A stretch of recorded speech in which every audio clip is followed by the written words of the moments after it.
Chapter 20. Newport. 1879 to 1882, AET. 60 to 63. A thought for washing day. The clothesline is a rosary of household help and care. Each little saint the mother loves is represented there. And when across her garden plot she walks, with thoughtful heed, I should not wonder if she told each garment for a bead. A stranger passing, I salute the household in its wear, and smile to think how near of kin are love and toil and prayer. J. W. H. July, 1879, found our mother at home at Oak Glen, unpacking trunks and reading a book on the Talmud. She had met the 3 married daughters in Boston. We talked incessantly for 7 hours, says the journal, and Florence and Maud accompanied her to Newport, where Florence had established her summer nursery. There were 3 Hall grandchildren now, and they became an important factor in the life at Oak Glen. All through the records of these summer days runs the patter of children's feet. She kept only one corner of the house for her private use. A room with the north light which she then thought essential. This was at once bedroom and workroom. She never had a separate study or library. Here, as in green peace days, she worked quietly and steadily. Children and grandchildren might fill the house, might have everything it contained, she asked only for her precious time. When she could not have an hour she took half an hour, a quarter, 10 minutes. No fragment of time was too small for her to save, to invest in study or in work, and as her mind concentrated instantly on the subject in hand, no such fragment was wasted. The rule of mind over body was relentless. Sick or well, she must finish her stint before the day closed. This summer of 1879 was a happy one. After the feverish months of travel and pleasure, her delight in the soft Newport climate was deeper than ever.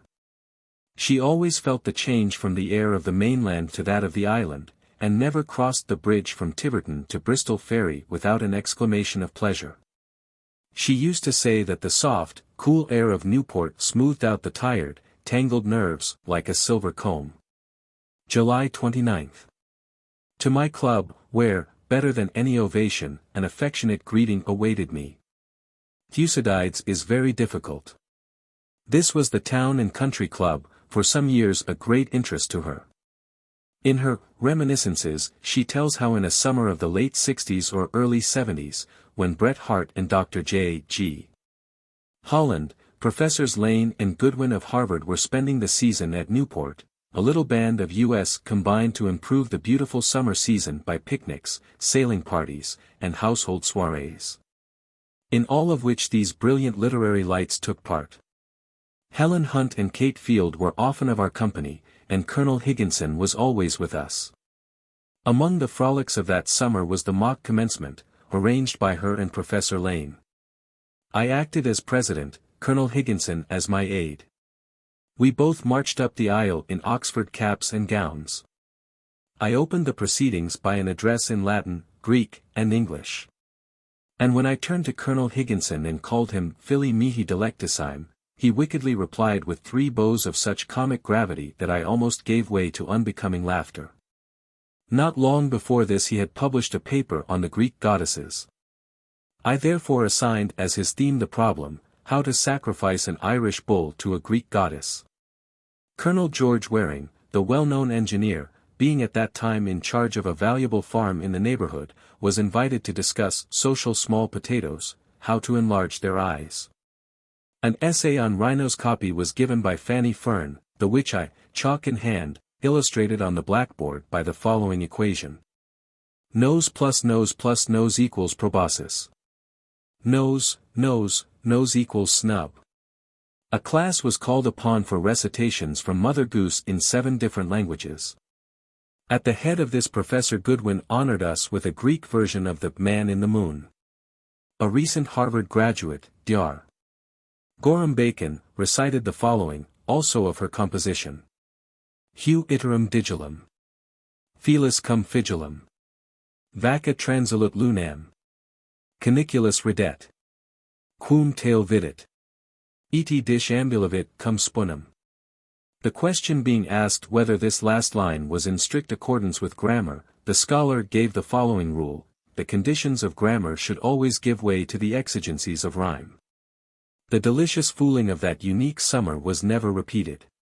Out of it came, however, the more serious and permanent association known as the Town and Country Club of Newport.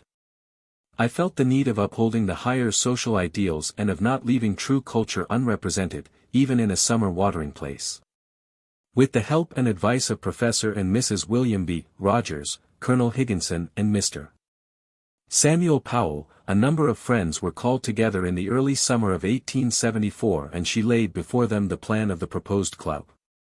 After speaking of the growing predominance of the gay and fashionable element in Newport society, she said, "But some things can be done as well as others. Newport has also treasures which are still unexplored. The milliner and the mantua maker bring here their costly goods and tempt the eye with forms and colors.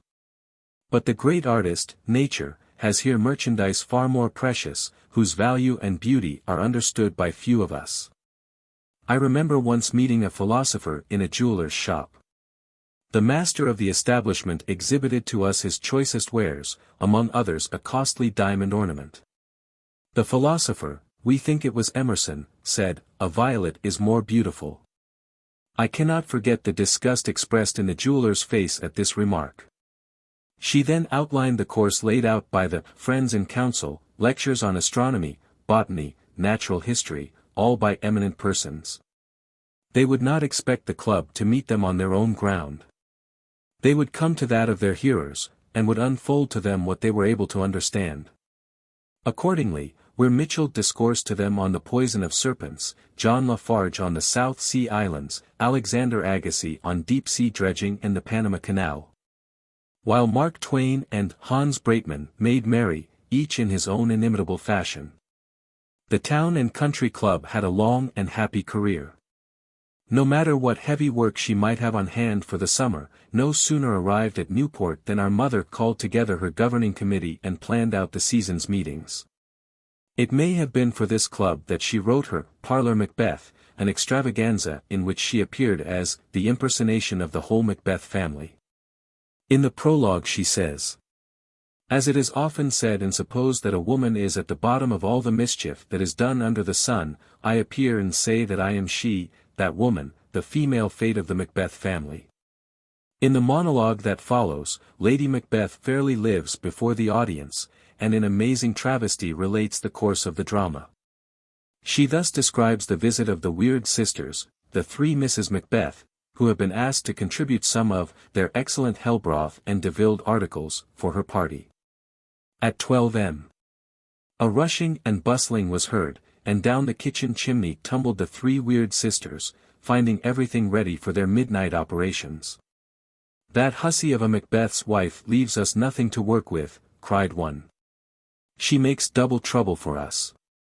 Double trouble, they all cried and groaned in chorus, and presently fell into a sort of trilogy of mingled prose and verse which was enough to drive one mad. "Where hast thou been? Sticking pigs. And where hast thou? Why, curling wigs. Fit for a shake in German jigs. And who? Carew. Carew. We must have Hecate now, can't do without her. Throw the beans over the broomstick and say boo. And lo, Hecate comes, much like the others, only rather more so." Now they began to work in good earnest. And they had brought with them whole bottles of Sunophon, and Sozodont, and Ripophagon, and Hyperboleism and Consternaculum, and a few others. And in the whole went. And one stirred the great pot over the fire, while the others danced around and sang. Black pepper and red. White pepper and grey. Tingle, tingle, tingle, tingle. Till it smarts all day. Here's dyspepsia. Here's your racking headache of a morning. Here's podagra, and jaundice, and a few fits. And now it's done to a turn, and the Weird sisters have done what they could for the family. A rumbling and tumbling and foaming was now heard in the chimney, the bricks opened, and he cat and she cat and all the rest of them went up. And I knew that my supper would be first rate. The time came when some of the other officers of the town and country club felt unable to keep the pace set by her. She would still press forward, but they hung back, feeling the burden of the advancing years which sat so lightly on her shoulders. The club was disbanded, its fund of $1,000, so honorably earned, was given to the Redwood Library, one of the old institutions of Newport. The town and country club was succeeded by the Papeterie, a smaller club of ladies only, more intimate in its character. The exchange of paper novels furnished its name and its raison d'être. The members were expected to describe the books taken home from the previous meeting. "What have you to tell us of the novel you have been reading?" the president would demand. Then followed a report, serious or comic, as the character of the volume or the mood of the meeting suggested. A series of abbreviated criticisms was made and a glossary prepared, for example. B. P. By the pound. M. A. S. May amuse somebody. P. B. Pot boiler. F. W. B. For wastebasket. U. I. Uplifting influence. W. D. Wholly delightful. U. T. Utter trash. The officers consisted of the glossarian, the penologist, whose duty it was to invent penalties for delinquents, the corps sec. And the rec. section, corresponding and recording secretaries, and the archivist, who had charge of the archives. During its early years a novel was written by the club, each member writing one chapter. It still exists, and part of the initiation of a new member consists in reading the manuscript. The delicious fooling that marked the first year of the town and country club's existence was the animating spirit of the Papeterie. A friend christened it Mrs. Howe's vaudeville. Merrymaking was her safety valve. Brain fag and nervous prostration were practically unknown to her. When she had worked to the point of exhaustion, she turned to play. Fun and frolic went along with labor and prayer, the power of combining these kept her steadily at her task till the end of her life. The last time she left her house, 6 days before her death, it was to preside at the Papeterie, where she was as usual the life of the meeting.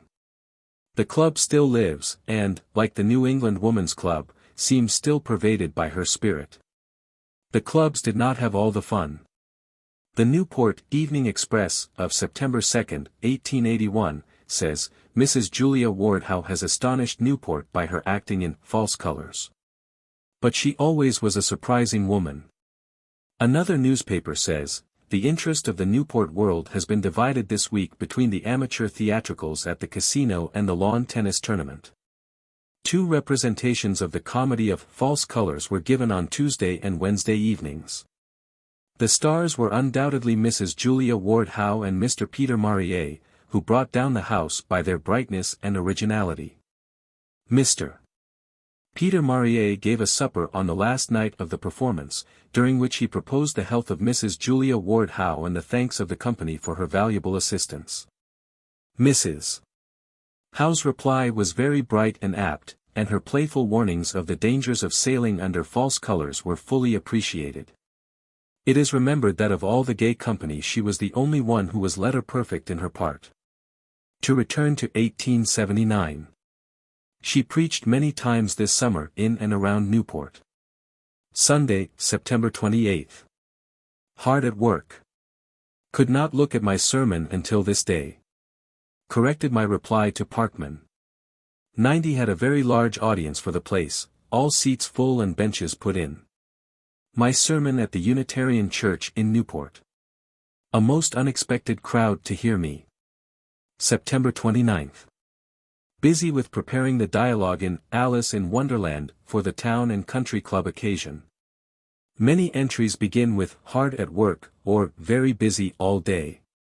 This summer was made delightful by a visit from her sister Louisa, with her husband 91 and daughter. Music formed a large part of the summer's pleasure.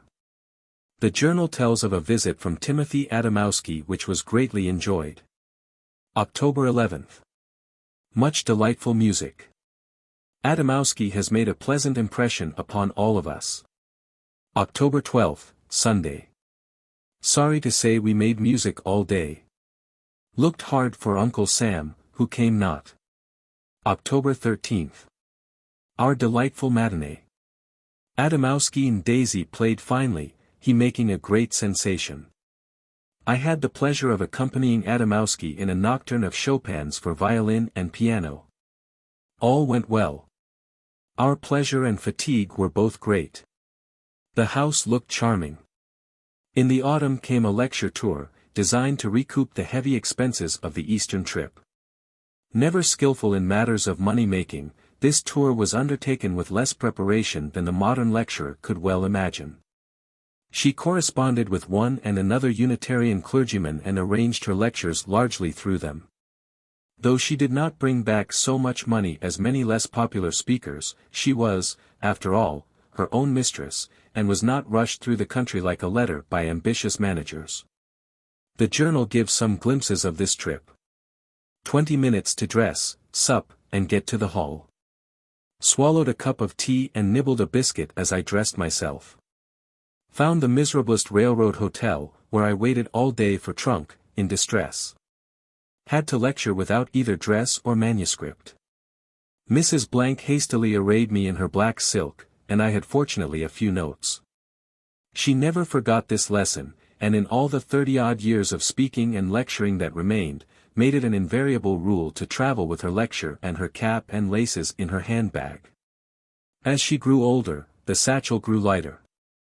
She disliked all personal service, and always wanted to carry her hand luggage herself. The light palm-leaf knapsack she brought from Santo Domingo was at the end replaced by a net, the lightest thing she could find. The Unitarian Church in Newport was second in her heart only to the Church of the Disciples. The Reverend Charles T. Brooks, the pastor, was her dear friend. In the spring of 1880 a Channing Memorial celebration was held in Newport, for which she wrote a poem. She sat on the platform near Mr. Emerson, heard Dr.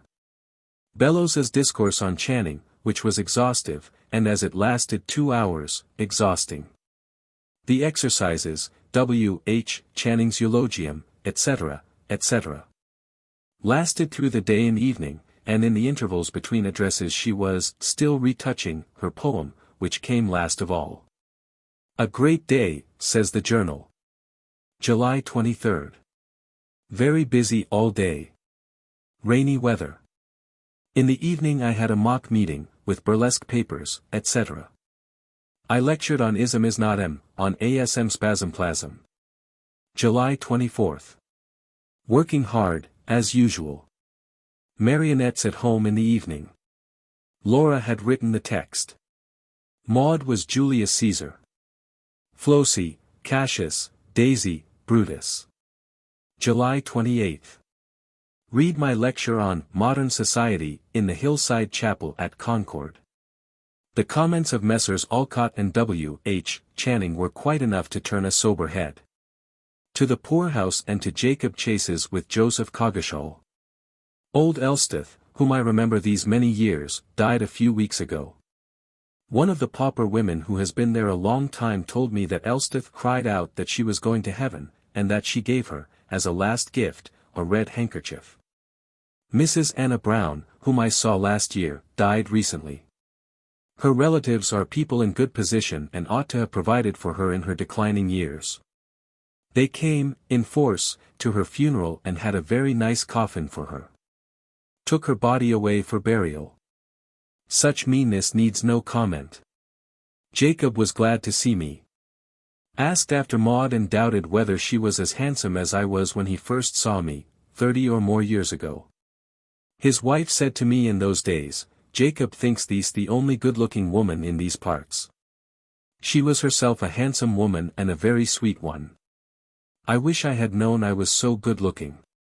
Of the writing of letters there was no end. Correspondence was rather a burden than a delight to her. Yet, when all the duty letters were written, she loved to take a fresh sheet and frolic with some one of her absent children. Laura, being the furthest removed, received perhaps more than her share of these letters. Yet, as will appear from them, she never had enough. To Laura. Oak Glen, October 10, 1880. Dearest, dearest L.E.R. How I wonder how you are. 'Cause of silence, not hardness of heart, but the given necessity of scribbling for dear life, to finish a promised paper for the Woman's Congress, sedebit next week. I in Boston Wednesday, Thursday, and Friday, day being understood. Moski, Adamowski, left us yesterday morning. We had him here a fortnight, and enjoyed his visit extremely. At table, between the courses, he played on every instrument of the orchestra. I asked once for the bass drum, which he imitated, adding thereunto the cymbals. We had a lunch party last week, for the bride, Maud Appleton, and, invited quite fashionable, and after all she didn't come. Sick in bed with diphtheria. May by some be considered an excuse, but then, it's very rude to be sick, and it's very troublesome to other people. This to make you feel badly about your own shortcomings. We had a little dance, too, on Friday evening. An omnibus party came out and a few others. I pounded the Lancers and some ancient waltzes and polkas, ending with the Virginia reel, in which last I thought my floor would give way, the young men stamped so. I have no paper left except some newspaper wrappers, so can't write any more. Got up and found this scrap, then hunted for my pen, which, after some search, I found in my mouth. This is what it is to be literary. Oh, my! I sometimes wish I wasn't. In October, while visiting Julia at the institution, she missed her footing and fell down the 2 steps leading to the dining room, breaking the ligaments of her knee. A letter to Laura makes the first mention of this serious accident, whose effects she felt all her life. Oak Glen, November 9, 1880. Dearest Laura child. Behold the mum jacket, sitting clothed and in her chair, confronting you after long silence, with comforting words of recovery. I am now in the 4th week of my infirmity, and I really think that the offending, or rather offended, muscles have almost recovered their natural power of contraction. My exercise is still restricted to a daily walk from my bed in the small parlor to my chair in the large parlor, and back again. But this walk, which at first was an impotent limp, with bones clicking loosely, is now a very respectable performance, not on the tight rope, indeed, but, let us say, on the tight garter. The only break in the general uniformity of my life was dear Uncle Sam's arrival on Sunday last. He remained with us a couple of hours, and was as delightful as ever. Oh! More news. With his kind help, I have taken Mrs. Lodge's small house for the winter, and this opens to me a comfortable prospect, though, even with his help, the 2 ends will have to be pulled a little in order to meet. The furnished house in Lower Mount Vernon Street proved a pleasant habitat. It was 9 years since she had had a house in Boston. In spite of her lameness, perhaps partly because of it, she enjoyed entertaining her family and friends. Mrs. Terry and her daughter spent part of the winter with them. The year 1880 was marked by the publication of her first book since Later Lyrics, a tiny volume entitled Modern Society, containing, beside the title essay, a kindred one on Changes in American Society. The journal makes little or no mention of this booklet, but Thomas Wentworth Higginson says of it, it would be hard to find a book in American literature better worth reprinting and distributing. In wit, in wisdom, in anecdote, I know few books so racy. January 1, 1881. I have now been lame for 12 weeks, in consequence of a bad fall which I had on October 17. I am still on crutches with my left knee in a splint. Have had much valuable leisure in consequence of this, but have suffered much inconvenience and privation of preaching, social intercourse, etc. Very little pain since the first 10 days. Farewell, old year. Thank the Heavenly Father for many joys, comforts and opportunities. Her physician insisted upon her keeping quiet, but she could not obey him, and continued to travel about on crutches to keep her many engagements. Her faithful coachman, Frank McCarthy, was her companion on these journeys. January 26. Busy most of the day with my lecture. Had a visit from H.P.B. 92 who advised me to keep still and go nowhere until my lameness shall be much better. Took 4 30 train for Concord, Massachusetts. Maud would go with me, which grieved me, as she thereby lost a brilliant ball. We went to Mr. Cheney's, where we found Frank Barlow, a little older, but quite unchanged as to character, etc. He has the endearing coquetry of a woman. Dear Mr. Emerson and Mrs. came to my lecture. Mr. E. said that he liked it. The audience was very attentive throughout. Stepped only once on my lame foot in getting into the sleigh. January 28. Busy all day with my address for woman's suffrage meeting in the evening. When I entered with my crutches the audience applauded quite generally. Wendell Phillips made the concluding speech of the evening. He was less brilliant than usual, and kept referring to what I had said. I thanked him for this afterwards, and he said that my speech had spoiled his own, that I had taken up the very points upon which he had intended to dwell. February 11. Lecture at Groton, Massachusetts.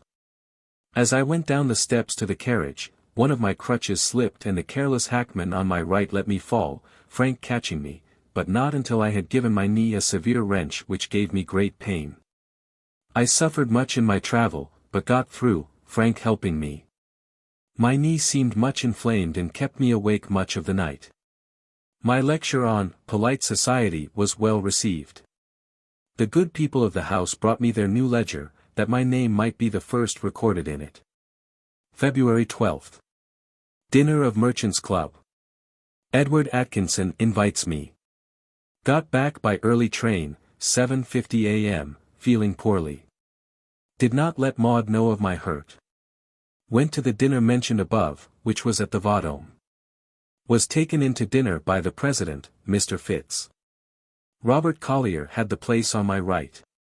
He was delightful as ever.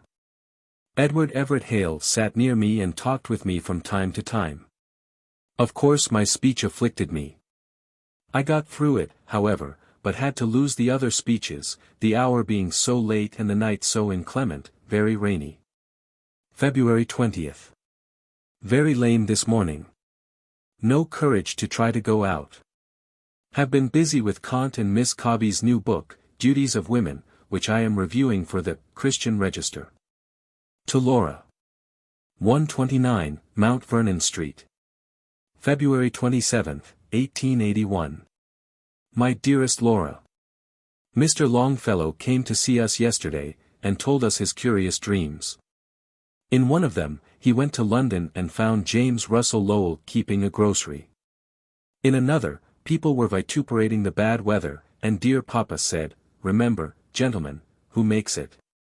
This impressed us as very characteristic of our dear one.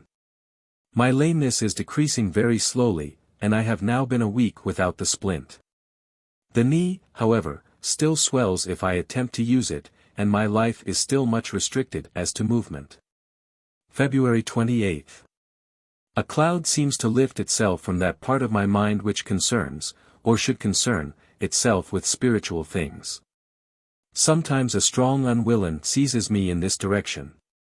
I feel in myself no capacity to comprehend any features of the unseen world. My belief in it does not change, but my imagination refuses to act upon the basis of the things not seen. March 5. Longfellow to dine. March 30. In the evening to the ever-pleasing hasty-pudding theatrical play, a burlesque of Victor Hugo's Notre Dame de Paris, with many saucy interjections. The fun and spirits of the young men were very contagious, and must have cheered all present who needed cheering. To Laura. 129, Mount Vernon Street. March 24, 1881. My darling Laura. The March wind blows, and gives me the spleen. I don't care about anything, don't want my books, nor my friends, nor nothing. But you, poor child, may not be in this wicked, not caring condition, and so I will write you, having ought to for a considerable time. Nothing stays put, not even put tie. Letters don't stay answered, faces don't stay washed, clothes don't stay either clean or new. Children won't stay the youngest.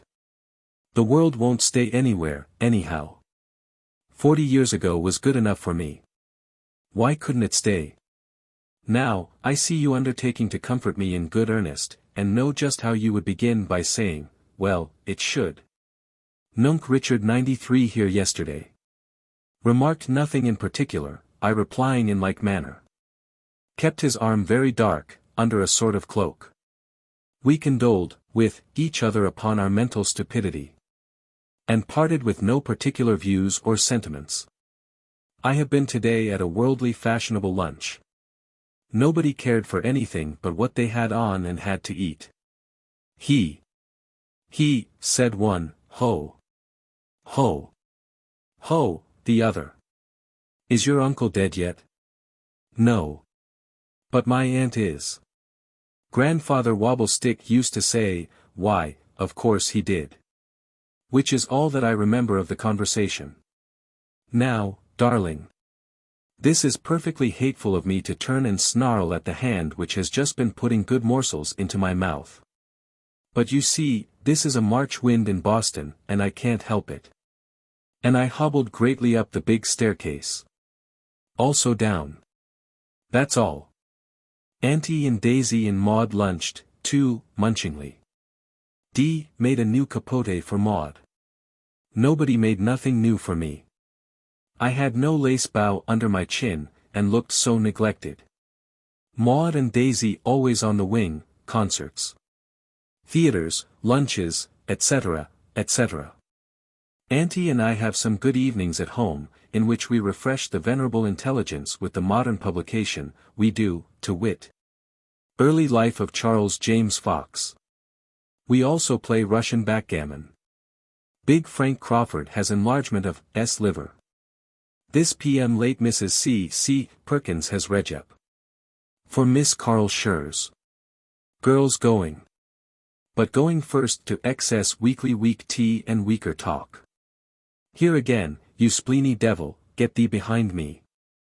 I love my fellow creatures, but, bless you, not in this month. Julia Nagnos takes tea round generally. And finds that it agrees with her. I regard you, on the whole, with feeling. Farewell, Laura, I am your poor old mad March hare mamma. Love to Skip and the little ones. April 7th. Finished Carlyle's Reminiscences today. Perhaps nothing that he has left shows more clearly what he was, and was not. A loyal, fervent, witty, keen man. His characterizations of individuals are keenly hit off with graphic humor. But he could make sad mistakes, and could not find them out, as in the case of what he calls our beautiful nigger agony. I went out to the Cambridge Club, having had chills and fever all the night before.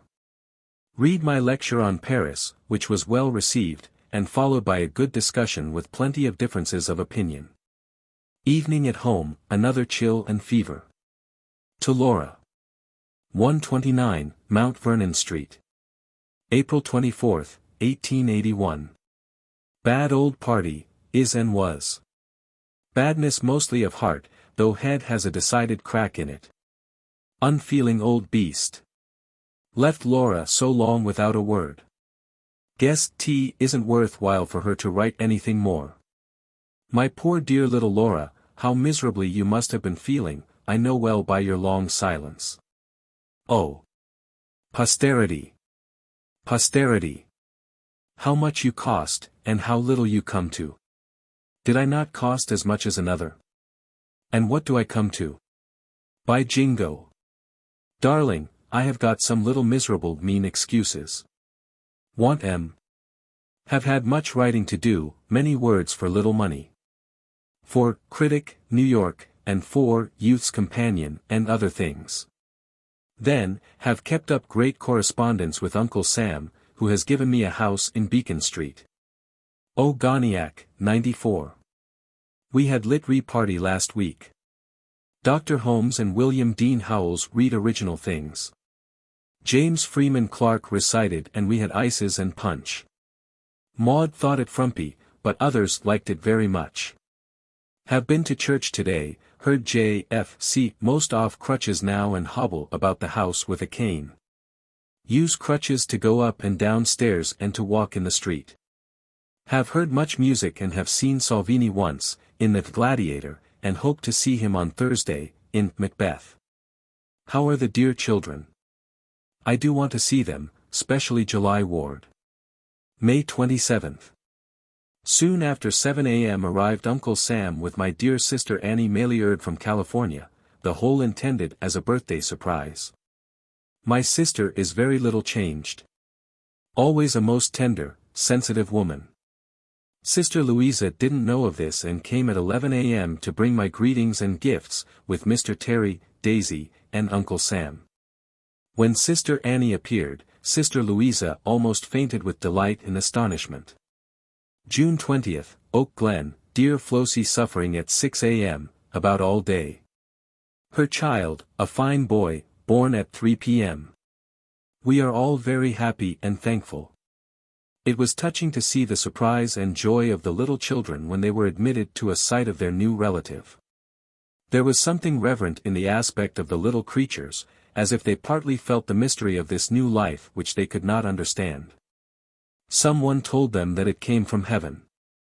Harry, 4 years old, said, "No, it didn't come from heaven, for it hasn't any wings." To Laura, who, as usual, wanted a letter. Oak Glen, July 10, 1881. Yes, she was a little injured, but not so bad as she pretends. Feelings hurt dreadful. Self-esteem bruised and swollen. Spleen a little touched. Well, she has had the doctor, and the doctor said, "Her mother is a public character, what can we do about it? Could my ink forever flow? Could my pen no respite know? Well, my darling, it was too bad, so we'll make up, and kiss and be friends. But now you look here. Besides all my literary work, which seems to be heaviest in summer time, I had an awful deal to do in taking care of Flossie's children and the new baby. The babe is of the crying sort. When anything is to be done for his ma, the nurse expects someone to hold him. I returned last night from a journey to Vermont, where I read a paper before the American Institute of Education, and also spoke at a suffrage meeting, also at an outdoor mass meeting, and also at a suffrage meeting in Montpelier, and came back. After 4 days' absence, very tired. Chorus, Don't Tell Maud. August 30th. My first performance at the Casino Theatre. It went off very successfully, and I was much applauded, as were most of the others. Supper afterwards at Mrs. Richard Hunt's, where I had to appear in plain clothes, having been unable to accomplish evening dress after the play. Dear Flossie went with me. Another performance of that summer is not noted in the journal.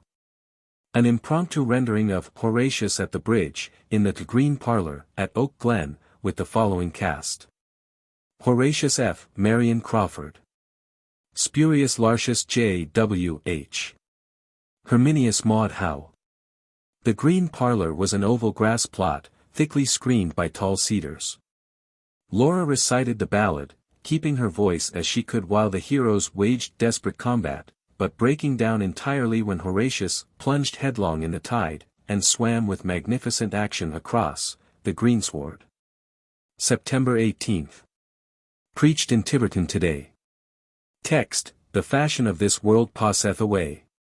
Subject, fashion, an intense but transient power, in contradistinction, the eternal things of God. September 25th. Spent much of this day in composing a poem in commemoration of President Garfield's death.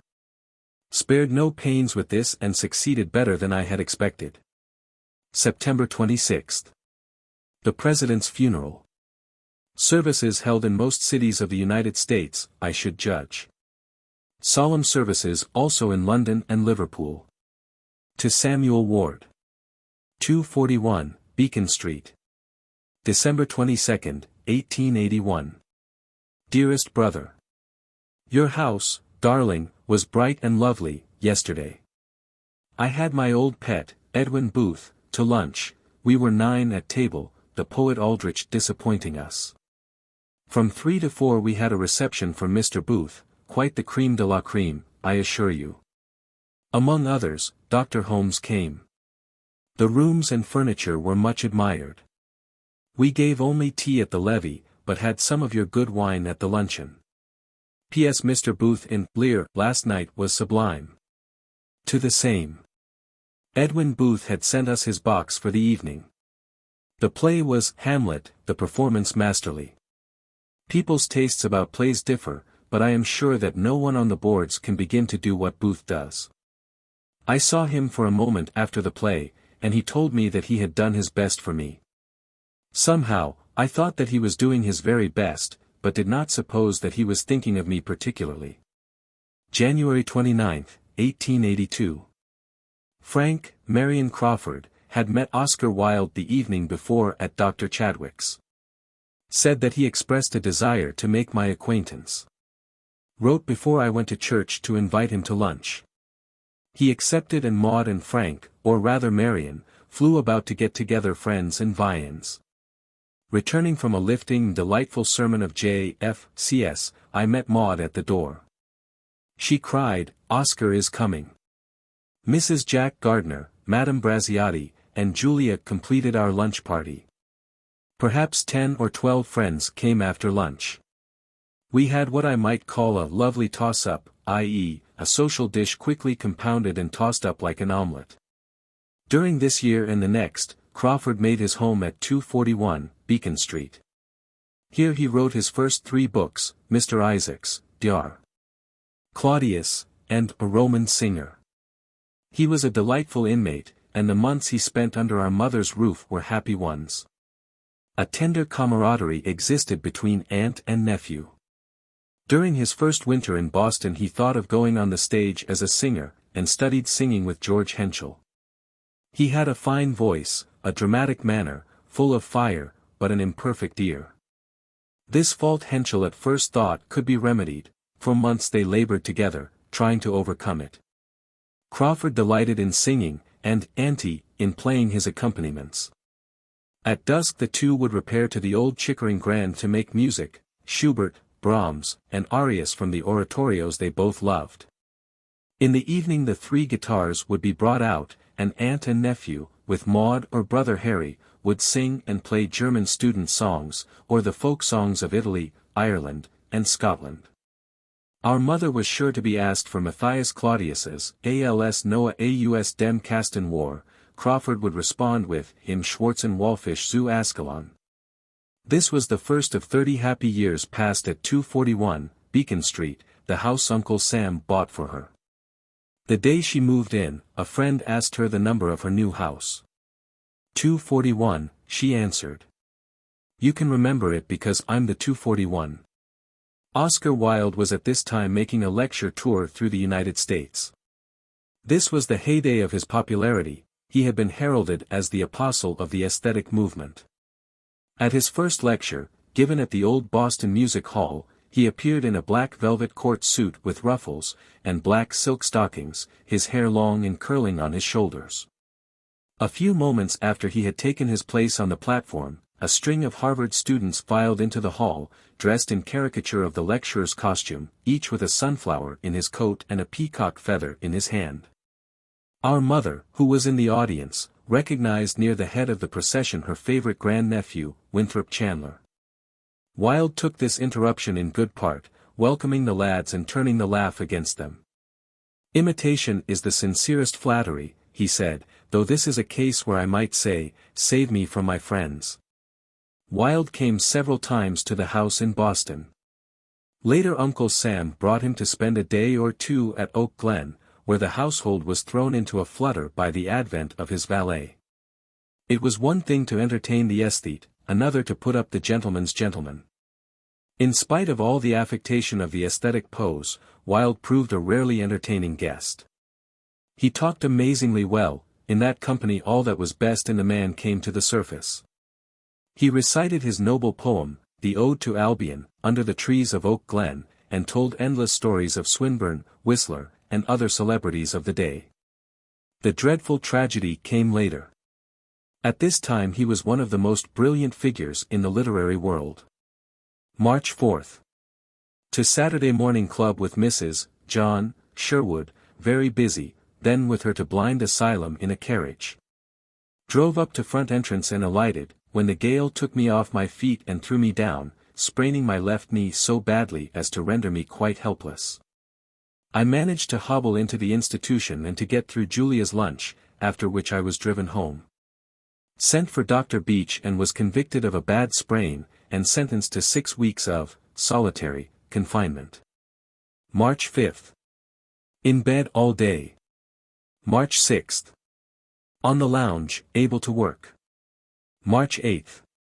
Day of mid-year conference of AAW business meeting at the NEWC, where I, of course, could not be present. Afternoon meeting was in my room.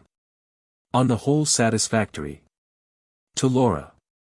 241, Beacon Street. March 18, 1882. Whereupon, my dearest, let there be no further pribbles and prabbles, which I conjugate thus, I pribble, thou prablest, he, she, or it pribble prabbles. Maud leaveth on a Tuesday, come thou on that same Tuesday, taking care to keep thy nose in front of thy countenance, and not otherwisely, which were neither wisely nor too well. I hope thou wilt not fail to come on Tuesday. And pray don't forget the baby, as the nurse might find it lonesome to be here without her. During the period of thy visit, I will change my name to Jenkins, we will have such high jinks. Beacon Street looks as though it wanted something. I think thou beest it. Am ever thy lame game mother. March 24. Longfellow died at about 3:30 p.m. today. He will be much and deservedly lamented. The last of dear Chev's old set, the Five of Clubs, nicknamed by Mary Dwight the Mutual Admiration Society. On hearing of this event, I put off my reception for the Zuni chiefs, which should have been on Monday, when the funeral will probably take place. March 26. Dear brother Sam came on very unexpectedly to attend the funeral service held at the Longfellow house, for relatives and intimates. I also was bidden to this, but thought it impossible for me to go, lame as I am. Sent word out to Julia Anagnos, who came in, and went in my place with Uncle Sam. The dear old fellow dined with us. I got downstairs with great difficulty and fatigue. We had a delightful evening with him, but he would go back to New York by the night train. March 30. Today the Zuni chiefs and Mr. Cushing, their interpreter and adopted son, came to luncheon at 1:45. There were 12 Indian chiefs in full Indian dress. Reception afterwards. The Zuni Indians live in Arizona. Once in the year they make a pilgrimage to the seashore, and wading into the ocean at sunrise, offer prayer to the Great Spirit, and fill their vessels of woven grass with water to be used through the year in their religious exercises.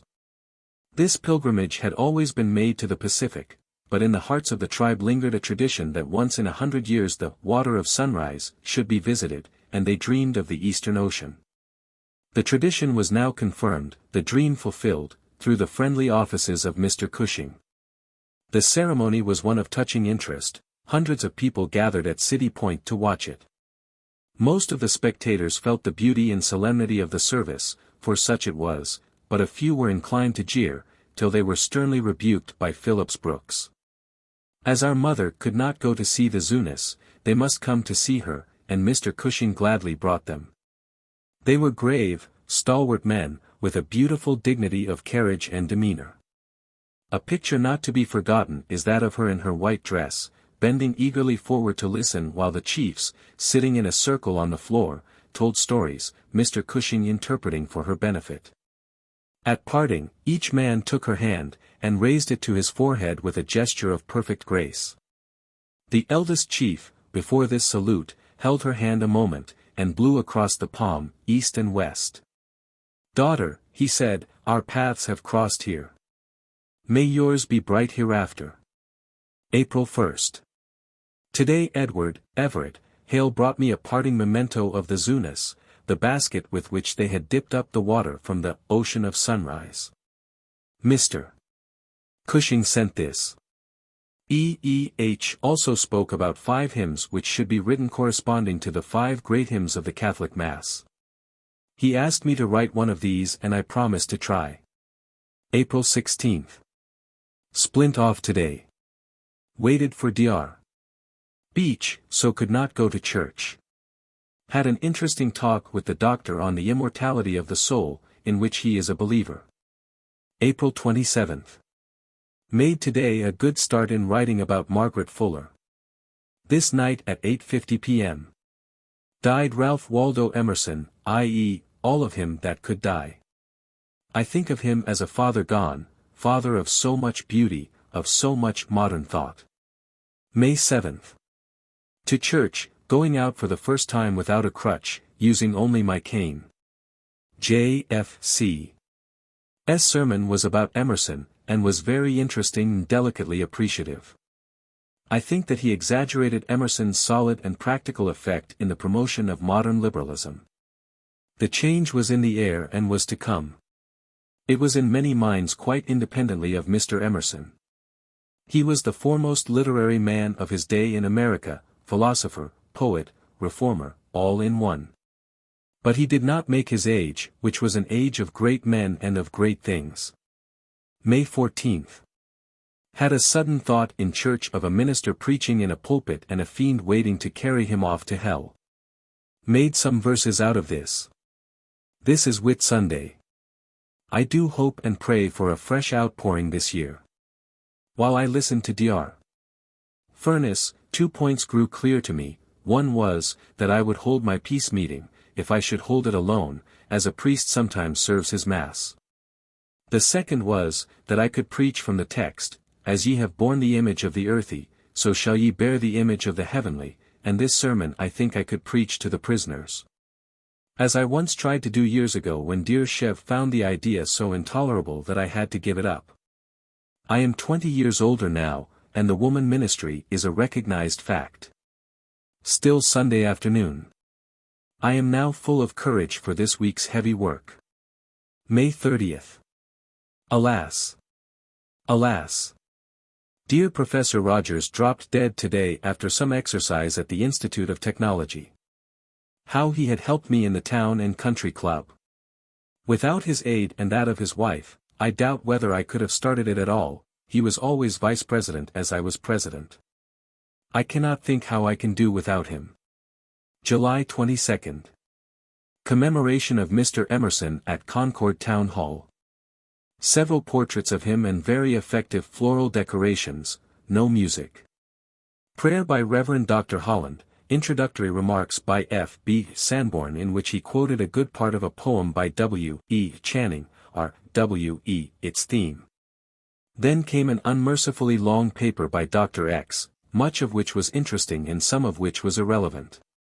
He insisted upon Mr. Emerson's having been an evolutionist, and unfolded a good deal of his own tablecloth along with the mortuary napkin. July 29. Had a studious and quiet day. Was in good time for the performance at the casino. In a letter to Uncle Sam, she speaks of the labor and fatigue of preparing for the theatricals, which are happily over. We had rehearsals every day last week. My part was a short one, but I took great pains to make it as good as I could. Some points which I thought of on the spur of the moment added greatly to the fun of the impersonation.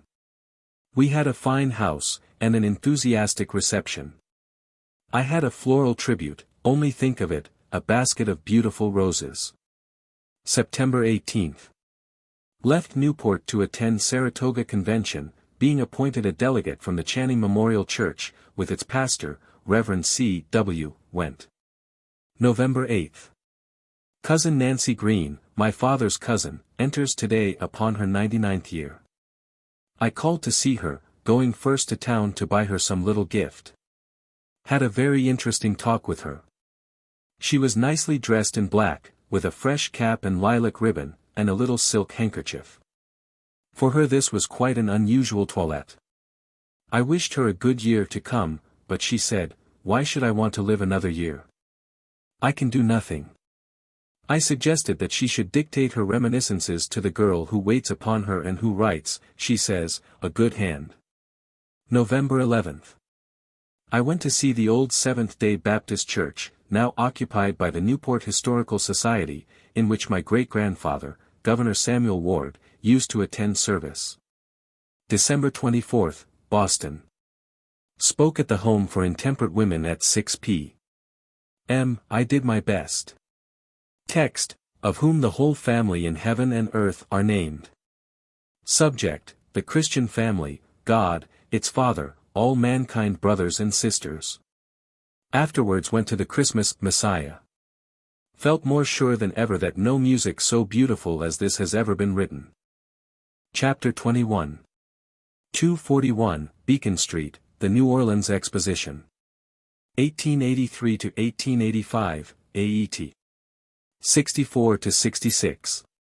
The full outpouring of power that stops at no frontier. But follows I would with I can, and I can with I do it. J. W. H.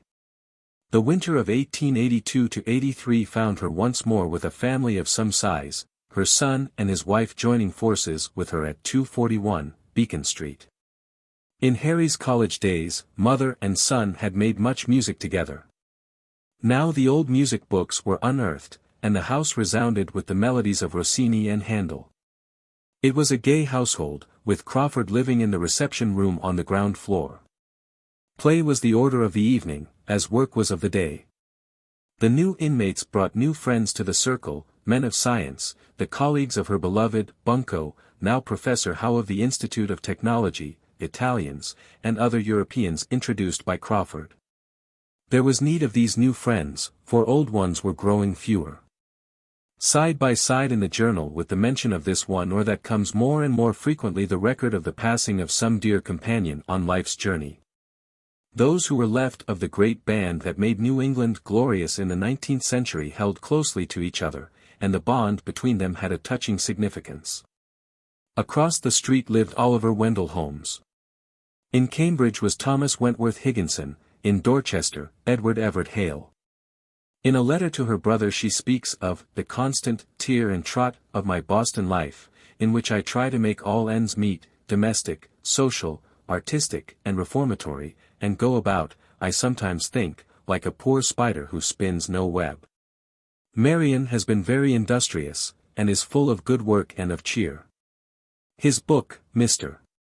Isaacs, has been such a success as to give him at once a recognized position, of which the best feature, economically, is that it enables him to command adequate and congenial employment at fairly remunerative prices. To Laura. My darling child. Your letter makes me say that I don't know anything, whether I have written or not, or ought to write, or not. Mammy's poor old head is very much worse than ever, and I don't get time even to read letters, some days. I can't tell why, except that there are many points and people to be reached, in one way and another, and I rush hither and thither, accomplishing, I fear, very little, but stirring many stews with my own spoon. It seems to me that I could not bear another winter of this stress and strain, which is difficult to analyze or account for, as, she needn't have done it, you know. Why she must do it, notwithstanding, is hard to tell, or what it is in doing it which so exhausts all nervous energy in muscular strength. Now, darling, after this prelude in a minor key, let me thank heaven that, after all, I am well in health, and comfortable. Wednesday, 10th, 2:20 p.m. I wrote the above at noon, yesterday, expecting Salvini to lunch. Mrs. Appleton came in, and kept me, until 2:20 minutes, at which time, nearly beside myself with anxiety, I tumbled upstairs, out of one garment and into another. Such was my dressing. Salvini came and was charming. After luncheon came a reception. Your little girls were there, looking delightfully. Porter was pleased to say that the little ones, hanging around the old grandmother made a pleasing picture. No more from affection. March. In later January she has a peaceful day at Vassar College. In the afternoon met the teachers and read some poems, to wit, all of the Egyptian ones, and the poem on the Vestal dug up in Rome. At bedtime last night I had a thought of ghosts. I spoke of this to Maria Mitchell today. She told me that Mr. Matthew Vassar's body had been laid in this room and those of various persons since, which, had I known, I had been less comfortable than I was. February 18th. Young Salvini, Alessandro, and Ventura to luncheon, also Lizzie Butt and Mrs. Jack Gardner. Salvini is beautiful to look at, having a finely chiseled Greek head.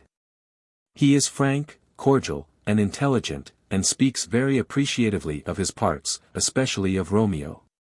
To the intemperate women's home where I spoke from the text, repent, for the kingdom of heaven is at hand.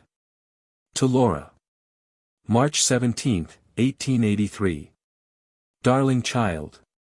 Just let drop everything, and take me up on your lap. I.se. very tired, writing, tugging at all sorts of things. Long silence between us.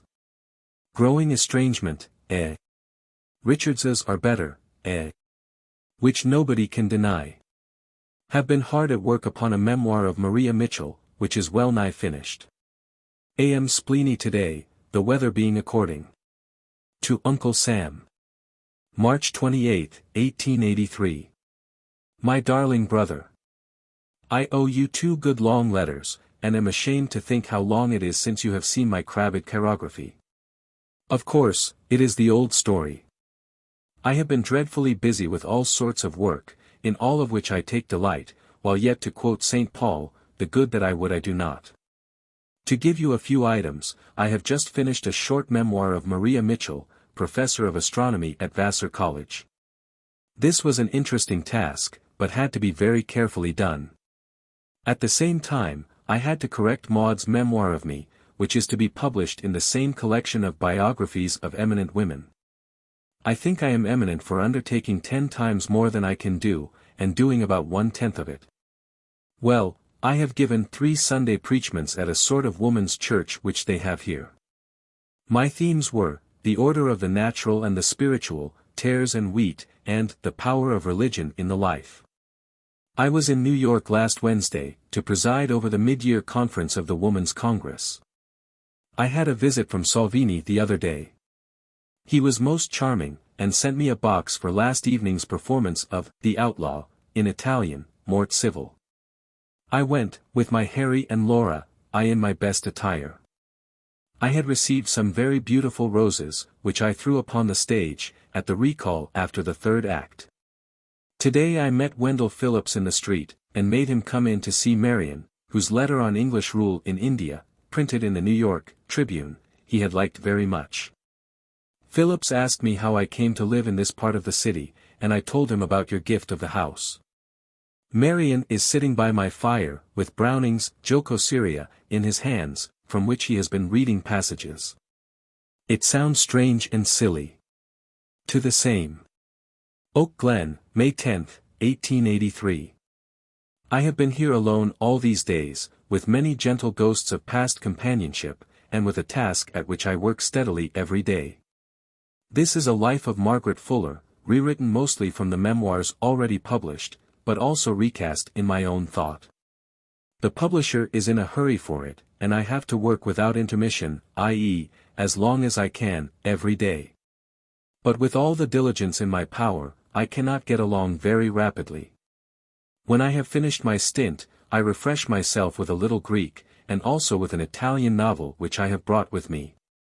The place looks lovely, and I sat, this afternoon, on the western piazza, near that angle where you and I used to sit, last summer, and enjoyed a bath of sunshine. To Laura. Oak Glen, August 21, 1883. My much neglected darling. I give you today my first hour, or half hour, as the case may be, feeling that my long silence has been abominable, and must be broken, even if you should feel it to be your duty to throw an inkstand at my head. In return for my letter. It is partly Backbone's fault. Backbone has been so scrooged and put upon by the summer's work that he sometimes cuts up amazing. Said work is pretty well out of hand at this moment, the last chapters of Margaret Fuller being ready for the press. I have so much felt the shocking uncharity of things in the way of diaries and letters which have been published within the last few years. Not the least bad exhibition in this kind has been made by Carlyle and his wife.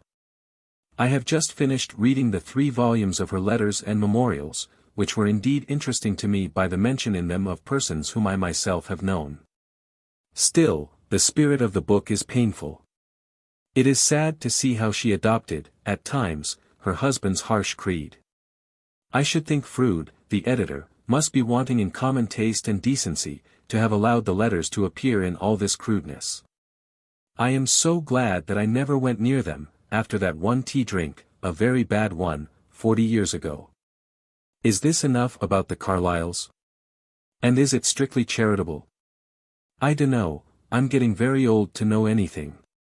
The Life of Margaret Fuller, in Roberts Brothers' series of Famous Women, was a small book, yet it stood for much careful work, and was so recognized and received.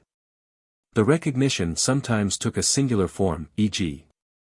a letter from a gentleman styling himself Professor Nat and Geology, who desires 2 copies of the Margaret Fuller, and asks her to accept for them a choice selection of lithological, cabinet of geological mineral specimens, representing the glacial and Emptis period. Also the crystalline formation of the earth strata, in coolings, rubbings, and scratchings of the drift age. The exchange was not effected. To Uncle Sam. December 15, 1883. Darling bro, Sam. I must write you at once, or my silence will expand into a broad ocean which I shall be afraid to cross. I have had a very laborious year, now screwed to my desk, and working at time tasks, now traveling widely, and scattering my spoken words. Well, so much for desk work, now for the witch broomstick on which I fly. The Congress was held in Chicago, in mid-October. From this place, I went to Minneapolis. Harry and his wife are here, paying handsomely their share of our running expenses. The little house looks friendly and comfortable, and I hope, after a few more flights, to enjoy it very much. These will now be very short. Boston is all alive with Irving's acting, Matthew Arnold's lectures, Cable's readings, and the coming opera. Père Hyacinth also has been here, and a very eminent Hindu, named Mozumdar. I have lost many of these doings by my journeys, but heard Arnold's lecture on Emerson last evening. I have also heard one of Cable's readings. Arnold does not in the least understand Emerson, I think. He has a positive, square-jawed English mind, with no supersensible aperçus. His elocution is pitiable, and when, after his lecture, Wendell Phillips stepped forward and said a few graceful words of farewell to him, it was like the rose complimenting the cabbage. The year 1883 closed with a climax of triumphant fatigue in the Merchants and Mechanics Fair, in which she was president of the Woman's Department. This was to lead to a far more serious undertaking in the autumn of 1884, that of the Woman's Department of the New Orleans Exposition. The journal may bridge the interval between the two. February 3, 1884. Wendell Phillips is dead. To speak at the meeting in memory of Cheshab Chunder Sen at Parker Memorial Hall. Heard T. W. Higginson and Mrs. Cheney. H. Spoke at length of Phillips and said too much about his later mistakes, I thought, saying nothing about his suffrage work, of which I took care to speak, when it was my turn. Several persons thanked me for my words, which treated very briefly of Phillips's splendid services to humanity. She spoke of him as the most finished orator of our time, and as the Chrysostom of modern reform. February 6. Wendell Phillips's funeral. I am invited to attend memorial services at Faneuil Hall on Friday evening. I accept. February 9. I was very glad that I had come to this, the people's meeting, and had been able to be heard in Faneuil Hall, the place of all others where the people should commemorate Wendell Phillips.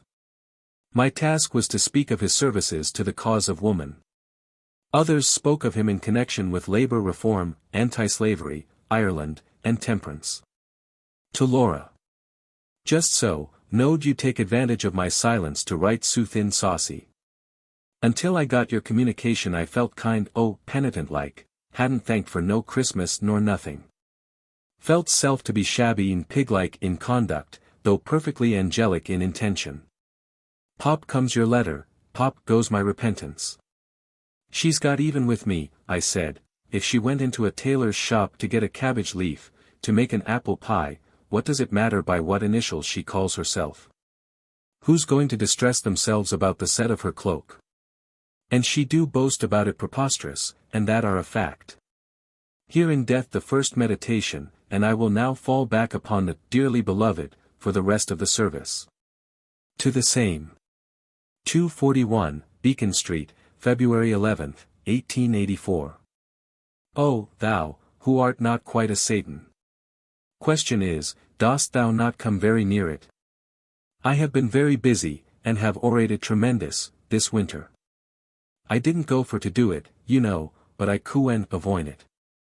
A household expression, dating back to her childhood, when a gentleman with a defect of speech, speaking of some trouble incurred by her father, said, "Poor Mr. Warren. He couldn't avoid it." This gentleman was a clergyman, and was once heard to assure his congregation that their heads, would be crownen with glory. February 12. Hearing at State House, Committee of Probate, etc. On the petition of Julia Ward Howe and others that the laws concerning married women may be amended in 3 respects. We had prepared 3 separate bills, one providing that the mother shall have equal rights with the father in their children, especially in determining their residence and their education. A second ruling that on the wife's death, the husband, who now gets all her real estate, may have 1/2, and the children the other, and that the widow shall have the same right to half the husband's real estate after his death. A third bill was devised to enable husband and wife to contract valid money obligations toward each other. Through the untiring efforts of the suffragists these bills were all passed. March 27. I heard with dismay of the injury done to my Newport place by the breaking of Norman's Dam. Was very much troubled about this. To Laura. March 29, 1884. My dearest darling. Dunno why I hain't wrote you, 'cept that, while I was lame, the attitude of reclining with my foot extended was very fatiguing to me. The injury was very slight. I only knocked my left foot pretty hard, Anglesey, stubbed my toe, hurrying upstairs, but the weak left knee gave way, and turned, letting me down, and feloniously puffing itself up, which charity never does. It could not be concealed from Maud, and so Beach was sent for, and a fortnight of stay still ordered and enforced.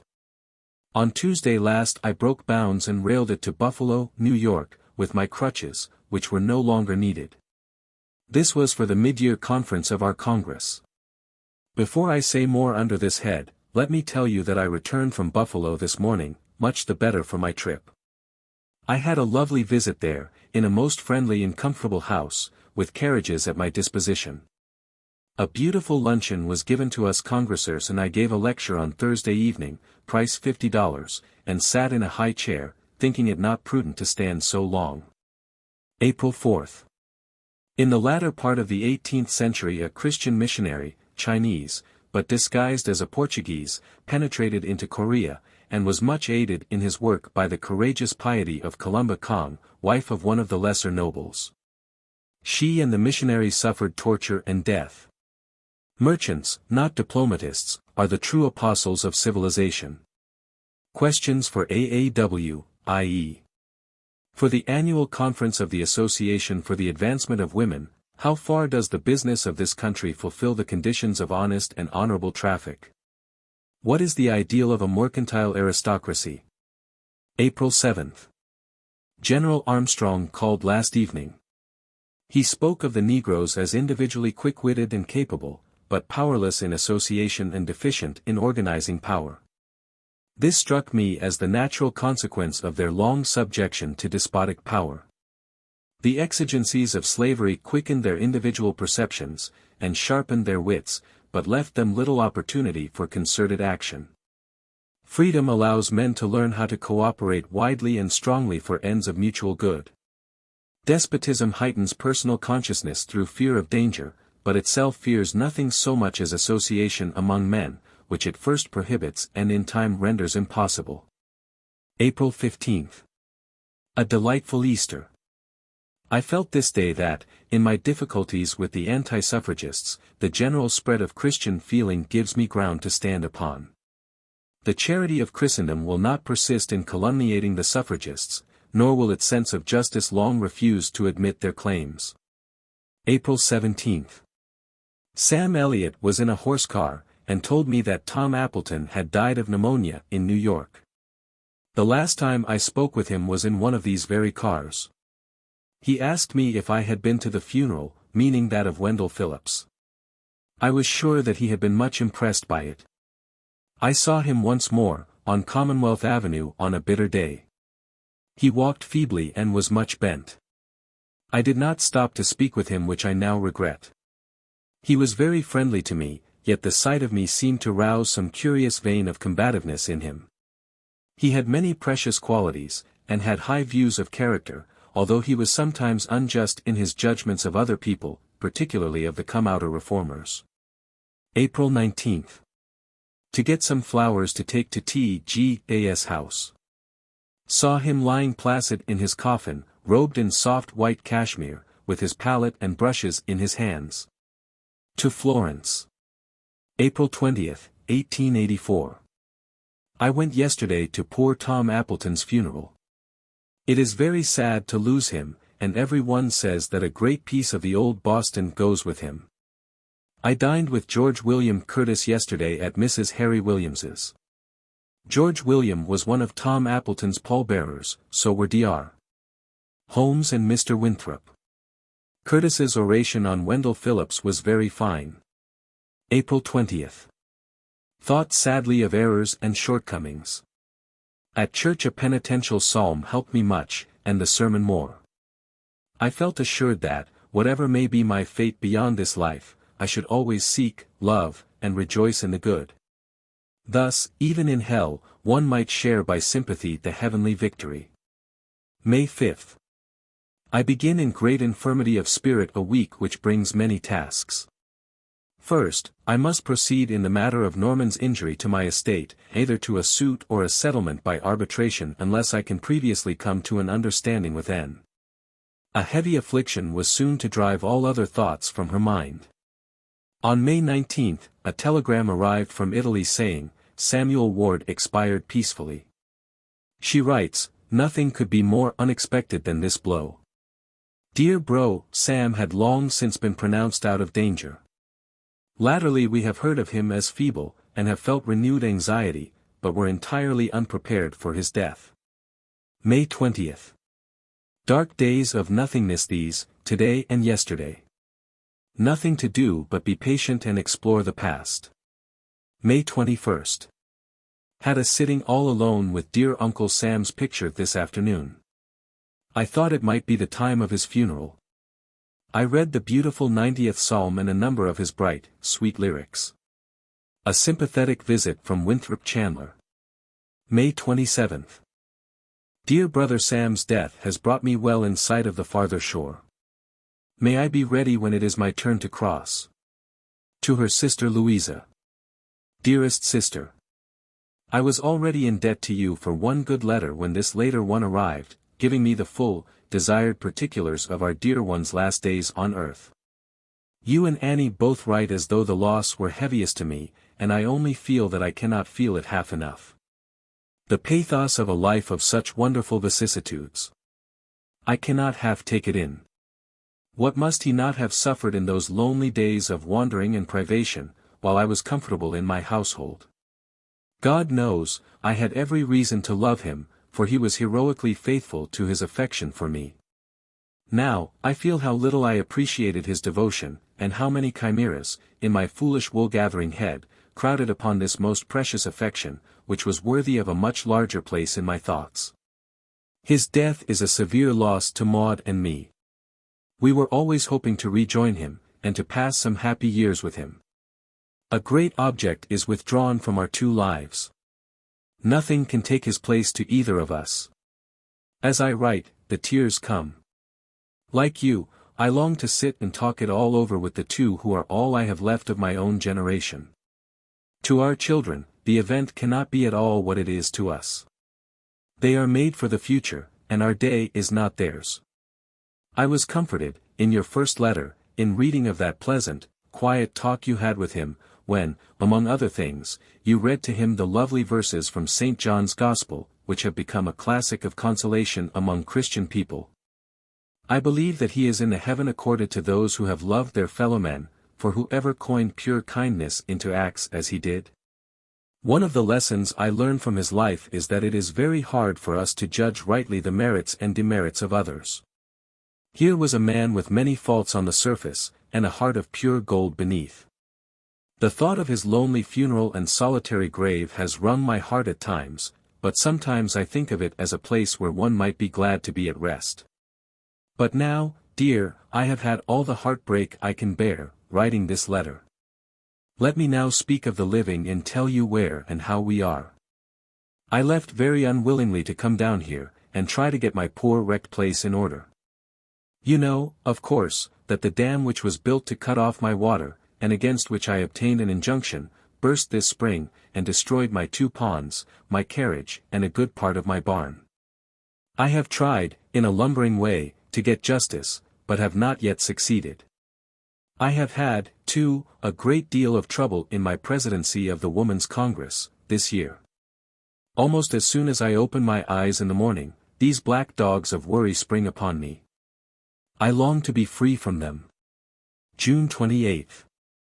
Senator Bayard to William A. Duncan about dear bro, Sam, it is just one of those little kindnesses of which his life was so full. There is no doubt, as you say, that his later years were his best. The wine of life find itself. He was readily sympathetic, and did in Rome as Romans did, and kept time and tune to a great variety of instruments. But the kind good heart always beat truly, and the array of good deeds to his credit in the great book of account is delightful to think of. To Laura. Newport, August 15, 1884. Haven't I written to you? I have an idea of some long letter of mine not answered by you. But this may be one of those imaginary good actions which help to puff me up.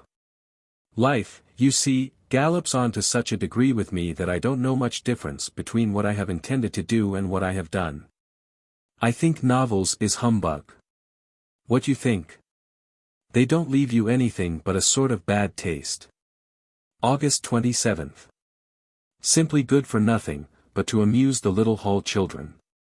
A strange dead level of indifference. Do not see any difference between one thing and another. This, I should think, must come from a vagary of the liver. Worst sort of nervous prostration, to prostrate one's self before one's nerves.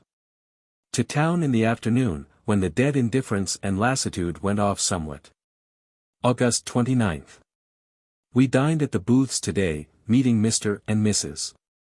Joseph Jefferson and William Warren. A rare and delightful occasion. Jefferson talked much about art. He, Booth, and Warren all told little anecdotes of forgetfulness on the stage. Jefferson had told a love story twice, Booth had twice given the advice to the players. In Hamlet, Warren, in Our American Cousin, should have tried to light a match which would not light. He inadvertently turned the ignitable side, which took fire, and so disconcerted him that he forgot where he was in the play and had to ask someone what he had last said, which being told him enabled him to go on. September 25. Finished today my Congress paper. I have written this paper this week instead of going to the Unitarian Convention, which I wished much to attend. I did not go because I thought I ought neither to leave home unnecessarily, to spend so much money, nor to put off the writing of the AAW paper. I shall look a little to see whether circumstances hereafter will not show that it was best for me to follow this course. My demon did not say, go, but he sometimes plays me false. I have certainly had the most wonderful ease in writing this paper which, I thought, would occupy a number of weary days, and lo! It has all written itself, current calamo. October 5. Is the law of progress one of harmony or of discord? Do the various kinds of progress, moral, intellectual, political, and economic or industrial, agree or disagree? Do they help or hinder each other? To Laura. Newport, Rhode Island, October 9, 1884.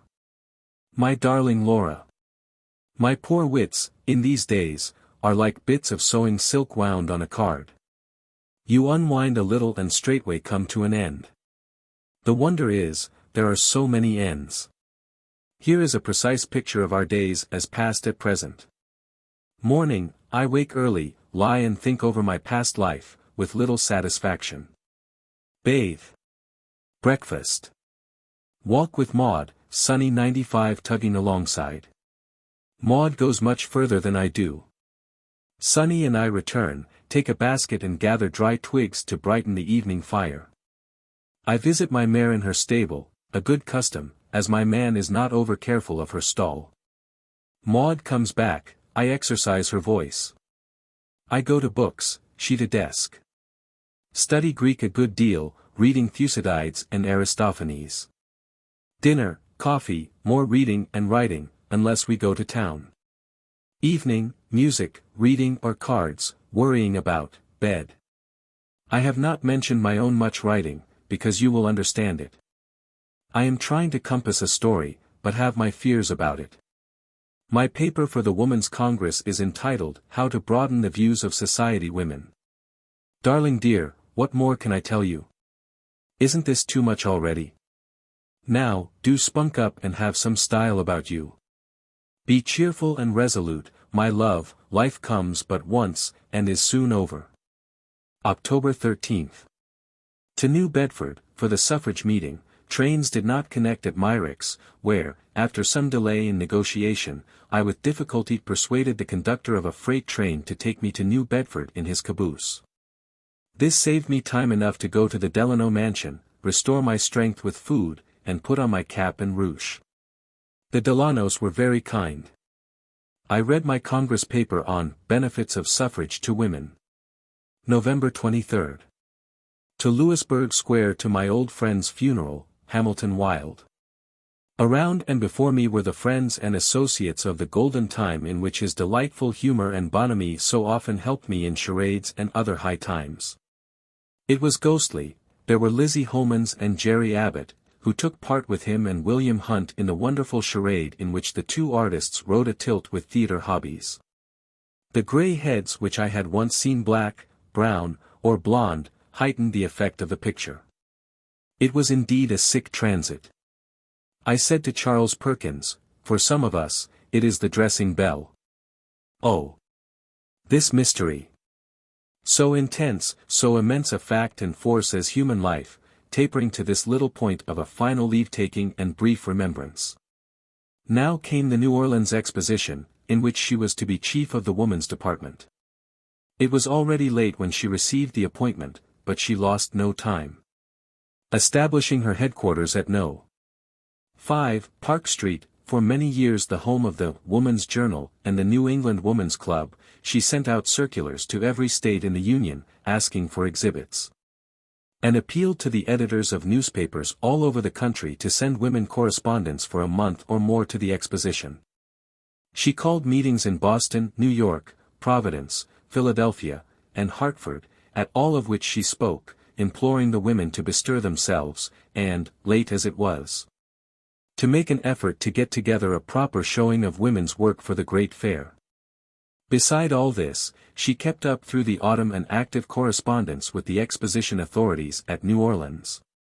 The Exposition was scheduled to open on the 1st of December, it did actually open on the 16th.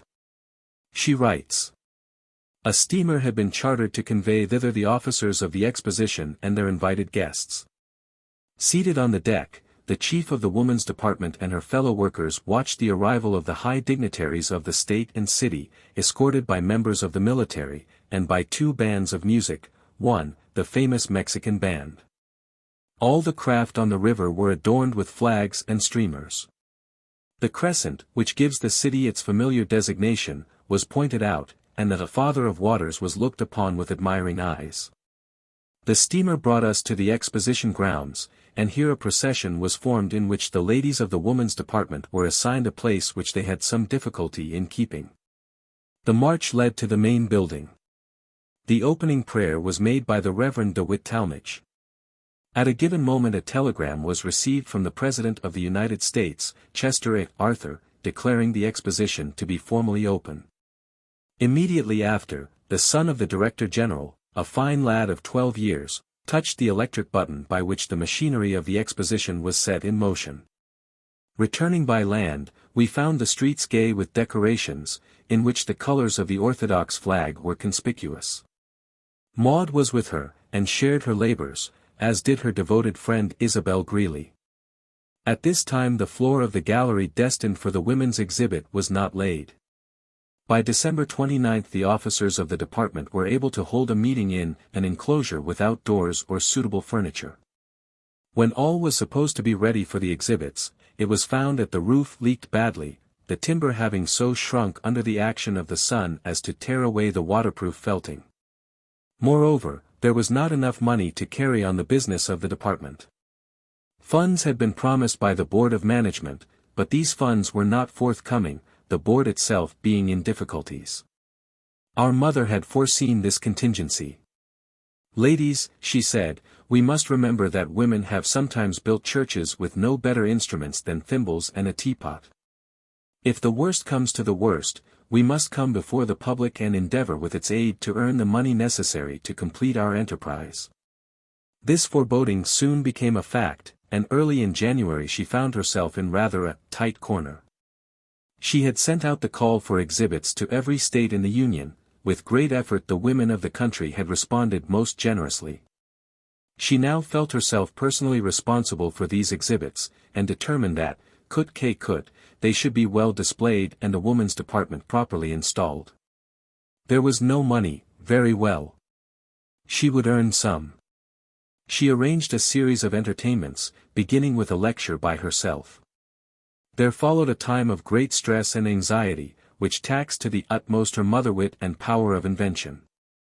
Faculties hitherto dormant awoke to meet the task.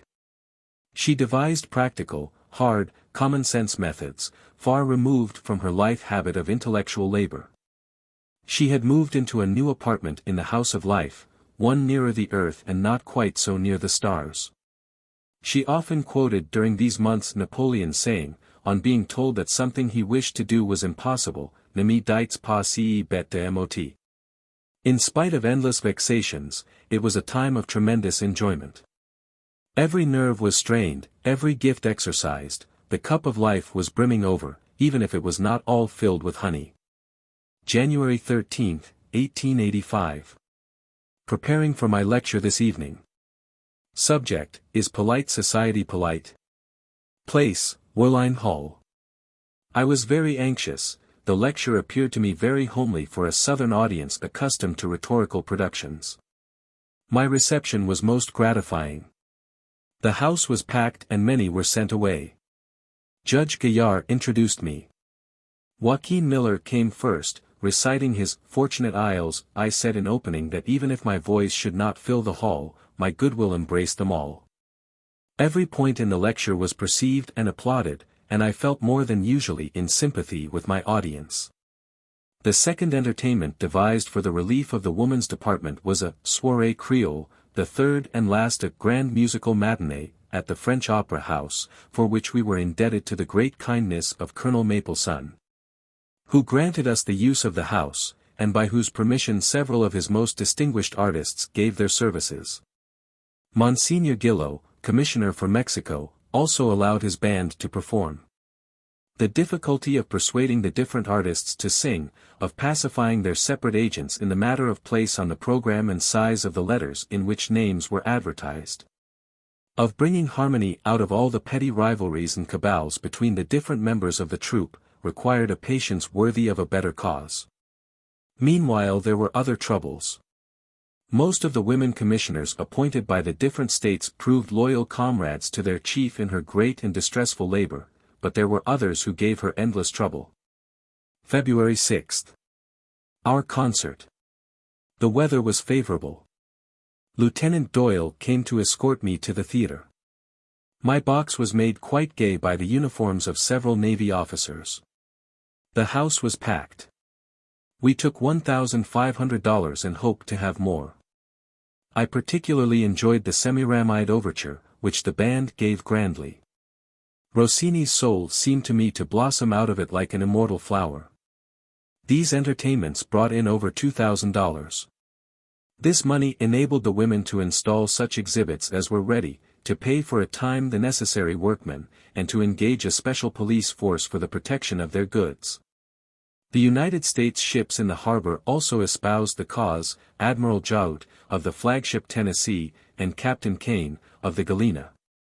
Sending experienced craftsmen whose ready and skillful work soon changed the somewhat desolate aspect of the gallery. The arrangements were as simple as might be, the greatest expense being the purchase of showcases. The tables were of rough pine boards covered with cambrics and flannels, the draperies of the simplest and cheapest, the luxury of a carpet was enjoyed only here and there. But the excellence of the exhibits, and the taste with which they were displayed, made the department a pleasant place. The winter was cold, the wooden walls of the government building let in many a chilling blast. But there was a stove in the office of the chief of installation, and with its help the daily cup of tea was made which kept the workers alive.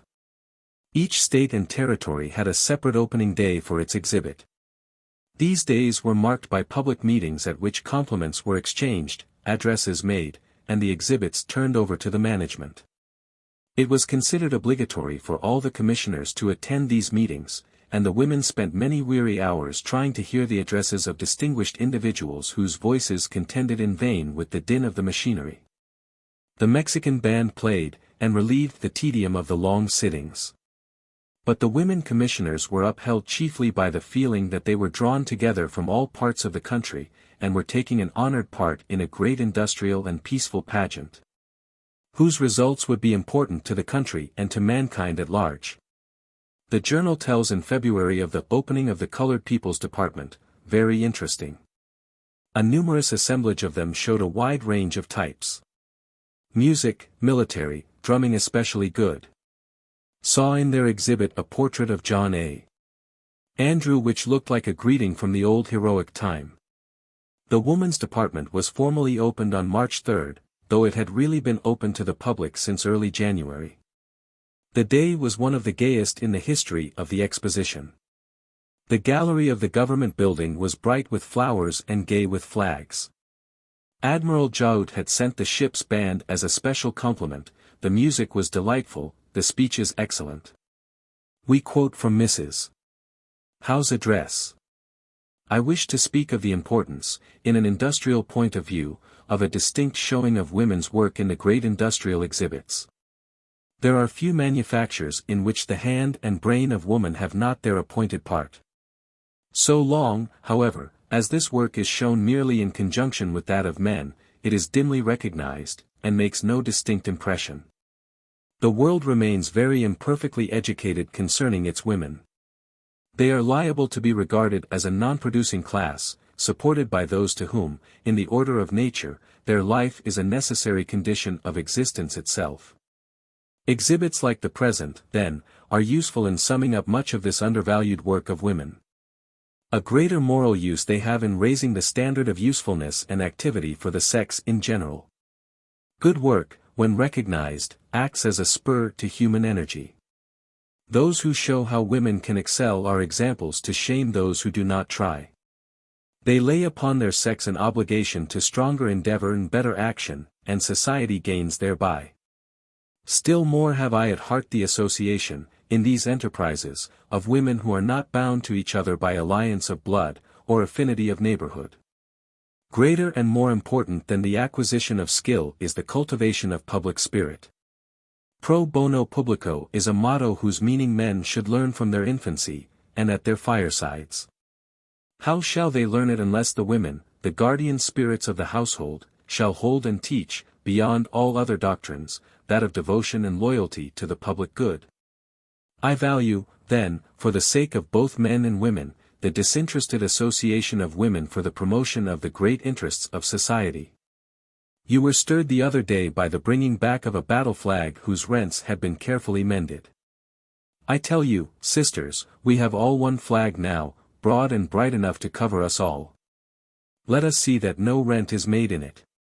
All that the best and wisest men can imagine for the good of the human race can be wrought if the best women will only help the best men. One of her most arduous tasks was the arranging of a course of 24 12 o'clock talks, which were given every Saturday from the middle of February till the close of the Exposition. How she labored over them her companion daughter well remembers too what success crowned the effort. The subjects varied widely.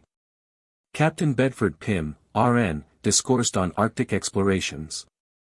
Charles Dudley Warner told the story of the Elmira Reformatory. The Japanese commissioner spoke of woman's work in Japanese literature. These talks were free to the public, and proved so popular that 8 years later the same plan was carried out in the women's department of the Chicago World's Fair, and again proved its excellence and value. As if all this were not enough, she must found a literary association among the young people of New Orleans. She named them the Pans, and among their number were several whose names have since become well known in literature. Grace King, Elizabeth Bisland, and others will remember those evenings, when their bright youth flashed responsive to the call of the elder woman of letters. In all the stress and hurry, we find this entry. My dear father's birthday. I left the Exposition early and walked to visit dear Marion's grave in Gerrard Street Cemetery. A lovely place it was. He is buried above ground in a sort of edifice formed of brick, the rows of coffins being laid on stone floors, each single one divided from those on either side of it by a stone partition. Frances Marion Ward, died September 3, 1847. Erected by William Morse, dear Marion's friend. May 16. Gave my talk to the colored people, soon after 2 in the afternoon in their department. A pretty hexagonal platform had been arranged. Behind this was a fine portrait of Abraham Lincoln, with a vase of beautiful flowers, gladiolus and white lilies, at its base. I spoke of Dr. Channing, Garrison, Theodore Parker, Charles Sumner, John A. Andrew, Lucretia Mott, and Wendell Phillips, occupying about an hour. They gave me a fine basket of flowers and sang my battle hymn. Afterwards the Alabama cadets visited us. We gave them tea, cake and biscuits, and I made a little speech for them. Winter and spring passed rapidly, each season bringing fresh interest. The picturesqueness of New Orleans, the many friends she made among its people, the men and women gathered from every corner of the world, well made up to her for the vexations which inevitably attended her position. Looking back on these days, she said of them, it was like having a big nursery to administer, with children good, bad, and middling. The good prevailed in the end, as it usually or always does, and yet I used to say that Satan had a fresh flower for me every morning, when I came to my office, and took account of the state of things. The difficulties with which the unfortunate managers were struggling made it impossible for them to keep their promises of financial support to the woman's department. Things went from bad to worse. Finally she realized that she herself must find the money to pay the debts of her department and to return the exhibits to the various states. She wrote a letter to John M. Forbes, of Boston, urging him to help her and her assistants out of their alarming predicament. Through Mr. Forbes, the Honorable George F. Hoare, senator from Massachusetts, learned the state of the case. The sum of $15,000 had been named as that necessary to pay all just claims and wind up the affairs of the department. At this time a bill was before Congress for an appropriation to aid the Exposition. Thanks to the efforts of Mr. Hoare, a sum of $15,000 was added to this bill with the express clause, for the relief of the woman's department. The bill was passed without discussion. The news was received with great rejoicing in New Orleans, especially in the woman's department, where our need was the sorest. The promise brought new life to the weary workers, but they were to be far more weary before the end. The Exposition closed on the last day of May. Summer was upon them. The northern women, unused to the great heats of New Orleans, longed to close up their business and depart, but the money had not come from Congress, and they could not leave their post. Days dragged on, days of torrid, relentless heat. Our mother must borrow money for the department here and there to bridge over the gap between promise and fulfillment. Worn out by fatigue, anxiety, and the great heat, she fell seriously ill. Those nearest her begged her to go home and leave to others the final settlement of affairs, but she would not hear of this. She would get well, she must get well. Rallying her forces, mental and physical, she did get well, though her illness for a time seemed desperate.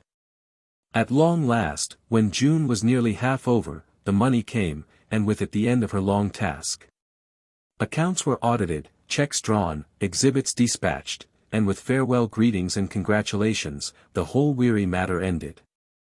Her report as president of the Woman's Department tells the story. The business of the Woman's Department having thus been brought successfully to a close, it only remains for its president to resign the office she has filled.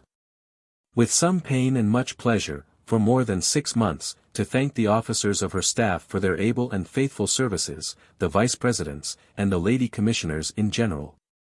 For the friendly support she has had from them almost without exception. The classification by states she considers to have justified itself, partly through the more distinct knowledge thus gained of the work of women in localities widely distant from each other. Partly in the good acquaintance and goodwill developed by this method of work. The friendly relations growing out of it still bind together those who are now thousands of miles apart, but who, we may hope, will ever remain united in a common zeal for promoting the industrial interests of women.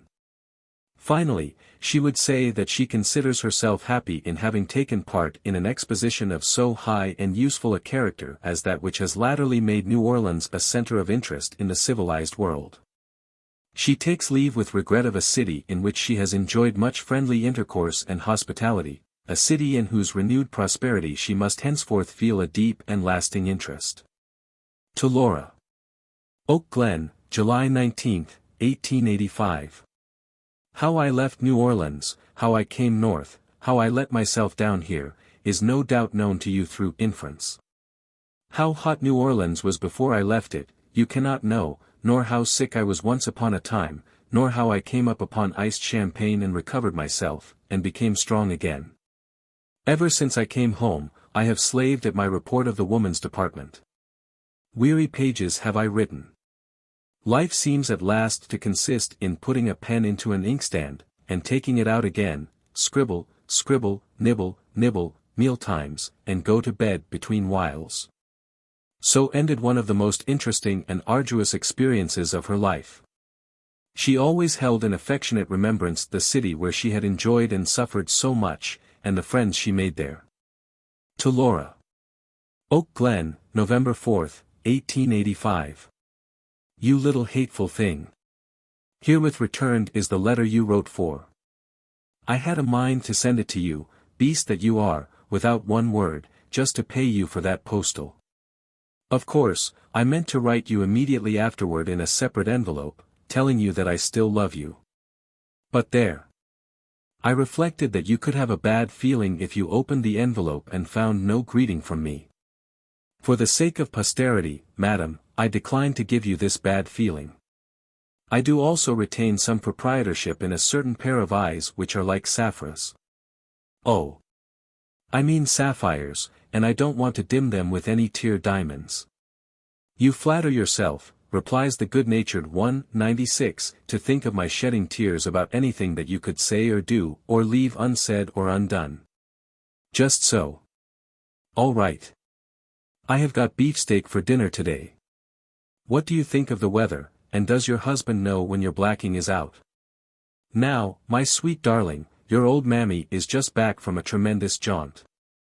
I had a beautiful time in Iowa, and am as well as possible. Only think, traveling and at work for 1 calendar month, and not a finger ache, except one day, when I had a slight headache. And I brought home over $200 earned by lectures. To the same. The Berkeley Nuisance, 97 New York. December 26, 1885. What have I been doing for the last 8 weeks? Never you mind, my little dear. Mostly putting a girdle round the earth by correspondence, and some ly worrying about my poor relations. Don't you flatter yourself that I ever thought of you under this head. But the taken together, are enough to give one a turn at the worry-cat system. Well, I had also to see the distribution of the whole edition of my New Orleans report, and I can only compare this to the process of taking down a house, and of sending each individual brick somewhere, labeled with your compliments. Supposing the bricks to be 1,000 in number, it would take some time to distribute them. Harry Richards will be able to tell you how much time, and how many masculine oaths would go to each 100 of the articles. Well, that's enough about that. You have had one of my bricks sent you, and hang me if I believe you have read it. Sweet Ison, a new little expression which I have this minute invented. I stayed at Oak Glen until Monday last, which was the 21st. Then I came here by the way of Boston, and arose on Tuesday evening. Our quarters, or rather eighths, are small, considering my papers and Maud's clothes. The food is fine, the style first-rate, the rigs imposing to a degree, but, I kind of hate it all. New York is too frightfully dirty. And then so stereotyped and commonplace. Boston losing its prestige? Not as I am at present advised. Chapter 22. More changes. 1886 to 1888, AET. 67 to 69. Julia Romana Anagnos. Julia Romana. How thy trembling beauty, that oft would shudder at one breath of praise, comes back to me, before the trump of duty had marshaled thee in life's laborious ways. We used to wonder at thy blush in hearing thy parents praised. We now know what it meant. A consciousness of their gifts reappearing, perchance in nine, to consummation blent. Oh, she was beautiful, beyond all magic of sculptor's hand, or pencil to portray. Something angelical, divinely tragic, tempered the smile that round her lips would play. Dear firstborn daughter of a hero's heart, passed to perfection, all but perfect here. We weep not much, remembering where thou art. Yet, child of poesy, receive a tear. T. W. Parsons.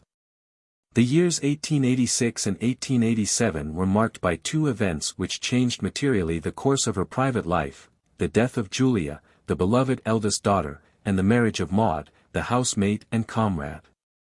During the winter of 1885 to 86 she made her headquarters in New York. Lecture engagements, conferences, and sermons took her hither and thither, and much of the time that should have been precious was passed in trains and boats. In the last days of February, Julia was stricken with rheumatic fever, which soon developed into typhoid. The weather was direful, bitter cold and furious wind. Our mother went at once to South Boston, where, arriving, found my dear child seriously but not dangerously ill. Her joy at my coming was very pathetic. On the 28th she writes. I cannot be sure whether it was on this day that she said to me, Mama, don't you remember the dream you had when Flossie and I were little children, and you were in Europe? You dreamed that you saw us in a boat and that the tide was carrying us away from you. Now the dream has come true, and the tide is bearing me away from you. This saying was very sad to me. But my mind was possessed with the determination that death was not to be thought of.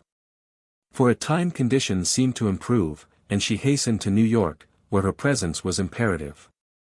But a telegram summoned her back. Julia was not so well, and, a pain as of death, fell on the anxious mother. Saw by Katie's face when she opened the door that things were worse. I flew up the stairs and found my darling little changed, except that her breathing seemed rather worse. She was so glad to see me. About this time I noticed a change come over her sweet face. I felt, but would not believe, that it was the beginning of the end. Julia was presently very happy, with Michael on one side of her and myself on the other. Each of us held a hand. She said, I am very happy now. If one has one's parents and one's husband, what more can one want? And presently, the angels have charge of me now, Mama and Mimey 98 she said to me, what does the Lord want to kill me for? I am dying. I said, no, my darling, you are going to get well. She said, remember, if anything happens to me, you two must stay together. A little later Michael and I were alone with her. She began to wander, and talk as if with reference to her club or some such thing. If this is not the right thing, she said, call another priestess, then, very emphatically, truth. Truth. These were her last words. My darling should have been 42 years old this day. A few days later she writes to Mary Graves. I am not wild, nor melancholy, nor inconsolable, but I feel as America might if some great, fair state were blotted from its map, leaving only a void for the salt and bitter sea to overwhelm. I cannot, so far, get any comfort from other worldly imaginings. If God says anything to me now, he says, "Thou fool." The truth is that we have no notion of the value and beauty of God's gifts until they are taken from us. Then he may well say, "Thou fool," and we can only answer to our name. The journal says, "This is the last day of this sorrowful march which took my dear one from me. I seem to myself only dull, hard, and confused under this affliction. I pray God to give me comfort by raising me up that I may be nearer to the higher life into which she and her dear father have passed. And thou, Alai son, have had an uplifting of soul today. Have written to Mary Graves, I am at last getting to stand where I can have some spiritual outlook. The confusion of is not is giving place to the steadfastness of is. Have embodied my thoughts in a poem to my dear Julia and in some pages which I may read at the meeting intended to commemorate her by the New England Woman's Club. The journal of this spring is full of tender allusions to the beloved daughter. The dreams of night often brought back the gracious figure, these visions are accurately described, each detail dwelt on with loving care. In the Reminiscences, she tells of Julia's consecrated life, of her devotion to her father, and to the blind pupils. Describes, too, her pleasure in speaking at the Concord School of Philosophy, where her mind seemed to have found its true level, and in a metaphysical club of her own founding. It was beautiful to see her seated in the midst of this thoughtful circle, which she seemed to rule with a staff of lilies. The club was one in which diversity of opinion sometimes brought individuals into sharp contrast with each other. But her gentle government was able to bring harmony out of discord, and to subdue alike the crudeness of skepticism and the fierceness of intolerance. In the Reminiscences, we find also the record of Julia's parting injunction to her husband, "Be kind to the little blind children, for they are Papa's children." These parting words, our mother adds, are inscribed on the wall of the kindergarten for the blind at Jamaica Plain. Beautiful in life, and most beautiful in death, her sainted memory has a glory beyond that of worldly fame. She considered Julia the most gifted of her children. The Reminiscences speak of her at some length, making mention of her beneficent life, and of her published works, a volume of poems entitled Stray Chords, and Philosophiae Quaestor. A slender volume in which she described the Concord School of Philosophy and her pleasure therein. In our mother's house of life, each child had its special room, though no door was locked to any. In all things pertaining to philosophy, Julia was her special intimate. For help and sympathy in suffrage and club doings, she turned naturally to Florence, an ardent worker in these fields. With Harry she would specially enjoy music, with Laura would talk of books. While Maud was the prime minister, in social and household matters. So, till the very last, we grey-haired children leaned on her, clung to her, as in the days when we were children indeed. A few years before Julia's death, our mother wrote to Mrs. Cheney, who had lost her only daughter, "This combat of the soul with deadly sorrow is a single-handed one, so far as human help is concerned. I do believe that God's sweet angels are with us when we contend against the extreme of calamity." Heavy as this affliction was, it brought none of the paralysis of grief caused by Sammy's death, rather, as after the passing of the Chevalier, she was urged by the thought of her dead child to more and higher efforts. In the quiet of Oak Glen she wrote this summer a careful study of Dante and Beatrice, for the Concord School of Philosophy. 99 July 20 found her at Concord, where she and Julia had been wont to go together. She says, "I cannot think of the sittings of the school without a vision of the rapt expression of her face as she sat and listened to the various speakers." 100. Spite of her grief in missing this sweet companionship, she found the sessions of the school deeply interesting. She was much more nervous than usual about her lecture, which really sounded a good deal better than it had looked to me. It was wonderfully well received.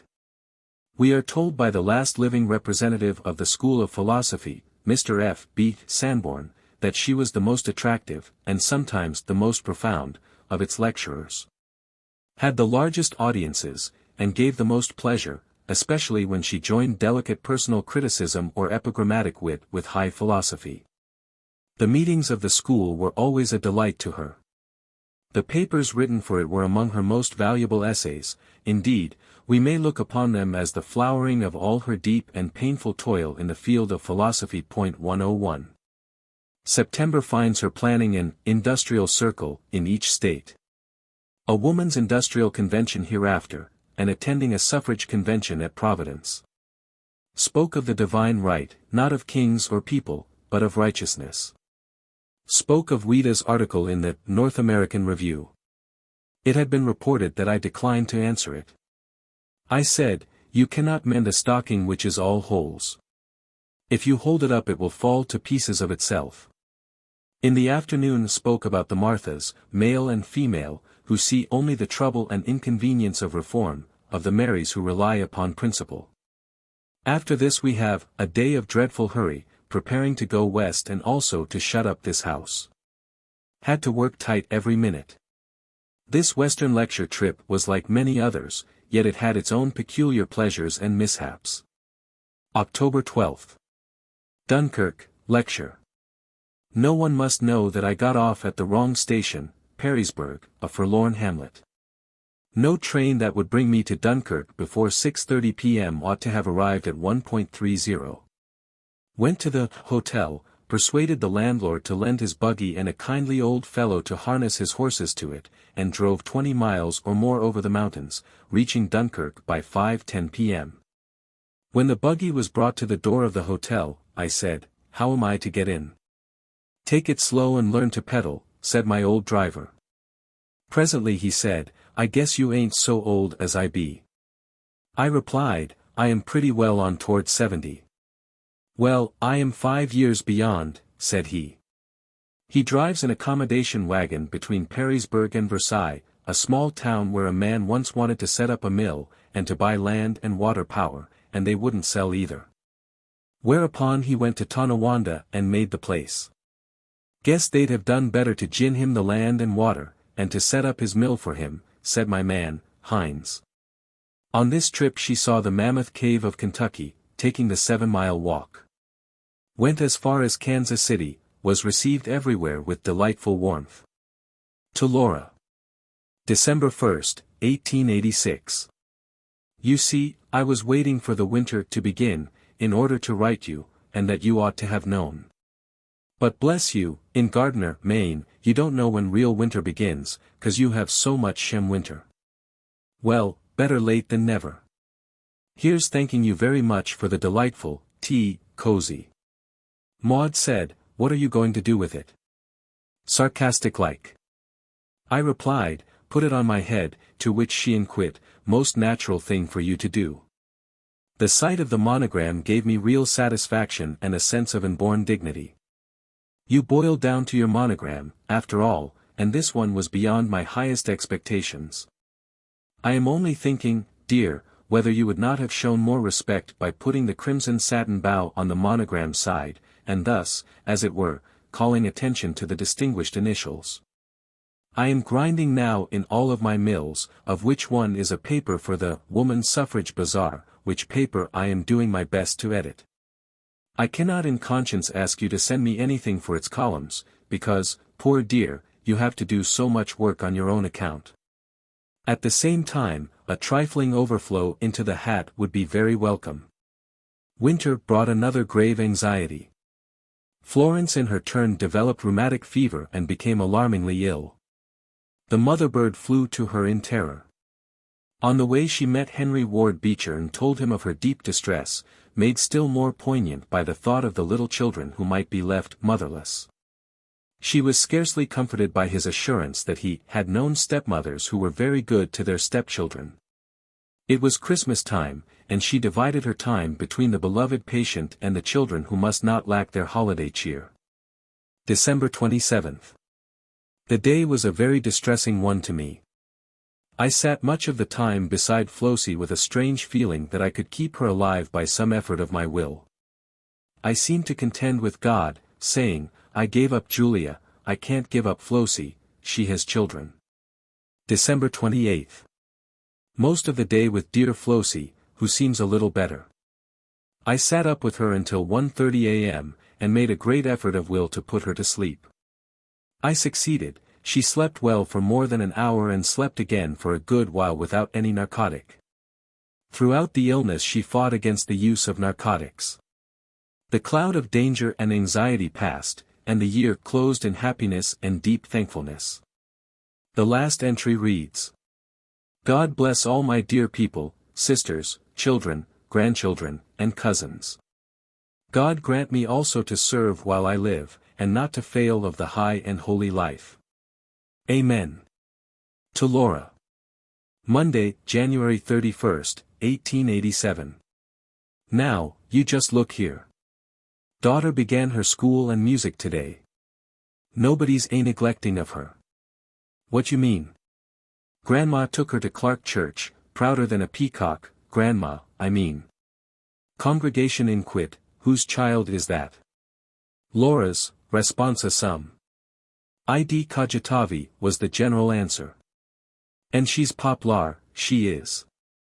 Little 14-year-olds keep a coming and a coming. And I draws her bath, and tucks her up in bed.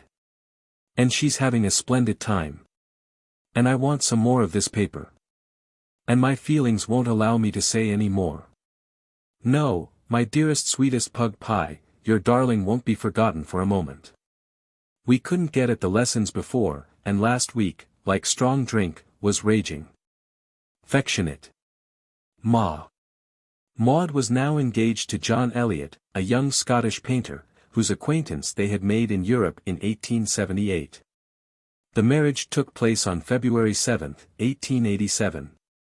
Though there were many periods of separation, the Elliots, when in this country, made their home for the most part with our mother. The affection between her and her son-in-law was deep, his devotion to her constant. Through the years that were to follow, the comradeship of the three was hardly less intimate than that of the two had been. The journal carries us swiftly onward. In place of the long meditations on philosophy and metaphysics, we have brief notes of comings and goings, of speaking and preaching, writing and reading. She works hard to finish her paper on Women in the Three Professions, Law, Medicine, and Theology, for the Chautauquan. Very tired afterwards. She speaks at the Newport Opera House with Mrs. Livermore, who said she did not know Mrs. Howe could speak so well. She takes part in the author's reading for the Longfellow Memorial in the Boston Museum, reciting Our Orders, and the Battle Hymn, with her lines to Longfellow recently composed. I wore my velvet gown, my mother's lace, Uncle Sam Saint Esprit, and did my best, as did all the others.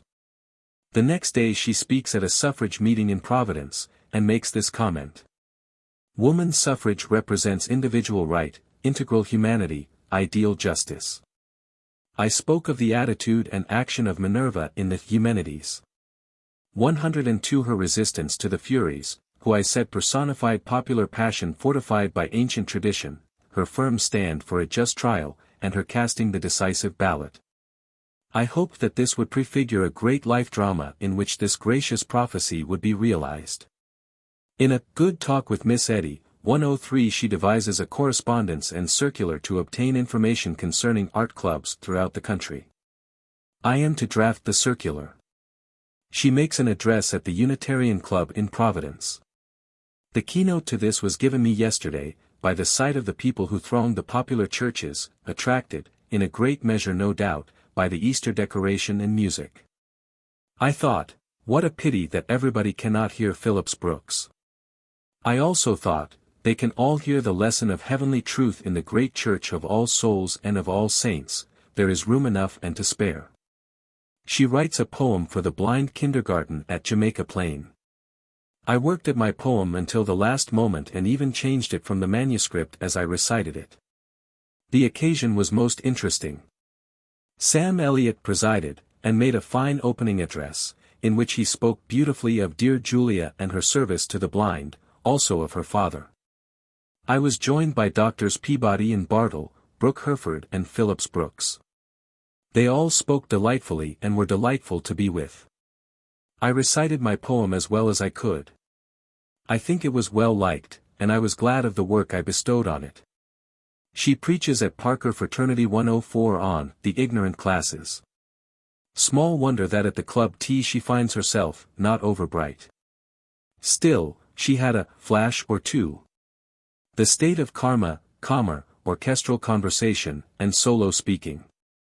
She hears the Reverend William Rounceville Alger's paper on the blessed life. Very spiritual and in a way edifying, but marred by what I should call mixed metaphysic. One goes beyond his paper to feel a deep sympathy with him, a man of intense intellectual impulse, in following which he undergoes a sort of martyrdom, while yet he does not seem to me to hit the plain, practical truth so much as one might wish.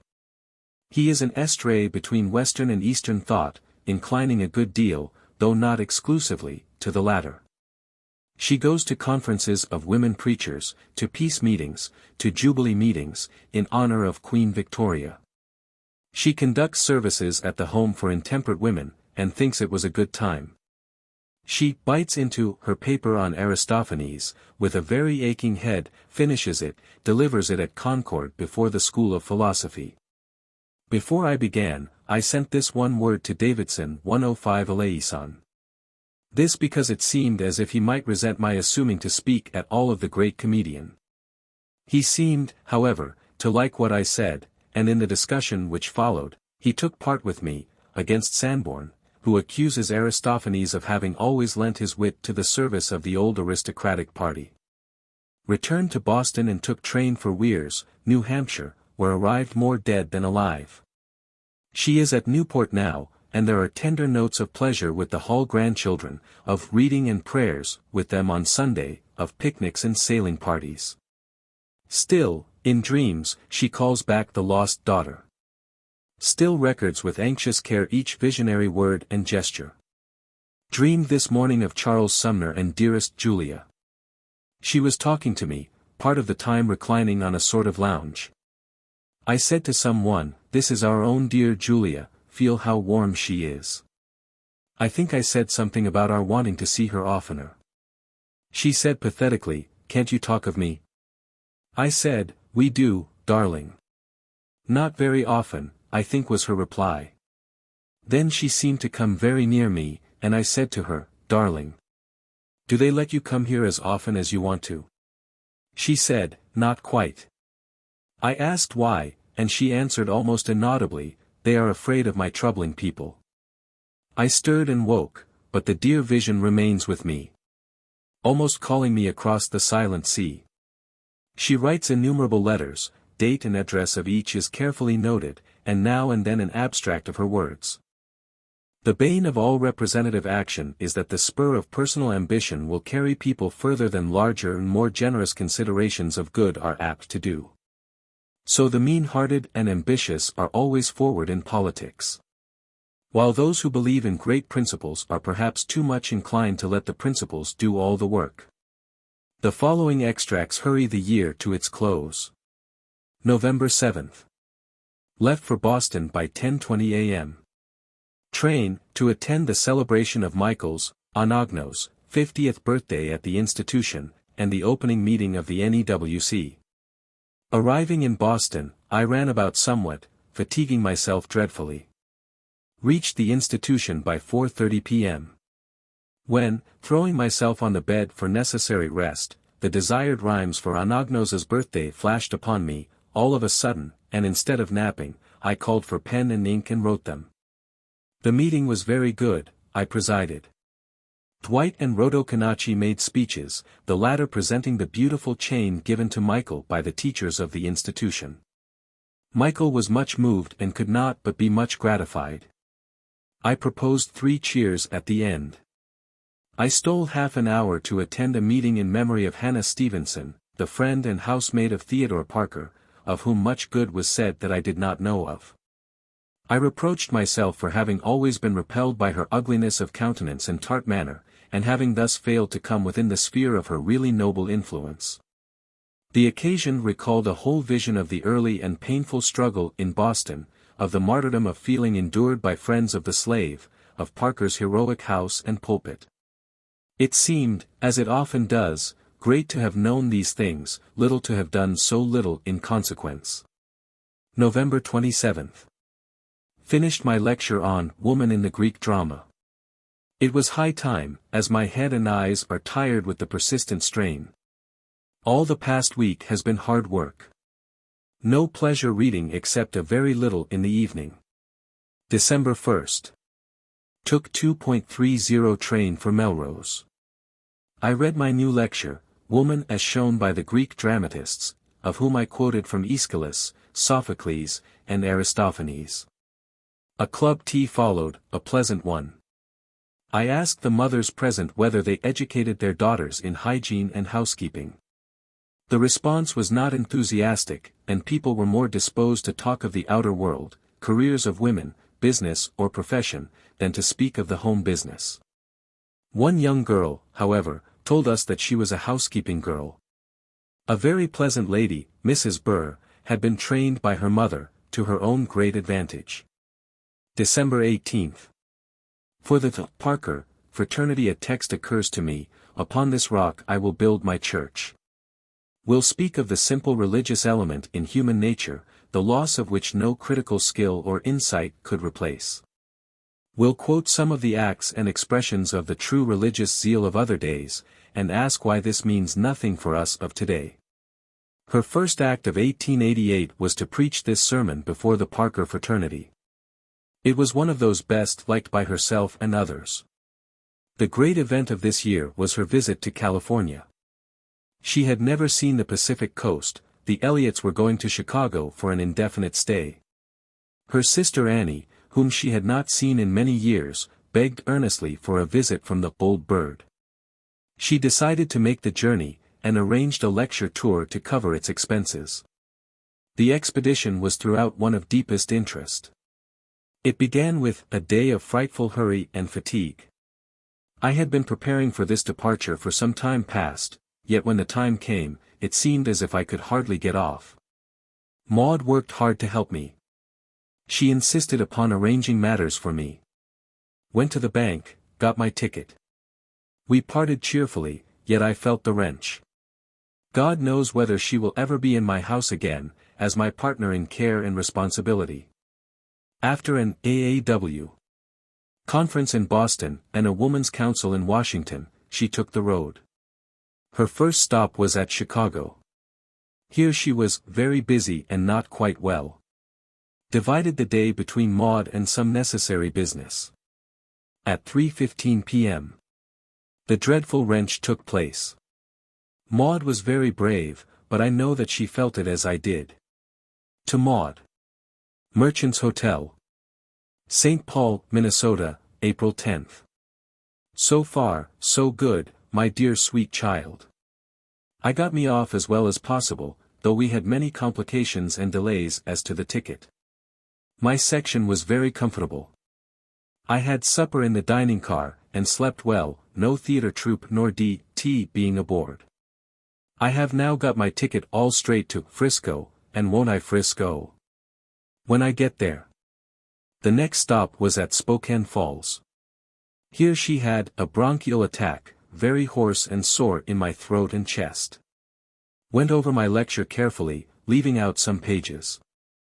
Felt absolute need of tea stimulant, and went downtown, finding some in a grocer's shop. The good servant Dora made me a hot cup which refreshed me greatly. Very hoarse at my lecture. Opera house a good one enough, for a desk, a box mounted on a barrel, all covered with a colored paper, decent enough. Lecture, polite society, well received. The Spokane of today may smile at the small things of yesterday. Yet our mother always spoke with pleasure of her cordial reception there. Walla Walla, Wallula, Passayer. In the last named place she found a tavern with many claimants for beds. Mrs. Isaacs, who came with me from Walla Walla for a little change of air, could not have a separate room, and we were glad to share not only a small room but also a three-quarters bed. I was cramped and slept miserably. She was very quiet and amiable. At Tacoma again, on the way whither she felt as if her life hung by a thread while crossing the Notch, there was but one room for the two ladies, but they occupied it very peacefully. After church at Tacoma, we heard singing in one of the parlors, and went in quest of it. In the great parlor of the hotel where hops take place, we found an assemblage of men and women, mostly young, singing gospel hymns, with an accompaniment of grand piano. The Bishop of New Zealand stood in the middle of the apartment singing with gusto. Presently he took his place at the instrument, his wife joining him as if she thought his situation dangerous for a lone hand. A little later, someone, who appeared to act as master of ceremonies, asked me to come over and be introduced to the bishop, to which I consented. His first question was, "Are you going to New Zealand immediately?" He is a Londoner. Ah, come. With all your states, you can show nothing like London. Being asked for a brief address, he spoke very readily, with a frank, honest face, and in a genial, off-hand manner. A good specimen of his sort, not fine-brained, nor over-brained, but believing in religion and glad to devote his life to it. The bishop has blue eyes and a shaggy head of grizzled hair. After Tacoma came hospitable Seattle, where she lectured and attended a meeting of the Seattle Emerson Club, then to Olympia, by a small sound steamer. A queer old bachelor on board, hearing me say that I should like to live in Washington Territory, said he would give me a handsome house and lot if I would live in Olympia, at which several Olympians present laughed. She left Olympia by train, en route for Portland. The conductor, Brown by name, saw the name on her valise, and claimed acquaintance, remembering her when she lived in Boylston Place. Soon after, passing a lovely little mill stream, with a few houses near it, by name Tumwater, she consulted him as to the value of land there, with the result that she bought several acres of good bottom land. This was one of several small purchases of land made during her various journeyings. She always hoped that they would bring about large results. The Tumwater property was specially valued by her, though she never set foot in the place. The pioneer was strong in her, as it was in the doctor. The romance of travel never failed to thrill her. Speeding hither and thither by rail, her eye caught beauty and desirableness in a flash. The settler stirred in her blood, and she longed to possess and to develop. Tumwater she fondly hoped was to bring wealth to the two eldest grandchildren, to whom she bequeathed it. In Portland she spent several days, lectured 3 times, and was most hospitably entertained. On her one disengaged evening she went down into the hotel parlor, played for the guests to dance, played accompaniments for them to sing. She spoke to the school children, she made slight acquaintance with various people, most of whom told her the story of their lives. Briefly, she touched life at every point. Finally, on May 5, she reached San Francisco, and a few hours later the ranch of San Geronimo, where the Maillards had been living for some years. Situation very beautiful, she says, a cup in the mountains. Here she found her beloved sister Annie, the little hitter of her early letters. Here she spent happy days, warm with outer and inner sunshine. California was a-tiptoe with eagerness to see and hear the author of the Battle Hymn. Many lectures were planned, in San Francisco and elsewhere. The journal gives but brief glimpses of this California visit, which she always recalled with delight as one of the best of all her great good times. In the newspaper clippings, preserved in a scrapbook, we find the adjectives piled mountain high in praise and appreciation. Though not yet 70, she was already, in the eye of the youthful reporter, aged. Her silver hair was dwelt on lovingly. People were amazed at her activity. One of the great occasions was the celebration of Decoration Day by the Grand Army of the Republic in the Grand Opera House, at which she was the guest of honor. The house was packed. The stage brilliant with flowers and emblems. Her name was cheered to the echo. She spoke a few words of acknowledgement. I join in this celebration with thrilled and uplifted heart. I remember those campfires, I remember those dreadful battles. It was a question with us women, will our men prevail? Until they do they will not come home. How we blessed them when they did, how we blessed them with our prayers when they were in the battlefield. Those were times of sorrow. This is one of joy. Let us thank God, who has given us these victories. The audience rose en masse, and stood while the battle hymn was sung, author and audience joining in the chorus. After her second lecture in Santa Barbara, she sauntered a little, and spent a little money. Bought some imperfect pearls which will look well when set. Wanted a handsome brooch which I saw, thought I had best conquer my desire, and did so. At Ventura, got so tired that I could hardly dress for lecture. The next day she proposed to Mrs. S. at dinner, 1 p.m., to invite some young people for the evening, promising to play for them to dance. She, Mrs. S., ordered a buggy and drove about the village. Her son stretched a burlap on the straw matting and waxed it. About 30 came. We had some sweet music, singers with good voices, and among others a pupil of Parebo, who was really interesting and remarkable. At one of the hospitable cities, a gentleman asked her to drive with him, drove her about for a couple of hours, descanting upon the beauties of the place, and afterwards proclaimed that Mrs. Howe was the most agreeable woman he had ever met. "And I never once opened my lips," she said. On June 10 she preached in Oakland, the one sermon which I have felt like preaching in these parts, "Thou art Peter, and upon this rock." The house was well filled. After service, as I leaned over to speak to those who stopped to greet me, I saw one of our old church members, who told me, with eyes full of tears, that our dear James Freeman Clarke is no more. This was like an ice bolt. I could not realize it at first. A very tender history. Did in your passing fall. Years of sweet converse, of following independence, end with this event. So we come to the last day at the ranch, the parting with the dear sister. The departure for San Francisco, laden with roses and good wishes. On the way eastward she stopped at Salt Lake City, and went to the Mormon Tabernacle, an enormous building with a roof like the back of a turtle, many tourists present. The Mormons mostly an ill-looking and ill-smelling crowd. Bishop Whitney, a young man, preached a cosmopolite sermon, quoting Milton and Emerson. He spoke of the Christian Church with patronizing indulgence. Insisted upon the doctrine of immediate and personal revelation, and censured the Mormons for sometimes considering their families before their church.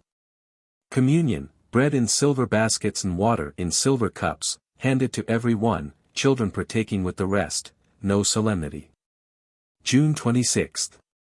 To visit the penitentiary, where 30 Mormon bishops are imprisoned for polygamy. Spoke with one, Bishop of Provo, a rather canny-looking man, whom we found in the prison library, reading. The librarian, 4 years' term for forgery, told me it was the result of liquor and bad company. I said a few motherly words to him and presently proposed to speak to the prisoners, to which the jailer gladly assented.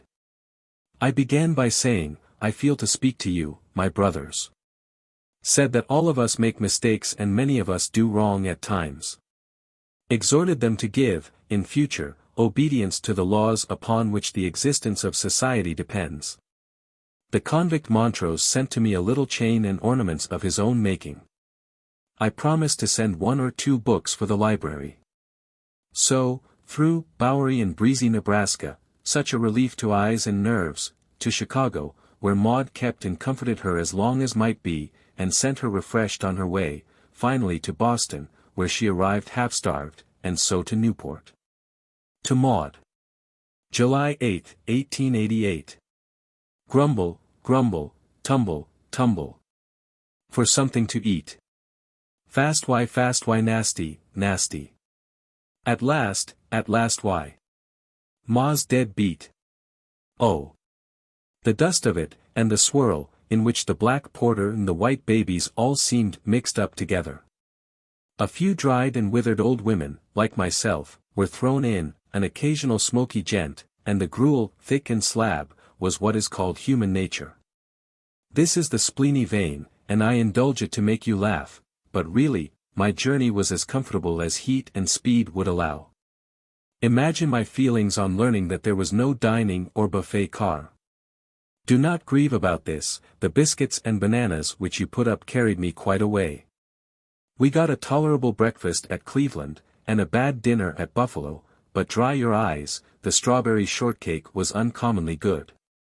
And think how good it is that I have got through with it all and can now rest good and handsome. The summer entries in the journal are varied and picturesque. My cow, of which I was fond, was found dead this morning. My neighbor Ami was very kind. I feel this a good deal, but complaining will not help matters. Mr. Bancroft, George, historian, brought Dr. Hedge to call after dinner. Mr. B. kissed me on both cheeks for the first time in his life. We had a very pleasant and rather brilliant talk, as might have been expected where such men meet. She writes to Maud. Mr. Alger seized upon my left ear metaphorically and emptied into it all the 5-syllable words that he knew, and the result was a mingling of active and passive lunacy, for I almost went mad and he had not far to go in that direction. And again. Apropos of, how the great world does use up a man. It is not merely the growing older, for that is a natural and simple process, but it is the coating of worldliness which seems to varnish the life out of a man. Dead eyes, dead smile, and, worst of all, dead breath. September 23. To church in Newport. A suggestive sermon from Mr. Alger on watching, i.e. upon all the agencies that watch us, children, foes, friends, critics, authorities, spirits, God himself. As we drove into town, Newport, I had one of those momentary glimpses which in things spiritual are so infinitely precious. The idea became clear and present to my mind that God, an actual presence, takes note of our actions and intentions. I thought how helpful it would be to us to pass our lives in a sense of this divine supervision. After this inward experience I was almost startled by the theme of Alger's sermon. I spoke to him of the coincidence, and he said it must have been a thought wave. The thought is one to which I have need to cling. I have at this moment mental troubles, obsessions of imagination, from which I pray to be delivered. While this idea of the divine presence was clear to me, I felt myself lifted above these things. May this lifting continue. November 4th. In my prayer this morning I thanked God that I have come to grieve more over my moral disappointments than over my intellectual ones. With my natural talents I had nothing to do, with my use or abuse of them, everything. I have thought, too, lately, of a reason why we should not neglect our duty to others for our real or supposed duty to ourselves. It is this, ourselves we have always with us. Our fellows flit from our company, or pass away and we must help them when and while we can. On December 5th she hears the bitter news of Abby May's death. Alas! And alas! For the community, for her many friends, and for the club and the Congress in which she did such great silent service. God rest her in his sweet peace. On Christmas Day she went to Trinity Church, where I enjoyed Phillips Brooks's sermon. Felt much drawn to go to communion with the rest, but thought it might occasion surprise and annoyance. Going into a remote upper gallery I was present at the scene, and felt that I had my communion without partaking of the elements. These lines also suggested themselves as I walked home. The universal bread. The sacrificial wine. The glory of the thorn-crowned head. Humanity divine. The last day of the year dawned upon me, bringing solemn thoughts of the uncertainty of life, and sorrow for such misuse of its great gifts and opportunities as I am well conscious of. This has been a good year to me. It carried me to the Pacific slope, and showed me indeed a land of promise. It gave me an unexpected joy in the harmonious feelings toward me and the members of AAW at the Detroit Congress. It has, alas, taken from me my dear pastor, most precious to me for help and instruction, and other dear and valued friends, notably Sarah Shaw Russell, 106 Abby W. May and Carrie Tappan. 107. I desire to set my house in order, and be ready for my departure. Thankful to live, or willing to cease from my mortal life when God so wills. Chapter 23. 70 Years Young.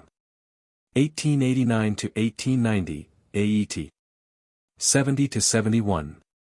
The 7 decades of my years. I figure like those Pleiad spheres, which, through the heavens' soft impulse moved, still seek a sister star beloved. Through many sorrows, more delight. Through miracles in sound and sight. Through battles lost and battles won. These star-spaced years have led me on. Though long behind me shows the path, the future still its promise hath. For though the past be fair and fond, the perfect number lies beyond. J. W. H. She was dissatisfied with herself in these days. January 1, 1889. In my prayer this night I asked for weight and earnestness of purpose. I am too frivolous and frisky. On waking I said, if God does not help me this day, I shall not be able to finish my address, for a Washington's birthday celebration at Newport. She thinks he did help her, as she found the vein of what she wished to say, and finished it to her tolerable satisfaction. As I entered the hall in the evening, the thought of Cinderella struck me, and I used it by comparing the fashion, of which we make so much account, to Cinderella with her rat horses and pumpkin carriage, so resplendent until her hour came. Then the horses would not carry her, the golden coach would not hold her, her illusory grandeur was at an end. Our cause of truth and justice I compared to the princess in her enchanted sleep, who lies spellbound until the true champion comes to rescue her, and the two go forth together, to return to sleep and diversion, oh, nevermore. This is the note throughout the journal, the record of work, the prayer for strength. Yet the friskiness was there, no one but herself would have had less of it. She had already entered the happy estate of grandmotherhood, and enjoyed it to the full. New songs must be made for the little new people, new games invented. We see her taking a grandchild's hands in hers, and improvising thus. We have 2 hands to buckle bands. We have 10 fingers to make close ringers. We have 2 thumbs to pick up crumbs. We have 2 heels to bob for eels. We have 10 toes to match our nose. If the child be tired or fretful, hush, says the grandmother. Be good, and I will play you the canary bird's funeral. Off they go to the piano, and the canary bird's funeral is improvised, and must be played over and over, for this and succeeding grandchildren. For them, too, she composed the musical drama of Flibbertigibbet, which she was to play and recite for so many happy children, and grown folks too.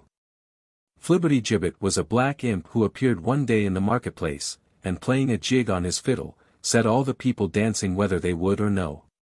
She played the jig, and one did not wonder at the people. Next came Flibbertigibbet's march, which he played on his way to prison, his melancholy, as he sat in durance, the cats on the roof of his prison, finally, entrance of the benevolent fairy, who whisks him off in a balloon to fairyland. All these, voice and piano gave together, nobody who heard Flibbertigibbet ever forgot it. She set Mother Goose to music for the grandchildren, singing of Little Boy Blue, and the Man in the Moon.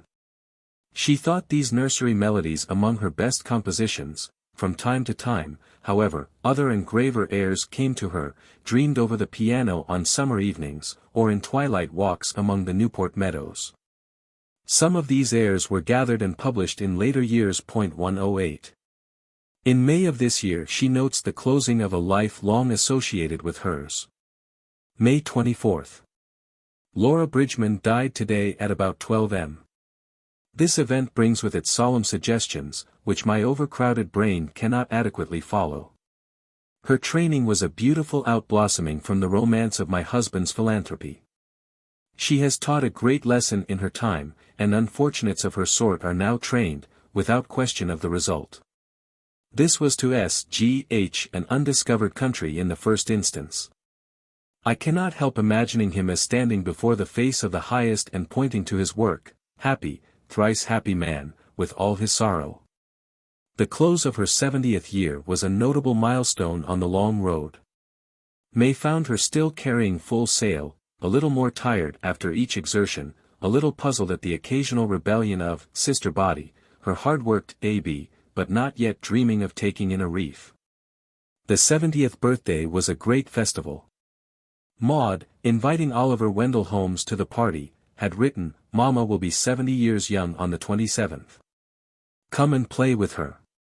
The doctor in his reply said, "It is better to be 70 years young than 40 years old." Dr. Holmes himself was now 80 years old. It was in these days that she went with Laura to call on him, and found him in his library, a big, bright room, looking out on the Charles River, books lining the walls, a prevailing impression of atlases and dictionaries open on stands.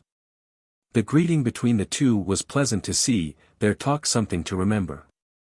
"Ah, Mrs. Howe," said the autocrat, "you at 70 have much to learn about life. At 80 you will find new vistas opening in every direction." 10 years later she was reminded of this. "It is true," she said. At parting he kissed her, which touched her deeply. He was in another mood when they met at a reception shortly after this. "Ah, Mrs. Howe," he said, "you see I still hang on as one of the old wrecks." "Yes, you are indeed wrecks," was the reply. "Then, madam," he cried with a flash, "you are Regina." To return to the birthday. Here are a few of the letters received. From George William Curtis. West New Brighton, Staten Island, New York. May 9, 1889. My dear Mrs. Elliott. I shall still be too lame to venture so far away from home as your kind invitation tempts me to stray, but no words of my regard and admiration for Mrs. Howe will ever limp and linger. I doubt if among the hosts who will offer their homage upon her accession to the years of a ripe youth there will be many earlier friends than I. And certainly there will be none who have watched her career with more sympathy in her varied and humane activities. Poet, scholar, philanthropist, and advocate of true democracy, her crown is more than triple, and it is her praise as it may well be her pride to have added fresh luster to the married name she bears. I am sincerely sorry that only in this inadequate way can I join my voice to the chorus of friendly rejoicing and congratulation on the happy day, which reminds us only of the perpetual youth of the warm heart and the sound mind. Very truly yours. George William Curtis. From W. W. Story. My dear Julia. I suppose I may still call you so, we are both so young and inexperienced. I cannot let this anniversary of your birth go by, without stretching out my hands to you across the ocean, and throwing to you all they can hold of good wishes, and affectionate thought, and delightful memories. Though years have gone by since I have seen you, you are still fresh, joyous, and amusing, and charming as ever. Of this I am fully persuaded, and often I look into that anxious mirror of my mind, and see you and wander with you, and jest with you and sing with you, as I used in the olden days. And never will I be so faithless as to believe that you are any older than you were, and I hope earnestly you are no wiser and that a great deal of folly is still left in you, as it is, I am happy to say, in me. For, after all, what is life worth when its folly is all departed? When we have grown wise and sad as well as old, it is time to say good-bye. But that time has not come for us yet. So let us still shout Eviva. I do not mention the fact of your age, I don't know it, but if I should guess, from what I know I should say 25. I was 28 when I left America, and that is such a few months ago, and I know you were born somewhat about the same time. You will receive a great many congratulations and expressions of friendship, but none more sincere than those of your old friend, I mean. Your young friend. W. W. Story. Rome, Palazzo Barberini. May 10, 1889. From James Russell Lowell. 68, Beacon Street. May 13, 1889. Dear Mrs. Howe. I shouldn't have suspected it, but if you say so, I am bound to believe this improbability, as absurd as Leporello's catalogue for its numerals. If it be so, I beg pardon. Since it is so, I am glad that you are going to take it cheerfully as who should say to time, another turn of the glass, please, my young friend, I'm writing. But alas, I can't be there to take a glass with you. You say, if there be no obstacle. No less than a couple of 1,000 miles of water, harder to get over than the years themselves, which indeed get behind more swiftly than they ought. I can at least wish you many happy returns of the day and will drink to your health on the 27th. I sail on the 18th. Pray accept my thanks and regrets and make them acceptable to your children. Faithfully yours, James Russell Lowell. The journal thus notes the occasion. My 70th birthday. A very busy day for all of us. My head was dressed at 11. All my children were here, with daughter and sons-in-law. I had many lovely gifts. The house was like a garden of costly flowers. Breakfast was at 12:30, was in very good style. Guests, General Walker, John S. Dwight, E. E. Hale, Mrs. Jack Gardner, Madams Bell, Pratt, and Agassiz. Walker made the first speech at the table, H.M.H. 109 being toastmaster.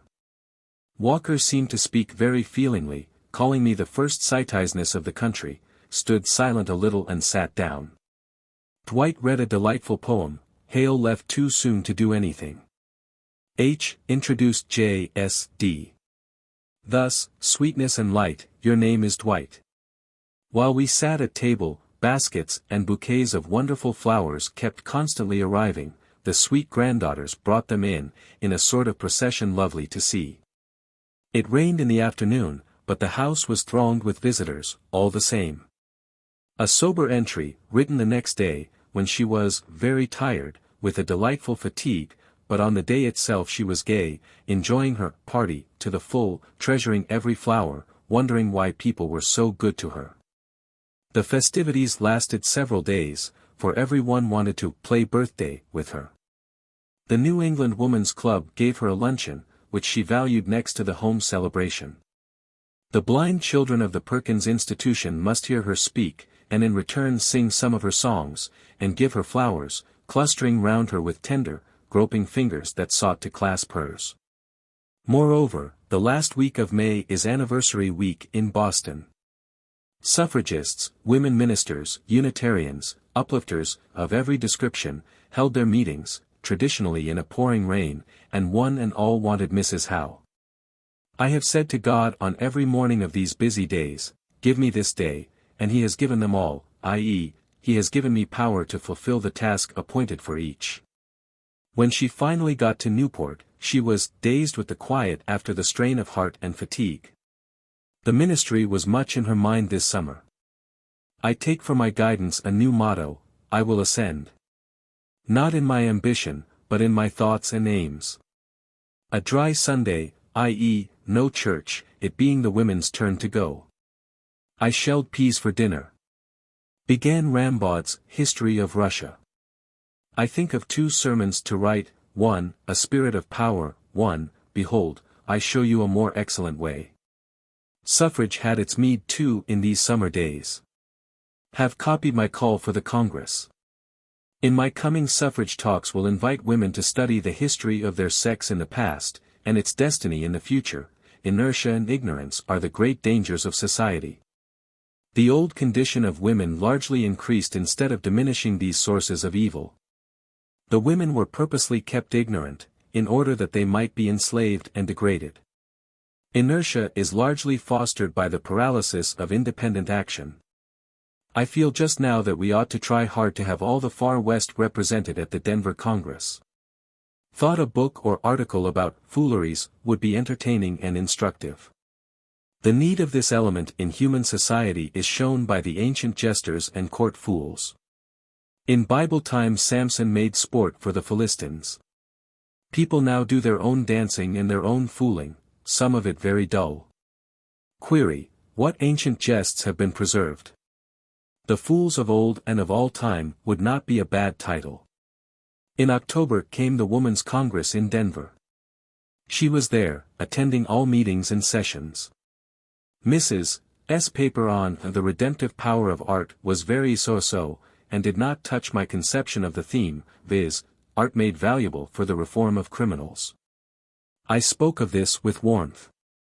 After the Congress, the visiting ladies enjoyed a drive about the city of Denver. I went early to the high school with A.B.110 found Mrs. Cheney speaking to the pupils assembled. She did not notice our entrance and spoke of me very warmly.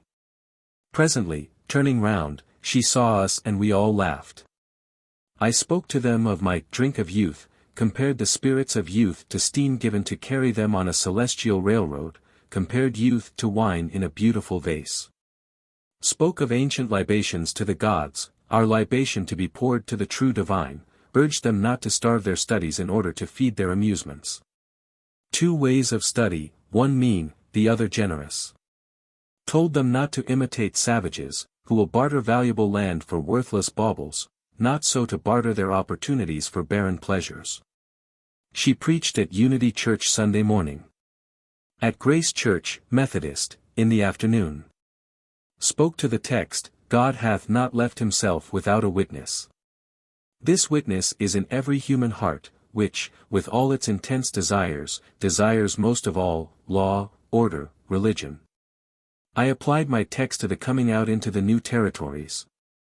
A rough exodus stimulated by the love of gold, but with the army of fortune-seekers go faithful souls, and instead of passing out of civilization, they extend its bounds.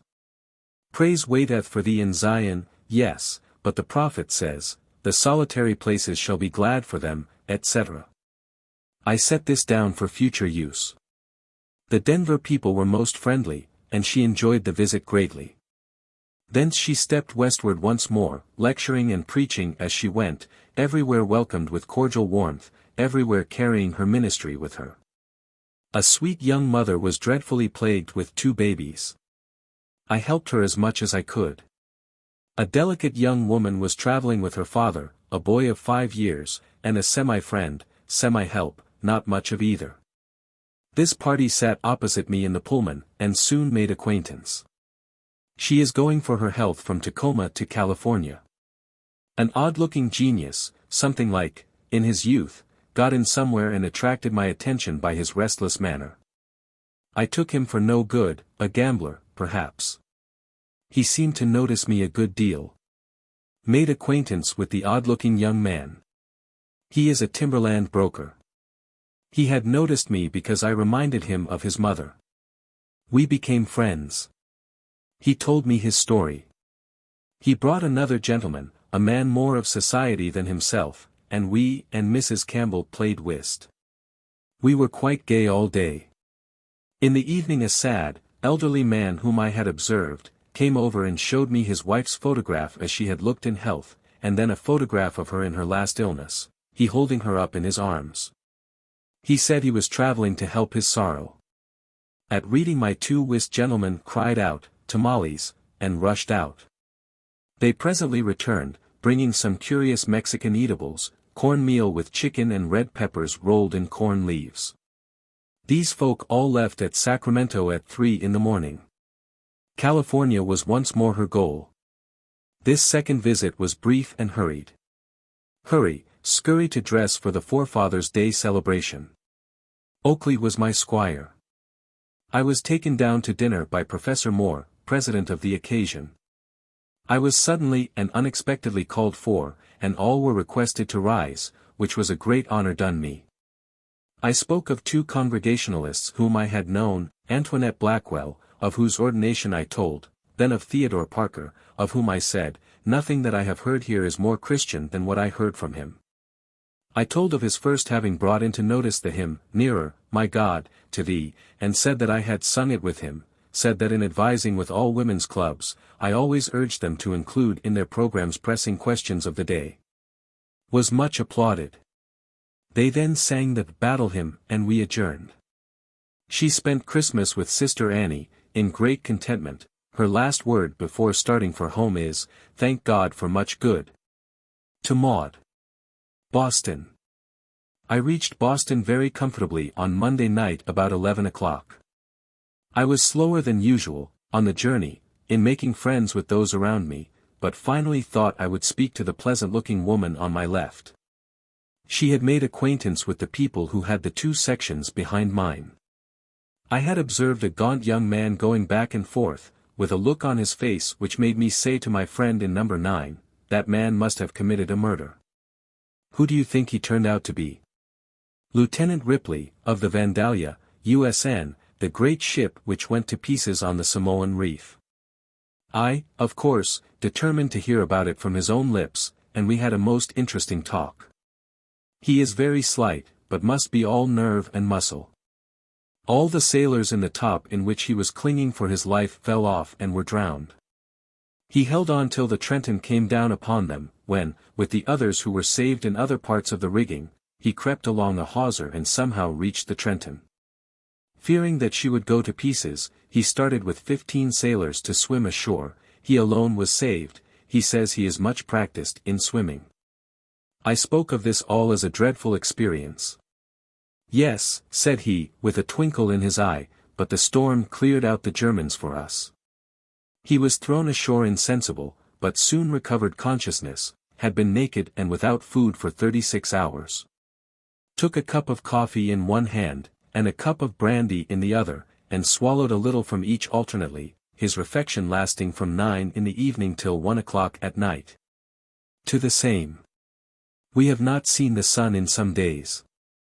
I hope that he has shined upon you. Item, I have almost finished my anxious piece of work for the New York Evening Post, after which I shall say, now, frolic, soul, with thy coat off. In January, 1890, she heard young Cram 111 explain Tristram and Iseult, and young Prescott execute some of the music. It seemed to me like broken china, no complete chord, no perfect result, no architectonic. She never learned to like what was in those days, the new music. Wagner and Brahms were anathema to her, as to many another music lover of her time, notably John Sullivan Dwight, longtime Boston's chief musical critic. Many a sympathetic talk they had together. One can see him now, his eyes burning gentle fire, head nodding, hands waving, as he denounced what seemed to him wanton cacophony. She avoided the symphony concerts at which the new music was exploited. But it was positive pain to her to miss a symphony of Beethoven or Schubert. In March of this year the Saturday Morning Club of Boston gave a performance of the Antigone of Sophocles. In afternoon to the second representation of the Antigone. On the whole very pathetic and powerful. Mrs. Tilden full of dramatic fire, Sally Fairchild ideally beautiful in dress, attitude, and expression. The whole a high feast of beauty and of poetry.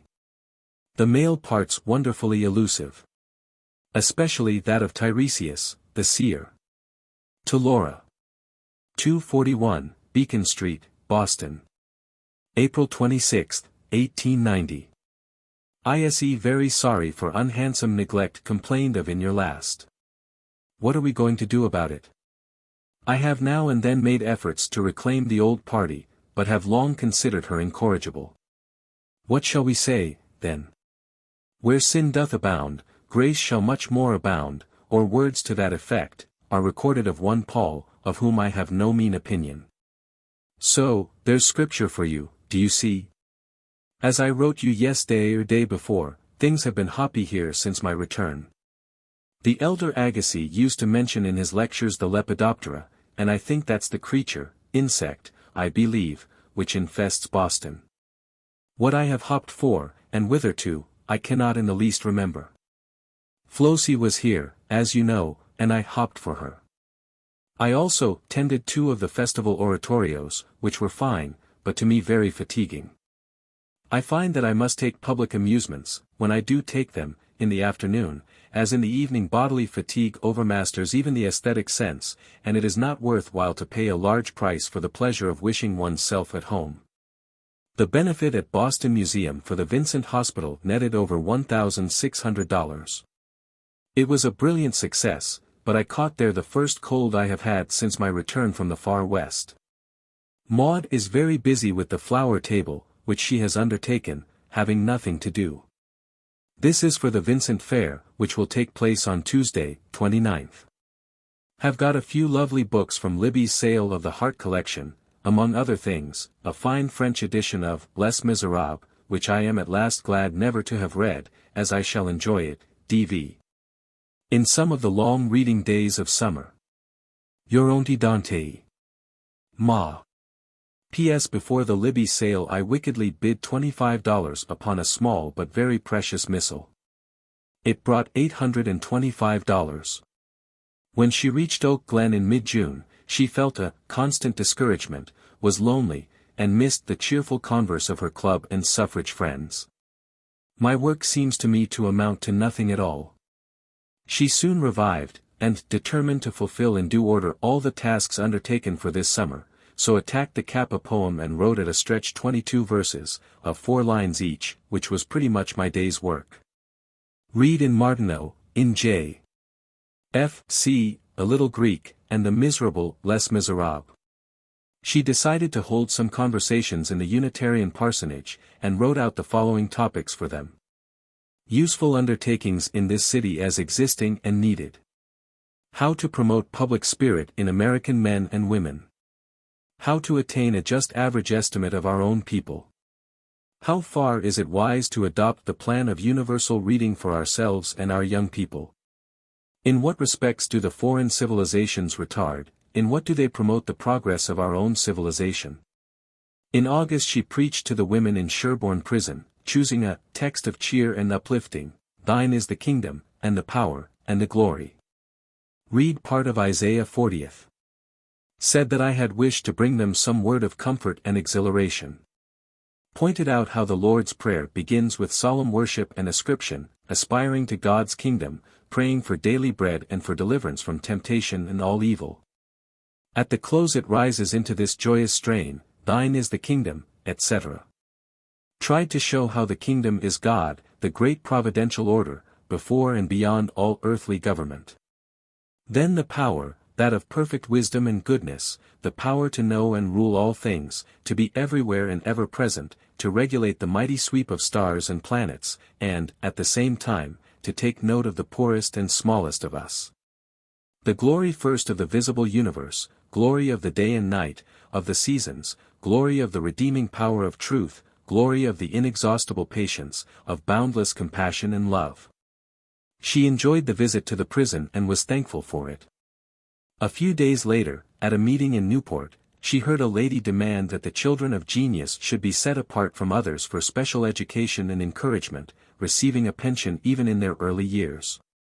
She demanded colleges of genius, and a retreat for people of genius. By thus fostering juvenile promise, we should produce giants and demigods. I, being called upon, gave the card house a tolerable shaking, and, I think, brought it down, for which several people thanked me. Vividly as she lived in the present, the past was never far from her. Had in the morning at first waking a very vivid mind picture of my sweet young mother lying dead, with 2 or 3 of us little ones standing about her. My brother Henry, 2 years my senior, laid his little hand upon her forehead and said, "It is as cold as a stone," or some such comparison. I felt strangely, this morning, the very pain and agony of that moment, preceding the tragical vision of a life in which that central point of nurture, a mother's affection and wisdom, has been wanting. The scene in my mind was only a vivid reminiscence of what actually took place, which I never forgot, but I had not felt it as I did today in many years. Perhaps at heart she was always the little child who used to say to herself at night, "Now I will stretch out and make myself as long as I can, so that the robbers will think I am a grown-up person, and perhaps then they will not touch me." Then, she told us, I would stretch myself out at full length, and go to sleep. She was reading Martineau's Study of Religion this summer with close attention and deep interest. His writings gave her unfailing delight. His portrait hung in her room, on her desk lay always a slender volume of his Prayers, her favorite passages marked in pencil. When Louise Chandler Moulton lay dying, the best comfort she could devise for her was the loan of this precious little volume. The Study of Religion is not light reading. We find now and then, head-threatening. Will not tackle Martineau today. And again, my head is possessed with my study of Martineau. Had a moment's realizing sense this morning of the universe as created and constantly recreated by the thought of the will of God. The phrase is common enough, the thought, vast beyond human conception. When her head was clear, she studied the great theologian eagerly, copying many passages for more complete assimilation. September brought alarums and excursions. Awoke and sprang at once into the worry saddle. Another Congress was coming, another AAW paper to be written, beside an opening address for the Mechanics' Fair, and 1,500 words for Bach on some aspect of the American woman. She went to Boston for the opening of the Mechanics' Fair, and sat beside Phillips Brooks in the great hall. "They will not hear us," she said. "No," replied Brooks. "This is the place where little children are seen and not heard." Mayor Hart backed up the tariff while I praised free trade.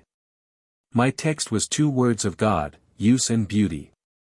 My brief address was written carefully though hastily. There was no neighborly electric road in Rhode Island in those days, and the comings and goings were fatiguing. A hard day. The rain was pitiless, and I in my best clothes, and without rubbers. Embraced a chance of driving to the Perry house, where, it was cold and dark. I found a disconsolate couple from Schenectady who had come to Newport for a day's pleasuring. Did my best to entertain them, walking about the while to keep warm. She got home finally, and the day ends with her ordering a warm mash for the horse. This horse, Hawpence, a good and faithful beast, ran a great danger this summer. The coachman, leaving in dudgeon, poisoned the oats with Paris green, a diabolical act which the journal chronicles with indignation. Fortunately the deed was discovered in time. She was always thoughtful of animals. During the reign at 241, Beacon Street of the little fox terrier Patch, it often fell to her lot to take him out to walk, and she felt this a grave responsibility. One day Patch ran away on Beacon Street, and would not come back when she called him. At this instant Dr. Holmes, passing, paused for a friendly greeting. "Mrs. Howe," he said, "I trust this fine morning." "Catch the dog," cried Mrs. Howe. One author flew one way, one the other. Between the two Patch was caught and brought in triumph home. One dog story recalls another. She was in the North Station one day, about to start for Gardiner, as was also the setter Diana, crated and very unhappy. "Here, auntie," said the baggage master, "you set here and be company for the dog, and I'll get your check." She complied meekly, and was found somewhat later by her escort, being company, for a much comforted Diana. Chapter 24. A Summer Abroad. 1892 to 1893, AET. 73 to 74. Methinks my friends grow beauteous in my sight, as the years make their havoc of sweet things, like the intenser glory of the light, when the sad bird of autumn sits and sings. Ah! Woe is me! Ah! Memory! Be cheerful, thanking God for things that be. J. W. H. The longing to revisit England and enjoy another whiff of a London season was gratified in the summer of 1892. Accompanied by the Elliots and a granddaughter, she sailed for Liverpool on the 4th of June, a day of almost inconceivable pressure and labor. I could not waste 1 minute, yet could not do some of the simplest things which I intended to do. Our departure was tolerably decorous and comfortable. June 13th. At sea. Have enjoyed some good reading, and have read one book, Bel Ami, by Guy de Maupassant, which I found so objectionable that I had to skip whole passages of mere sensual description. My loathing of the book and its personages will keep me from encountering again the filth of this author. June 16th. Chester. Attended service in the cathedral. I first came to Chester as a bride, 49 years ago. Then in 1867 with dear Chev, Julia, and Laura, in 1877 with dear Maud, and now with Maud and her husband and my dear grandchild, Alice Richards. These 3 periods in my woman's life gave me much to think of. June 18th found the party established in pleasant lodgings in Albion Street, Hyde Park, where they were soon surrounded by friends old and new. June 21st. In the afternoon Lady Aberdeen, Arthur Mills, and Henry Harland visited me. A.M.'s hair is quite white. It was only iron grey when we last met, 13 years ago. June 22nd. Mrs. Brooke Herford wrote to ask me to come out this afternoon to meet Mrs. Humphrey Ward.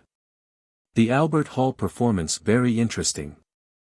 Lord Aberdeen sent his carriage for us. My seat was next to that of the Countess, who appeared in a very fine dress of peach blossom corded silk, with white lace draperies. On my left was Lord Brooke. Lady Aberdeen introduced me to Lord Kenmare and Dr. Barnardo. The singing of the children, a band of rescued waifs, moved me to tears. The military drill of the boys and the maypole dance of the girls were very finely done. There are more than 4,000 of these children in Barnardo homes. June 23. To the first view of the Society of English Portrait Painters. Portraits on the whole well worth seeing, Herkimer's very good, also Mrs. Anna Leah Merritt's and others. A superb portrait of Cardinal Manning, in full red and ermine. In the evening Lady Aberdeen sent her carriage for me and I went with her to a meeting of the Liberal League, at which she spoke with a pleasant playfulness, dwelling somewhat upon the position that Home Rule, if given to Ireland, would do away with the ill feeling of the Irish in America towards England. To lunch with Lady Aberdeen. Leif Jones came into the meeting while Lady Aberdeen was speaking, and with him Lady Carlisle. She shook hands with me very cordially. Presently Leif Jones began his address, which was quite lengthy, presenting the full platform of the Liberal party. He is a brisk, adroit speaker, and made points in favor of woman suffrage, of Home Rule, of the disestablishment of the Anglican Church in Wales and Scotland, of the 8-hour labour law, of the purchase of the waterworks, now owned by 8 companies in the city. June 24. The lunch at Lady Aberdeen's was very pleasant. Mrs. Eva McLaren 112 talked with me, as did Miss Ferguson. The American minister, Robert Lincoln 113 was introduced to me and was very friendly. June 25.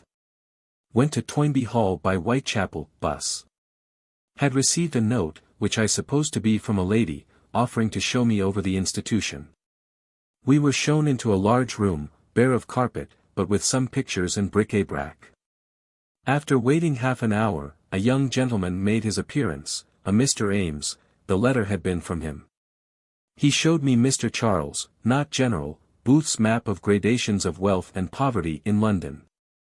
The distinctions are marked by colors and shades of color, criminal centers designated by black. In the afternoon to Sarasate's concert, all violin and pianoforte, but very fine. June 26. To hear Stopford Brooke in the morning, an interesting sermon. He called the agnostics and nervinists a type found in many classes, but not a class. June 27. To lunch with Mrs. Harland. Very pleasant. Edmund Gosse was the guest invited to meet me. He was vivacious, easy, and agreeable. Also the composer Marzials. June 28. To Westminster Abbey. To Alice, its interest seemed inexhaustible. It is so, indeed, had one time to be strewing violets all the time, as E.B.B. said. Longfellow's bust has been placed there since my last visit, the likeness is good. I wandered about as long as my feet would carry me, thinking sometimes of Gray's question, can storied urn, etc. The Harlands came later and brought the composer of Twickenham Ferry. With Alice to dine at Toynbee Hall. A pleasant dinner. A bright young man, Bruce by name, related to Abyssinian Bruce, took Alice in to dinner, sitting afterwards in Ames's room, where we met an alderman, a bricklayer, a trades unionist. Later, we heard a lecture from Commander Gladstone, on the Norman Breton churches, with fine stereoscopic plates. A violent storm came on, but we managed to bus it home, taking a cab only at Marble Arch. June 29. To dine with the Greek minister at 8 o'clock, and to the soirée of the Academy. To Chelsea, to call upon Mrs. Oscar Wilde. He showed me with pride a fine boy of 5 years.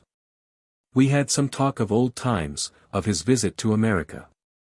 I reminded him of the Vermilion balcony at which he laughed. Wilde had complained that the usual pronunciation of these words was prosaic.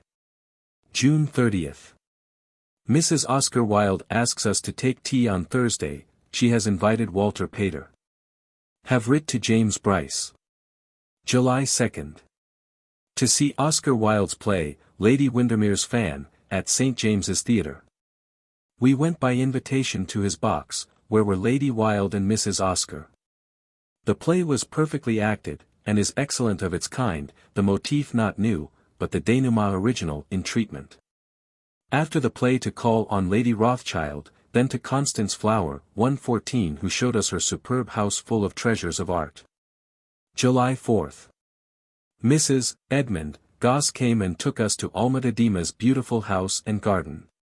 He met us very cordially. Mrs. Smalley came. She was Wendell Phillips's adopted daughter. I had a pleasant talk with her and with Mr. and Mrs. Hughes, whom I charged with a friendly message to Thomas himself. After this to Minister Lincoln's 4th of July reception. Harry White, Daisy Rutherford's husband, was introduced. Elsewhere she says of this visit to Alma-Tadema. His charming wife, once seen, explains some of the features of his works. She has yellow hair of the richest color. Her eyes also have a primrose tint, while her complexion has a pale bloom of its own, most resembling that of a white rose. She gave us tea from lozenge-shaped cups, with saucers to match. In the anteroom below we admired a painting by her own hand, of yellow jonquils and a yellow fan, on a dark background. Her husband seemed pleased when we praised this picture. So these two artists occupy their golden nest peaceably, and do not tear each other's laurels. Let me say here that the passion for the golden color still prevails. In dress, in furniture, in porcelain, it is the prevailing favorite. Long banished from the social rainbow, it now avenges itself for years of neglect, and, as every dog must have his day, we will say that the yellow dog is now to have his, and that the dog star of this coming August will certainly be of his color. July 6th. With Maud to Liberty's, where she beguiled me, alas, into buying a fine black silk mantle for 6 guineas. To Nuts in the Strand for my Greek books. He had only the Nicomachean Ethics, a fine edition which I bought for 12 shillings. Then to Poole's in Hollowell Street, where bought 2 editions of Aristotle's Government, with English notes. At Poole's found a copy of Schiller's Robbers, which I bought for 3d. July 7th. Afternoon tea with Mrs. Oscar, meeting an aunt of Mrs. Wilde's, and Mrs. Burne-Jones. The aunt had been in Japan, she had known Fenollosa and Professor Morse. Then to Mrs. Louise Chandler Moulton, who introduced a number of people, among them William Sharp, a poet. July 8th. I had rashly promised to lunch with the Brooke Herefords at Hampstead, and to take 5 o'clock tea with Mrs. Rebecca Moore at Bedford Place.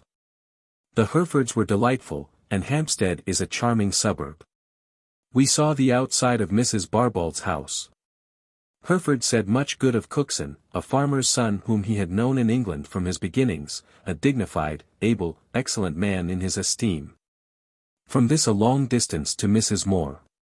We reached her in good time, however. Found her alone, in a pleasant little dwelling. 3 ladies came to tea, which was served quite in state. Stepniak 115 came also. July 9th. To lunch with Lady Henry Somerset. Some talk with Lady H. about Mrs. Fawcett, et al., also concerning Mrs. Martin's intended candidacy for the presidency of the United States, which, however futile in itself, we deplore as tending to throw ridicule upon the woman's cause. She thought that the Conservatives would give women the parliamentary suffrage in England on account of the great number of women who have joined the Primrose League.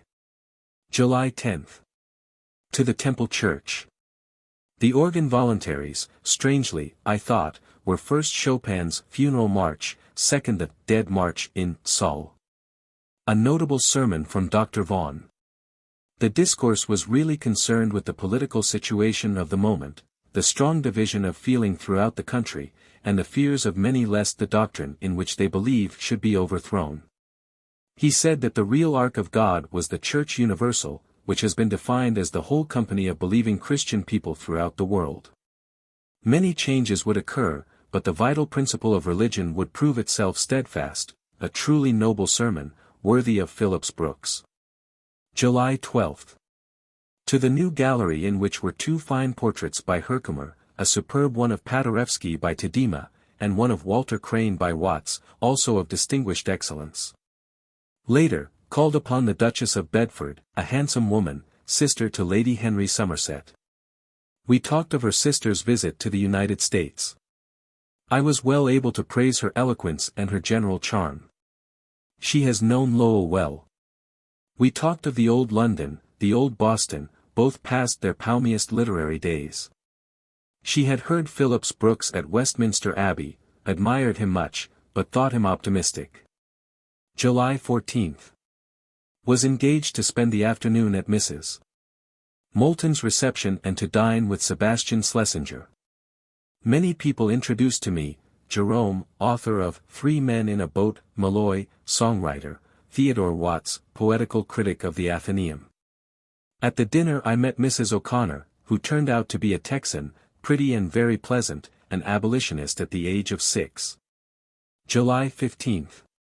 To the Harlands, where met Theodore Watts again, and had some good talk with him about Browning and other friends. Also Walter Besant, whom I greeted very warmly as our best friend. July 17.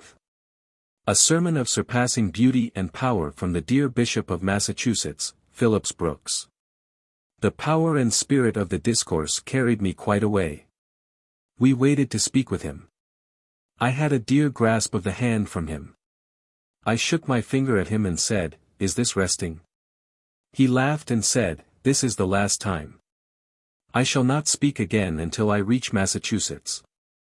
I wrote some lines on coming home, only half expressing my thought, which was that the mother of so brave a son could not have had one coward drop of blood in her veins. Another little scrap, too, about the 7 devils that Christianity can cast out. General Walker in the afternoon and the Harlands to dinner. They left London to join Mrs. Terry at Schwalbach, lingering for a little on the way in Holland and Belgium. July 27. The Hague. To see Miss Dagg and his pictures. Found Miss Dagg a hale man of perhaps 50 years, perhaps less, a fine house, and, besides his own paintings of which we saw a number, a wonderful collection of pictures, mostly modern French, Troyat, Corot, Rousseau, Daubigny. Some good things by a Roman artist, Mancini, whom Miss Dagg praised highly. He is very poor, but has some excellent qualities. A picture of a little girl reclining on a pillow with a few flowers in her hand, pleased me very much. He also praised it. Much fine tapestry, china, etc., etc. He was gruffly pleasant and hospitable. July 28. Antwerp. Visited cathedral and musée. Saw my picture, Rubens's Elevation of the Cross, but felt that my eyesight has dimmed since I last saw it. Found Fellow, the armless artist, in the musée copying a picture of Godiva. He was very glad to see us. Much talk with him about Flemish art. A little ramble after dinner and a nibble at a bric-a-brac shop, which, however, did not become a bite. July 31. Cologne. A great concourse of people awaited the arrival of a steamer with the Arion Musical Society of New York. Cologne choral societies were represented by fine banners and by members in medieval costumes, very picturesque. The steamer came alongside with many flags, foremost among them our own dear Stars and Stripes. We waved handkerchiefs vigorously as these last passed by, and were saluted by their bearers. August 2. Left Cologne by Rhine steamer. I remember these boats as crowded, dirty, and very comfortless, but I found this one as well appointed as need be. Spent the day mostly on deck enjoying the great beauty and romance of the trip. I chilled myself pretty badly on deck, but stayed up until perhaps 7:30. A very young Westphalian on board astonished us all by his powers of drinking and of smoking. He talked with me, said, "Sie sind Deutsch," which I denied. August 3. Reached Schwalbach at 3. My dear sister, Mrs. Terry, came out to greet us.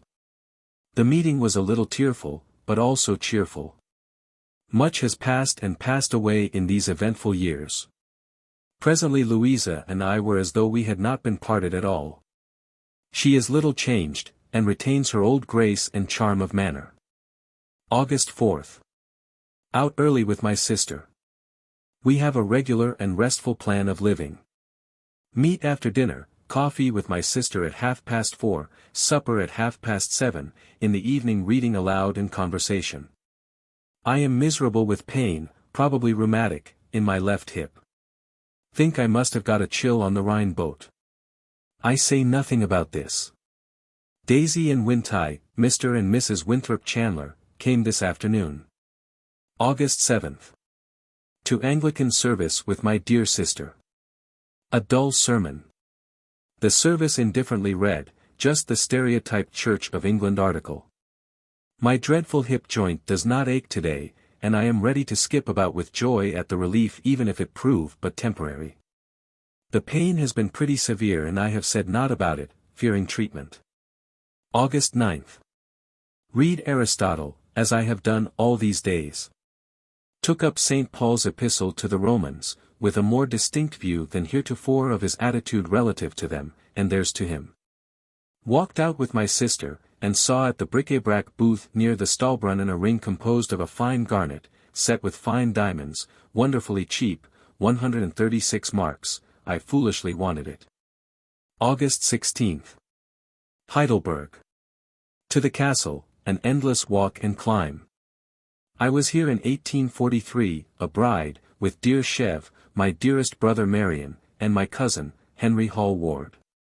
We went to the Wolfbrunnen to breakfast, went on ponies to the castle, where we wandered at will, and saw the mighty tun. Some French people were wandering there also, and one of them, a lady with a sweet soprano voice, sang a song of which the refrain was, "Come on etoile au firmament." H. Ward long after found this song somewhere. His voice has now been silent for 20 years, dear Marion's for 46, and here I come today, with my grown-up granddaughter, whom dear Chev only knew as a baby. How long the time seems, and yet how short. 2 generations have grown up since then in our family. My sister Louisa, then a young beauty, is here with me, a grandmother with grandchildren nearly grown. So teach us to number our days. It seemed to the second and third generations that the 2 sisters could hardly have been lovelier in that far-off springtime than now in the mellow beauty of their autumn. It was a delight to see them together, a high privilege to sit by and listen to the interchange of precious memories. Do you remember? And do you remember again? August 24th. Sonnenberg. At breakfast an elderly lady seemed to look at me and to smile. I supposed her to be one of my club ladies, or someone who had entertained me, so presently I asked her if she were one of my acquaintances. She replied that she was not, but would be pleased to make my acquaintance. We met soon after in one of the corridors. Having incautiously mentioned my name, I asked for hers. She replied, "Sforza, Duchess Sforza Cesarini." She had been attracted by my Breton caps, and especially by Daisy's beautiful version of this simple adornment. She is a reader of Rosmini. 116. The Duchess confessed afterward that she had requested her maid to observe and copy the cap, and had been somewhat troubled in mind lest she had been guilty of a constructive discourtesy. September 3rd. Received and answered a letter from Jenkin Lloyd-Jones, informing me of my election to an advisory board to hold a World's Unitarian Congress at Chicago in September, 1893. I have accepted this. September 4th. My last day at Sonnenberg. Gave my sister my little old Greek lexicon, long a cherished companion. I had thought of reading the family one of my sermons, but my throat was troublesome and no one asked me to do anything of the kind. They wished to hear Pickwick, and a long reading was held in my room, the fire in the grate helping to cheer us. September 15th. Left Montreux for Paris. Reed brought me a beautiful yellow rose, half blown, upon which I needs must exercise my old trick of versification. Paper I had none, the back of a pasteboard box held one stanza, the cover of a Tauchnitz the others. September 18th. Heard today of the noble poet, Whittier's death. What a great heart is gone with him. September 22. Liverpool. Embarked at about 10 in the morning. Edward Atkinson, wife and daughter on board, a valuable addition to our resources. September 29. At sea. I said in my mind, there is nothing in me which can redeem me from despair over my poor life and wasted opportunities. That redemption which I seek must be in thee. There is no progress in the mere sense of ill desert. I must pass on from it to better effort beyond. Self-reproach is negative, woe is me that I was born. Amendment must have positive ground. I wrote some lines in which a bit of seaweed shining in the sun seemed as an illustration of the light which I hope to gain. September 30. A performance of Jarley's waxworks in the evening was much enjoyed. Edward Atkinson as Mrs. Partington in my witch hat recited some merry nonsense of Hood's about European travel. October 2. Boston. In the early morning John M. Forbes's yacht, the Wild Duck, hovered around us, hoping to take off his daughter, Mrs. Russell. Quite a number of us embraced this opportunity with gratitude. October 3. All seems like a dream. October 7. Newport. I begin my life here with a prayer that the prolongation of my days on earth may be for good to myself and others, that I may not sink into senile folly or grossness, nor yet wander into aesthetic conceit, but carry the weight of my experience in humility, in all charity, and in a loving and serviceable spirit. The last entry in the journal for 1892 strikes the keynote of what was to prove the most absorbing interest of the coming year. December 31. Farewell, dear 1892. You were the real quattrocentenary of Columbus's discovery, although we have been so behind time as not to be ready to celebrate this before 1893. 1492 was indeed a year momentous to humanity. To her many cares was added now work for the Columbian Exhibition at Chicago. The woman's department of the World's Fair was ably administered by Mrs. Potter Palmer, who consulted her frequently, her experiences in the New Orleans Cotton Centennial proving useful in the Columbian Exhibition. The 12 o'clock talks, so successful in the Crescent City, were, at her suggestion, repeated at Chicago, and proved most valuable. The Association for the Advancement of Women and many other associations were to meet in Chicago this year. She writes to the Reverend Jenkin Lloyd Jones concerning the Parliament of Religions and the Unitarian Congress, to Aaron Powell touching the Congress on Social Purity. There are letters, too, about the Alliance of Unitarian Women, the Congress of Representative Women, and the Association of Women Ministers and Preachers. January 7. Boston. To speak to the Daughters of the American Revolution at the house of Miss Rebecca W. Brown. I had dreaded the meeting, feeling that I must speak of suffrage in connection with the new womanhood, and anticipating a cold or angry reception. What was my surprise at finding my words, which were not many, warmly welcomed. Truly, the hour is at hand. January 8. To speak for Dr. Clisby at Women's Educational and Industrial Union. I had dreaded this, too, fearing not to interest my audience. The occasion was very pleasant to me, and, I think, to them. Mrs. Waters endorsed my estimate of Phillips Brooks as a perfectly disinterested worker. Mrs. Catlin of New York agreed in my praise of Bishop Henry C. Potter on the same grounds. Both also spoke well in relation to my most prominent point, emancipation from the slavery of self. January 23. Oh! And alas! Dear Phillips Brooks died suddenly this morning at 6:30. Alas! For Christendom, which he did so much to unite by redeeming his domain in it from superstition, formalism, and uncharity. Oh! To have such a reputation, and deserve it. March 4. Today have been allowed to visit the study of the late dear Bishop of Massachusetts. I took this pin from his pincushion, to keep for a souvenir. Made Rosalind write down the names of a number of the books. The library is a very generous one, comprising a large sweep of study and opinion. A charming frieze over the large window had been painted by Mrs. Whitman. We entered with a reverent feeling, as if in a sacred place.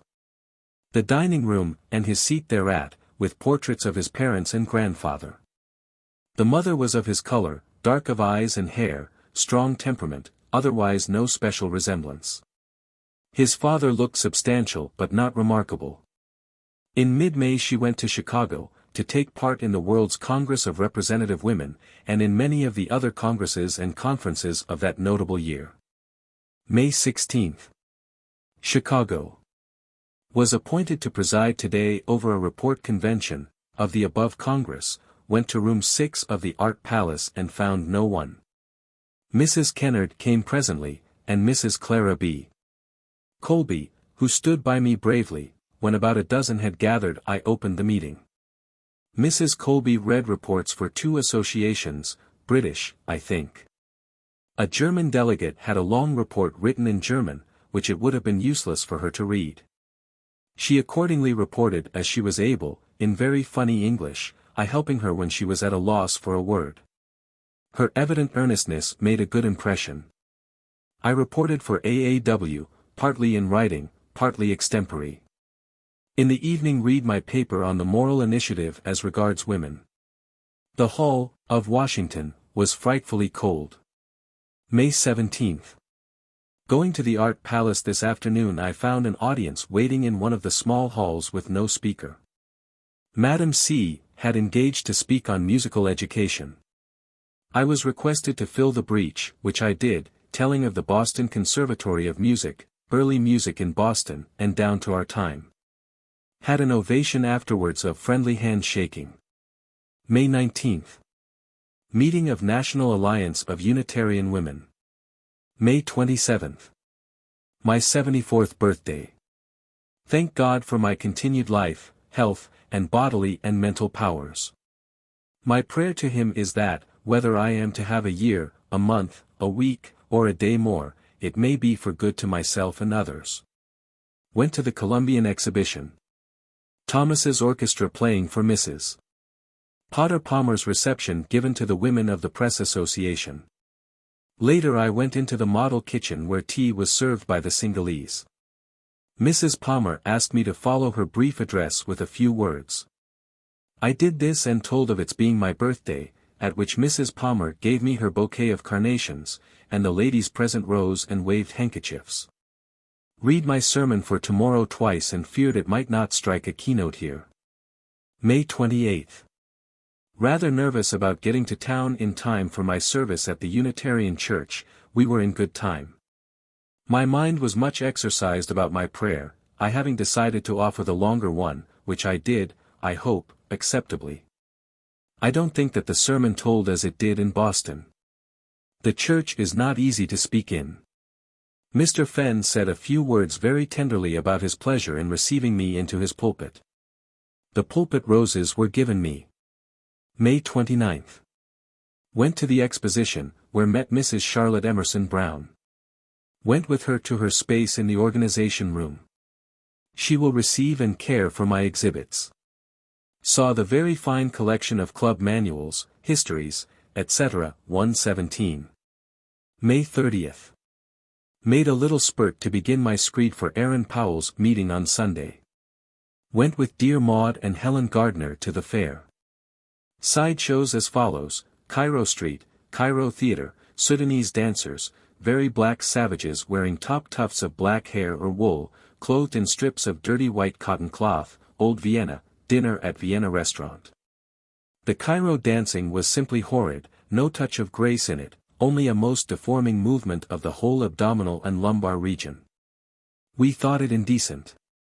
The savages were much better, though they only stamped their bare feet and clapped their hands in rhythm without music. One had a curious smooth lyre, which seemed to give no sound. Their teeth were beautifully white and regular. One of them came up to me and said, "Mama," as if to indicate my age. Then into a bark hut, to see the Sudanese baby dance, a dear little child that danced very funnily to a tum-tum. Early June found her back in Boston and hard at work. June 8. Finished my screed for the July Forum. Subject: a proper observance of the 4th of July.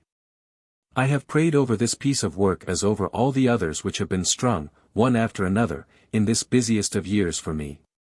I have also despaired of it, and am not yet sure of its acceptance. Next day she felt that she must see the last of dear Edwin Booth.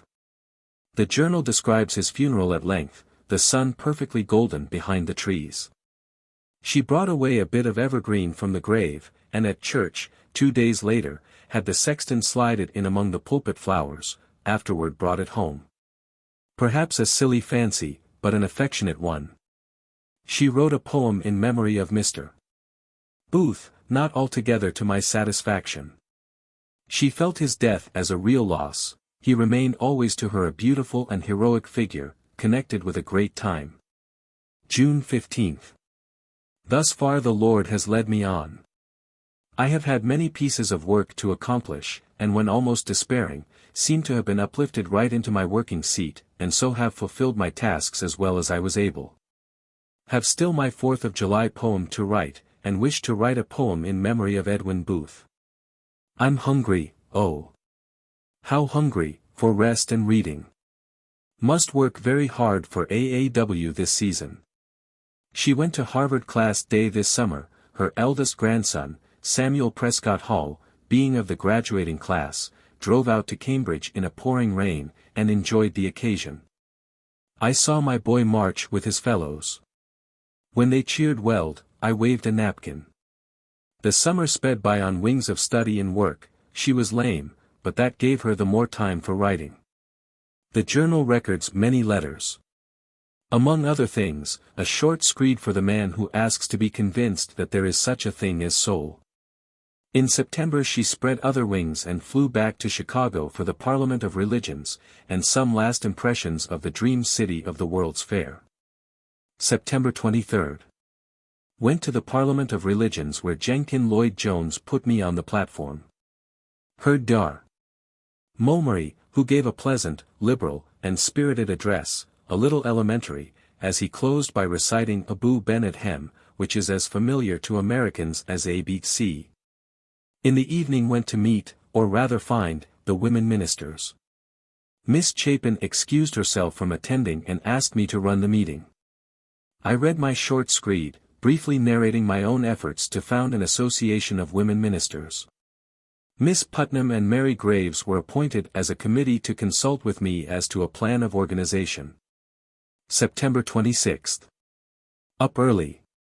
Visited the German village, castle and museum, the mining, agricultural, shoe and leather buildings for a brief space. Made a turn in the Ferris wheel. Mary Graves came for me, and we started for the Parliament in good time. The first speaker was intolerably narrow and out of place, insisting upon the hostility of Christ to all ethnic religions. I could not refrain from taking him up a little, very mildly. I was received with applause and the Chautauqua salute, and my brief speech, 14 minutes without notes, was much applauded. I was very thankful for this opportunity. This impromptu speech made a deep impression. In the newspaper reports great stress was laid on it, with singular result. She was amazed next day to hear her name roared out in the Midway Plaisance by a touter who stood at the gateway of one of the sideshows where some Orientals were at prayer. "Come in, all ye Christian people," the man cried. "Come in and see these devout Mohammedans at their devotions. Julia Ward Howe has knocked the orthodoxy into a cocked hat." The quiet little figure, passing in the motley throng, paused for a moment and looked with astonishment into the touter's face, which gave no sign of recognition. "This," said a friend, who happened to come up at the moment, "this is fame." Chapter 25. Diverse Good Causes. 1890 to 1896, AET. 71 to 77. A Dream of the Hearthstone. A figure by my fireside stayed. Plain was her garb, and veiled her face. A presence mystical she made. Nor changed her attitude, nor place. Did I neglect my household ways? For pleasure, wrought of pen or book? She sighed a murmur of dispraise. At which, methought, the rafters shook. Now, who art thou that didst not smile? when I my maddest jest devised? Who art thou, stark and grim the while, that men my time and measure prized? Without her pilgrim staff she rose, her weeds of darkness cast aside, more dazzling than Olympian snows, the beauty that those weeds did hide, most like a solemn symphony, that lifts the heart from lowly things. The voice with which she spake to me, did loose contrition at its springs. O, duty, visitor divine, take all the wealth my house affords, but make thy holy methods mine. Speak to me thy surpassing words. Neglected once and undiscerned, I pour my homage at thy feet, till I thy sacred law have learned. Nor joy, nor life can be complete. J. W. H. In the closing decade of the 19th century, a new growth of causes claimed her time and sympathy. The year 1891 saw the birth of the Society of American Friends of Russian Freedom. Modeled on a similar society which, with Free Russia as its organ, was doing good work in England. The object of the American Society was to aid by all moral and legal means the Russian patriots in their efforts to obtain for their country political freedom and self-government. Its circular was signed by Thomas Wentworth Higginson, Julia Ward Howe, John Greenleaf Whittier, James Russell Lowell, George Kennan, William Lloyd Garrison, Henry I, Bowditch, F. W. Bird, Alice Freeman Palmer, Charles G. Ames, Edward L. Pierce, Frank B. Sanborn, Annie Fields, E. Benjamin Andrews, Lily B. Chase Wyman, Samuel L. Clemens, and Joseph H. Twitchell. James Russell Lowell, writing to Francis J.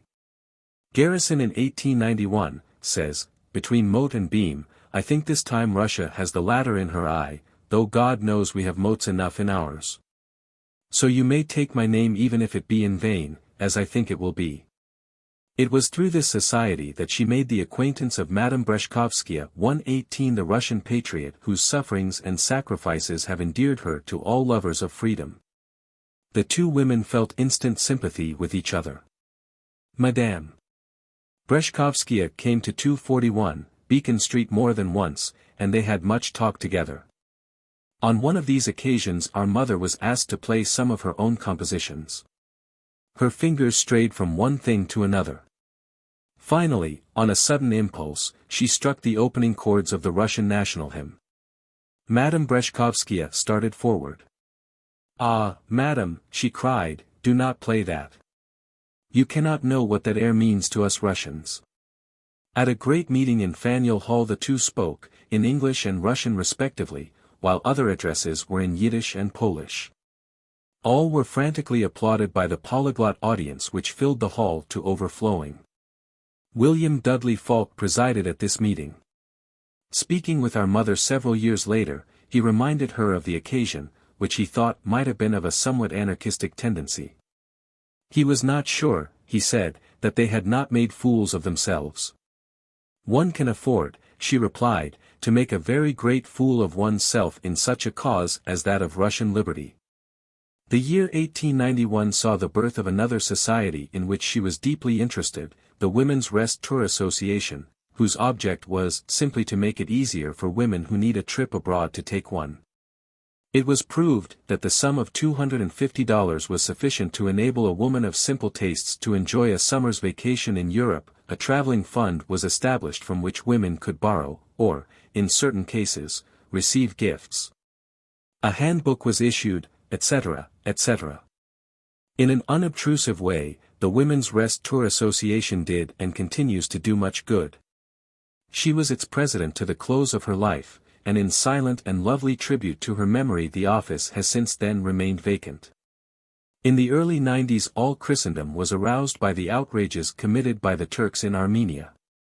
From almost every Christian country rose a cry of horror, indignation meetings were called, protest, denunciation, and appeal were the order of the day. In Boston a meeting was held at Faneuil Hall, November 26, 1894, called together by the Boston Armenian Relief Committee. She was on the platform, and spoke from her heart. "I could not," she says, "stay away from this meeting. My heart was here, and I came, not so much to speak, as to hear what is to be done about this dreadful trouble. For something must be done.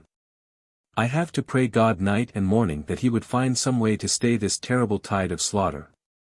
I recall the first action of Florence Nightingale when she went to take care of the sick and wounded in the Crimean War. She found many things wanting for the comfort of the soldiers in the hospitals, but she could not get at them. Some seal or mandate was waited for. The men are suffering, Florence Nightingale said. Break in the doors, open the boxes, give me the blankets and medicines. I must have them. And so she did. Now, the fleets of the Western nations are waiting for some diplomatic development which shall open the way for action. I think that we, the United States of America, are now called upon to play the part of Florence Nightingale. To take our stand and insist upon it that the slaughter shall cease. Oh! Let us give money, let us give life, but let us stand by our principles of civil and religious liberty. I am sure that if we do so, we shall have behind us, and with us, that great spirit which has been in the world for 19 centuries past, with ever-increasing power. Let us set up in these distant lands the shelter of the blessed cross, and of all that it stands for, and let us make it availing once and forever. Soon after this the Friends of Armenia organized as a society, she being its president. Among its members were William Lloyd Garrison, Henry Blackwell and his devoted daughter Alice, and M. H. Gulesian. Singly or in company they went about, through Massachusetts, holding meetings, rousing the people to aid in the protest of Christendom against heathendom, of mercy against cruelty. Spoke for Armenia, is a frequent entry in the journal of these days. In one of these addresses she said, "It may be asked, where is the good of our assembling here? What can a handful of us effect against this wicked and remorseless power, so far beyond our reach, so entrenched in the selfishness of European nations who are the creditors of the bankrupt state? And who keep her alive in the hope of recovering the debt which she owes them? The walls of this old hall should answer this question. They saw the dawn of our own larger liberties. They heard the first indignant plea of Wendell Phillips when, in the splendor of his youth, he took the field for the emancipation of a despised race which had no friends. So, on this sacred arena, I throw down the glove which challenges the Turkish government to its dread account. What have we for us in this contest? The spirit of civilization, the sense of Christendom, the heart of humanity. All of these plead for justice, all cry out against barbarous warfare of which the victims are helpless men, tender women and children. We invoke here the higher powers of humanity against the rude instincts in which the brute element survives and rules. Aid us, paper, aid us, pen. Aid us, hearts of noble men. Aid us, shades of champions who have led the world's progress. Aid us, thou who hast made royal the scourge and crown of thorns. After hearing these words, Frederick Greenhow, then governor of Massachusetts, said to her, "Ah, Mrs. Howe, you have given us a prose battle hymn." The Friends of Armenia did active and zealous service through a number of years, laboring not only for the saving of life, but for the support and education of the thousands of women and orphans left desolate. Schools and hospitals were established in Armenia, and many children were placed in American homes, where they grew up happily, to citizenship. Nearly 10 years later, a new outbreak of Turkish ferocity roused the Friends to new fervor, and once again her voice was lifted up in protest and appeal. She wrote to President Roosevelt, imploring him to send someone from some neighboring American consulate to investigate conditions. He did so, and his action prevented an impending massacre. In 1909, fresh persecutions brought the organization once more together. The Armenians of Boston reminded her of the help she had given before, and asked her to write to President Taft. This she promptly did. Briefly, this cause with so many others was to be relinquished only with life itself. On the flyleaf of the journal for 1894 is written, "I take possession of the new year in the name of faith, hope and charity. J. W. Howe. Head bewildered with correspondence, bills, etc. Must get out of this or die. A threatening head, and a week before me full of functions. I feel weak in mind and dazed with confusions, but will trust in God and keep my powder dry. Hearing on suffrage, Green Room, 10 a.m. My mind was unusually clear for this speaking. I determined to speak of the two sorts of people, those who naturally wish to keep the best things for themselves, and those whose appreciation of these things is such that they cannot refrain from spreading them abroad, giving freely as they have received. I was able to follow and apply this tolerably in my 10-minute speech. Annual meeting of Rest Tour Association, a delightful meeting, full of good suggestions. I made one concerning pilgrimages in groups. I had a sudden glimpse today of the unfailing goodness of God. This and not our merits brings the pardon of our sins. To hear Irving in Louis XI, a strong play and a good part for him. Left after Act Fourth to attend Mrs. Gardner's musicale, at which Busoni pounded fearfully. I said, he ought to play with his boots on his hands. He played two curious compositions of Liszt's St. Francis's Sermon to the Birds and to the Fishes, much roaring as of old ocean in the second. Boston. Attended Mrs. Mary Hemingway's funeral in the morning. A great loss she is, but her life has been a great gain. Would that more rich men had such daughters. That more rich women had such a heart. C.G.A. preached a funeral sermon on Mrs. Hemingway. As he opened his lips, I said to myself, what can he teach us that her life has not taught us? The sermon, however, was most instructive. Such a life makes an epoch, and should establish a precedent. If one woman can be so disinterested and so wise, others can emulate her example. I, for one, feel that I shall not forget this forcible presentation of the aspect of such a character, of such a history. God send that her mantle may fall upon this whole community, stimulating each to do what he or she can for humanity. To Maud. 241, Beacon Street, April 21, 1894. My dearest dear child. Let me tell you of the abolition of the old fast day and of the new holiday, April 19th, ordained in its stead. This, you may remember, is the anniversary of the Battle of Lexington. The celebration here was quite on a grand scale. The bells of the Old North Church were rung and the lanterns hung out. A horseman, personating Paul Revere, rode out to rouse the farmers of Concord and Lexington, and a sham fight, imitating the real one, actually came off with an immense concourse of spectators. The Daughters of the American Revolution had made me promise to go to their celebration at the Old South, where I sat upon the platform with Mrs. Sam Elliott, Regent, and with the two orators of the day, Professor Channing and Edward Hale. I wore the changeable silk that Jenny Nelson made, the Gardner cashmere, and the bonnet which little you made for me last summer. McAlvin refreshed it a little, and it looked most proud. Sam Elliott, who presided, said to me, "Why, Julia, you look like the queen that I said you were, long ago. If I could do so, I would introduce you as the queen." I tell you all this in order that you may know that I was all right as to appearance. I was to read a poem, but had not managed to compose one, so I copied out Our Country, from later lyrics, and read it as I was never able to read it before. For the first time, it told upon the audience. This was because it was especially appropriate to the occasion. May 11th. Opposed the dispensing with the reading of state reports.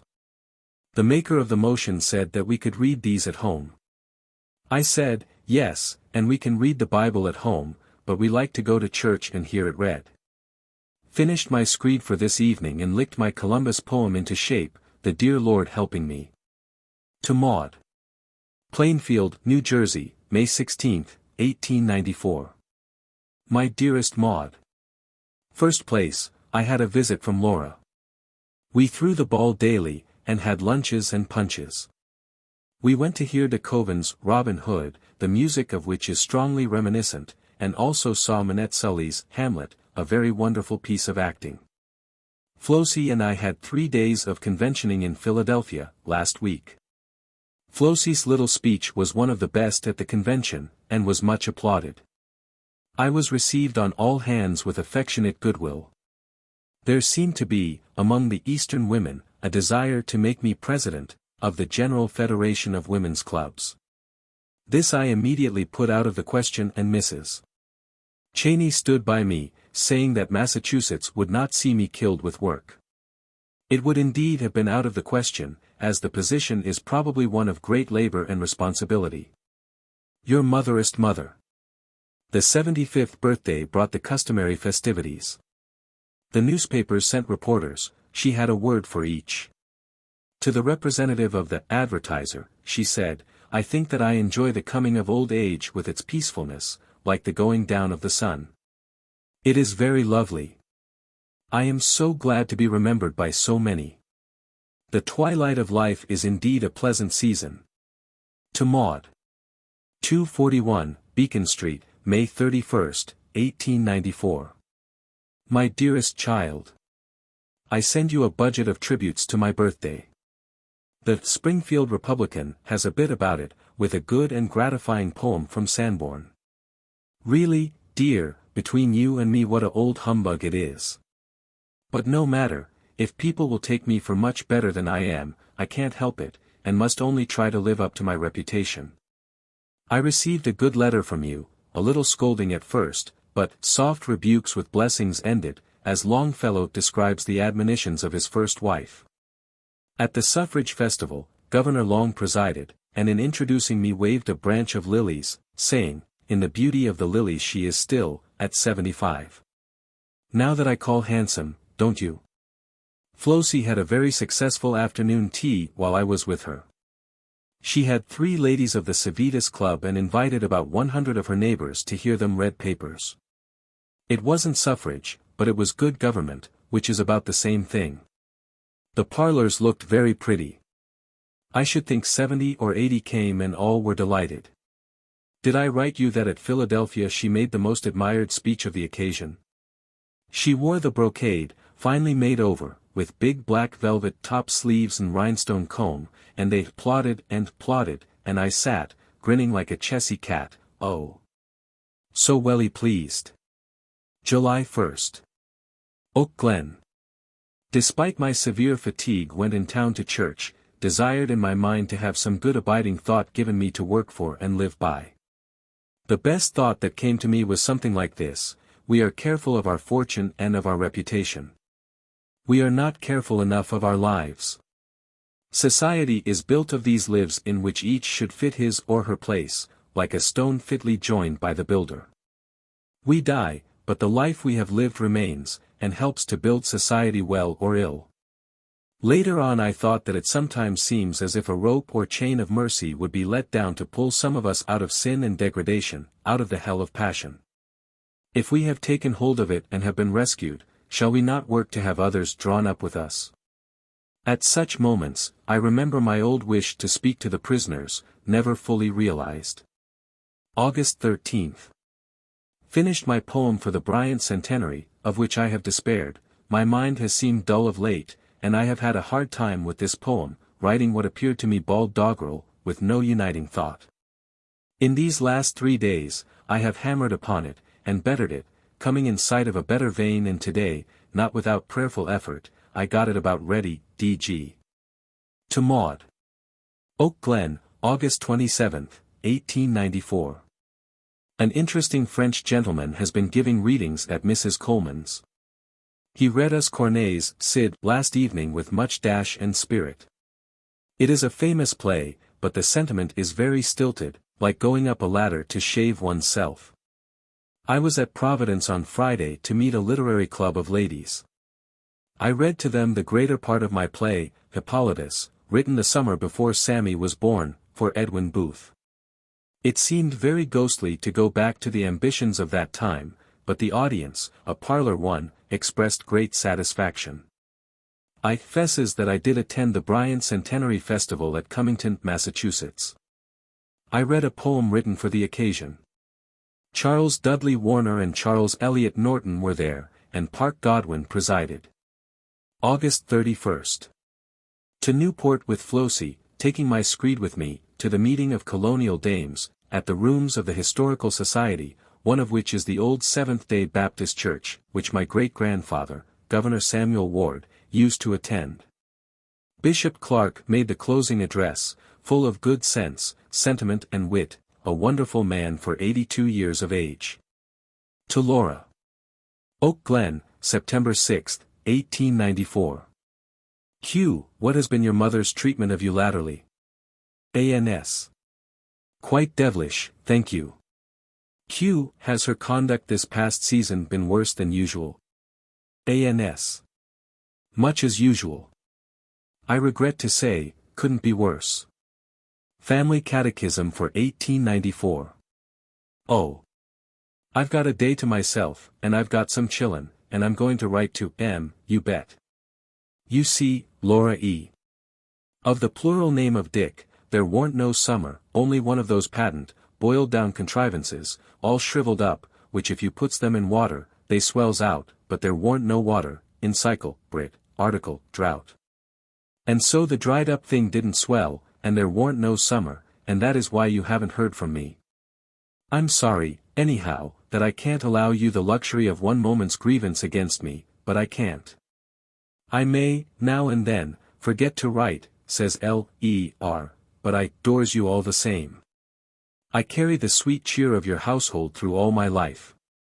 Am drefful glad that you have been to camp this season, wish I could go myself. Only think of Celia Thaxter's death. I can hardly believe it, she always seemed so full of life. September 28. Here begins for me a new period. I have fulfilled as well as I could the tasks of the summer, and must now have a little rest, a day or so, and then begin in good earnest to prepare for the autumn and winter work, in which AAW comes first, and endless correspondence. To Maud. 241, Beacon Street, December 19, 1894. Last Sunday evening I spoke in Trinity Church, having been invited to do so by the rector, Dr. Donald. Wonders will never cease. The meeting was in behalf of the colored school at Tuskegee, which we AAWs visited after our Congress. I dressed myself with unusual care. Dr. Donald gave me the place of honor and took me in and upon the platform in the chancel where we all sat. Governor Greenhalgh was the first speaker. I came about fourth, and to my surprise was distinctly heard all over the house. You may easily imagine that I enjoyed this very much, although it was rather an anxious moment when I stepped forward to speak. We are all much shocked at the death of dear Robert Louis Stevenson, of which you will have heard before this reaches you. What a loss to literature. January 1, 1895. I was awake very early and made the prayer that during this year I might not say one uncharitable word, or be guilty of one ungenerous action. January 6. My afternoon service at the Women's Educational and Industrial Union. The day was very stormy and Mrs. Lee met me at the carriage, offering to excuse me from speaking to the 5 persons who were in attendance. I felt not to disappoint those 5, and presently 23 were present, and we had a pleasant talk, after the reading of the short sermon. January 8.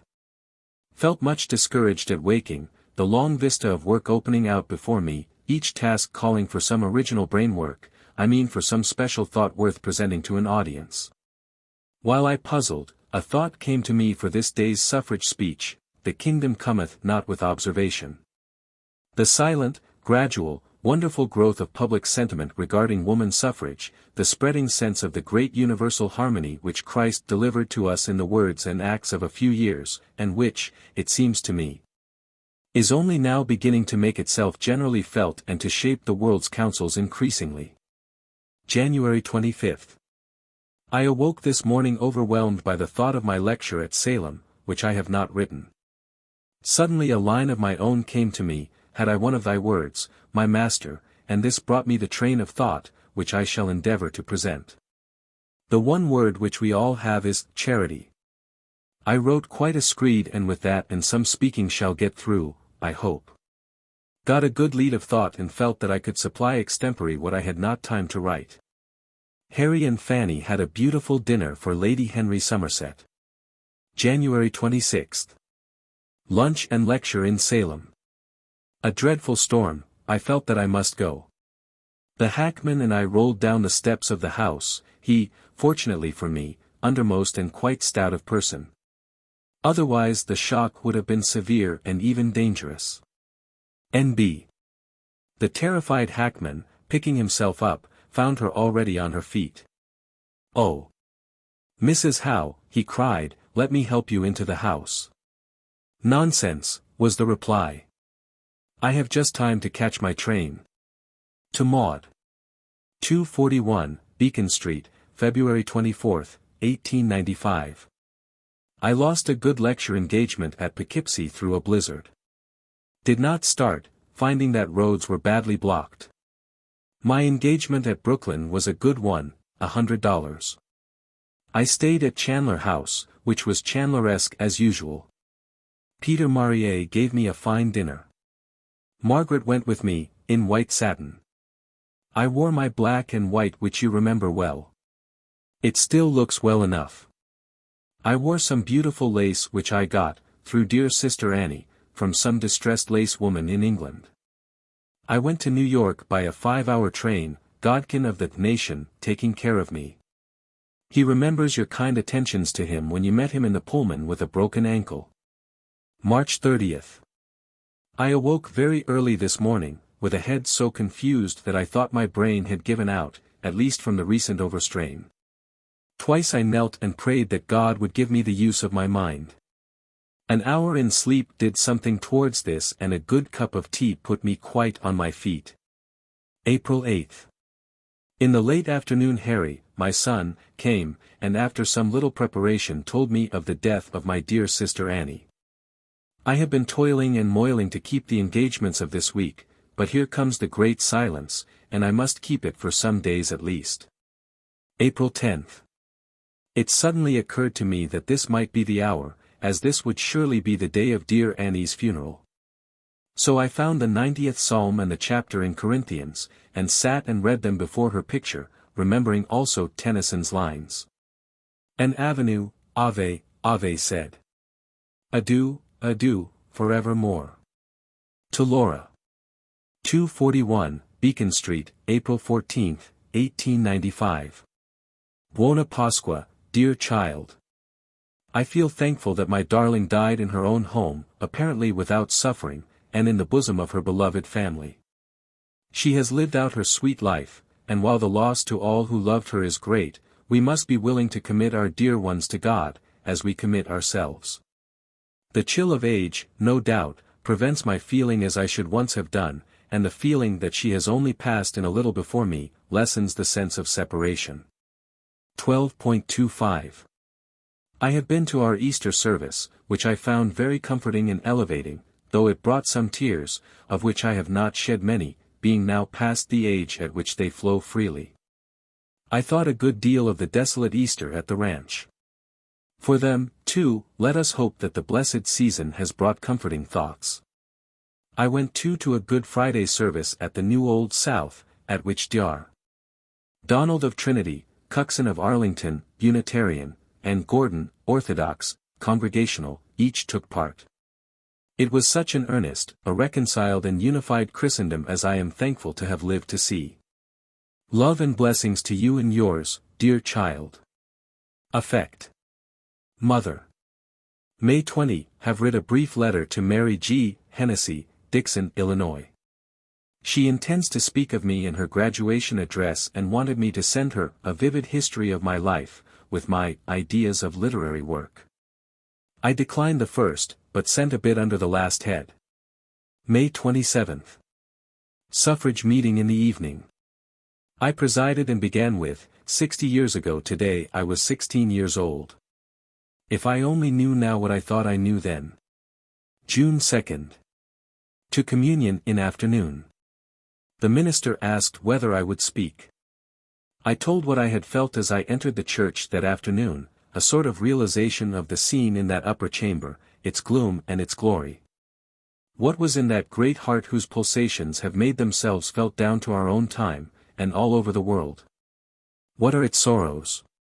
It bore the burthen of the sorrows and distresses of humanity, and we who pledge him here in this cup are bound to bear our part of that burthen. Only thus shall we attain to share in that festival of joy and of revealed power which followed the days of doubt and despair. All this came to me like a flash. I have written it down from memory because I value the thought. June 15. Attended the funeral of my old friend and helper, Dr. Williams, the oculist. 6 stalwart sons carried the coffin. I thought this: I am glad that I have at last found out that the battle of life is an unending fight against the evil tendencies, evil mostly because exceeding right measure, which we find in ourselves. Strange that it should take so long to find this out. This is the victory which God gives us when we have fought well and faithfully. Might I at least share it with the saints whom I have known. July 14. When I lay down to my rest before dinner, I had a momentary sense of the sweetness and relief of the last lying down. This was a new experience to me, as I have been averse to any thought of death as opposed to the activity which I love. I now saw it as the termination of all fight and struggle, and prayed that in the life beyond I might pay some of the debts of affection and recompense which I have failed to make good in this life. Feeling a little like my old self today, I realize how far from well I have been for days past. July 27. Woke with an aching head. Prayed that even in suffering I might still have work and worship. Alliteration is, I know, one of my weaknesses. I thought afterwards of a third W, work, worship, welcome. These 3 words will do for a motto of the life which I now lead, in which these words stand for my ruling objects: welcome, denoting hospitality, in which I should be glad to be more forward than I have been of late. July 28. Reading Mr. Hedges' review of historic Christianity today, I felt puzzled by his showing of the usefulness of human errors and delusion in the great order of Providence. Lying down for my midday rest, it became more clear to me that there is truth of sentiment and also intellectual truth. In Dr. Hedges' view, the inevitable mistakes of human intellect in its early unfolding were helpful to the development of true sentiment. Higher than this, however, must be the agreement of the two, prefigured perhaps in such sentences as, mercy and truth have kissed each other. This thought also came to me: O God, no kingdom is worth praying for but thine. To Laura. Oak Glen, August 2, 1895. Dearest Pidge, also Midge. I will condescend to inform you that I am well, that Flossie is very faithful in taking care of me, and that we are reading Bulwer's Pelham, the stupidest of novels. We are 2/3 through with it, and how the author of Rienzi could have offered the public so dull a dish, even in his unripe youth, passes my understanding. You must not get too tired. Remember that no one will have mercy upon you unless you will have mercy upon yourself. We sit out a good deal, and enjoy our books, all but Pelham, our trees, birds, and butterflies. Affectionate. Ma. September 30th. My dearest Maud left me this morning for another long absence. She is to sail for Europe.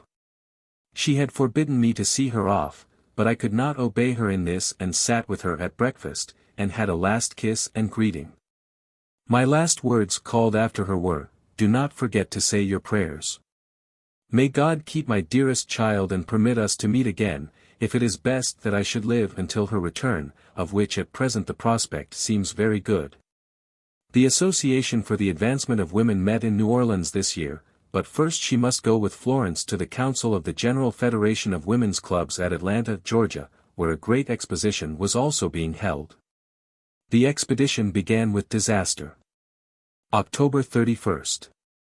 Left Boston by colonial train at 9 a.m. Rolled down my front steps, striking my forehead and bruising myself generally, in getting to the carriage. After taking her part in the council and visiting the exposition, she proceeded to New Orleans, where a warm welcome awaited her. A few days after her arrival, she was driving to some function when a trolley car ran into the carriage, shaking her up badly and bruising her lame knee severely. It seemed imperative that she should rest for a few days, and hostess and daughter pleaded with her.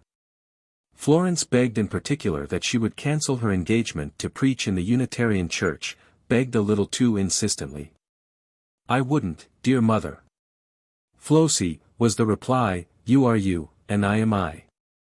I shall preach on Sunday." To Maud. 241, Beacon Street, November 17, 1895. My darling child. I had a confused and weary time moving up from Newport, and my southern journey followed hard upon. Mrs. Cheney, Eva Channing, Mrs. Bethune, and I started on October 31st. Flossie joined us in New York. We reached Atlanta on Friday. Our meetings were held in the Woman's Building of the Atlanta Exposition, and were very pleasant, the Exposition being also well worth visiting. I spoke in the Unitarian Church on the Sunday following, and on November 4th we started for New Orleans, which we reached the next morning. We were all to be entertained, and Mrs. King, our old friend, had written me a cordial invitation to stay with her. The whole family turned out to receive us, and we were made at home at once. Mrs. King had always been most kind and loyal to me. Our days in New Orleans, only 6 in number, were delightful. I saw most of the old friends. After the accident to Mrs. King and myself, I felt much like seeking my own hearth.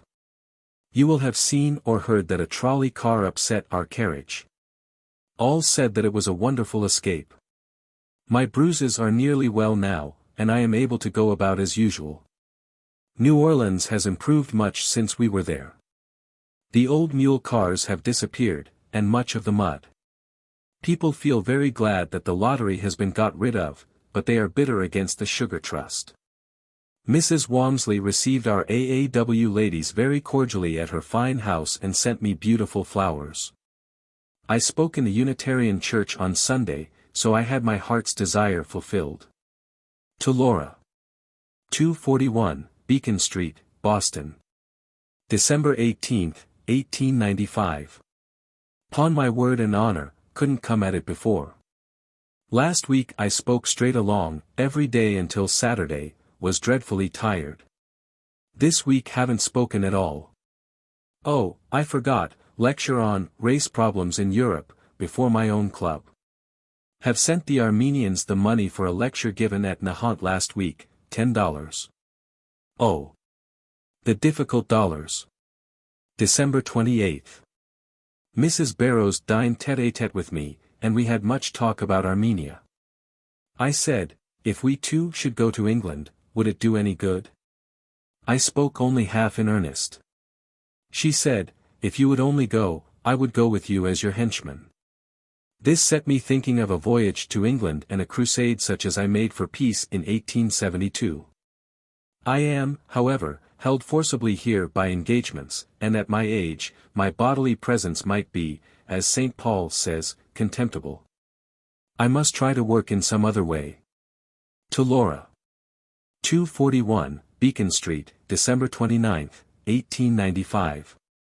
The mince pie was in the grand style, and has been faithfully devoured, a profound sense of duty forbidding me to neglect it. I went to a fine musical party at Mrs. Monty Sears's on Thursday evening, 26th, Paderewski played, at first with strings a septet or septuor of Brahms, and then many things by himself. Somehow, I could not enjoy him much. He played miraculously, but did not seem to be in it. I am more than ever stirred up about the Armenians. The horrible massacres go on, just the same, and Christendom stands still. Oh!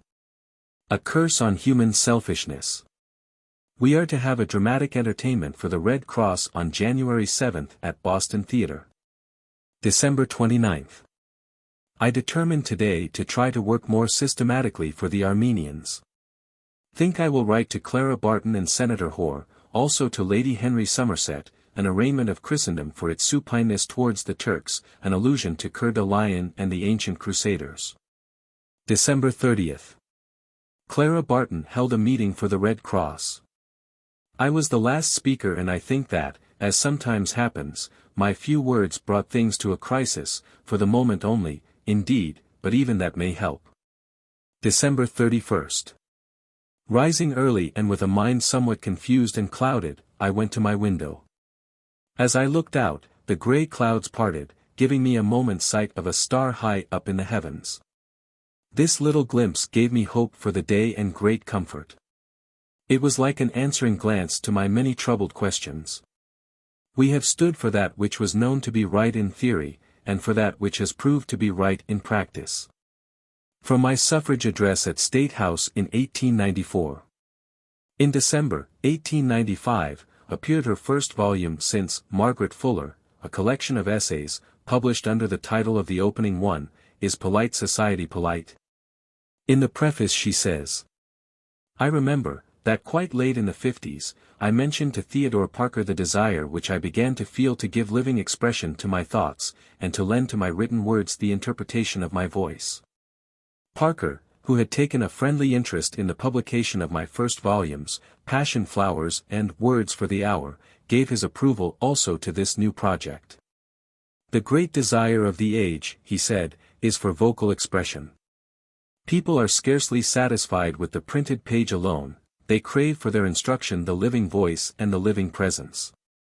Of the title essay she says, I remember that I was once invited to read this essay to a village audience in one of the New England states. My theme was probably one quite remote from the general thought of my hearers. As I went on, their indifference began to affect me, and my thought was that I might as well have appealed to a set of wooden tenpins as to those who were present on that occasion.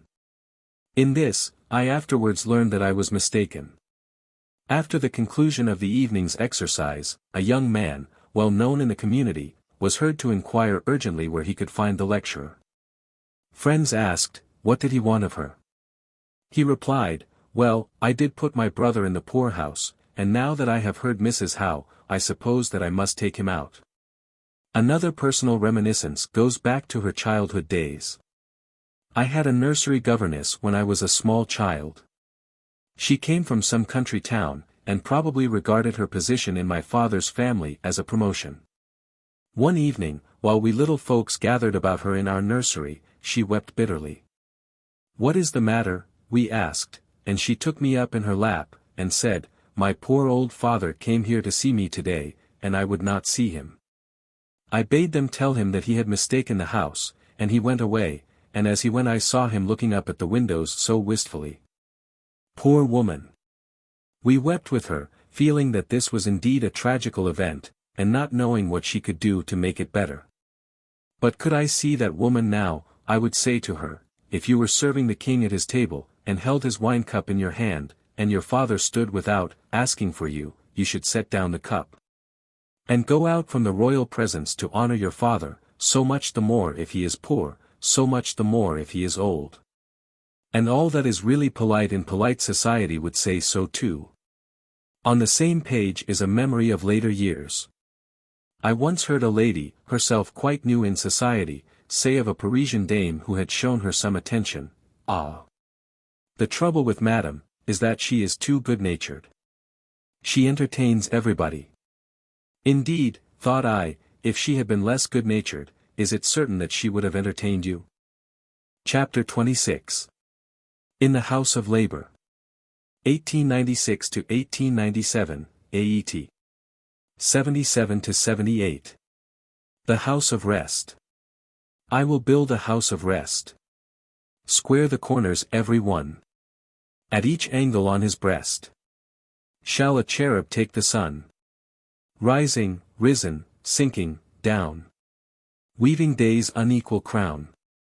With a free, unmeasured tread. Shall we pace the cloisters through. Rest, enfranchised, like the dead. Rest till love be born anew. Weary thought shall take his time. Free of taskwork, loosed from rhyme. Measured bread shall build us up. At the hospitable board. In contentment's golden cup. Is the guileless liquor poured. May the beggar pledge the king. In that spirit gathering. Oh! My house is far away. Yet it sometimes shuts me in. Imperfection mars each day. While the perfect works begin. In the house of labor best. Can I build the house of rest? J. W. H. On the fly-leaf of the journal for 1896 is written. That it may please thee, to have mercy upon all men, we beseech thee to hear us, good Lord. January 1st. I ask for this year, or for so much of it as God may grant me, that I may do some service in the war of civilization against barbarism, in my own country and elsewhere. January 18. Rewrote and finished my Easter poem, for which gratias Deo. I have had so much small business that I almost despaired of accomplishing this poem, of which the conception is good, but the execution very faulty. I took it all to pieces today, kept the thoughts and altered the arrangement. January 23. Dinner of cirrhosis at the Waldorf, at 7 o'clock. Reached New York at 3 p.m. Elizabeth, Mrs. John J. Chapman, had sent maid and carriage for me, which was most kind. Had a good rest and a short walk and went to cirrhosis dinner, which was very brilliant and fine. I was asked to speak and took for my topic, the day of small things. The beginning of cirrhosis and the New England Woman's Club, considered so trifling a matter, yet very important because it had behind it a very important principle. The fact that the time had come in which women were bound to study, assist, and stand by each other. I quoted Christ's saying about the mustard seed. Miss Barton's mission to Armenia I called a mustard seed, and one which would have very important results. January 27. Wrote a few lines to Mrs. Charles of Babcock, Oil City, Pennsylvania, for a woman's issue of a paper called The Derrick. She wishes me to say what I thought would be the result of the women's edition fad. I said that one result would be to drive to desperation those who receive letters, asking contributions to these issues. February 9. Another inspired sermon from C. G. Ames. Miss Page asked, "Why is he so earnest? What does it mean?" I replied, "He is in one of those waves of inspiration which come sometimes. The angel has certainly troubled the pool and we can go to it for healing." Returning home, I wrote some lines about my sister Annie's picture. I had in church a momentary glimpse of the meaning of Christ's saying, "I am the vine and ye are the branches." I felt how the source of our spiritual love is in the heavenly fatherhood, and how departing from our sense of this we become empty and barren. It was a moment of great comfort. February 10.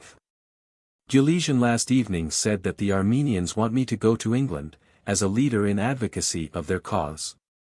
The thought brought me a new feeling of energy and enthusiasm. I think I must first help the cause in Washington, D.C. February 26. Hearing at State House on suffrage. Worked at it, her address, somewhat in the early morning. Was tolerably successful in making my points. Was rather disappointed because no one applauded me. Considered that this was a lesson that we must learn, to do without praise. It comforted me to take it in this way. Soon the interest of what the others said put my own matters quite out of my mind. The hearing was a good one, all except a dreadful woman, calling herself a socialist, full of insufferable conceit and affectation of knowledge. An English labor man spoke well. March 22. As I left church, Mrs. James Freeman Clarke stopped me, took both of my hands in hers and said she was sure that the world was better for my having been in it. This from so undemonstrative a person moved me a good deal and consoled me somewhat for my poor deserts and performances in the past, a burden which often weighs heavily upon me. April 2. Conservatory of Music, 3 p.m.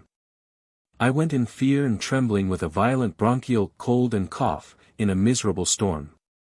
I prayed all the way there that I might be pleasant in my demeanor, and I think that I was, for my trouble at having to run such a risk soon went out of my mind, and I enjoyed the occasion very much. Especially meeting pupils from so many distant states, and one or two from Canada. April 8. I asked in my prayer this morning, feeling miserably dull and weak, that some deed of help and love might be given me to accomplish today.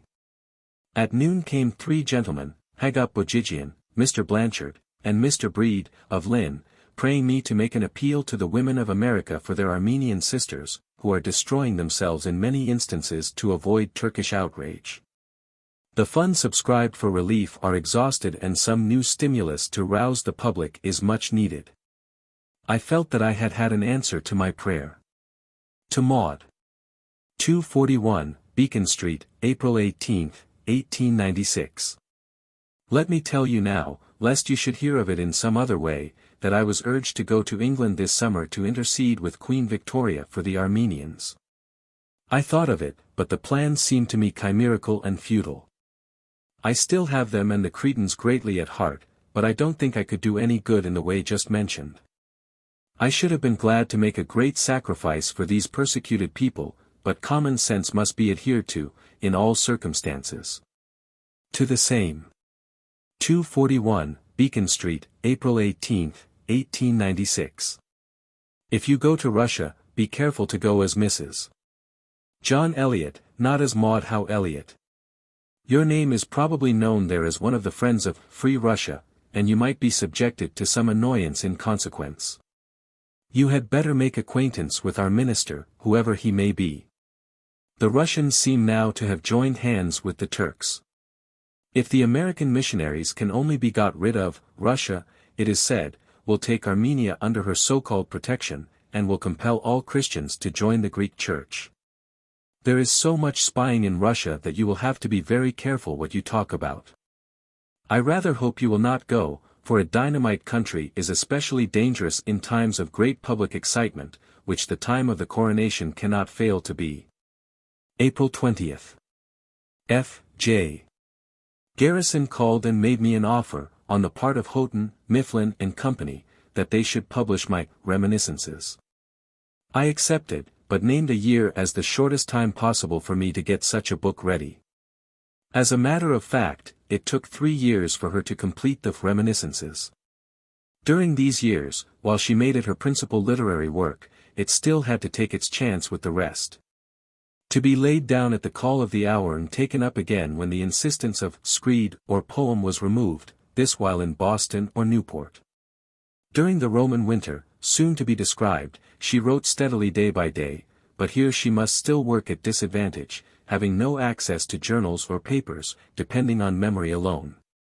May 7th. Question: cannot we follow up the Parliament of Religions by a pan-Christian association? I will try to write about this. May 19th. Had sought much for light, or a leading thought about what I ought to do for Armenia. Wrote fully to Senator Hoare, asking his opinion about my going abroad and whether I could have any official support. May 28th. Moral Education Association, 10 a.m., Tremont Temple. I wish to record this thought which came to me on my birthday. As for individuals, no bettering of fortunes compares in importance with the bettering of character. So among nations, no extension of territory or aggregation of wealth equals in importance the fact of moral growth. So no national loss is to be deplored in comparison with loss of moral earnestness. Oak Glen, June 30th. Finished this afternoon my perusal of the Memoir of Mr. John Pickering. Felt myself really uplifted by it into an atmosphere of culture and scholarship, rarely attained even by the intelligent people whom we all know. July 12th. I pray this morning for courage to undertake and fervor to accomplish something in behalf of Christian civilization against the tide of barbarism, which threatens to oversweep it. This may be a magazine article. Something, at any rate, which I shall try to write. 1 p.m. Have made a pretty good beginning in this task, having writ 9 pages of a screed under the heading, Shall the Frontier of Christendom be Maintained and its Domain Extended? To Maud. Oak Glen, July 18, 1896. My darling wanderer. Here I am comfortably settled for the summer, bathed in greenery in good air. I had barely unpacked my books and papers when Daisy came out on horseback to insist upon my paying her a visit. I did this, and went to her on Wednesday, returning home on the following Monday. On the 4th of July I attended, by invitation, the meeting of the Cincinnati in the old State House here. Cousin Nathaniel Greene presided. Charles Howland Russell read aloud the Declaration of Independence. Governor Lippett made an address in which he mentioned Governor Samuel Ward, my great-grandfather. I have a good piano this year. We went on Monday last to see the furniture at Marylebone, all of which has just been sold at auction. A good deal of it was very costly and some of it very handsome. Apropos of worldly goods, Cornelius Vanderbilt has had a stroke. To Laura. Oak Glen, July 25, 1896. Oh, yes. You now and then do lend me a daughter, and so you'd ought to. Which, didn't I profit by Alice's visit? My good woman, as poor, dear, used to say when she was in wrath, I should think so.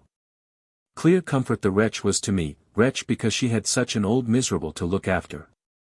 I sometimes catch myself thinking that, however it may be with other families, your family, madam, came into this world for my especial pleasure and comfort.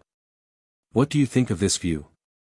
No matter what you think, dear, it won't make any difference as to facts. I miss even the youth in Alice's voice. I would like, Mum, if you please, Mum, to enjoy about 60 years more of grandmotherhood, with fresh crops of grandchildren coming up at reasonable intervals.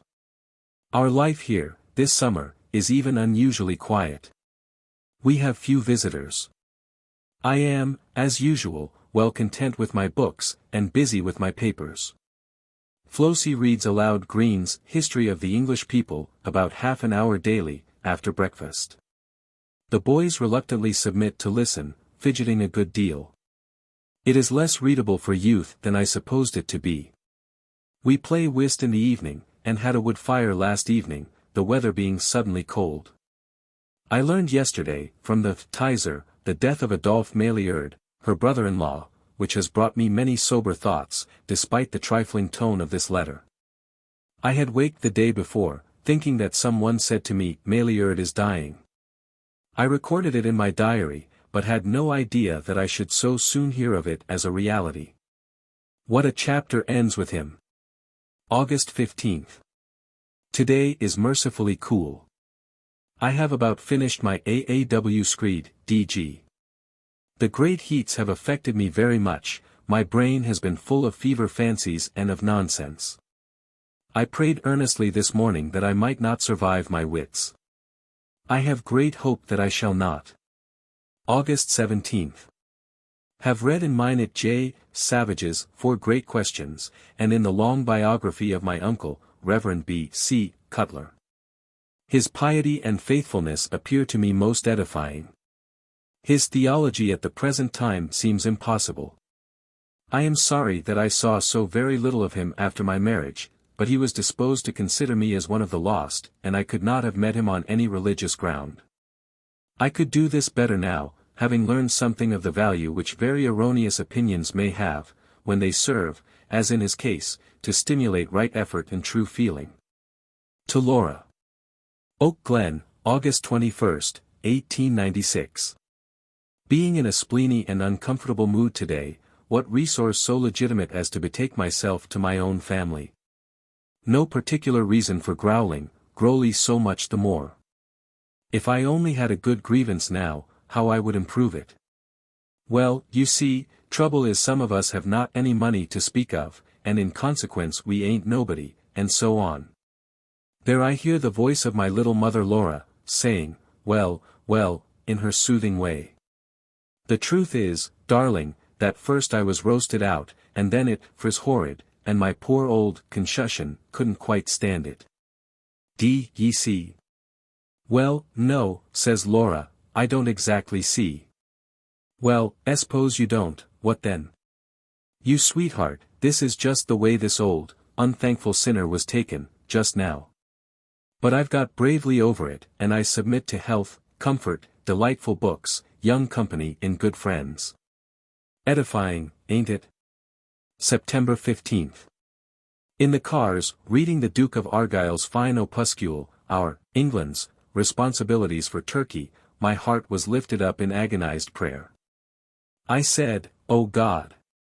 Give me a handwriting on the wall, that I may truly know what I can do for these people. And I resolved not to go back from the purpose which prompted this prayer. Arrived at St. John, New Brunswick, and was made very welcome. Reception in the evening by the ladies of the council.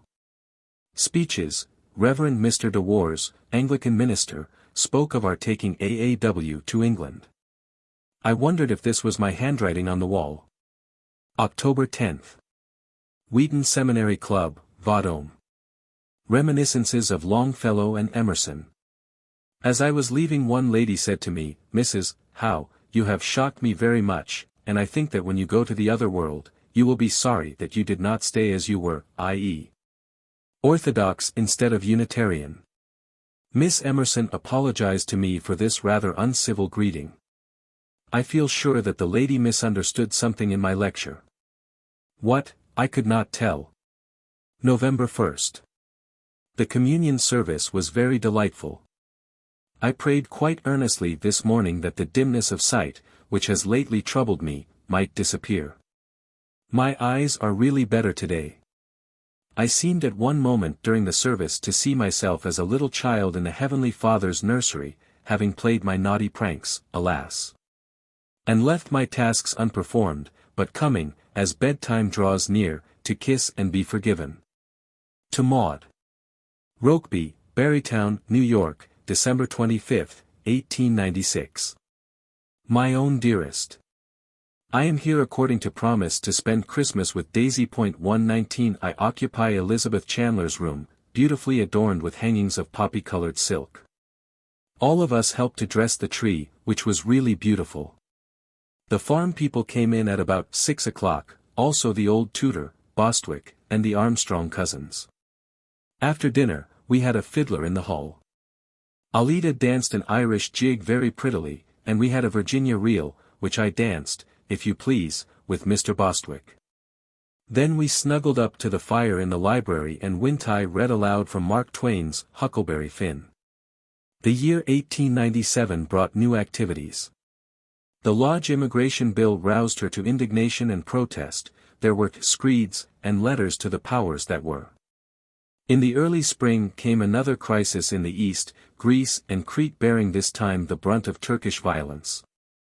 30 years had passed since Crete made her first stand for independence, years of dumb suffering and misery. Now her people rose again in revolt against their brutal masters, and this time Greece felt strong enough to stand openly by her Cretan brothers. Our mother was deeply moved by this new need, which recalled so many precious memories. The record of the spring of 1897 is much concerned with it. Written on the fly-leaf of the journal, "The good God make me grateful for this new year, of which I am allowed to see the beginning. Thy kingdom come. I have many wishes, but this prayer will carry them all." January 1st, 1897. Oh, dear. January 4th. Went in the evening to see the Smith College girls, class of '95, play Midsummer Night's Dream. A most lovely and ideal performance. Their representation of the Athenian clowns was incredibly good, especially of Nick Bottom. January 5th. Was grieved and shocked to learn early this morning that my brilliant neighbor, General Francis A. Walker, had died during the night. He always greeted me with chivalrous courtesy, and has more than once given me his arm to help me homeward, when he has found me battling with the high winds in or near Beacon Street. To Maud. 241, Beacon Street, Boston, January 18, 1897. About the life, du Solment, I agree with you in thinking that it is not good for either party. It is certainly very narrowing both to the mind and to the affections, and is therefore to be avoided. A reasonable amount of outside intercourse is a vital condition of good living, even in the most sympathetic and intimate marriages, and the knowledge of this is one of the strong points in the character of women generally, who do 9/10 of what is done to keep up social intercourse. April 2nd. Evening, celebration of 25th year of Saturday Morning Club. Have writ draft of an open letter regarding Greek matters, also finished a very short screed for this evening. April 18th. I determined to work more for the Greeks and to try and write something about the craze prevailing just now for the Eastern religions, which are rather systems of speculation than of practical religion. To Maud. April 18, 1897. Mrs. Burton made a visit here, and I gave a reception for her, and took her to the great occasion of the Saturday Morning Club, celebrating their 25th anniversary.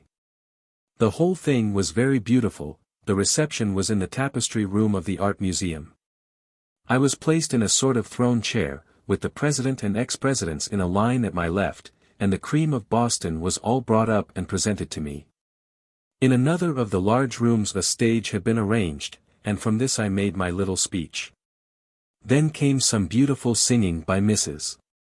Tebbets, with a small orchestral accompaniment, and then was given one act of Tennyson's Princess and Browning's In a Balcony. The place, the performances, and the guests made this a very distinguished occasion. I had gone just before this to see Louisa Cushing's wonderful acting in a French play of the Commune. She possesses great tragic power and reminds one of Duse and of Sarah Bernhardt. I suppose that H.M.H.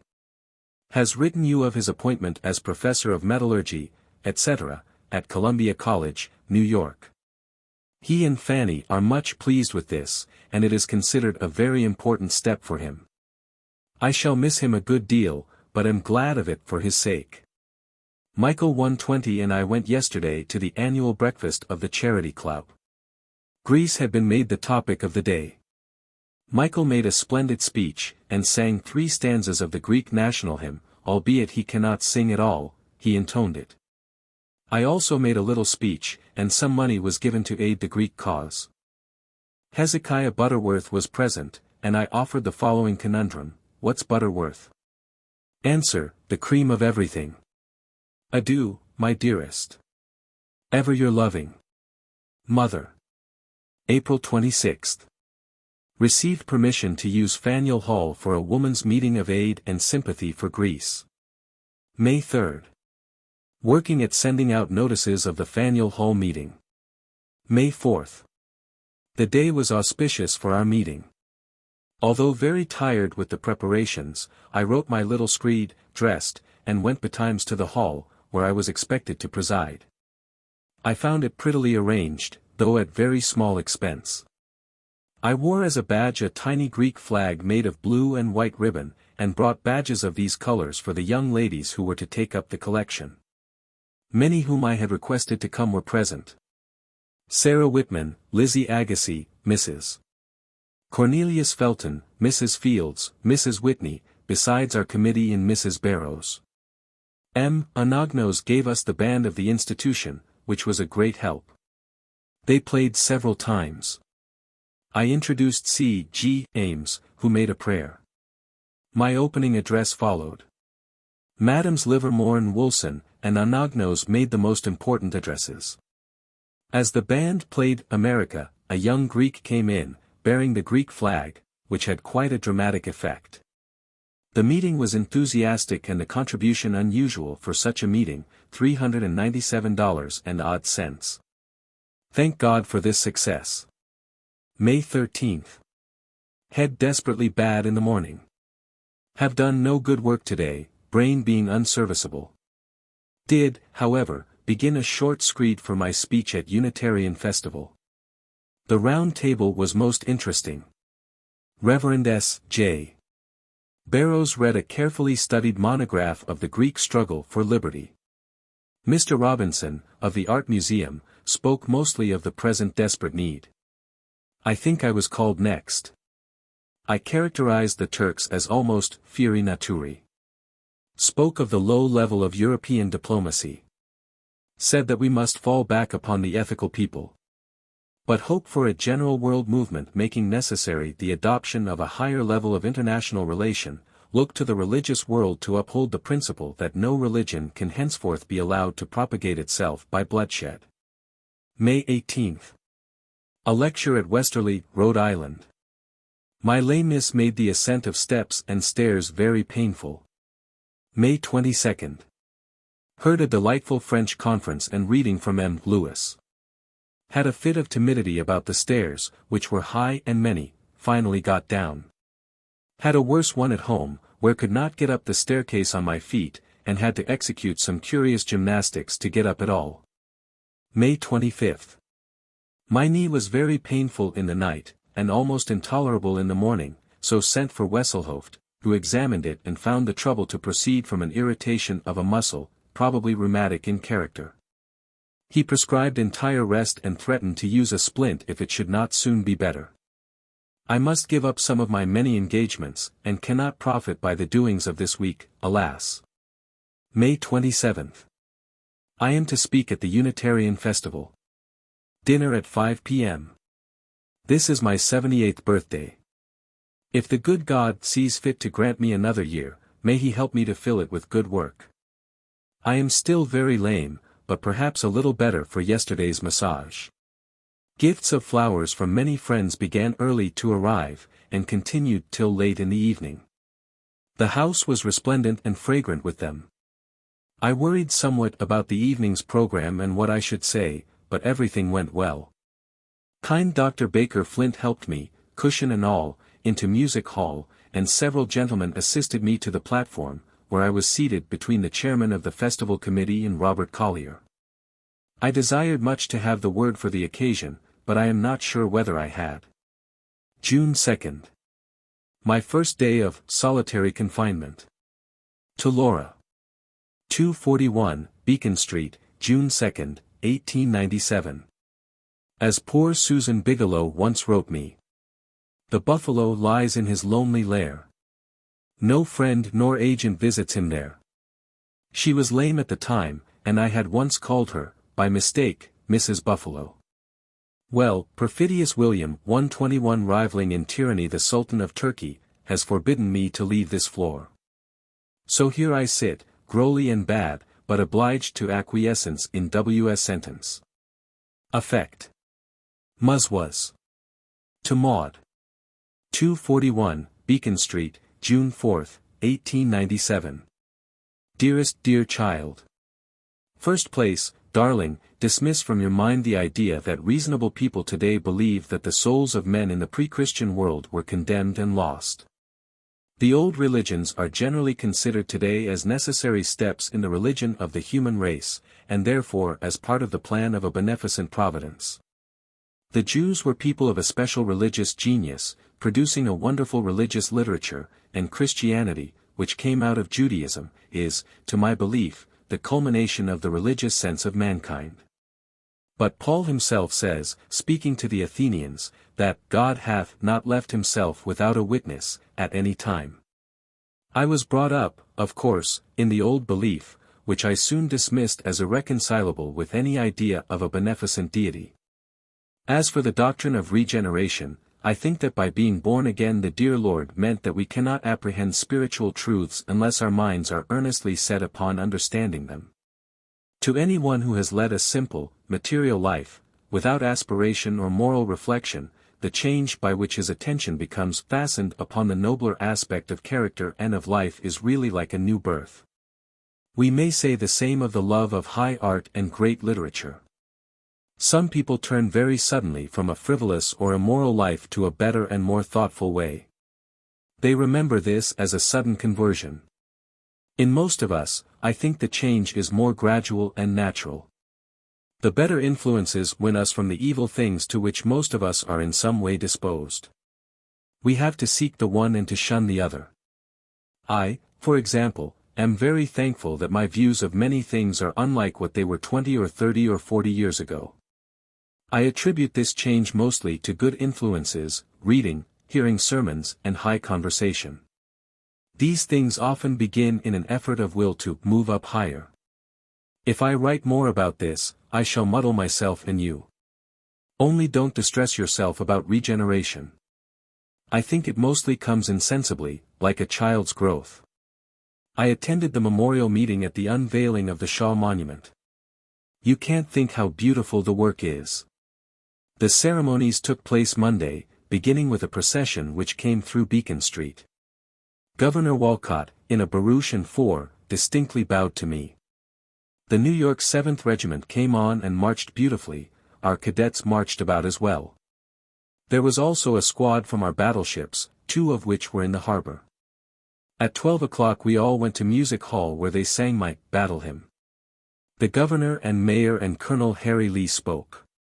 Willie James gave the oration and Booker Washington really made the address of the day, simple, balanced, and very eloquent. I had a visit yesterday from Lars and Isabel Anderson. He told me much about you. Darling, this is a very poor letter, but much love goes with it. Affectionate. Mother. June 6th. Have writ a note to little John Jeffries, AET. 6 years, who sent me a note in his own writing, with $1 saved out of 5 cents per week, for the poor Armenians. He writes, I don't like the Turks one bit. I think they are horrid. Have sent note and $1 to A.S.B. for the Armenian orphans. June 27, Oak Glen. My first writing in this dear place. Carey Hall yesterday moved me down into dear Chev's bedroom on the first floor, Wesselhoft having forbidden me to go up and down stairs.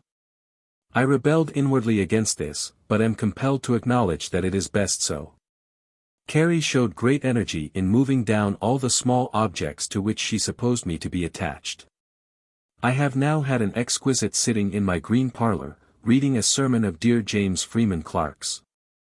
June 28. Wrote my stint of Reminiscences in the morning. At bedtime had very sober thoughts of the limitation of life. It seemed to me that the end might be near. My lameness and the painful condition of my feet appear like warnings of a decline of physical power, which could only lead one way. My great anxiety is to see Maud before I depart. July 10. I dreamed last night, or rather this morning, that I was walking as of old, lightly and without pain. I cried in my joy, oh, someone has been mind-curing me. My lameness has disappeared. Have writ a pretty good screed about John Brown. July 22. Dearest Maud and Jack arrived in the evening. So welcome. I had not seen Jack in 2 years. I had begun to fear that I was never to see Maud again. July 26.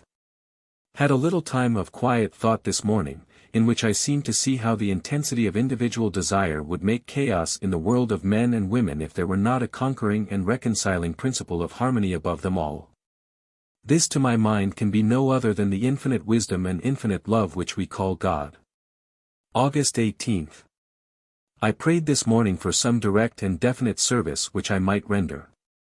At noon a reporter from the New York Journal arrived, beseeching me to write something to help the young Cuban girl, who is in danger of being sent to the Spanish penal colony, Ceuta, in Africa. I wrote an appeal in her behalf and suggested a cable to the Pope. This I have already written. The Hearsts will send it. This was an answer to my prayer. Our dear H.M.H. arrived at 3 p.m. August 29. Had a little service for my own people, Flossie and her 4 children. Spoke of the importance of religious culture. Read the parable of the wise and foolish virgins. Flossie thought the wise ones unkind not to be willing to share with the foolish. I suggested that the oil pictured something which could not be given in a minute. Cited Beecher's saying, which I have so long remembered, that we cannot get religion as we order a suit of clothes. If we live without it, when some overwhelming distress or temptation meets us, we shall not find either the consolation or the strength which true faith gives. September 23. Have just learned by cable from Rome that my dearest sister Louisa died yesterday morning. Let me rather hope that she awoke from painful weakness and infirmity into a new glory of spiritual life.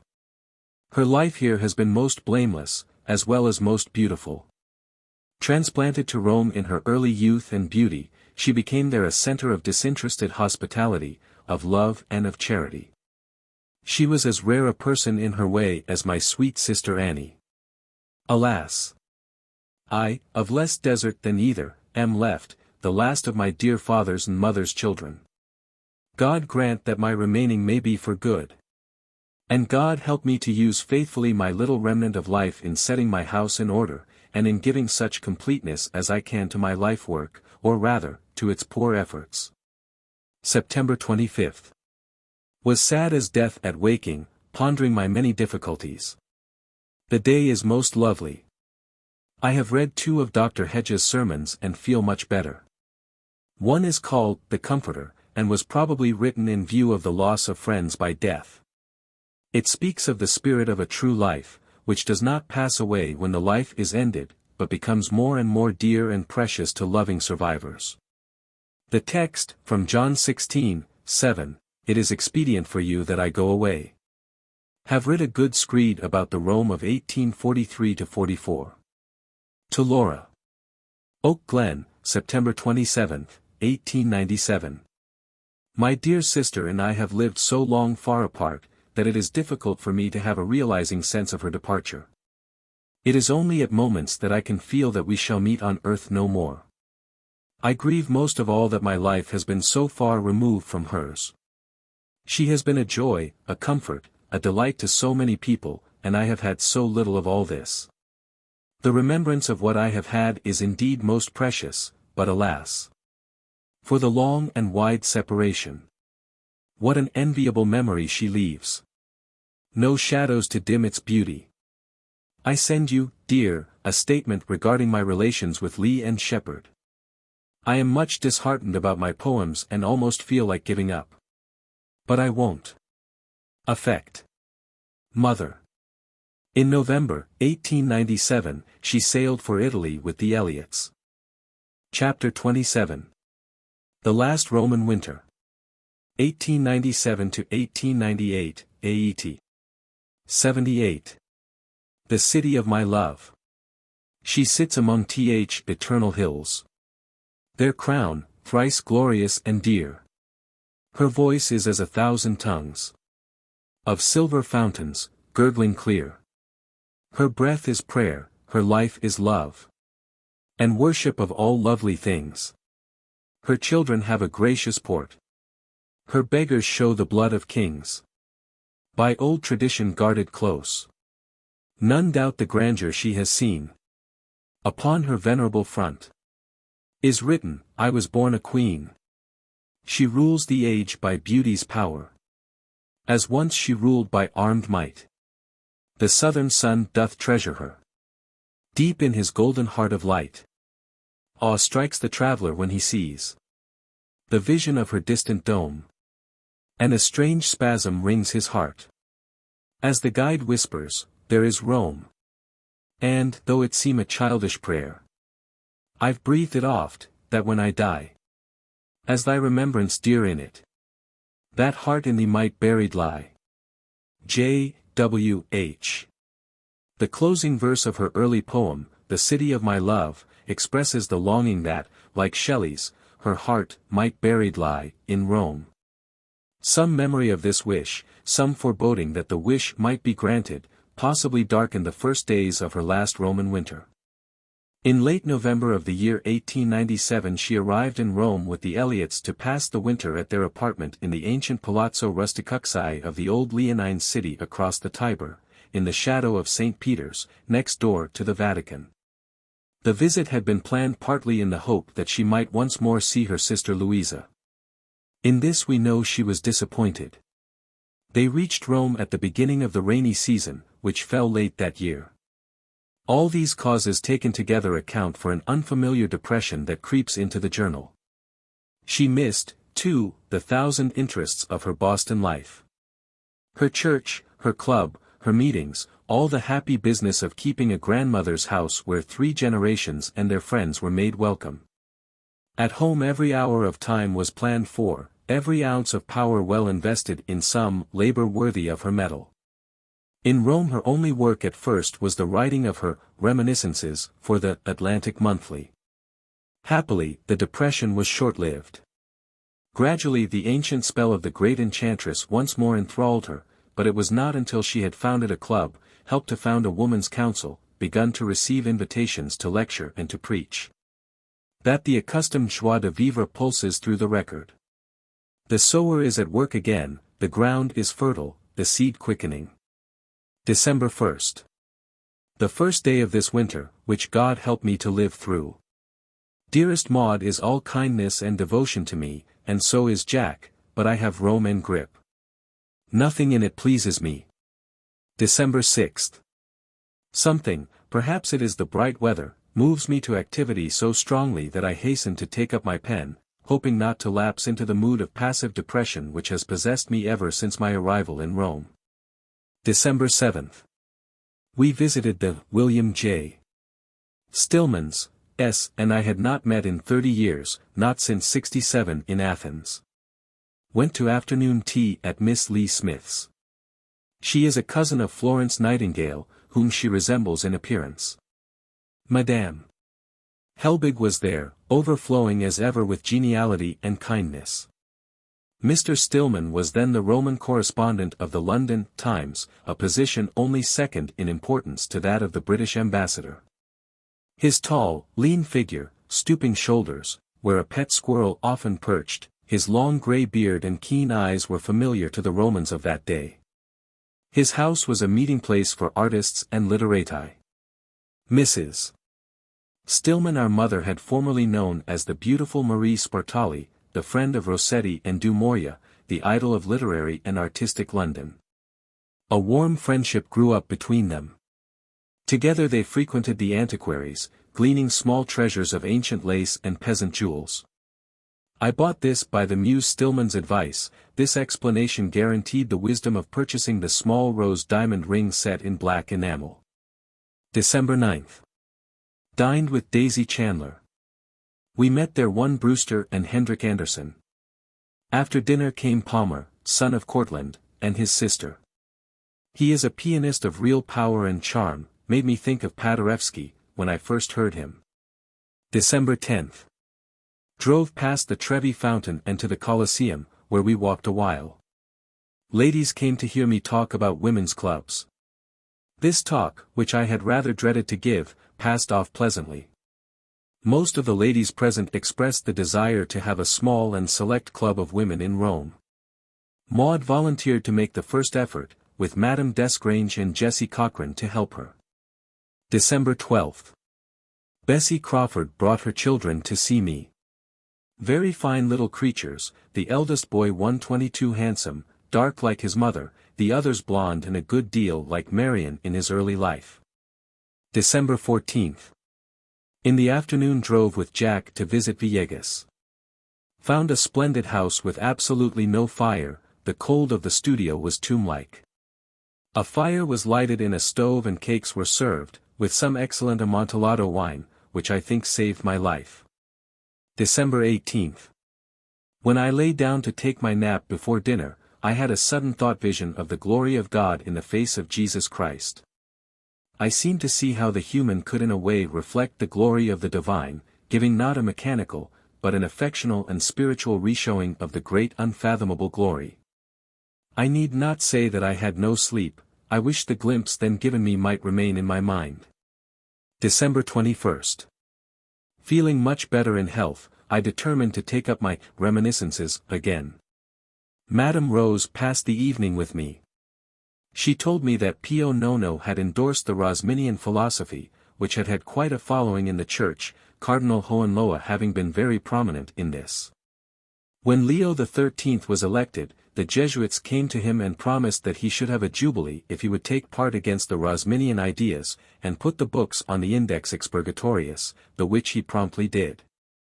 Hohenlohe is supposed to have been the real hero of the poisoning described in Zola's Rome. His servant died after having eaten of something which had been sent from the Vatican. December 25th. Blessed Christmas Day. Maud and I went to St. Peter's to get, as she said, a whiff of the Mass. We did not profit much by this, but met Edward Jackson, of Boston, and Monsignor Stanley, whom I had not seen in many years. We had a pleasant foregathering with him. In St. Peter's my mind became impressed with the immense intellectual force pledged to the upbuilding and upholding of the Church of Rome. As this thought almost overpowered me, I remembered our dear Christ visiting the superb temple at Jerusalem and foretelling its destruction and the indestructibility of his own doctrine. On fair days she took her walk on the terrace, feasting her eyes on the splendid view. In the distance the Alban and the Sabine hills, Mount Soracte and the Leonessa, close at hand the Tiber, Rome's towers and domes, St. Peter's with the colonnade, the piazza, and the sparkling fountains. She delighted in the flowers of the terrace, which she called her hanging garden. She had her own little watering pot, and faithfully tended the white rose which she claimed as her special charge. From the terrace she looked across to the windows of the Pope's private apartment. Opposed as she was to the pontiff's policy, she still felt a sympathy with the old man, whose splendid prison she often passed on her way to St. Peter's, where in bad weather she always took her walk. December 31st. I am sorry to take leave of this year, which has given me many good things, some blessings in disguise, as my lameness proved, compelling me to pass many quiet days, good for study and for my reminiscences, which I only began in earnest after Wesselhoeft condemned me to remain on one floor for a month. January 3, 1898. I feel that my reminiscences will be disappointing to the world in general. If it ever troubles itself to read them, I feel quite sure that it has neglected some good writing of mine, in verse and in prose. I cannot help anticipating for this book the same neglect, and this discourages me somewhat. In the afternoon drove to Monte Janicolo and saw the wonderful view of Rome, and the equestrian statue of Garibaldi crowning the height. We also drove through the Villa Pamphili-Doria, which is very beautiful. January 6. To visit Countess Catucci at Villino Catucci. She was a Miss Mary Stearns, of Springfield, Massachusetts. Her husband has been an officer of the King's Bersaglieri. Before the unification of Italy, he was sent to Perugia to reclaim deserters from among the recruits for the Italian army. Cardinal Pecci was then living near Perugia. Count Catucci called to assure him with great politeness that he would take his word and not search his premises. The cardinal treated him with equal politeness, but declined to continue the acquaintance after his removal to Rome, when he became pope in 1878. January 12. The first meeting of our little circle, at Miss Lee Smith's, 17 Trinita dei Monti.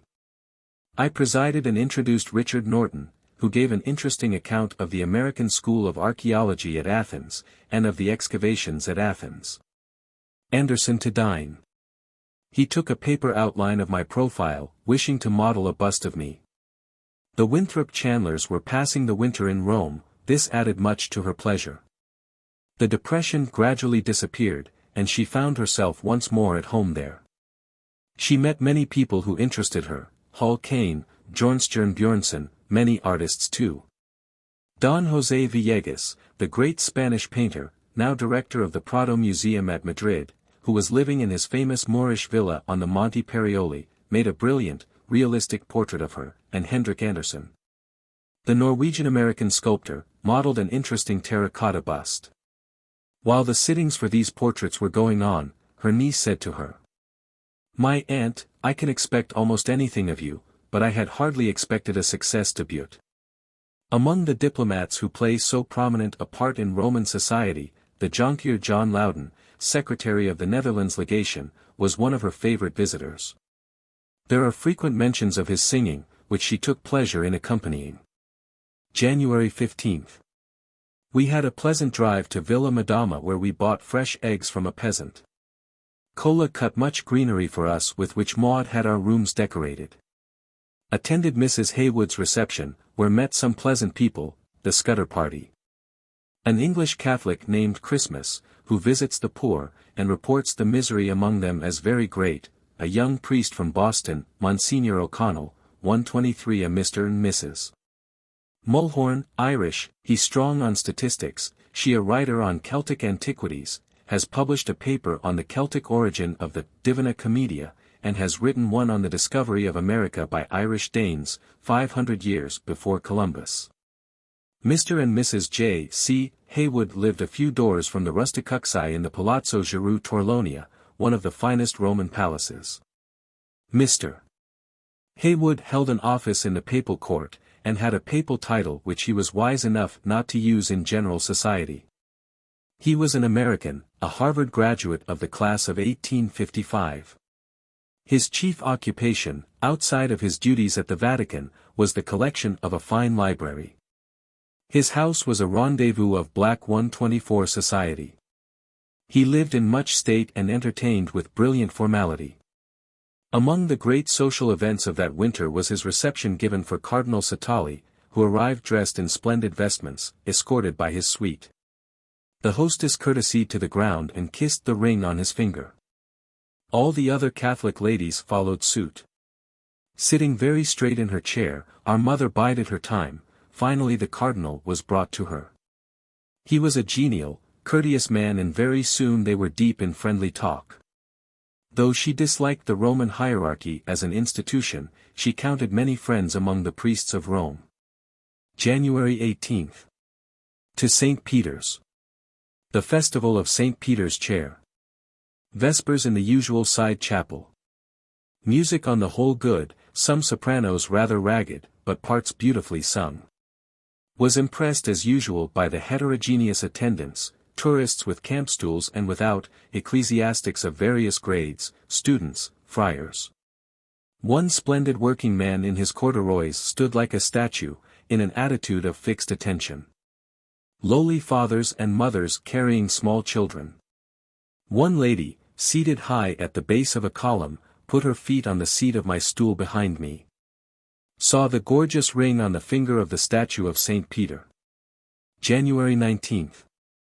Have composed a letter to Professor Lanciani, asking for a talk on the afternoon of February 9, proposing houses and housekeeping in ancient Rome, and the Sibyls of Italy.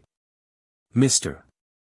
Baddeley came in, and we had an interesting talk, mostly about the ancient Caesars, Mrs. Hollins asking, why did the Romans put up with the bad Caesars?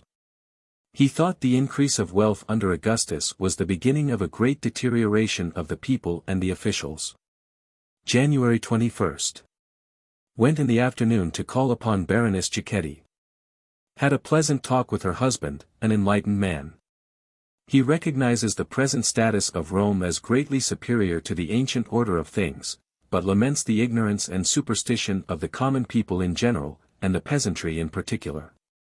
A sick woman, restored to health by much trouble taken at his instance, instead of thanking him for his benefactions, told him that she intended to make a pilgrimage to the shrine of a certain Madonna. Feeling sure that it was to her that she owed her cure. January 26. The day of my reading before the club, at Jessie Cochrane's rooms. I read my lecture over very carefully in the forenoon and got into the spirit of it.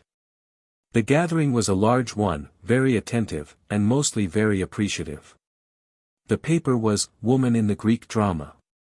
January 31. Have made a special prayer that my mind may be less occupied with my own shortcomings, and more with all that keeps our best hope alive. Felt little able to write, but produced a good page on the principle nulla dies sine linea. February 4. Hard sledding for words today, made out something about Theodore Parker. February 7. Wrote some pages of introduction for the symposium, played a rubber of whist with L. Terry, then to afternoon tea with Mrs. Thorndike, where I met the first Monsignor, Dennis O'Connell, with whom I had a long talk on the woman question, in which he seems much interested. He tells me of a friend, Zom by name, now gone to a place in Indiana, who has biographies of the historical women of Bologna. February 9. Club at Mrs. Broadwood's. I read my Plea for Humor, which seemed to please the audience very much, especially Princess Talleyrand and Princess Pagiaswasa. February 11. Read over my paper on Optimism and Pessimism, and have got into the spirit of it. Maud's friends came at 3 p.m., among them Christian Ross, the painter, with Bjornstjerne Bjornson. February 16. To Mrs. Hurlbert's reception, talked with Countess Blank, an American married to a Pole. She had much to say of the piety of her Arab servant, who, she says, swallows fire, cuts himself with sharp things, etc., as acts of devotion. Met Mr. Trench, son of the late Archbishop, Reverend Chevenix Trench. He has been Tennyson's publisher. Did not like tea, personally, said he was often rude, read his own poems aloud constantly and very badly, said, no man is a hero to his publisher. Told about his sale of Henry George's book, a cheap edition, 150,000 copies sold in England. February 18. Have done a good morning's work and read in the 19th Century an article on Nelson, and one on the new astronomy. St. Thomas Aquinas's advice regarding the election of an abbot from 3 candidates. What manner of man is the first? Doctissimus. Docet, says St. Thomas. And the second? Sanctissimus. Orit. And the third? Prudentissimus. Regat. Let him rule, says the saint. February 20th. To Methodist Church of Reverend Mr. Burt. A sensible short discourse, seems a very sincere man, has an earlier service for Italians, well attended. On my way home, stopped at Gargiulo's and bought a ragged but very good copy of the Divina Commedia, unbound, with Dorés illustrations. February 26th. To tea at Mrs. Hazeltine's, where met William Allen Butler, author of Nothing to Wear, a bright-eyed, conversable man. Have a sitting to Anderson. When I returned from Mrs. Hazeltine's I found Hall Caine. He told much about Gabriel Rossetti, with whom he had much to do. Rossetti was a victim of chloral, and Caine was set to keep him from it, except in discreet doses. March 4th. Went to see the King and Queen, returning from the review of troops. They were coldly received. She wore crimson velvet, he was on horseback and in uniform. March 9th. Club at Jessie Cochrane's. Young Loyson, son of Père Hyacinth, gave an interesting lecture on the religion of ancient Rome, which he traced back to its rude Latin beginning. The Sabines, he thought, introduced into it one element of spirituality. Its mythology was borrowed from Greece and from the Etruscans, later from Egypt and the East. The primitive Aryan religion was the worship of ancestors. This also we see in Rome. A belief in immortality appears in the true Aryan faith. Man, finding himself human, and related to the divine, felt that he could not die. March 15th. Madame Helbig gave us an account of the Russian pilgrimage which came here lately. Many of the pilgrims were peasants. They traveled from Russia on foot, wearing bark shoes, which are very yielding and soft. These Russian ladies deprecated the action of Peter the Great in building St. Petersburg, and in forcing European civilization upon his nation, when still unprepared for it. March 18th. Drove with Maud, to get white thorn from Villa Madama. Went afterwards to Mrs. Waldo Story's reception, where met Mrs. McTavish, youngest daughter of General Winfield Scott. I was at school with one of her older sisters, Virginia, who became a nun. As the winter wore away and the early Roman spring broke, the last vestige of the discomfort of the first weeks vanished. The daily drives to the country in search of wild flowers were an endless delight, as well as the trips to the older quarters of the city. She found that, while during the first weeks she had lost the habit of looking keenly about at the sights, the old joy soon came back to her, and now she was quick to see every picturesque figure in the crowd. Every classic fragment in the architecture. The power of seeing beautiful things, like all other powers, must be exercised to be preserved, she once said. March 19th. I have not dared to work today, as I am to read this afternoon. The reading was well attended and was more than well received. Hall Caine came afterwards, and talked long about the Bible. He does not appear to be familiar with the most recent criticism of either Old or New Testament. March 24th. There is a third silent party to all our bargains. Emerson. I find this passage in his essay on Compensation today for the first time, having written my essay on Moral Triangulation of the Third Party some 30 years ago. March 26th. Dined with Mrs. McCreary. The Duke of San Martino took me in to dinner. Monsignor Dennis O'Connell sat on the other side of me. I had an interesting talk with him. Mrs. McCreary sang my Battle Hymn. They begged me to recite The Flag, which I did. Mrs. Pierce, daughter of Mario and Grisi, sang delightfully. March 30th. A fine luncheon party given by Mrs. Iddings, wife of the American Secretary of Embassy at the Grand Hotel. Madame Ristori was there. I had some glimpses of reminiscence with her. I met her with La Terrible Medea, which I so well remember hearing from her. I presently quoted her toast in La Locandiera, of which she repeated the last 2 lines. Maud had arranged to have Mrs. Hurlburt help me home. Contessa Spinola also offered, but I got off alone, came home in time to hear most of Professor Pensati's lecture on the Gregorian music, which, though technical, was interesting. March 31st. I woke up at 1, after vividly dreaming of my father and Dr. Francis. My father came in, and said to me that he wished to speak to Miss Julia alone. I trembled, as I so often did, lest I was about to receive some well-merited rebuke. He said that he wished my sister and me to stay at home more. I saw the two faces very clearly. My father's I had not seen for 59 years. April 6. Went in the afternoon with Mrs. Stillman to the Campo dei Fiori, where bought 2 pieces of lace for 20 lire each, and a little cap pin for 5 lire. Saw a small ruby and diamond ring which I very much fancied. April 10. Easter Sunday, passed quietly at home. Had an early walk on the terrace. A good talk with Hamilton Aide, who told me of the Spartali family. In the afternoon to Lady Kenmare's reception and later to dine with the Lindall Winthrops. April 11. In the afternoon Harriet Monroe, of Chicago, came and read her play, a parlor drama, ingenious and well written. The audience were much pleased with it. April 13. In the evening dined with Theodore Davis and Mrs. Andrews. Davis showed us his treasures gathered on the Nile shore and gave me a scarab. April 18. Went to hear Canon Farrar on the Inferno of Dante, the lecture very scholarly and good. April 22.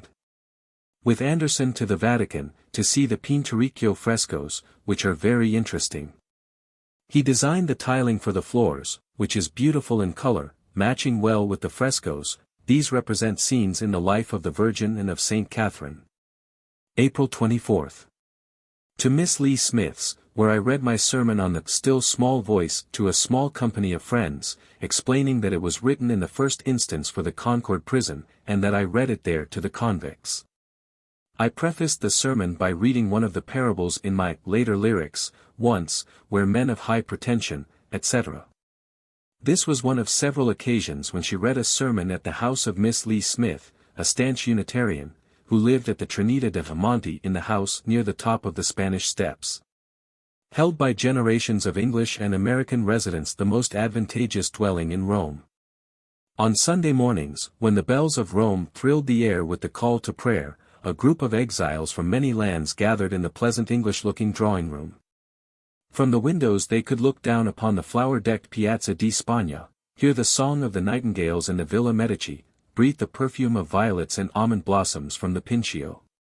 This morning, or another, Paul Sabatier was among the listeners, a grave, gracious man, a Savoyard pastor, whose Life of Saint Francis of Assisi had set all Rome talking. April 25.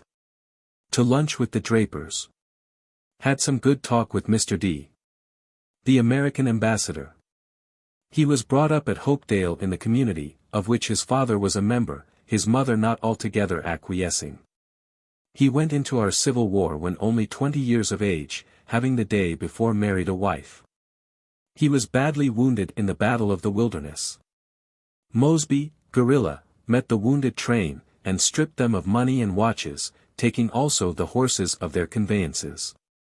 A young Irish lad of 14 saved Draper's life by running to Bull Plain for aid. April 26. Lunch at Daisy Chandler's, to meet Mrs. Sanford, of Hamilton, Canada, who is here in the interests of the International Council of Women. She seems a nice, whole-souled woman. I have promised to preside at a meeting, called at Daisy's rooms for Thursday, to carry forward such measures as we can and to introduce Mrs. Sanford and interpret for her. April 27. Devoted the forenoon to a composition in French, setting forth the objects of the meeting. April 28. Went carefully over my French address. In the afternoon attended the meeting at Daisy's where I presided. This was the first time the Italian women had taken part in the International Council. April 30. To Contessa di Taverna at Palazzo Gabrielli, where I met the little knot of newly elected officers of the Council of Italian Women that is to be. Read them my report of our first meeting. They chattered a great deal. Mrs. Sanford was present. She seemed grateful for the help I had tried to give to her plan of a National Council of Italian Women. I induced the ladies present to subscribe a few lire each, for the purchase of a book for the secretary, for postage and for the printing of their small circular. Hope to help them more further on. May 1st. I gave my rest sermon at Miss Lee Smith's. Afterwards to lunch with the dear Stillman Muse. Lady Airlie and the Thine sisters were there. Had a pleasant talk with Lady Beatrice. Wrote a letter to be read at the Suffrage Festival in Boston on May 17. Lady Beatrice and Lady Catherine Thine, the latter was married later to Lord Cromer, Viceroy of Egypt. The ladies Thine were passing the winter with their cousin, the Countess of Kenmare, at her pleasant apartment in the Via Gregoriana. Among the guests one met at Lady Kenmare's was a dark, handsome Monsignor who spoke English like an Oxford Don, and looked like a Torquemada. Later he became Papal Secretary of State and Cardinal Merry del Val. May 2nd. Have worked as usual. A pleasant late drive. Dined with Eleutherio 125 Daisy Chandler, and Dr. Bull, whist afterwards, news of an engagement and victory for us off Manila. May 4th. We dined with Marchesi and Marchesa de Viti de Marco at Palazzo Orsini. Their rooms are very fine, one hung with beautiful crimson damask. An author, Pasquarello, was present, who has written comic poems in the Romanesque dialect. The principal one a mock narrative of the discovery of America by Columbus. Our host is a very intelligent man, much occupied with questions of political economy, of which science he is professor at the Collegio Romano. His wife, an American, is altogether pleasing. He spoke of the present Spanish War, of which foreigners understand but little. May 5th. A visit from Contessa di Taverna to confer with me about the new departure, the International Council of Women. She says that the ladies will not promise to pay the stipulated contribution, 500 lire once in 5 years, to the Parent Association. May 8th. An exquisite hour with dear Maud on the terrace, the roses in their glory, red, white, and yellow, honeysuckle out, brilliant. We sat in a sheltered spot, talked of things present and to come. Robert Collier to lunch. I asked him to say grace, which he did in his lovely manner. He enjoyed Maud's terrace with views of St. Peter's and the mountains. In the afternoon took a little drive. Several visitors called, among them Louisa Broadwood, from whom I learned that the little committee for a woman's council is going on. The ladies have decided not to join the International at present, but to try and form an Italian council first. Some good results are already beginning to appear in the cooperation of 2 separate charities in some part of their work. May 9th. I must now give all diligence to my preparation for departure. Cannot write more on reminiscences until I reach home. Maud made a dead set against my going to Countess Ressa's, where a number of ladies had been invited to meet me. I most unwillingly gave up this one opportunity of helping the woman's cause. I mean this one remaining occasion, as I have already spoken twice to women and have given 2 sermons and read lectures 5 times. It is true that there might have been some exposure in going to Madame Arras, especially in coming out after speaking. A few years after this, the association which she did so much to found, held the first women's congress ever given in Italy, at the Palace of Justice in Rome. It was an important and admirably conducted convention. The work for the uplift of the sex is going on steadily and well in Italy today. May 12th. Sat to Villegas all forenoon. Had a little time on the terrace. Thought I would christen it the Praise God. The flowers seem to me to hold their silent high mass, swinging their own censers of sweet incense. Went to Jack's studio and saw his splendid work. 126 in the afternoon went with my brother-in-law to the cemetery to visit dear Louisa's grave. Jack had cut for me many fine roses from the terrace. We dropped many on this dear resting place of one much and justly beloved. Dear old Majesty of Rome, this is my last writing here. I thank God most earnestly for so much. Chapter 28. 80 years. 1899 to 1900, AET. 80 to 81. Humanity. Methought a moment that I stood where hung the Christ upon the cross. Just when mankind had writ in blood the record of its dearest loss. The bitter drink men offered him. His kingly gesture did decline. And my heart sought, in musing dim, some cordial for those lips divine. When lo! a cup of purest gold my trembling fingers did uphold. Within it glowed a wine as red as hearts, not grapes, its drops had shed. Drink deep, my Christ, I offer thee the ransom of humanity. J. W. H. Though Jesus, alas, is as little understood in doctrine as followed in example. For he has hitherto been like a beautiful figure set to point out a certain way, and people at large have been so entranced with worshipping the figure, that they have neglected to follow the direction it indicates. J. W. H. The winter of 1898-99 saw the publication of, From Sunset Ridge, Poems Old and New. This volume contained many of the poems from later lyrics, long out of print, and also much of her later work.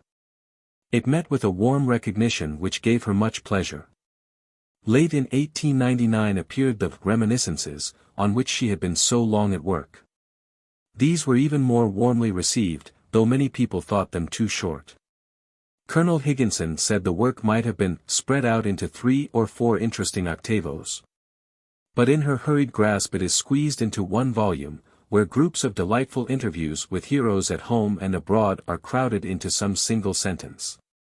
The book was written mostly from memory, with little use of the journals, and none of the family letters and papers, which she had carefully preserved through many years. She needed none of these things.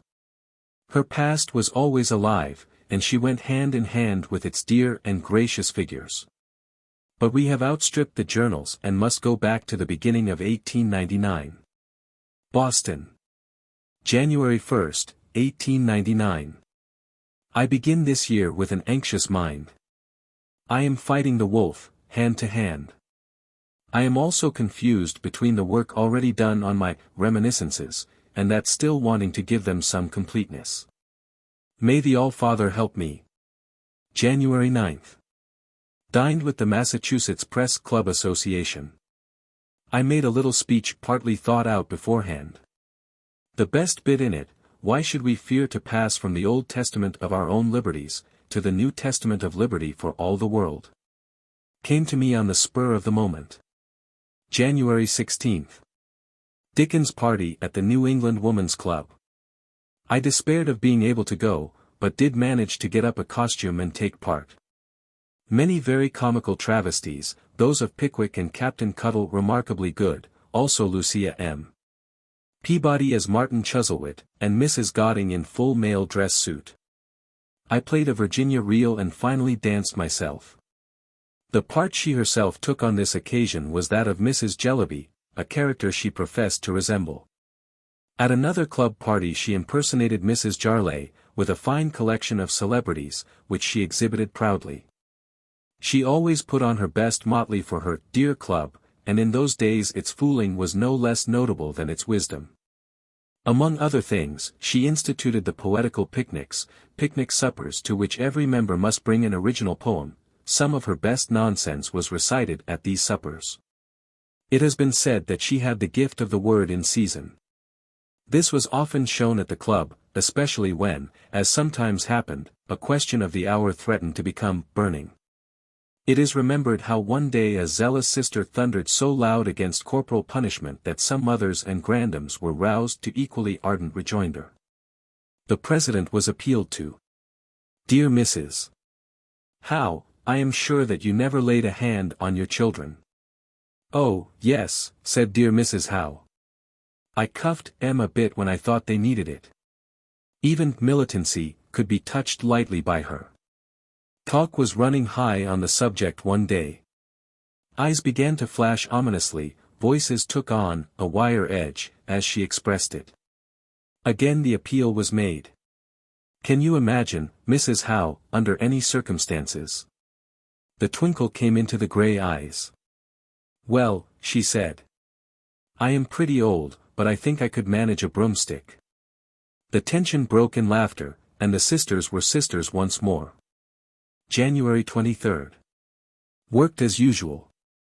Attended the meeting in favor of the abolition of the death penalty, which was interesting. I spoke on the ground of hope. February 7. I hope to take life more easily now than for some time past, and to have rest from the slavery of pen and ink. February 28. Was interviewed by a Miss X, who has persevered in trying to see me, and at last brought a note from. She is part editor of a magazine named Success, and, having effected an entrance, proceeded to interview me, taking down my words for her magazine, thus getting my ideas without payment, a very mean proceeding. March 21. Tuskegee Benefit, Hollis Street Theatre. This meeting scored a triumph, not only for the performers, but for the race. Bishop Lawrence presided with much good grace and appreciation. Paul Dunbar was the least distinct. Professor Du Bois, of Atlanta University, read a fine and finished discourse. Booker Washington was eloquent as usual, and the Hampton Quartet was delightful. At the tea which followed at Mrs. Whitman's studio, I spoke with these men and with Dunbar's wife, a nearly white woman of refined appearance. I asked Du Bois about the Negro vote in the South. He thought it better to have it legally taken away than legally nullified. April 17. Kindergarten for the blind. I hoped for a good word to say, but could only think of Shakespeare's "The evil that men do lives after them." The good is oft interred with their bones, intending to say that this does not commend itself to me as true. Mr. Eels spoke before me and gave me an occasion to use this with more point than I had hoped. He made a rather flowery discourse, and eulogized Annie Sullivan and Helen Keller as a new experience in human society. In order to show how the good that men do survives them, I referred to Dr. Howe's first efforts for the blind and to his teaching of Laura Bridgman, upon whom I dwelt somewhat. April 23. Had a sort of dream vision of the dear Christ going through Beacon Street in shadow, and then in his glory. It was only a flash of a moment's thought. April 25. To Alliance, the last meeting of the season.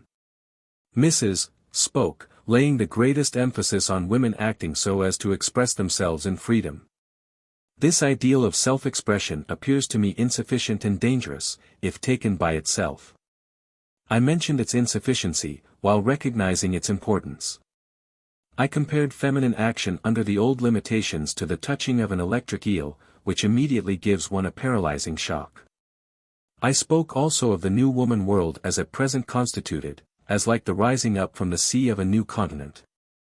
In my own youth women were isolated from each other by the very intensity of their personal consciousness.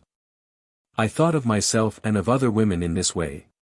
We thought that superior women ought to have been born men. A blessed change is that which we have witnessed. As her 80th birthday drew nigh, her friends vied with one another in loving observance of the time. The festivities began May 17 with a meeting of the New England Women's Press Association, where she gave a lecture on patriotism in literature, and received 80 beautiful pink roses for my 80 years. Next came the annual meeting and lunch of the New England Women's Club. This took the character of a pre-celebration of my 80th birthday, and was highly honorific. I can only say that I do not think of myself as the speakers seem to think of me. Too deeply do I regret my seasons of rebellion, and my shortcomings in many duties. Yet am I thankful for so much goodwill. I only deserve it because I return it. Between this and the day itself came a memorial meeting in honor of the 96th anniversary of Emerson's birth. Here she spoke mostly of the ladies of his family, Emerson's mother and his wife. Said also, Emerson was as great in what he did not say as in what he said. Second-class talent tells the whole story, reasons everything out, great genius suggests even more than it says. She was already what she used to call Boston's old spoiled child. All through the birthday flowers, letters, and telegrams poured into the house. From among the tokens of love and reverence may be chosen the quatrain sent by Richard Watson Gilder. How few have rounded out so full a life. Priestess of righteous war and holy peace. Poet and sage, friend, sister, mother, wife. Long be it ere that noble heart shall cease. The Woman's Journal issued a special birthday number. It was a lovely and heartwarming anniversary, the pleasure of which long remained with her. Among the guests was the beloved physician of many years, William P. Wesselhoeft. Looking round on the thronged and flower-decked rooms, he said, "This is all very fine, Mrs. Howe, but on your 90th birthday I shall come, and nobody else." Alas! Before that day the lion voice was silent, the cordial presence gone. 3 days later came an occasion which stirred patriotic Boston to its depths. The veterans of the Grand Army of the Republic had invited Major General Joseph Wheeler to deliver the Memorial Day oration in Boston Theater. Our mother was the second guest of honor. She has nothing to say of this occasion beyond the fact that she had a great time in the morning, and that in the open carriage with her sat General Wheeler's 2 daughters, very pleasing girls. But pasted in the journal is the following clipping from the Philadelphia Press. Boston warmed up. The Major has just returned from Boston, where he was present at the Memorial Day services held in Boston Theater. It was the real thing. I never imagined possible such a genuine sweeping emotion as when that audience began to sing the Battle Hymn. If Boston was cold, it was thawed by the demonstration on Tuesday. Myron W. Whitney started to sing. He bowed to a box, in which we first recognized Mrs. Howe, sitting with the Mrs. Wheeler. You should have heard the yell. We could see the splendid white head trembling. Then her voice joined in, as Whitney sang, in the beauty of the lilies, and by the time he had reached the words, "As he died to make men holy, let us die to make men free," the whole vast audience was on its feet, sobbing and singing at the top of its thousands of lungs. If volunteers were really needed for the Philippines, McKinley could have had us all right there. The same evening she went to Unitarian meeting in Tremont Temple, where read my screed about Governor Andrew, which has cost me some work and more anxiety.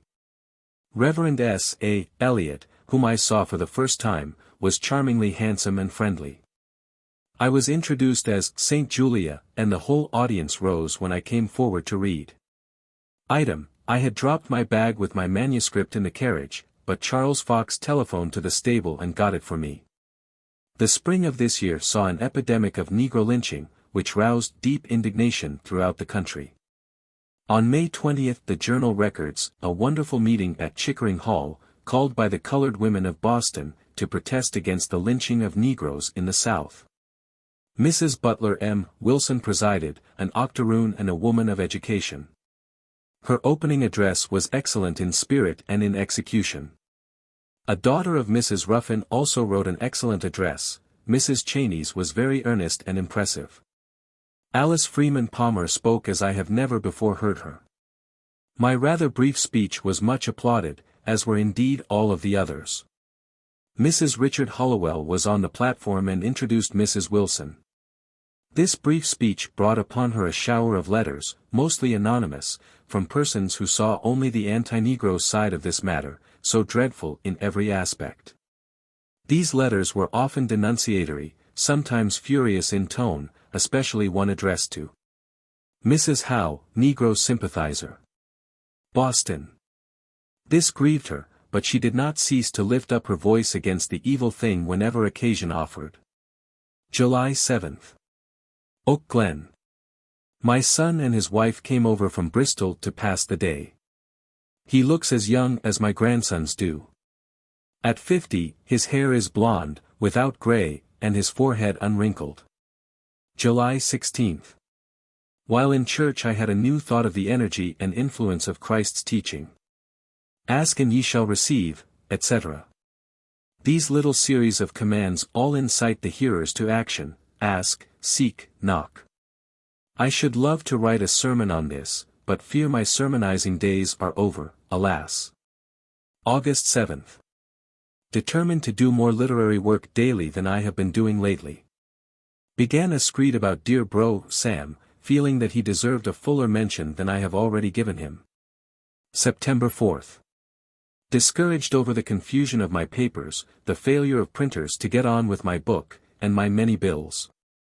Have almost had an attack of the moral sickness which the Italians call akidia.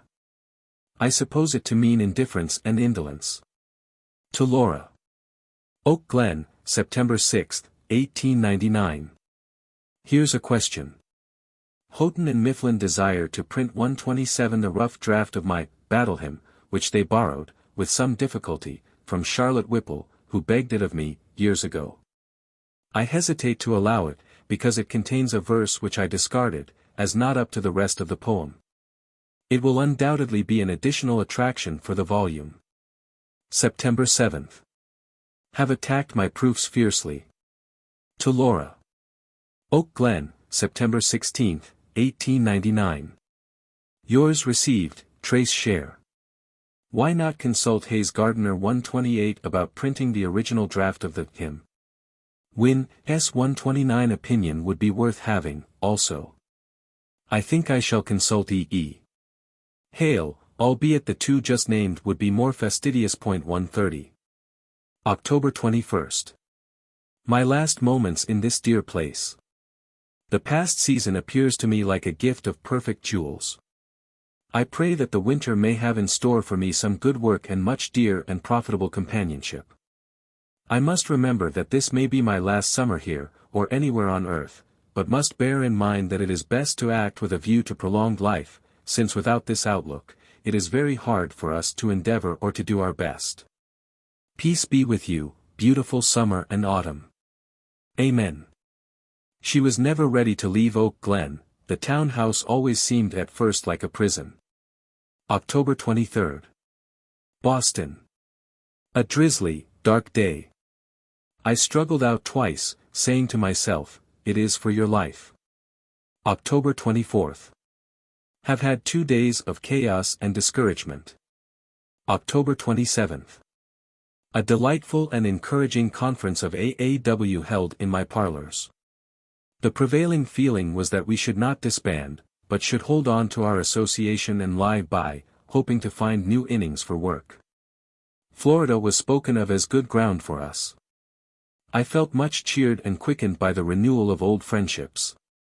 A Western lecture trip had been planned for this autumn, but certain untoward symptoms developed and Dr. Wesselhoft said, no. No. Not even if you had not had vertigo. She gave it up most reluctantly, confiding only to the journal the hope that she might be able to go later. November 9. Celebration of dear Chev's birthday at the institution. I spoke of the New Testament word about the mustard seed, so small but producing such a stately tree. I compared this little seed to a benevolent impulse in the mind of S.G.H. and the institution to a tree. What is smaller than a human heart? What seems weaker than a good intention? Yet the good intention, followed by the faithful heart, has produced this great refuge in which many generations have already found the way to a life of educated usefulness. November 19. Before the sermon I had prayed for some good thought of God. This came to me in the shape of a sudden perception to this effect: I am in the Father's house already. November 30.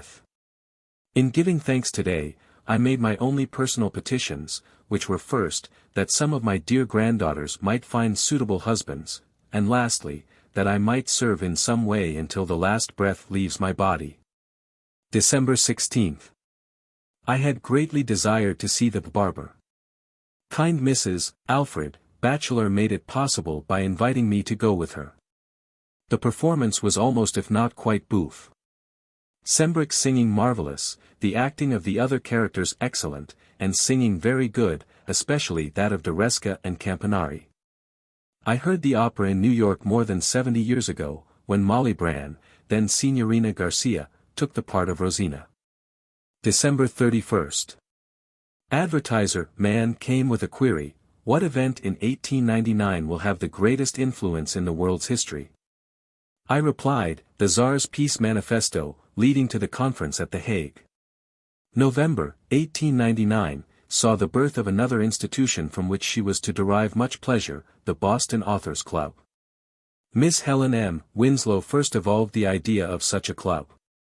After talking with Madams May Alden Ward and Mabel Loomis Todd, who urged her to carry out the project, she went to see the Queen of Clubs. "Go ahead," said our mother. "Call some people together here, at my house, and we will form a club, and it will be a good one too." The Journal of November 23 says, "Received word from Helen Winslow of a meeting of literary folks called for tomorrow morning at my house. This meeting was very pleasant. Mrs. Ward, Miss Winslow, Jacob Strauss, and Hezekiah Butterworth attended. Later Herbert Ward came in. It was voted to form the Boston Authors Club, and at a second meeting in December the club was duly organized.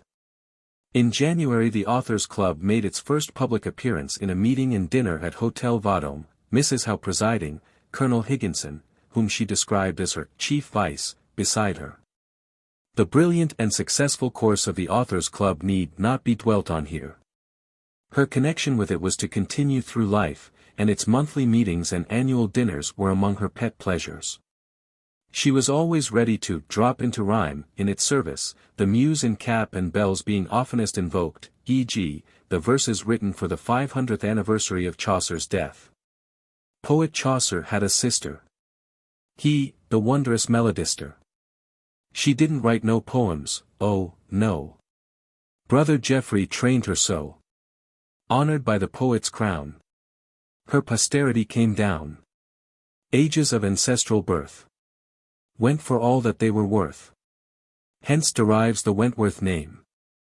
Which heraldic ranks may claim. That same herald has contrived. How the Higginson arrived. He was grandeur to the knight. In whose honor I indite. Burning strophes of the soul. Propriate to the flowing bowl. Oft the worth I have defended. Of the laureate descended. But while here he sits and winks, I can tell you what he thinks. Never, whether old or young, will that woman hold her tongue. 50 years in Boston schooled. Still I find her rhyme befooled. Oft in earnest, oft in jest. We have met and tried our best. Not I dread an open field. I can conquer, I can yield. Self from foes I can defend. But heaven preserve us from our friend. She and her chief vice were always making merry together. When their flint and steel struck, the flash was laughter. It may have been at the Authors Club that the two, with Edward Everett Hale and Dr. Holmes, were receiving compliments and tributes one afternoon. At least, she cried, no one can say that Boston drops its H's. This was in the winter of 1900. It was the time of the Boer War, and all Christendom was sorrowing over the conflict.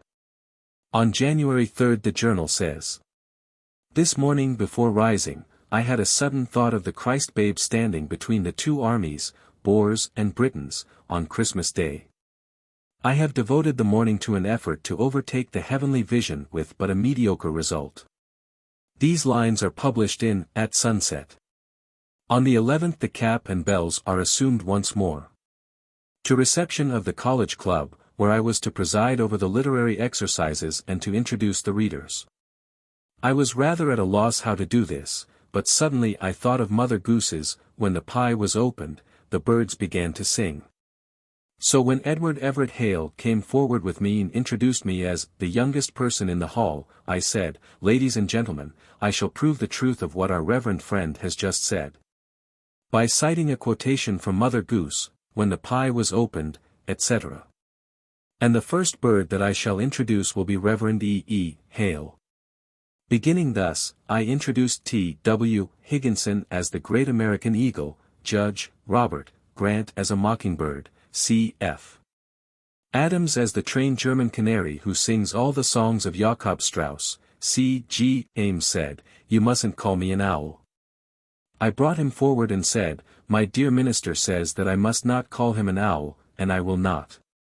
Only the owl is the bird of wisdom and he is very wise." I introduced Mrs. Moulton as a nightingale. For Trowbridge I could think of nothing and said, "This bird will speak for himself." Introduced N. H. Dole as a bird rarely seen, the phoenix.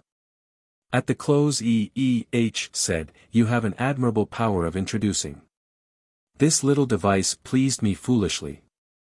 February 4. Wrote a careful letter to W. F. Savage.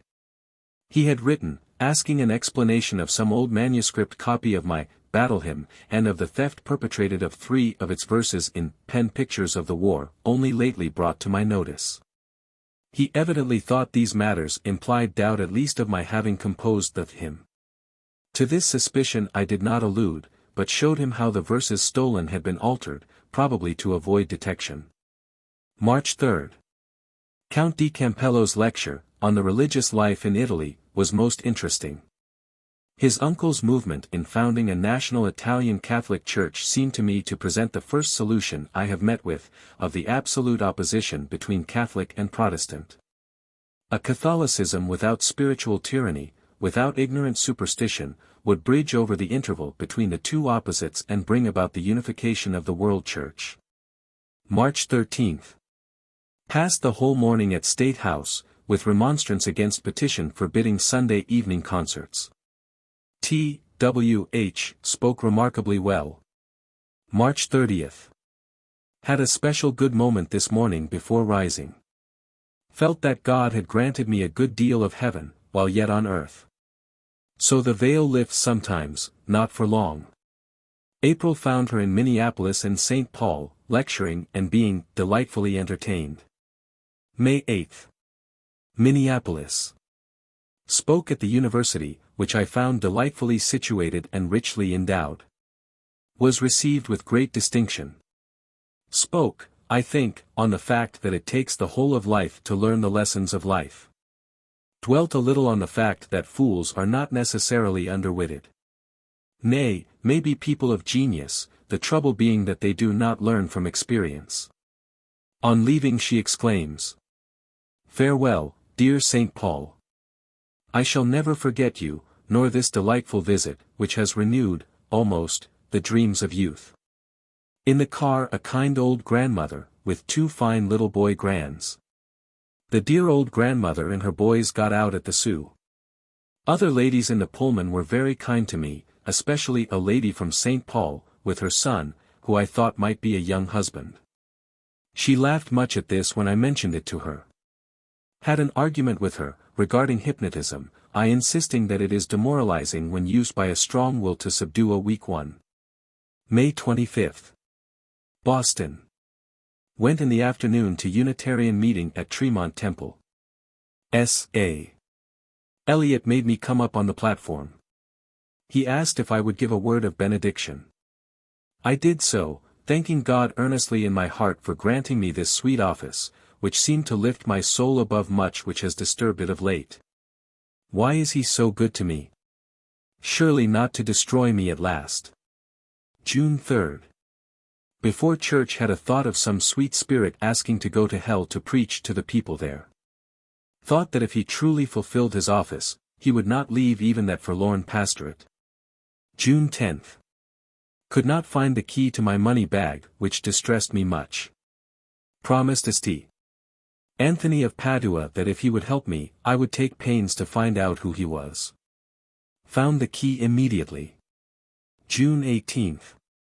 The little lump in my right breast hurts me a little today. Have written Wesselhoeft about it. 4:50 p.m. He has seen it and says that it is probably cancerous, forbids me to think of an operation, thinks he can stop it with medicine. When he told me that it was in all probability a cancer, I felt at first much unsettled in mind. I feared that the thought of it would occupy my mind and injure my health by inducing sleeplessness and nervous excitement. Indeed, I had some sad and rather vacant hours, but dinner and Julia S. 131 company put my dark thought to flight and I lay down to sleep as tranquilly as usual.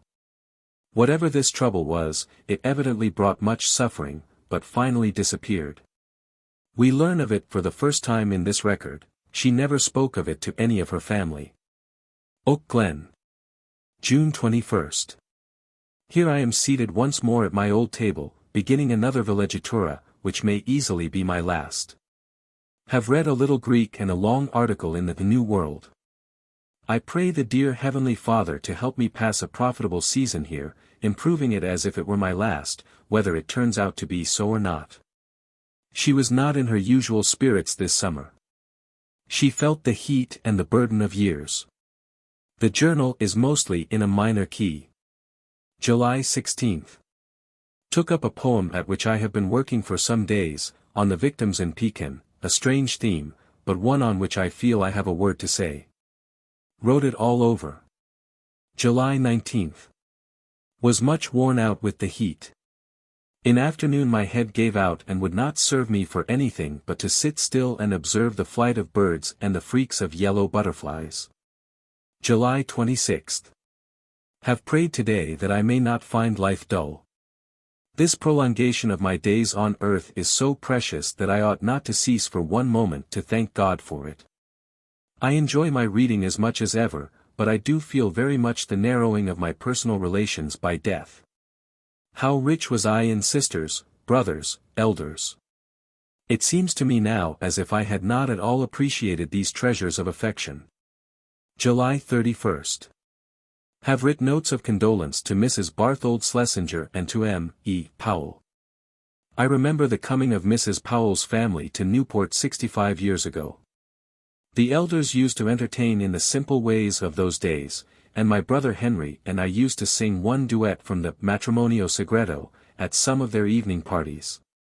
In the afternoon came the ladies of the papeterie. Had our tea in the green parlor, which was pretty and pleasant.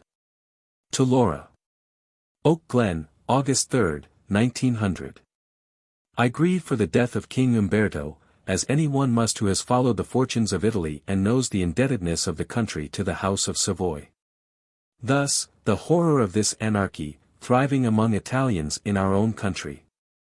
I am so thankful that the better class among them have come out so strongly against it. I was present when King Umberto took the oaths of office, after the death of his father.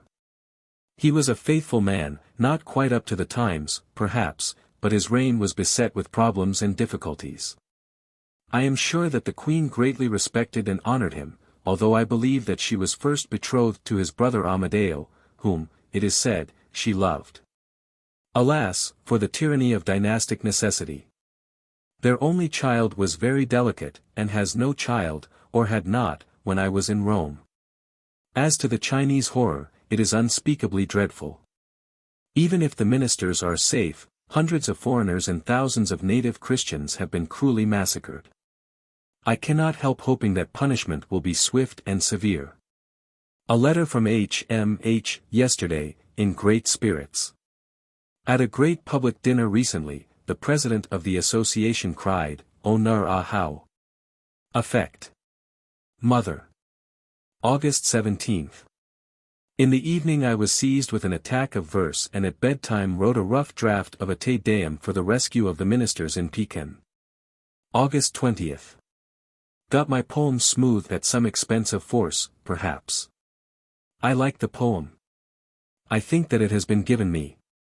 This Te Deum was printed in the Christian Herald, in September, 1900. Sunday, September 2.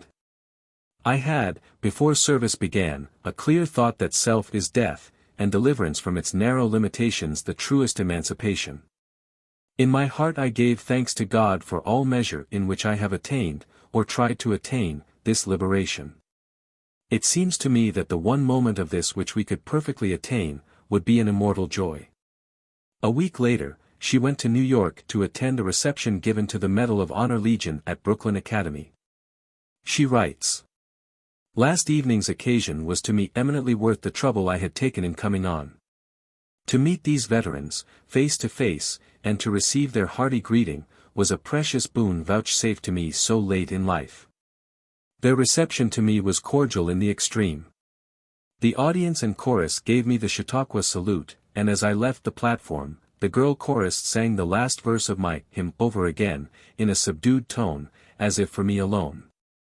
The point which I made, and wished to make, was that, our flag should only go forth on errands of justice, mercy, etc., and that once sent forth, it should not be recalled until the work whereunto it had been pledged was accomplished. This with a view to Pekin. September 13. The Galveston Horror 132 was much in my mind yesterday. I could not help asking why the dear Lord allowed such dreadful loss of life. October 25. My last writing at this time in this dear place. The season, a very busy one, has also been a very blessed one. I cannot be thankful enough for so much calm delight, my children and grandchildren, my books and my work, although this last has caused me many anxieties. I cannot but feel as old John Forbes did when he left Nowshon for the last time and went about in his blindness, touching his writing materials, etc., and saying to himself, never again, perhaps. If it should turn out so in my case, God's will be done. He knows best when we should depart and how long we should stay. On the way home and afterwards, these lines of an old hymn ran in my mind. Fear not, I am with thee, oh, be not afraid. I am thy God, and will still give thee aid. This comforted me much in the forlorn exchange of my lovely surroundings at Oak Glen for the imprisonment of a town house. November 4th. 241, Beacon Street. The dear minister preached on All Saints and All Souls, the double festival of last week.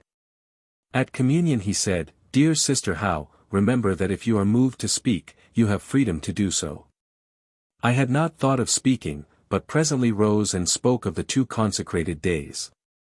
I said, as I entered this church today, I thought of a beautiful cathedral in which one after another the saints whom I have known and loved, appeared on either side. First, the saints of my own happy childhood, then the excellent people whom I have known all my life long.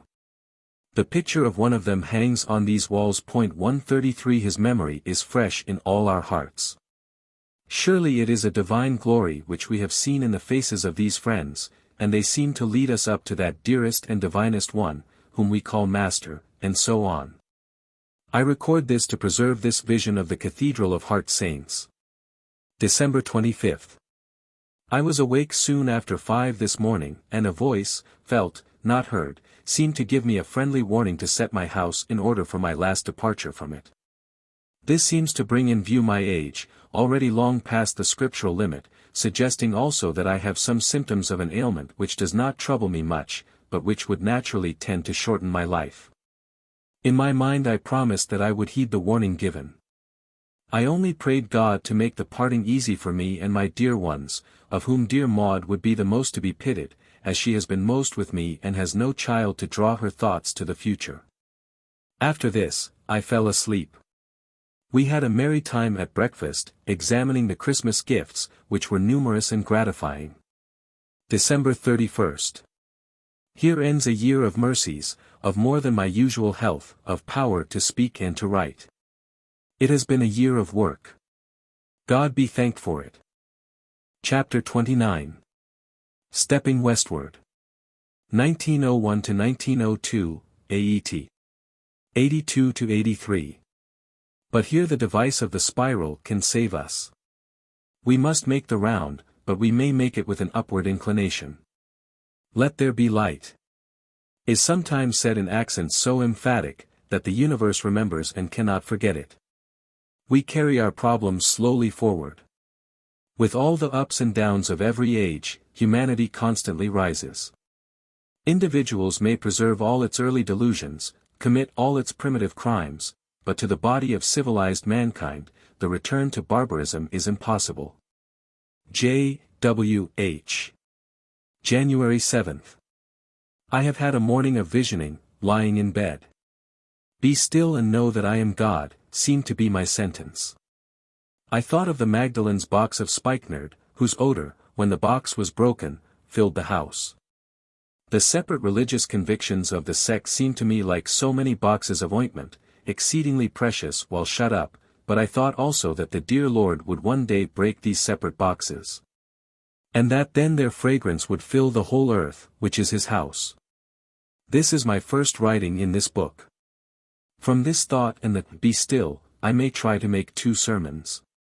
In afternoon came William Wesselhoeft, Sr., and prescribed entire quiet and rest for some days to come. Oh! I do long to be at work. January 9th. Today for the first time since January 3rd, I have opened a Greek book. I read in my Aeschylus, Eumenides, how Apollo orders the Furies to leave his shrine, to go where deeds of barbarity, tortures, and mutilations are practiced. At this time she heard of her son's receiving from the Tsar the Cross of the Order of St. Stanislaus. She writes to him. Goodness gracious me! Are you sure it isn't by mistake? Do you remember that you are my naughty little imp? Well, well, it takes away my breath. Dearest boy, my heart is lifted up with gratitude. If your father were only here, to share our great rejoicing. Joy! Joy! She had always taken a deep interest in Queen Victoria, whose age was within 3 days of her own. Many people fancied a resemblance between the two. Indeed, when in England as a bride, she was told more than once, "You look like our young queen." It is remembered how one of her daughters, knocking at the door of a Maine farmhouse to inquire the way, was met by a smiling, "I know who you are. You are the daughter of the Queen of America."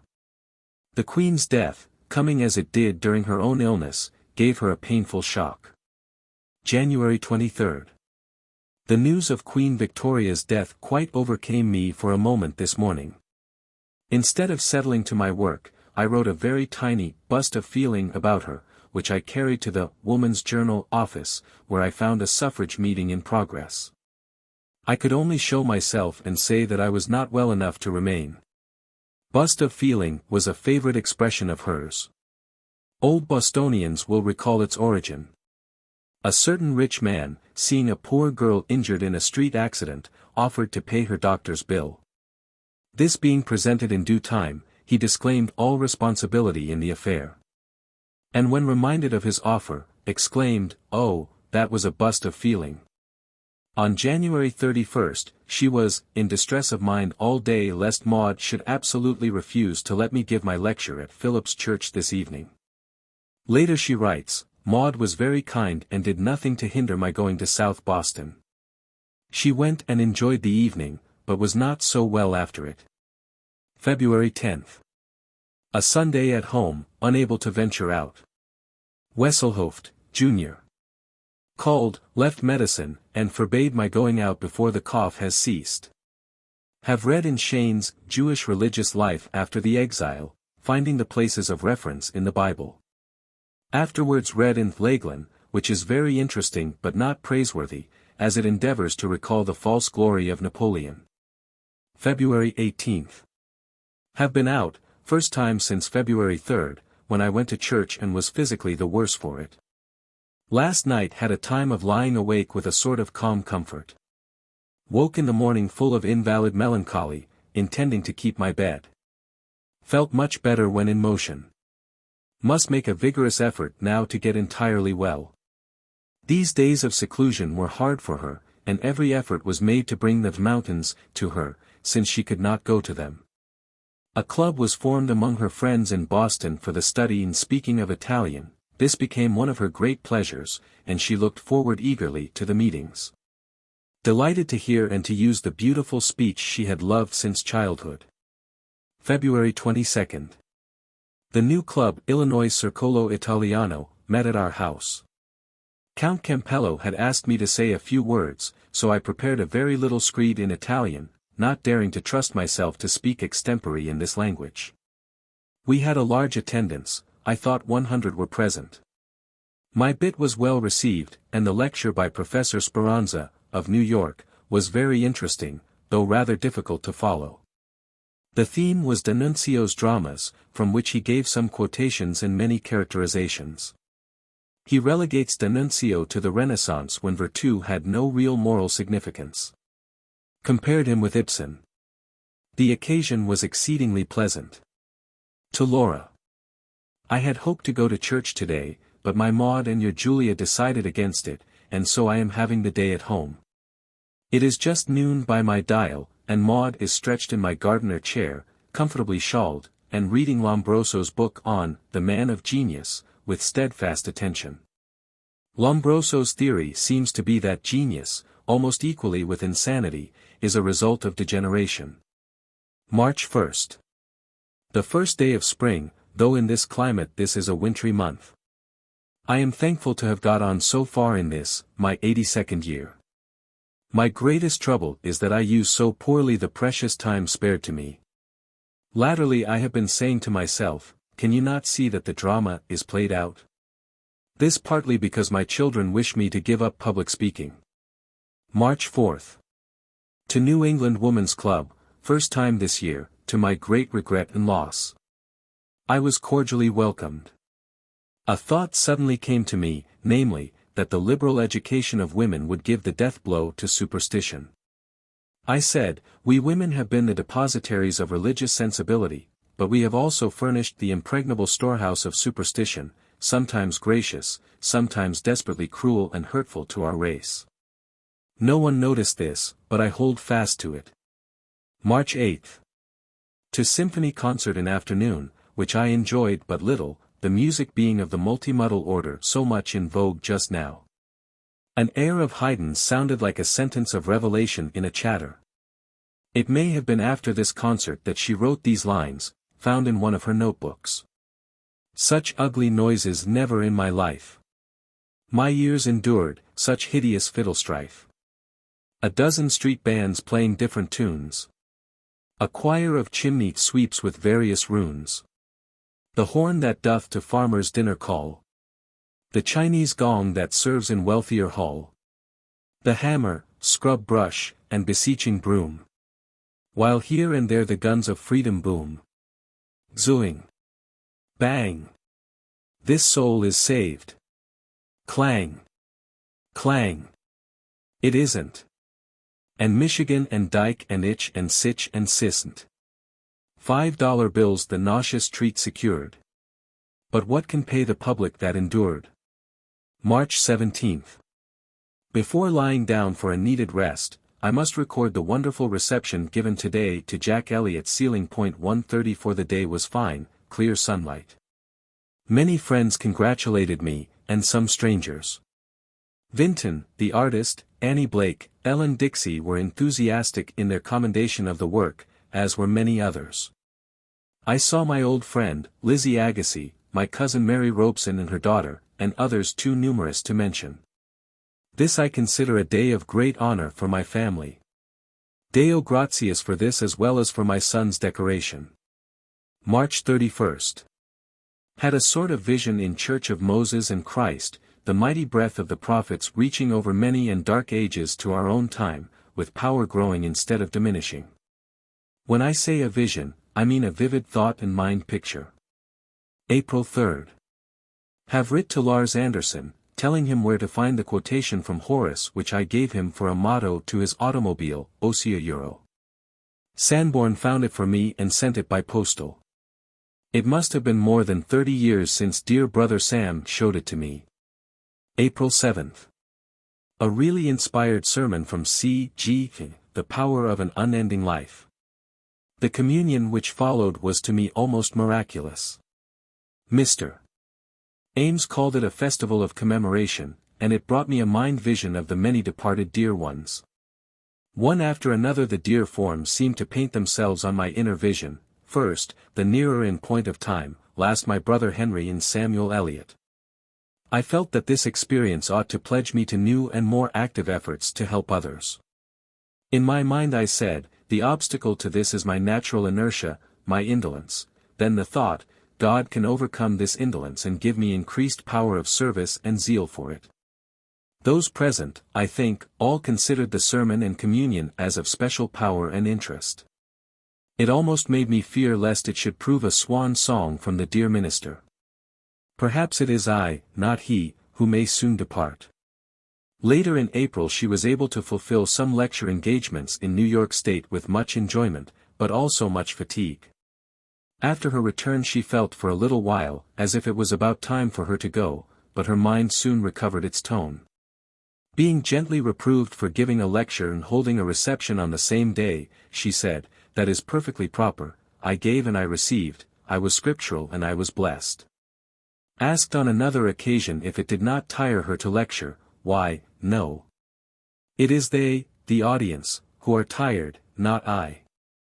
On April 27th she writes. I have had a great gratification today. Mrs. Fiske Warren had invited us to afternoon tea and to hear Coquelin deliver some monologues. I bethought me of my poem entitled, After Hearing Coquelin. Maud wrote to ask Mrs. Warren whether she would like to have me read it, and she assented. I procured a fresh copy of the volume in which it is published, and took it with me to this party, which was large and very representative of Boston's most recognized people. Miss Shedlock first made a charming recitation in French, which she speaks perfectly. Then Coquelin gave 3 delightful monologues. The company then broke up for tea, and I thought my chance was lost, but after a while order was restored. M. Coquelin was placed where I could see him, and I read the poem as well as I could. He seemed much touched with the homage, and I gave him the book. People in general were pleased with the poem, and I was very glad and thankful for so pleasant an experience. Learned with joy of the birth of a son to my dear niece, Elizabeth Chapman. Another happy birthday came and passed. After recording its friendly festivities, she writes, I am very grateful for all this loving kindness. Solemn thoughts must come to me of the long past and of the dim, uncertain future. I trust God for His grace. My life has been poor in merit, in comparison to what it should have been, but I am thankful that to some it has brought comfort and encouragement. And that I have been permitted to champion some good causes and to see a goodly number of my descendants, all well endowed physically and mentally, and starting in life with good principles and intentions. My children all esteemed and honored for honorable service in their day and generation. May 30th. Decoration Day. In the afternoon Maud and I drove out to Mount Auburn to visit the dear graves. We took with us the best of the birthday flowers, beautiful roses and lilies. I could not have much sense of the presence of our dear ones. Indeed, they are not there, but where they are, God only knows. May 31st. Free Religious Meeting. The fears which the bold program had naturally aroused in me, fears lest the dear Christ should be spoken of in a manner to wound those who love him, these fears were at once dissipated by the reverent tone of the several speakers. June 1st. To the Free Religious Festival. I found something to say about the beautiful morning meeting, and specially of the truth which comes down to us, mixed with so much rubbish of tradition. I spoke of the power of truth, which burns all this accumulation of superstition and shines out firm and clear, so we may say that the myth crumbles but the majesty remains. She managed to do a good deal of writing this summer, wrote a number of screeds, some to order, some from inward leading, e.g., a paper on Girlhood 70 Years Ago, a poem on the death of President McKinley. October 5th. A package came today from McClure's Syndicate. I thought it was my manuscript returned and rejected, and said, God give me strength not to cry. I opened it and found a typewritten copy of my paper on Girlhood, sent to me for correction in lieu of printer's proof. Wrote a little on my screed about anarchy. Had a sudden thought that the sense and spirit of government is responsibility. October 6th. Wrote a poem on the dead century, which has in it some good lines, I hope. October 8th. The cook ill with rheumatism. I made my bed, turning the mattress, and put my room generally to rights. When I lay down to take my usual obbligato rest, a fit of verse came upon me, and I had to abbreviate my lie down to write out my inspiration. The obbligato rest. How she did detest it. She recognized the necessity of relaxing the tired nerves and muscles, she yielded, but never willingly. The noon hour would find her bending over her desk, writing, for dear life, or plunged fathoms deep in groats, grease, or some other light and playful work. Daughter or granddaughter would appear, watch in hand, countenance steeled against persuasion. Time for your rest, dearest. The rapt face looks up, breaks into sunshine, melts into entreaty. Let me finish this note, this page, then I will go. Or it may be the sprite that looks out of the grey eyes. Get out, she says. Leave the room. I never saw you before. Finally she submits to the indignity of being tucked in for her nap. But even then her watch is beside her on the bed, ticking away the minutes till the half hour is over, and she springs to her task. November 3rd. 241, Beacon Street. My room here has been nicely cleaned, but I bring into it a great heap of books and papers. I am going to try hard to be less disorderly than in the past. How hard she did try, we well remember. The book trunk was a necessity of the summer flitting. It carried a full load from one book-ridden house to the other, and there were certain books, the 4-volume Oxford Bible, the big-print Horace, the Greek classics, shabby of dress, splendid of type and margin, which could surely have found their way to and from Newport unaided. One book she never asked for, the English Dictionary. Once Maud, recently returned from Europe, apologized for having inadvertently taken the dictionary from 241, Beacon Street. How dreadful it was of me to take your dictionary. What have you done? Did you buy a new one? I did not know you had taken it. But, how did you get along without a dictionary? The elder looked her surprise. I never use a word whose meaning I do not know. But the spelling? There was no answer to this, save a whimsical shrug of the shoulders. November 11th. The day of the celebration of dear Chev's 100th birthday. Before starting for the temple I received 3 beautiful gifts of flowers, a great bunch of white roses from Lizzie Agassiz, a lovely bouquet of violets from Mrs. Frank Batchelor, and some superb chrysanthemums from Mrs. George H. Perkins. The occasion was to me one of solemn joy and thankfulness. Senator Hoare presided with beautiful grace, preluding with some lovely reminiscences of Dr. Howe's visit to his office in Worcester, Massachusetts, when he, Hoare, was a young lawyer. Sanborn and Manet excelled themselves, Humphreys did very well. Hoare requested me to stand up and say a few words, which I did, he introducing me in a very felicitous manner. I was glad to say my word, for my heart was deeply touched. With me on the platform were my dear children and Jack Hall and Julia Richards, Anagnos, of course, the music very good. Senator Hoare's words come back to us today, and we see his radiant smile as he led her forward. It is only the older ones among us, he said, who have seen Dr. Howe, but there are hundreds here who will want to tell their children that they have seen the author of the Battle Hymn of the Republic. Part of her word was as follows. We have listened today to very heroic memories, it almost took away our breath to think that such things were done in the last century. I feel very grateful to the pupils and graduates of the Perkins Institution for the blind who have planned this service in honor of my husband.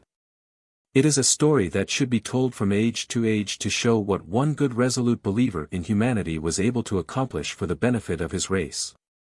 The path by which he led Laura Bridgman to the light has become one of the highways of education, and a number of children similarly afflicted are following it, to their endless enlargement and comfort. What an encouragement does this story give to the undertaking of good deeds. I thank those who are with us today for their sympathy and attention. I do this, not in the name of a handful of dust, dear and reverend as it is, that now rests in Mount Auburn, but in the name of a great heart which is with us today and which will still abide with those who work in its spirit. November 26th. Thursday. A day of pleasant agitation from beginning to end. I tried to recognize in thought the many mercies of the year. My fortunate recoveries from illness, the great pleasures of study, friendly intercourse, thought and life generally. Our Thanksgiving dinner was at about 1:30 p.m., and was embellished by the traditional turkey, a fine one, to which David, Flossie, Maud, and I did justice. The Richards girls, Julia and Betty, and Chug 135 and Jack Hall, flitted in and out, full of preparation for the evening event, the marriage of my dear Harry Hall to Alice Haskell. I found time to go over my screed for Maynard very carefully, rewriting a little of it and mailing it in the afternoon. In the late afternoon came Harry Hall and his best man, Tom Macready, to dine here and dress for the ceremony. Maud improvised a pleasant supper, we were 8 at table. Went to the church in 2 carriages. Bride looked very pretty, simple white satin dress and tulle veil. 6 bridesmaids in pink, carrying white chrysanthemums. H.M.H. 136 seemed very boyish, but looked charmingly. December 31st. The last day of a blessed year in which I have experienced some physical suffering, but also many comforts and satisfactions. I have had grippe and bronchitis in the winter and bad malarial jaundice in the summer, but I have been constantly employed in writing on themes of great interest and have had much of the society of children and grandchildren. Of these last, 2 are happily married, i.e., in great affection. My dear Maud and her husband have been with me constantly, and I have had little or no sense of loneliness. The beginning of 1902 found her in better health than the previous year. She records a luncheon with a distinguished company, at which all agreed that the Atlantic today would not accept Milton's El Allegro, nor would any other magazine. At the symphony concert, the Tchaikovsky symphony seemed to me to have in it more noise than music. Felt that I am too old to enjoy new music. January 24. Suffrage and anti-suffrage at the State House. I went there with all of my old interest in the cause. The antis were there in force, Mrs. Charles Guild as their leader, Lawyer Russell as their manager. I had to open. I felt so warm in my faith that for once I thought I might convert our opponents. I said much less than I had intended, as is usually the case with me when I speak extempore. February 7. I went to see Leone's wonderful illuminated representation of leading events in our history, a very remarkable work, and one which ought to remain in this country. February 11. Dreamed of an interview with a female pope. I had to go to Alliance meeting to speak about Wordsworth. I hunted up some verses written about him in my early enthusiasm, probably in 1840 or 1841. This I read and then told of my visit to him with Dr. Howe and the unpleasantness of the experience. Spoke also of the reaction in England against the morbid discontent which is so prominent and powerful in much of Byron's poetry. February 12. In my dream of yesterday morning the woman Pope and I were on very friendly terms. I asked on leaving whether I might kiss her hand. She said, "You may kiss my hand." I found it fat and far from beautiful. As I left her, methought that her countenance relaxed and she looked like a tired old woman.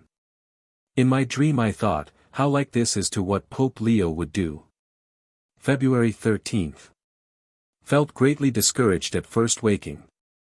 It seemed impossible for me to make a first move under so many responsibilities. A sudden light came into my soul at the thought that God will help me in any good undertaking, and with this there came an inkling of first steps to be taken with regard to Sig Leone's parchment. 137 I went to work again on my prize poem, with better success than hitherto. February 14. Philosophy at Mrs. Bullard's. Sent off my prize poem with scarcely any hope of its obtaining or indeed deserving the prize, but Mar 138 has promised to pay me something for it in any case, and I was bound to try for the object, namely, a good civic poem. February 15. A day of great pleasure, profit and fatigue. Griggs's lecture. The address on Erasmus and Luther was very inspiring. Griggs is in the full tide of youthful inspiration and gives himself to his audience without stint. He did not quite do justice to the wonderful emancipation of thought which Protestantism has brought to the world, but his illustration of the two characters was masterly. I said afterwards to Fanny Ames, "He will burn himself out." She thinks that he is wisely conservative of his physical strength. I said, "He bleeds at every pore." I used to say this of myself with regard to ordinary social life. Went to the club, where was made to preside. Todd and Todkeny 139 both spoke excellently. Then to symphony concert to hear Chrysler and the Pastoral Symphony. February 16. The philosophy meeting and Griggs's lecture revived in me the remembrance of my philosophic studies and attempts of 35 years ago, and I determined to endeavor to revise them and to publish them in some shape. Have thought a good deal this morning of this cream of genius in which the fervent heat of youth fuses conviction and imagination and gives the world its great masters and masterpieces. It cannot outlast the length of human life of which it is the poetry. Age follows it with slow philosophy, but can only strengthen the outposts which youth has gained with daring flight. Both are divinely ordained and most blessed.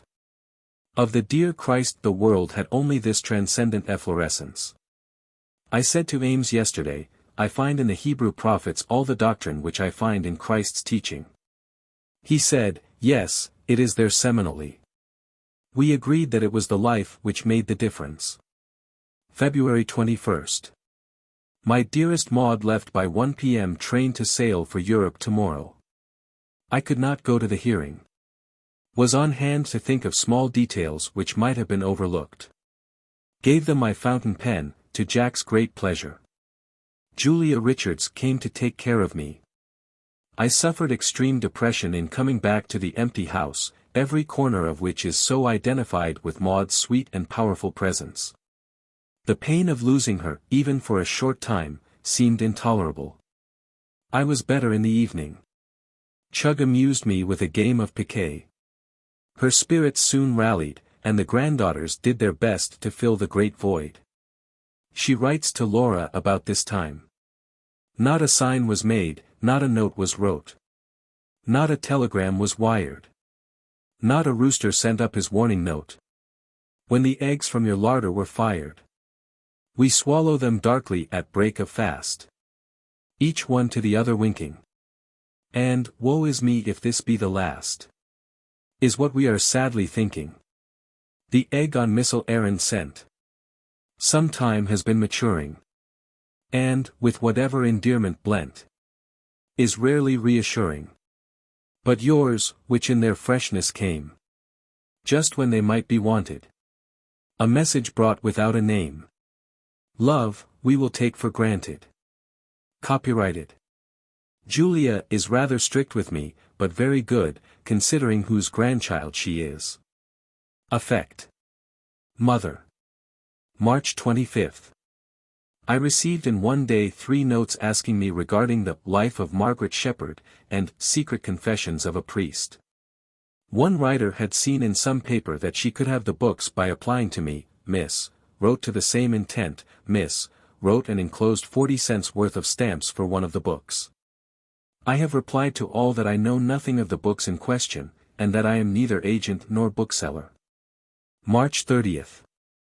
Lunch with Mrs. Fields after church. Heard a very inspiring sermon from Samuel A. Elliott.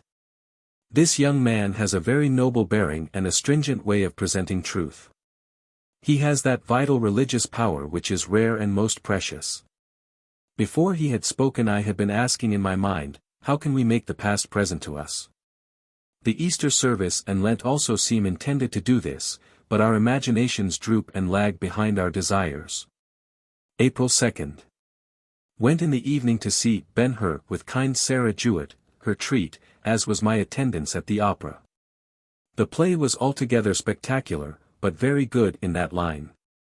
April 3rd. Went to the celebration of E. E. Hale's 80th birthday, in which the community largely participated. Senator Hoare was the orator and spoke finely. Hale's response was manly, cheery, and devout. He has certainly done much good work, and has suggested many good things. April 12th. Lunch with Mrs. Wheelwright. I found Agnes Repplier very agreeable. She had known the wife of Green, the historian, very, almost too brilliant. Told me something about his life. I enjoyed meeting her. To Laura. Yes, I likes my chillins better, and other folks's chillins. P'raps 'tis as well sometimes to let them know that I do. What you write about my little memoir of your dear papa touches me a good deal. I did my best to make it as satisfactory as the limits imposed upon me would allow. I don't think that I ever had a word of commendation for it. Michael killed it as a book by printing it entire in his report for the year. Now I am much gratified by your notice of it. You are most welcome to use it in connection with the letters. 140. May 16th. In the evening the Italian supper at the Hotel Piscopo, North End. I recited Goldoni's toast from the Locandiera, and also made a little speech at the end of the banquet. Padre Roberto, a Venetian priest, young and handsome, sat near me. May 18th. I had prayed that this might be a real Whitsunday to me and I felt that it was. Notice was given of a meeting at which Catholic, Jew, Episcopalian, and Unitarian are to speak regarding the Filipinos. This seemed like the millennium. It is the enlargement of religious sympathy. Not, as some may think, the progress of critical indifferentism. During this morning service my desire to speak to prisoners reasserted itself strongly, also my thought of one of my sermons which I wished to write. One should be to the text, the glory of God in the face of Jesus Christ, the reflection of divine glory in God's saints, like the reflection of the sun's light in the planets. Another about Adam being placed in Eden to tend the flowers and water them. This should concern our office in the land of our birth, into which we are born to love and serve our country. We'll speak of the self-banished Americans, Hale's Man Without a Country, etc. This day has been so full of thought and suggestion that I hardly know how to let it go. I pray that it may bear some fruit in my life, what is left of it. May 24th. The annual club luncheon in honor of my birthday. I felt almost overwhelmed by the great attention shown me and by the constant talk of speakers with reference to myself. I don't find in myself this charm, this goodness, attributed to me by such speakers, but I know that I love the club and love the world of my own time, so far as I know it. They called me Queen and kissed my hand. When I came home I fell in spirit before the feet of the dear God, thanking him for the regard shown me, and praying that it might not for one moment make me vain. I read my translation of Horace's Ode, Cos Desiderio, and it really seemed to suit the mention made by Mrs. Cheney of our departed members, Priesapue, Dr. Zack, Dr. Hodder, ? Of England was there, and ex-Governor Long and T.W. Higginson, also Agnes Irwin. It was a great time. July 5th. I wrote to Ethel V. Partridge, Omaha, a high school student, get all the education that you can. Cultivate habits of studious thought with all that books can teach. The fulfillment of the nearest duty gives the best education. I fear that I have come to know this by doing the exact opposite, i.e., neglecting much of the nearest duty in the pursuit of an intellectual wisdom which I have not attained. Maud and Florence were both away in the early part of this summer, and various grandchildren kept her company at Oak Glen. There were other visitors, among them Count Salome di Campello, a cheery guest who cooked spaghetti for her, and helped the granddaughter to set off the 4th of July fireworks, to her equal pleasure and terror. During his visit she invited the Italian ambassador 141 to spend a couple of days at Oak Glen. On July 14 she writes, "Not having heard from the Italian ambassador, the Count and I supposed that he was not coming. In the late afternoon came a letter saying that he would arrive tomorrow. We were troubled at this late intelligence, which gave me no time to invite people to meet the guest. I lay down for my afternoon rest with a very uneasy mind. Remembering St. Paul's words about angels unawares, I felt comforted, thinking that the angel of hospitality would certainly visit me, whether the guest proved congenial or not." July 15. The ambassador arrived as previously announced. He proved a most genial and charming person, a man still in the prime of life, with exquisite manners, as much at home in our simplicity as he doubtless is in scenes of luxury and magnificence. Daisy Chandler drove out for afternoon tea, at my request, and made herself charming. After her came Emily Ladenburg, who also made a pleasing impression. Our guest played on the piano and joined in our evening whist. We were all delighted with him. After the ambassador's departure she writes, "He gave me an interesting account of King Charles Albert of Savoy. He is a man of powerful temperament, which we all felt. Has had to do with Bismarck and Salisbury and all the great European politicians of his time. We were all sorry to see him depart. The journal tells of many pleasures, among them a delightful morning in the Green Parlour with Margaret Deland and dear Maud." On August 24 she writes, "This day has been devoted to a family function of great interest, namely, the christening of Daisy and Winty's boy baby, Theodore Ward, the President 142 himself standing godfather. Jack Elliott and I were on hand in good time, both of us in our best attire. We found a very chosen company, the Sidney Websters, Owen Wister, Senator Lodge and wife, the latter standing as godmother. Mr. Diamond, of the school 143 officiated, Parson Stone being ill. The president made his response quite audibly. The Chandler children looked lovely, and the baby as dear as a baby can look. His godfather gave him a beautiful silver bowl lined with gold. I gave a silver porringer, Maud a rattle with silver bells. Lunch followed. President Roosevelt took me into the table and seated me on his right. This was a very distinguished honor. The conversation was rather literary. The president admires Emerson's poems, and also Longfellow and Sienkiewicz. He paid me the compliment of saying that Kipling alone had understood the meaning of my battle hymn, and that he admired him therefore. Wister proposed the baby's health, and I recited a quatrain which came to me early this morning. Here it is. Roses are the gift of God. Laurels are the gift of fame. Add the beauty of thy life to the glory of thy name. I said, 2 lines for the president and 2 for the baby, the 2 first naturally for the president. As I sat waiting for the ceremony, I called the dear roll of memory, Uncle Sam and so on back to Grandpa Ward. I was very thankful to participate in this beautiful occasion. But the service and talk about the baby's being born in sin, etc., etc., seemed to me very inconsistent with Christ's saying that he who would enter into the kingdom of heaven must become as a little child. He also said, of such is the kingdom of heaven. She had a high admiration for Colonel Roosevelt, and a regard so warm that she would never allow any adverse criticism of him in her presence. The following verses express this feeling. Here's to Teddy. Blithe and ready. Fit for each occasion. Who as he acceptably can represent the nation. Neither ocean binds his motion. Undismayed explorer. Challenge dares him. Pullman bears him. Swifter than Aurora. Here's to Teddy. Let no eddy block the onward current. Him we trust. And guard we must. From schemes to sight abhorrent. When the tuba called to Cuba, where the fight was raging, rough and ready, riders led he, valorous warfare waging. Here's to Teddy. Safe and steady. Loved by every section. South and North. Will hurry forth to hasten his election. 1904.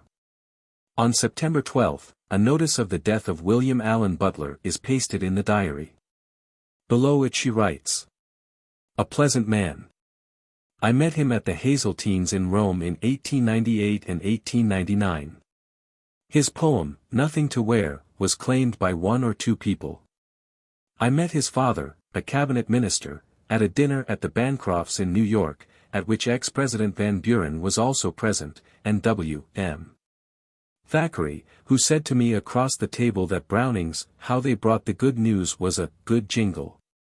On the 29th she spoke at a meeting of the New England Woman's Club in memory of Dr. Zakshevska, and records her final words. I pray God earnestly that we women may never go back from the ground which has been gained for us by our noble pioneers and leaders. I pray that these bright stars of merit, set in our human firmament, may shine upon us and lead us to better and better love and service for God and man. In the afternoon, to hear reports of delegates to biennial at Los Angeles. These were very interesting, but the activity shown made me feel my age, and its one great infirmity, loss of power of locomotion. I felt somehow the truth of the line which Mr. Robert C. Winthrop once quoted to me. Superfluous lags the veteran on the stage. Yet a few days later she writes. I had this morning so strong a feeling of the goodness of the Divine Parent in the experience of my life, especially of its most trying period, that I had to cry out, what shall I, who have received so much, give in return? I felt that I must only show that forbearance and forgiveness to others which the ever-blessed One has shown to me. My own family does not call for this. I am cherished by its members with great tenderness and regard. I thought later in the day of a sermon to prisoners which would brighten their thoughts of the love of God. Text from St. John's Epistle, behold what manner of love is this that we should be called the sons of God. This was the year of the coal strike in Pennsylvania, which made much trouble in Boston. She notes one Sunday that service at the Church of the Disciples was held in the church parlors, on account of the shortage of coal. This recalls vivid pictures of the time, distracted coal merchants dealing out promises, with nothing else to deal. Portly magnates and stately dames driving down Beacon Street in triumph with coals in a paper bag to replenish the parlor fire, darker pictures, too, of poverty and suffering. At 241, Beacon Street the supply was running low, and the coal dealer was summoned by telephone. A load of coal. Impossible, madam. We have no, I beg your pardon. Mrs. Julia Ward Howe. Mrs. Howe's house is cold. You shall have some within the hour. Chapter 30. Looking toward sunset. 1903 to 1905, AET. 84 to 86. In Music Hall. Looking down upon the white heads of my contemporaries. Beneath what mound of snow are hid my springtime roses? How shall remembrance know where buried hope reposes? In what forgetful heart, as in a canon darkling, slumbers the blissful art that set my heaven sparkling? What sense shall never know, soul shall remember? Roses beneath the snow, June in November. J. W. H. The year 1903 began with the celebration at Faneuil Hall of the 40th anniversary of Lincoln's Emancipation Proclamation. She was one of the speakers. I felt much the spirit of the occasion, and spoke, I thought, better than usual, going back to the heroic times before and during the war, and to the first celebration 40 years ago, at which I was present. Work of all kinds poured in, the usual steady stream. January 6.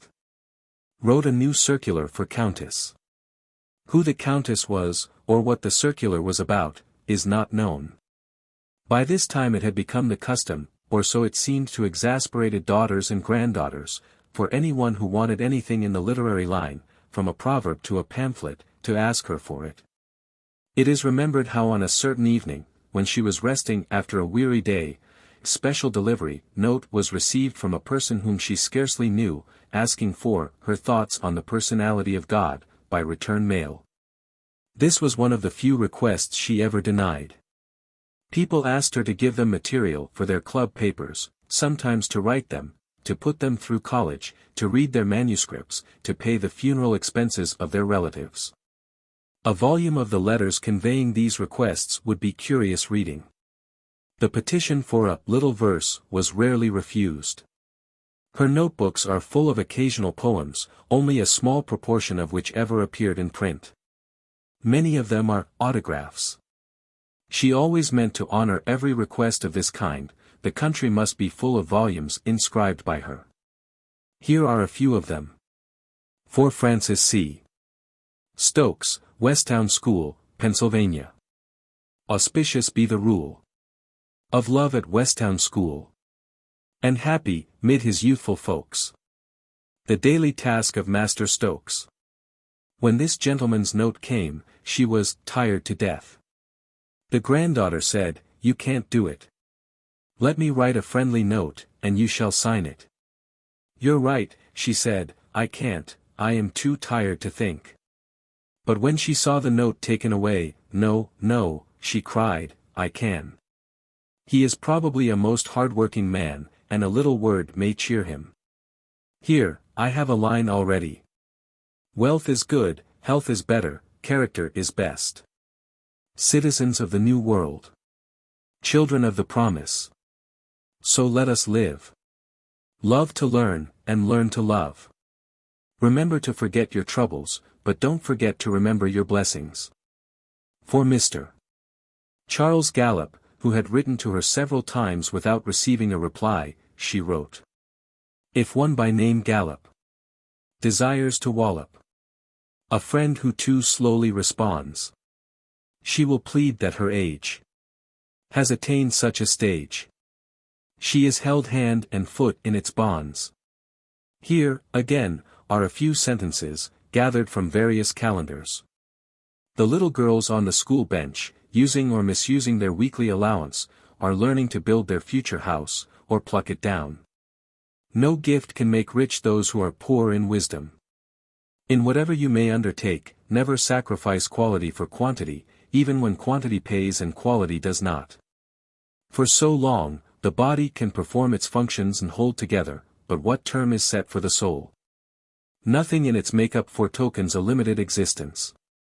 Its sentence would seem to be, once and always. The verses in the notebooks are by no means all by request. The rhyming fit might seize her anywhere, at any time. She wrote the rough draft on whatever was at hand, often on the back of note, circular, or newspaper wrapper. She could never forget the wartime days when paper cost $half a pound. Nor were people content with writing, they came singly, in pairs, in groups, to proffer requests, to pay respects, to ask counsel. The only people she met unwillingly were those who came to bewail their lot and demand her sympathy. No one will ever know the number of her benefactions. They were mostly, of necessity, small, yet we must think they went a long way. At the New England Woman's Club, whenever a good new cause came up, she would say, "I will start the subscription with $1." Many noble and enduring things began with the President's dollar. If she had had $100 to give, it would have been joyfully given; if she had had but 10 cents, it would not have been withheld. She had none of the false pride which shrinks from giving a small sum. Beggars and tramps were tenderly dealt with. A discharged criminal in particular must never be refused help.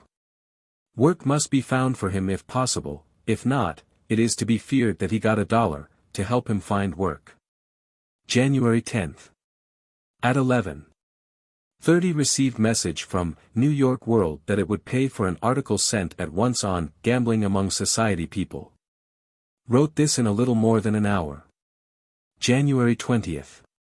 Some little agitation about my appearance at the Artists' Festival tonight, as one of the patronesses. I had already a white woolen dress quite suitable for the prescribed costume. Some benevolent person or persons ordered for me and sent a cloak of fine white cloth, beautiful to look at but heavy to wear. A headdress was improvised out of one of my Breton caps, with a long veil of lawn. Jack Elliott made me a lovely coronet out of a bit of gold braid with one jewel of dear Maud's.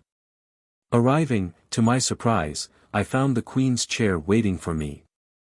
I sat thereon very still, the other patronesses being most kind and cordial, and saw the motley throng and the curious pageants. Costumes most beautiful, but the hall too small for much individual effect. Adele Thayer wore the famous Thayer diamonds. January 27. Woke early and began to worry about the hearing.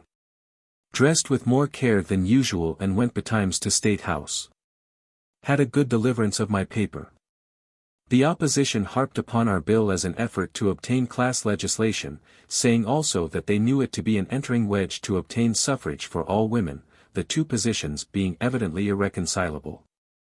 When our turn for rebuttal came, I said, many years ago John Quincy Adams presented in Congress a petition for the abolition of slavery in the District of Columbia. But none of the Southerners imagined that this petition was intended to keep the other Negroes of the South in slavery. Are we, who, for 30 years past, and more, have been coming here to ask for full suffrage for all women, to be accused of coming here now with a view to the exclusion of our former clients from suffrage? How can we be said to contemplate this and at the same time to be putting in an entering wedge for universal suffrage? I thank God for what I did say at the hearing and for what I did not say. Two of the opposing speakers were rude in their remarks, all were absurd, hunting an issue which they knew to be false, namely, our seeking for class legislation. January 28. Although very tired after yesterday's meeting, I went in the evening to see Julius Caesar, in Richard Mansfield's interpretation. The play was beautifully staged, Mansfield very good in the tent scene, parts generally well filled. March 3. My dear Maud returned this evening from New York. She has been asked to speak at tomorrow's suffrage hearing. I advised her to reflect before embarking upon this new voyage. When she told me what she had in mind to say, I felt that a real word had been given her. I said, "Go and say that." April 1st. A telegram announced the birth of my first great-grandchild, Harry Hall's infant daughter. 144. April 11th. To Mrs. Bigelow Lawrence's, Parker House, to hear music. Mrs. Henry Whitman called for me. Delightful music, 2 quartets of Beethoven's, a quintet of Mozart's, which I heard at Joseph Coolidge's some 30 or more years ago. I recognized it by the first movement, which Bellini borrowed in a sextet which I studied in my youth from La Straniera, an opera never given in these days. April 17th. Winchendon Lecture. A day of anguish for me. I was about to start for Winchendon when my dearest Maud so earnestly besought me not to go, the weather being very threatening, that I could not deny her. Words can hardly say how I suffered in giving up the trip and disappointing so many people. As I lay taking my afternoon rest, my heart said to God, "You cannot help me in this." But He did help me, for I was able soon after this to interest myself in things at hand. I heard Mabillot's lecture on French art in its recent departure. It was brilliant and forcibly stated, but disappointing. He quoted with admiration Baudelaire's hideous poem, On Couronne. April 21st. In the afternoon attended anniversary of the blind kindergarten, where I made, as usual, a brief address, beginning with, "God said, let there be light," a sentence which makes itself felt throughout the human domain. Where great-hearted men are stirred by it to combat the spirits of darkness. Spoke also of the culture of the blind as vindicating the dignity of the human mind, which can become a value and a power despite the loss of outward sense. Alluded to dear Chev's sense of this and his resolve that the blind, from being simply a burden, should become a value to the community. The care of them draws forth tender sympathy in those whose office it is to cherish and instruct them. Spoke of the nursery as one of the dearest of human institutions. Commended the little blind nursery to the affectionate regard of seeing people. The children did exceedingly well, especially the orchestra. The little blind cellist was remarkable. May 2nd. Dreamed last night that I was dead and kept saying, "I found it out immediately," to those around me. May 28th. My prayer for the new year of my life beginning today is, that in some work that I shall undertake I may help to make clear the goodness of God to some who need to know more of it than they do. June 22nd. Mabel Loomis Todd wrote asking me for a word to enclose in the cornerstone of the new observatory building at Amherst, Massachusetts. I have just sent her the following. The stars against the tyrant fought. In famous days of old. The stars in freedom's banner wrought. Shall the wide earth enfold. June 23rd. Kept within doors by the damp weather. Read in William James's book, Varieties of Religious Experience. Had a strange fatigue, a restlessness in my brain. June 25th. The James book which I finished yesterday left in my mind a painful impression of doubt, a God who should be only my better self, or an impersonal pervading influence. These were suggestions which left me very lonely and forlorn. Today, as I thought it all over, the God of Abraham, Isaac, and Jacob seemed to come back to me, the God of Christ, and his saints and martyrs. I said to myself, let me be steeped in the devotion of the Psalms, and of Paul's epistles. I took up Cockerell's sermons on the Lord's Prayer, simple, beautiful, positive. July 30th. Oak Glen. Rose at 6:15 a.m. and had good luck in dressing quickly. With dear Flossie took 9 a.m. train for Boston. At Middletown Station found the teachers from the West, Denver and Iowa, who started the battle hymn when they saw me approaching. This seemed to me charming. My man Michael, recognizing the tune, said, "Mrs. Howe, this is a send-off for you." She was going to keep a lecture engagement in Concord, Massachusetts, her theme, A Century from the Birth of Emerson. She was anxious about this paper, and told Mr. Sanborn, the inevitable reporter calling to borrow her manuscript, that she thought the less said about the address the better. I have tried very hard to say the right thing, but doubt whether I have succeeded. Spite of these doubts, the lecture was received with enthusiasm. September 6. I was very dull at waking and dreaded the drive to church and the stay to communion. The drive partly dissipated my megrims. Every bright object seemed to me to praise God. The communion service was very comforting. Especially did Christ's words come to me, "Abide in me," etc. I felt that if I would abide in him, old as I am, I could still do some good work. Yes. My strong friend, my heart said, "I will abide in thee," and a bit of the old Easter anthem came back to me, "He sitteth at the right hand of God, in the glory of the Father." No, it is a verse of the Te Deum. In October a lecture in South Berwick gave her the opportunity, always greatly enjoyed, of a visit to Sarah Orne Jewett and her sister Mary. November 1. South Berwick. A delightful drive. Mary Jewett, Annie Fields, and I to visit Mrs. Tyson in the Hamilton house described by Sarah in her Tory Lover. Most interesting.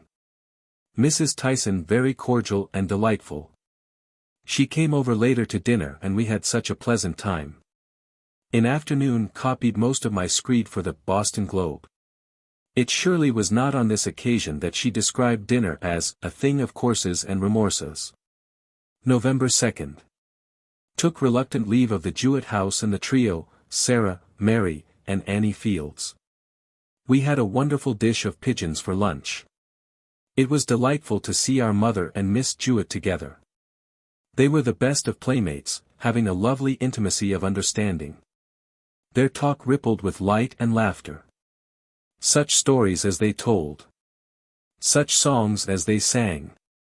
Who that heard will ever forget our mother's story of Edward Everett in his youth?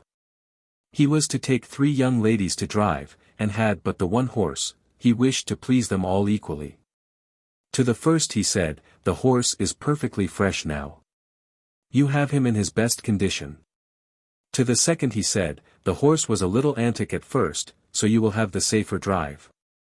To the third he said, "Now that the other 2 have had their turn, we need not hasten back. You can have the longest drive."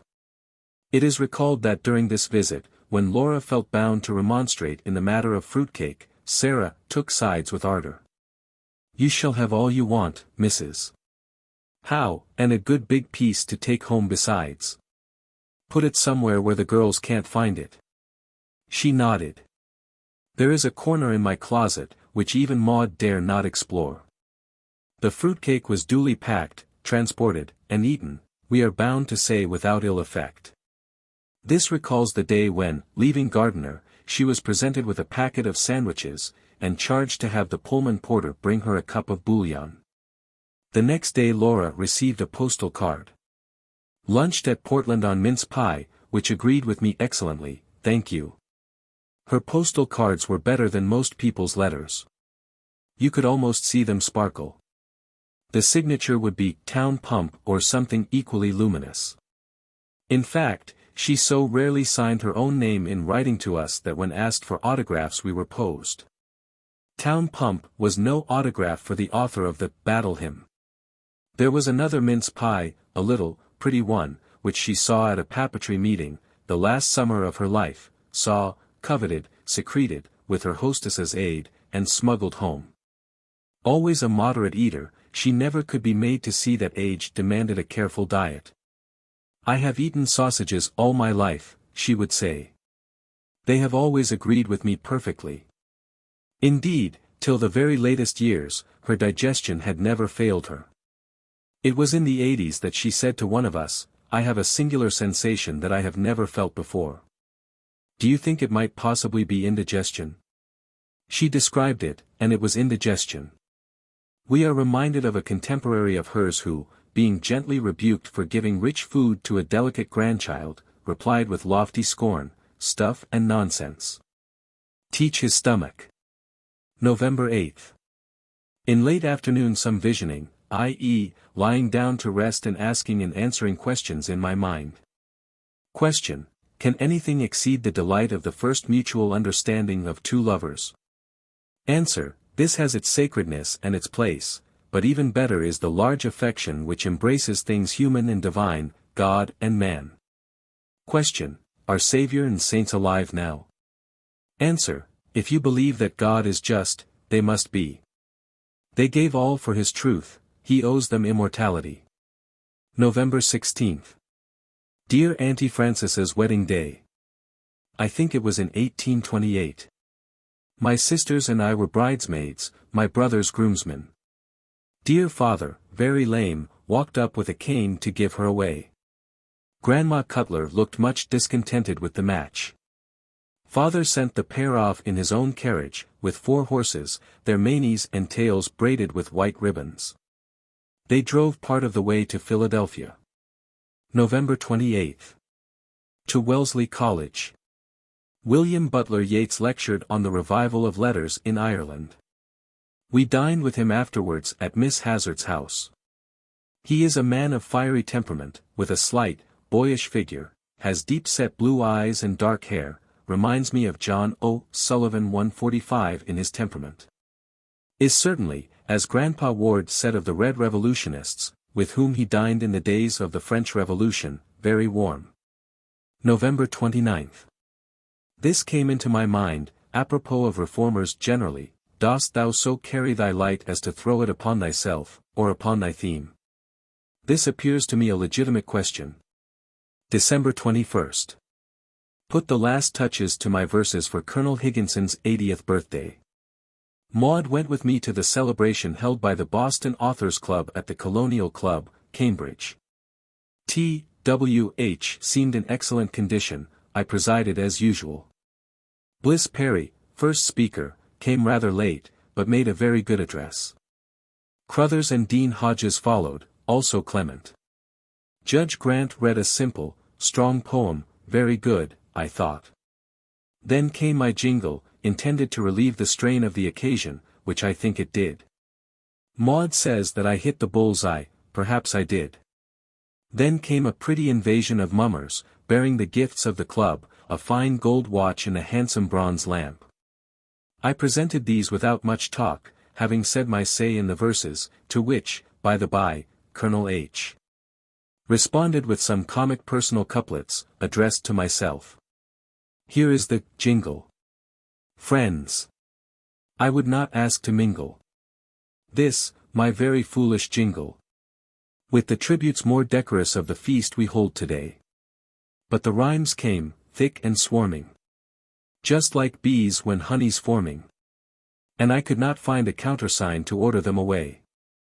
For around this 16th lustre of our friends, such memories cluster, of the days that lie behind it, full of glories and regrets.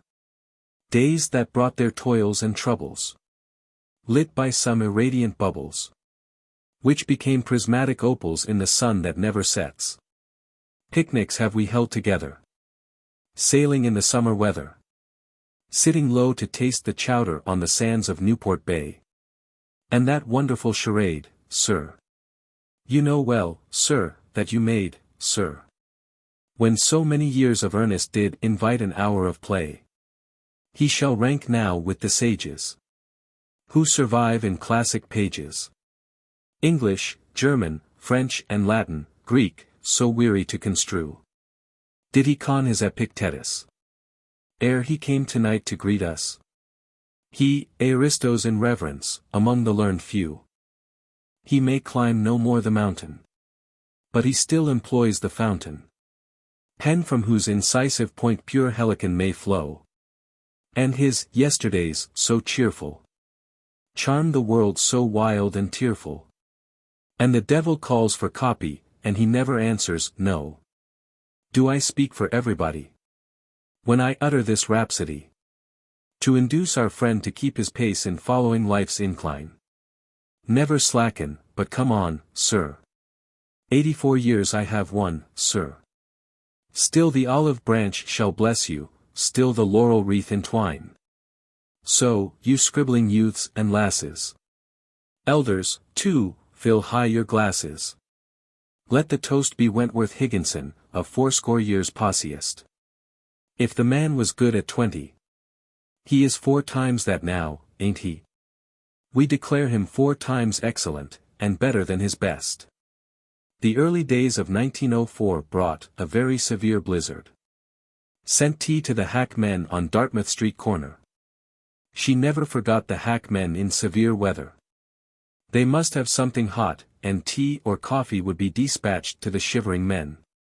They were all her friends. The journal has many allusions to Mr. Dan Hurley, the owner of the cab stand, her faithful helper through many a season. January 27, 1904. I was so anxious to attend today's suffrage meeting, and so afraid of Maud's opposition to my going, that my one prayer this morning was, "Help me." To my utter surprise she did not oppose, but went with me and remained until our part of the hearing was finished, when she carried me off. I read my little screed, written yesterday. When I said, "Intelligence has no sex, no, gentlemen, nor folly either," laughter resounded, as I meant it should. March 6. In the evening to hear Elijah finely given. Some of the music brought back to me the desolate scenery of Palestine. It is a very beautiful composition. The alto was frightened at first, coming out stronger in "Woe unto them," and better still in "Oh, rest in the Lord." The audience seemed to me sleepy and cold. I really led the applause for the alto. March 13. Wrote to Jonathan Beale, of Beale's Island, offering to send instructive literature to that benighted region, where 3 mountebanks, pretending to teach religion, robbed the simple people and excited them to acts of frenzy. March 17. Mrs. Allen's funeral. I had a momentary mental vision of myself in the valley of the shadow, with a splendid champion in full armor walking beside me, a champion sent by God to make the dread passage easy and safe. April 2. Learned the deaths of X and Abby Morton Diaz. Poor X, her conduct made her impossible, but I always thought she would send flowers to my funeral. Mrs. Diaz is a loss, a high-strung, public-spirited woman with an heroic history. April 4. To the carriage driver's ball. They sent a carriage for me and I took Mary, the maid. Mr. Dan was waiting outside for me, as was another of the committee who troubled me much, pulling and hauling me by one arm, very superfluous. My entrance was greeted with applause, and I was led to the high seats, where were 2 aides of the governor, Dewey and White, the latter of whom remembers Governor Andrew. The opening march was very good. I was taken in to supper, as were the 2 officers just mentioned. We had a cozy little talk. I came away at about 10:30. April 14. Mr. Butcher came to breakfast at 9 o'clock. He told me about the man Toynbee, whom he had known well. He talked also about Greeks and Hebrews, the animosity of race which kept them apart until the flourishing of the Alexandrian school, when the Jews greedily absorbed the philosophy of the Greeks. This was Mr. S.H. Butcher, the well-known Greek scholar. She enjoyed his visit greatly, and they talked, high and disposedly, of things classical and modern. May 28. My meeting of women ministers. They gathered very slowly and I feared that it would prove a failure, but soon we had a good number. Mary Graves helped me very much. Afterwards I felt a malignant fatigue and depression, not caring to do anything. In June she received the first of her collegiate honors, the degree of Doctor of Laws, conferred by Tufts College. This gratified her deeply, and she describes the occasion at length, noting that she was favored with the Tufts yell twice. Lawrence Evans came, and Harry Hall. I read the part of my speech about which I had hesitated, about our trying to put an end to the Turkish horrors. It was the best of the speech. Seeking divine aid before I made my remarks, I suddenly said to myself, "Christ, my brother." I never felt it before. June 16. Maud would not allow me to attend Quincy Mansion School commencement, to my sincere regret. The fatigue of yesterday was excessive, and my dear child knew that another such occasion would be likely to make me ill. Charles G. Ames came, from whom I first learned the death of Mrs. Cheney's sister, Mary Frank Littlehale. The funeral set for today. Dear E.D.C. seemed gratified at seeing me and asked me to say a few words. She thanked me very earnestly for what I had said, and I at last understood why I had not been allowed to go to Quincy. It was more important that I should comfort for a moment the bruised heart of my dear friend than that I should be a guest at the Quincy commencement. June 29. Heard to my sorrow of the death of delightful Sarah Whitman. Wrote a little screed for Woman's Journal, which I sent. In early July, she went to Concord for a memorial meeting in honor of Nathaniel Hawthorne. July 11. Alice Blackwell, some days ago, wrote beseeching me to write to President Roosevelt, begging him to do something for the Armenians. I said to myself, no, I won't, I am too tired and have done enough. Yesterday's sermon gave me a spur, and this morning I have writ the President a long letter, to the effect desired. God grant that it may have some result. July 17.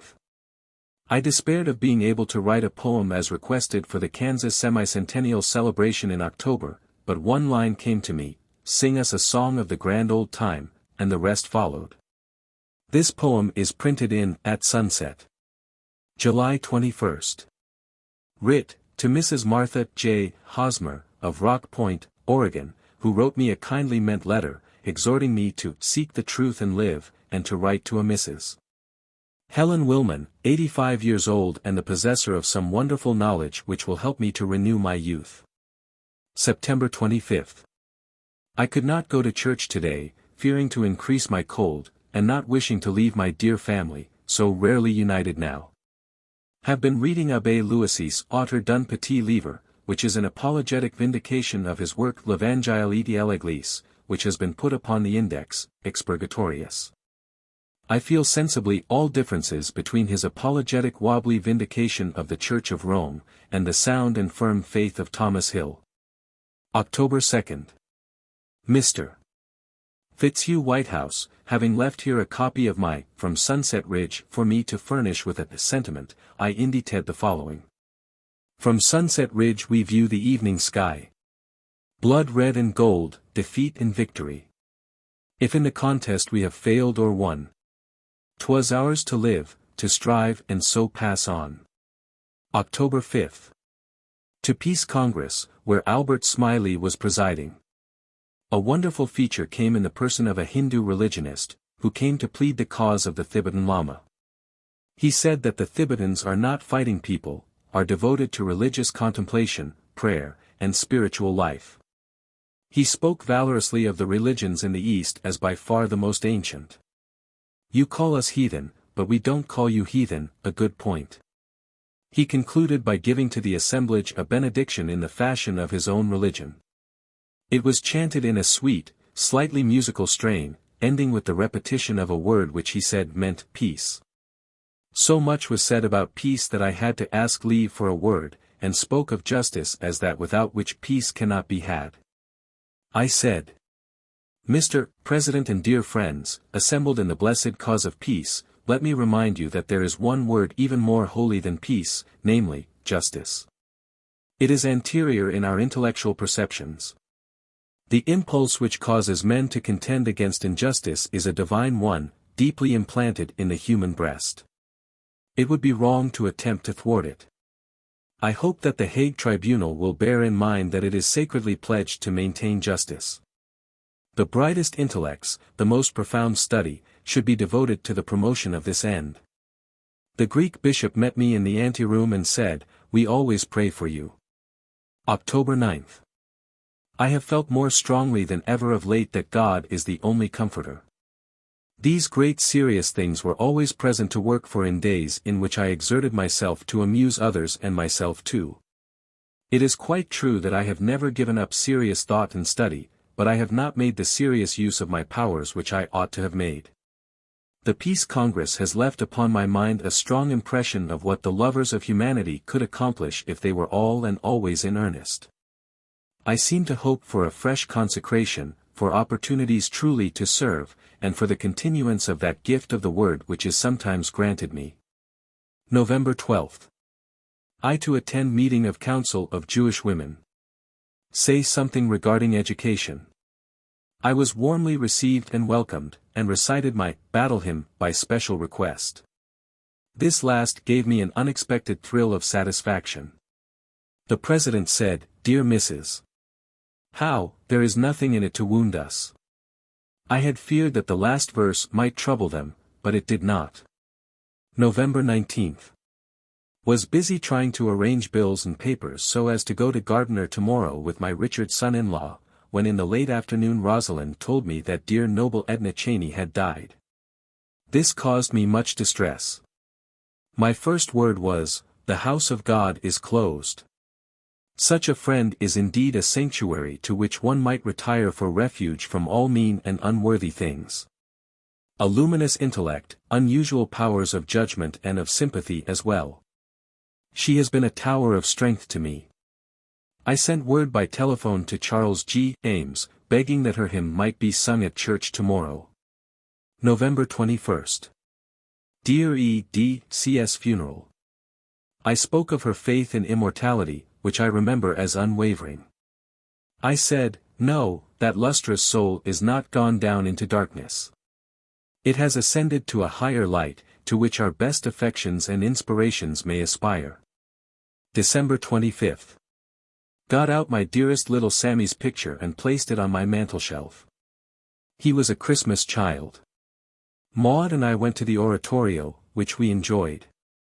I wondered whether the heavenly ones could not enjoy the beautiful music. December 31st. A little festivity. At supper I was called upon for a toast, and after a moment's thought, responded thus. God grant us all to thrive. And for a 12-month to be alive. And every bachelor to wive.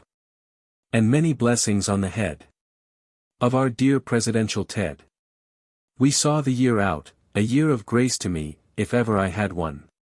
The new year, 1905, found her in full health and activity. On its first day she writes, "I begin this book by thanking God most deeply that He has permitted me to see the dawn of this new year, and by praying that I may not willfully waste one of its precious days. I am now about half through my 86th year and must feel no surprise if the mandate to remove should come suddenly or at any time. But while I live, dear Lord, let me truly live in energetic thought and rational action. Bless, I pray Thee, my own dear family, my blessed country, Christendom, and all mankind. This is my daily prayer and I record it here. Is it amiss that in this prayer my own people come first? No. For family affection is the foundation of all normal human relations. We begin with the Heavenly Father and open out to the whole human brotherhood. January 2nd. Had an anxious time hunting after my Hawthorne screed to read this afternoon before the New England Woman's Club. In my perplexity I said, Lord, I do not deserve to have you help me find it. But the answer seemed to come thus, my help is of grace and not according to desert, and I found it at once where I ought to have looked for it at first. January 20th. You can't do good with a bad action. Apropos of the shot fired at the Tsar.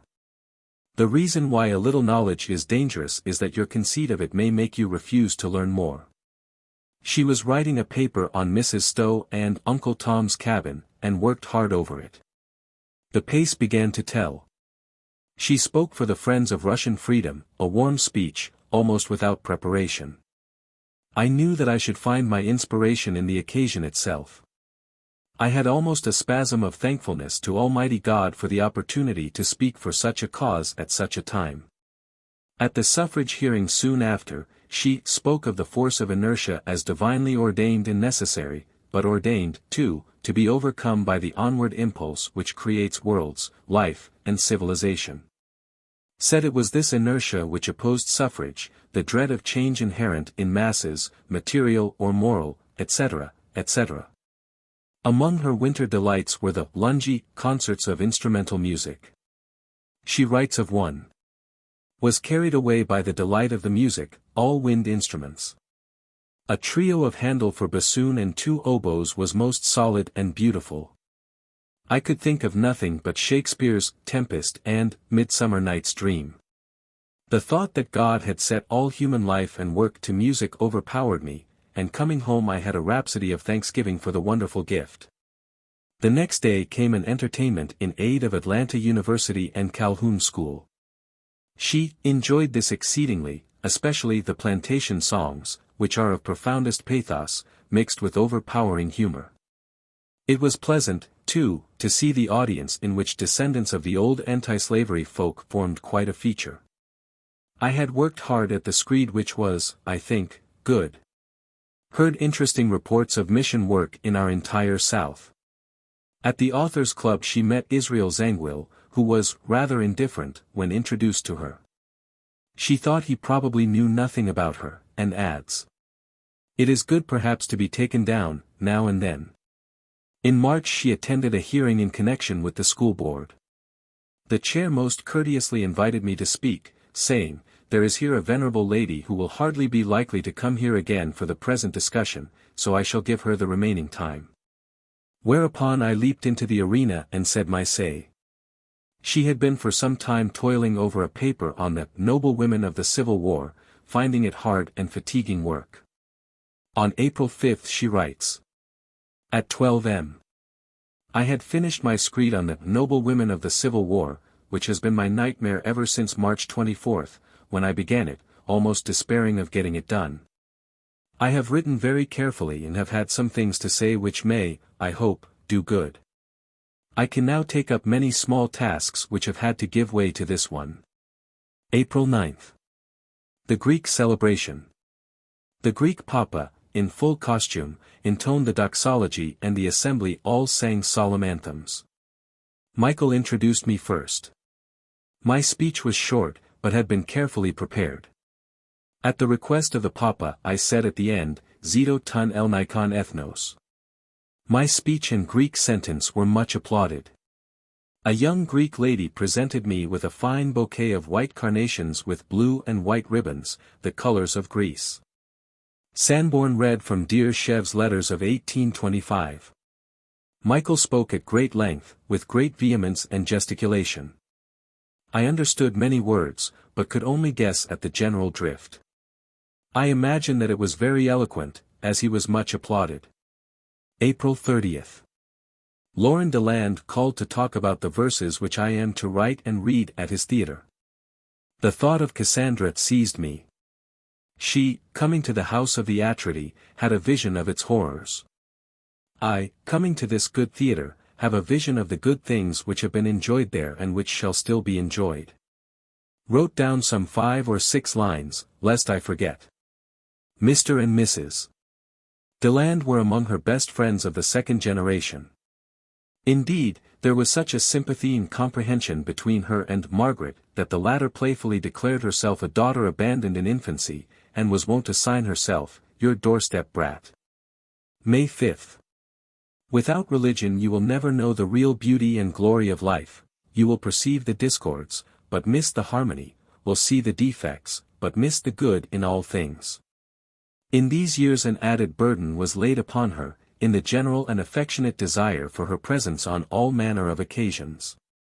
The firemen must have her at their ball, the shoe and leather trade at their banquet, the paint and oils association at their dinner. Their festivities would not be complete without her.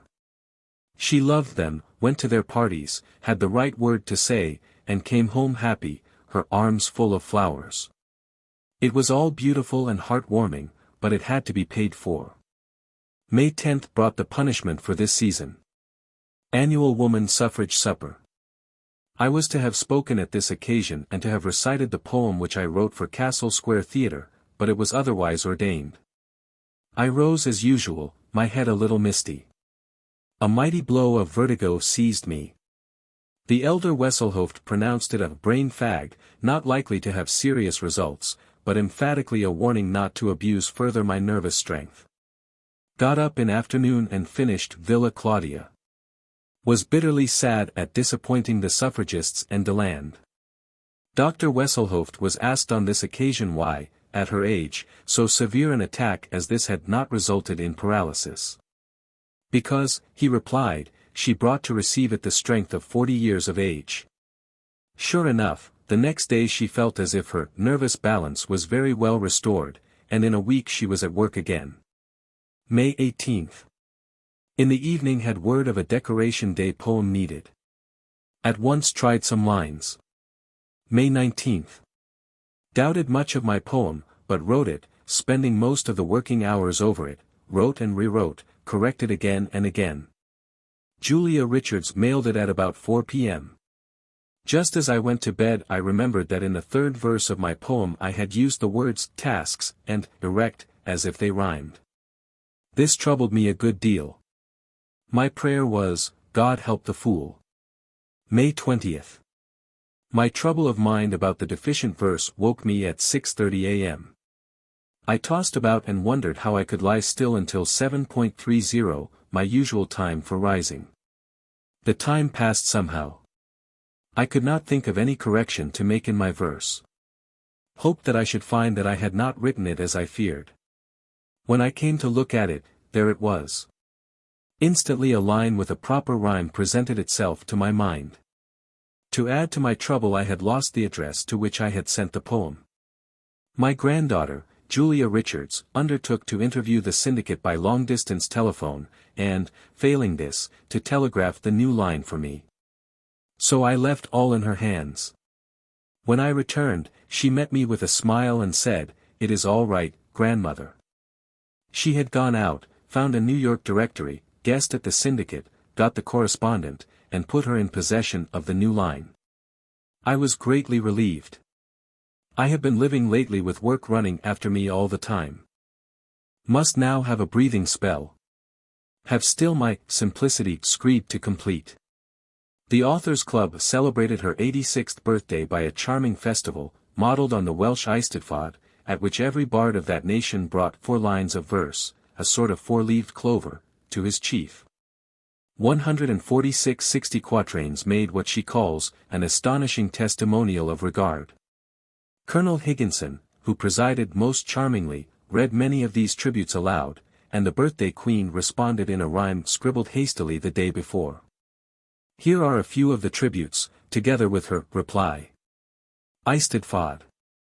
Each bard of Wales, who roams the kingdom o'er, each year salutes his chief with stanzas 4.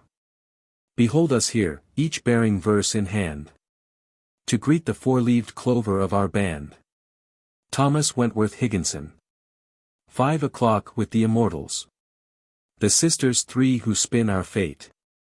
Greet Julia Ward, who comes quite late. How Greek wit flies! They scream with glee. Drop thread and shears, and make the tea. E. H. Clement. If man could change the universe by force of epigrams in verse, he'd smash some idols, I allow.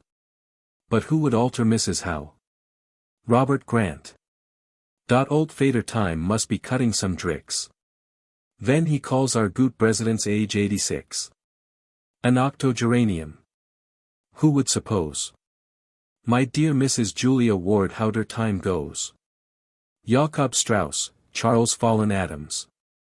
You, who are of the spring, to whom youth's joys must cling, may all that love can give beguile you long to live. Our Queen of Hearts. Louise Chandler Moulton. Mrs. Howe's reply.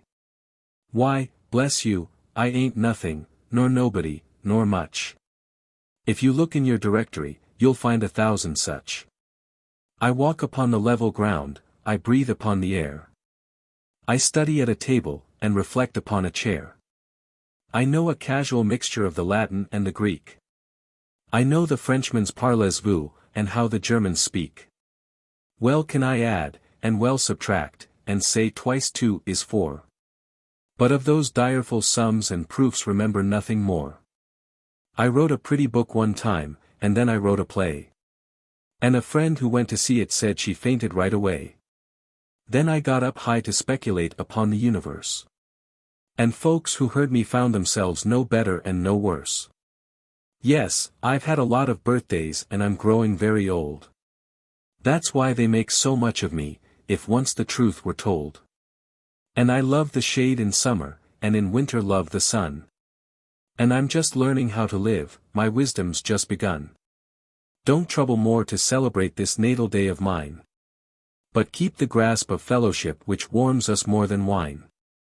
Let us thank the lavish hand that gives world beauty to our eyes. And bless the days that saw us young, and years that make us wise. May 27th. My 86th birthday.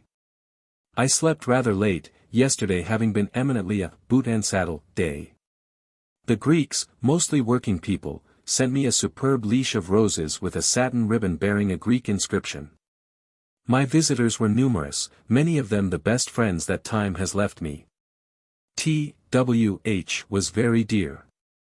My dear ones of the household bestirred themselves to send flowers, according to my wishes, to the Children's Hospital and to Charles Street Jail. May 28th. A great box of my birthday flowers ornamented the pulpit of the church. They were to be distributed afterwards to the Sunday school children, some to the Primary Teachers' Association, a bunch of lilies of the valley to Reverend Hayward's funeral tomorrow. I suddenly bethought me of Padre Roberto, and with dear Laura's help sent him a box of flowers for his afternoon service, with a few lines of explanation, to which I added the motto, Unus Deus, una fides, unum baptisma. This filled full the cup of my satisfaction regarding the disposal of the flowers. They seemed to me such sacred gifts that I could not bear merely to enjoy them and see them fade. Now they will not fade for me.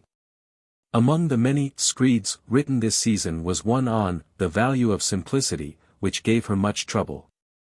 She takes it to pieces and rewrites it, and afterwards is much depressed, no color in anything. From Gardiner she writes to Sanborn for the Horatian lines she wishes to quote. Whenever, she said once to Colonel Higginson, I want to find out about anything difficult, I always write to Sanborn. Of course, replied Higginson. We all do. At this writing the same course is pursued, there is reason to believe, by many persons in many countries. It is remembered that in these days when she was leaving Gardiner at the last moment she handed Laura a note. It read, Be sure to rub the knee thoroughly night and morning. Why, she was asked, did I not have this a week ago? I hate to be rubbed, she said.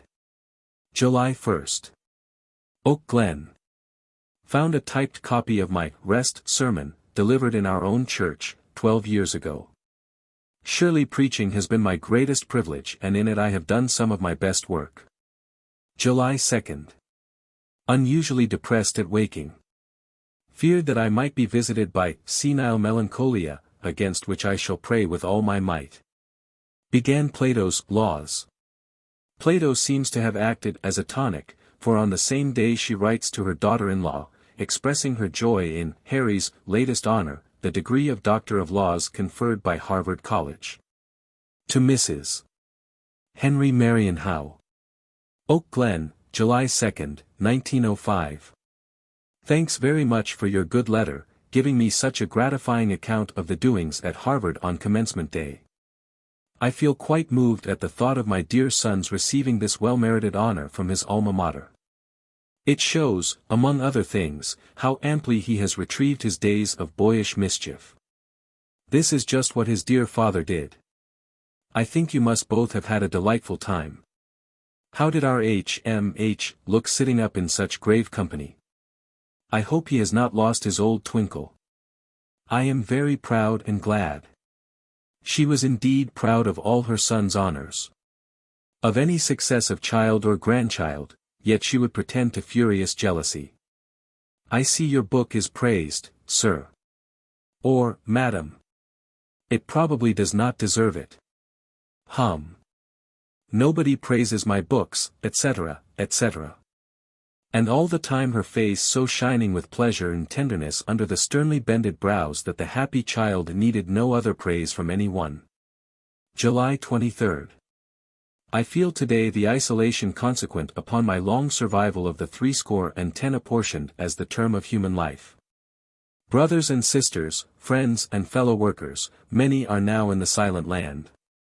I am praying for some good work, paying work, so that I may efficiently help relatives who need help, and good causes whose demand for aid is constant. July 24. Today Harry and Alice Hall have left me with their 2 dear children. I have had much delight with baby Francis, 4 months old. I pray that I may be able to help these children. I looked forward to their visit as a kindness to them and their parents, but it has been a great kindness to me. September 5th. Some bright moments today. At my prayer a thought of the divine hand reaching down over the abyss of evil to rescue despairing souls. September 19th. Dear Flossie and Harry left. I shall miss them dreadfully.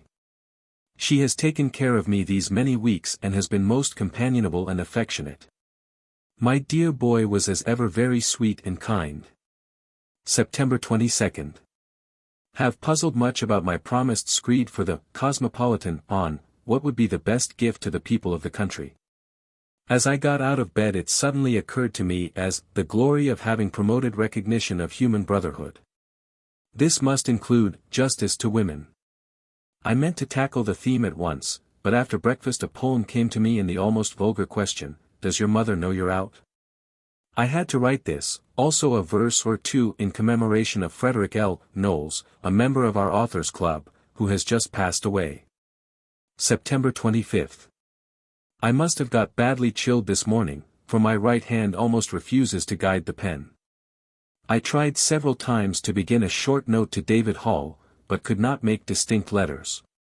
Then I forced myself to pen some rough draft and now the pen goes better, but not yet quite right. I had the same experience last winter once. I suppose that I have overtired my brain, it is a warning. October 5th. I had a moment of visioning, in which I seemed to see Christ on the cross refusing to drink the vinegar and gall, and myself to reach up a golden cup containing the love pledge of humanity. Coming home I scrawled the verses before lying down to rest, 147. October 9th. After a week of painful anxiety I learned today that my screed for the Cosmopolitan is accepted. I felt so persuaded to the contrary that I delayed to open the envelope until I had read all my other letters. October 25th. Meeting of Boston Authors Club. Worked all the morning at sorting my letters and papers. Laura, Maud, and I drove out to Cambridge. I had worked hard all the morning, but had managed to put together a scrap of rhyme in welcome of Mark Twain. A candle was lit for me to read by, and afterwards M.T. jumped upon a chair and made fun, some good, some middling, for some 3/4 of an hour. The effect of my one candle lighting up his curly hair was good and my rhyme was well received. Mark the gracious, welcome guest. Master of heroic jest. He who cheers man's dull abodes with the laughter of the gods. To the joyless ones of earth sounds the reveille of mirth. Well we meet, to part with pain, but ne'er shall he and we be twain. December 5th. Gardiner, Maine. On coming to breakfast found a note from dearest Maud, saying that she would sail this day for Spain. Was much overcome by this intelligence, yet felt that it was on the whole best. The day passed rather heavily, the relish seemed gone from everything. December 6th. Boston. Reaching home I lay down to rest, but the feeling of Maud's departure so overpowered me that I got up and went about, crying out, I can't stand it. I soon quieted down, being comforted by my dear Laura, Julia, and Betty, but could not sleep until bedtime, when I slept soundly. Chapter 31. The Sundown Splendid and Serene. 1906 to 1907, AET. 87 to 88. Hymn for the International Congress of Religious Liberals. Held in Boston, 1907. Hail! Mount of God, whereon with reverent feet the messengers of many nations meet. Diverse in feature, argument, and creed. One in their errand, brothers in their need. Not in unwisdom are the limits drawn that give far lands opposing dusk and dawn. One sun makes bright the all-pervading air. One fostering spirit hovers everywhere. So with one breath may fervent souls aspire. With one high purpose wait the answering fire. Be this the prayer that other prayers controls. That light divine may visit human souls. The worm that clothes the monarch spins no flaw. The coral builder works by heavenly law. Who would to conscience rear a temple pure, must prove each stone and seal it, sound and sure. Upon one steadfast base of truth we stand. Love lifts her sheltering walls on either hand. Arched o'er our head is hope's transcendent dome. And in the Father's heart of hearts our home. J. W. H. I pray for many things this year. For myself, I ask continued health of mind and body, work, useful, honorable, remunerative, as it shall please God to send, for my dear family, work of the same description with comfortable wages, faith in God, and love to each other. For my country, that she may keep her high promise to mankind, for Christendom, that it may become more Christ-like, for the struggling nationalities, that they may attain to peace and justice. Such a wonderful dream in the early morning. I was in some rural region alone, the clear blue sky was over my head. I looked up and said, I am fed from God's table. I am sheltered under his roof. While I still felt this joy, a lone man, passing by, broke into a complaint on the hardness of things. I wanted in my dream to call him back, but he passed too rapidly. I still see in my mind's eye that blue sky and the lone man passing by. I still recall the thrill of that meditation, literally in dreamland, as I was quite asleep when it visited me. The great event of this winter was a trip to Baltimore for a woman's suffrage convention. February 4th. I had not been able to think of anything to say in Baltimore, but this morning it seemed to come to me. I have just written out my screed. Taking a point of view which I do not think I have presented before, viz. that inferior education and restricted activity made women the inferiors of men, as naturally as training, education, and free agency make civilized men the superior of the savage. I think that the dear Lord gave me this screed, which is short and simple enough, but, I think, convincing. This convention came near being her last. Tonsillitis was epidemic in the city, the halls were drafty. At one meeting a woman with a severe cold, a stranger, kissed her effusively. She took the infection, was prostrated for some days, and made the return journey while still too weak to travel. Florence, who was with her, protested in vain. I would go, she said, if the hearse was at the door. A serious illness followed on her return. A month and more passed before she began to regain strength and spirits. 148. March 31st. Had a happy lighting up when I lay down for afternoon rest. Felt the immensity of God's goodness and took heart for the future. In April she records, a delightful visit from Robert Collier, accompanied by Annie Fields. I asked him, Robert, what is religion? He replied, to love God with all one's heart, Christ helping us. He began his prayer last Sunday thus, Our Father who art in heaven, on earth, and in hell. On April 13th, she was out for the first time since February 14th, when I returned sick from Baltimore. Another week and she was at her church, for the first time since January 18th. It had been a long and weary time, yet one remembers not so much the suffering and confinement as the gaiety of it. There was a sigh for the journal, but for the family, and the faithful nurse. Quips and cranks, and wanton wiles. Nods and becks, and wreathed smiles. This nurse was known to others as Lucy Vauchel, but her patient promptly named her Woolapuck. She was as merry as she was skillful, and the two made much fun together. Even when the patient could not speak, she could twinkle.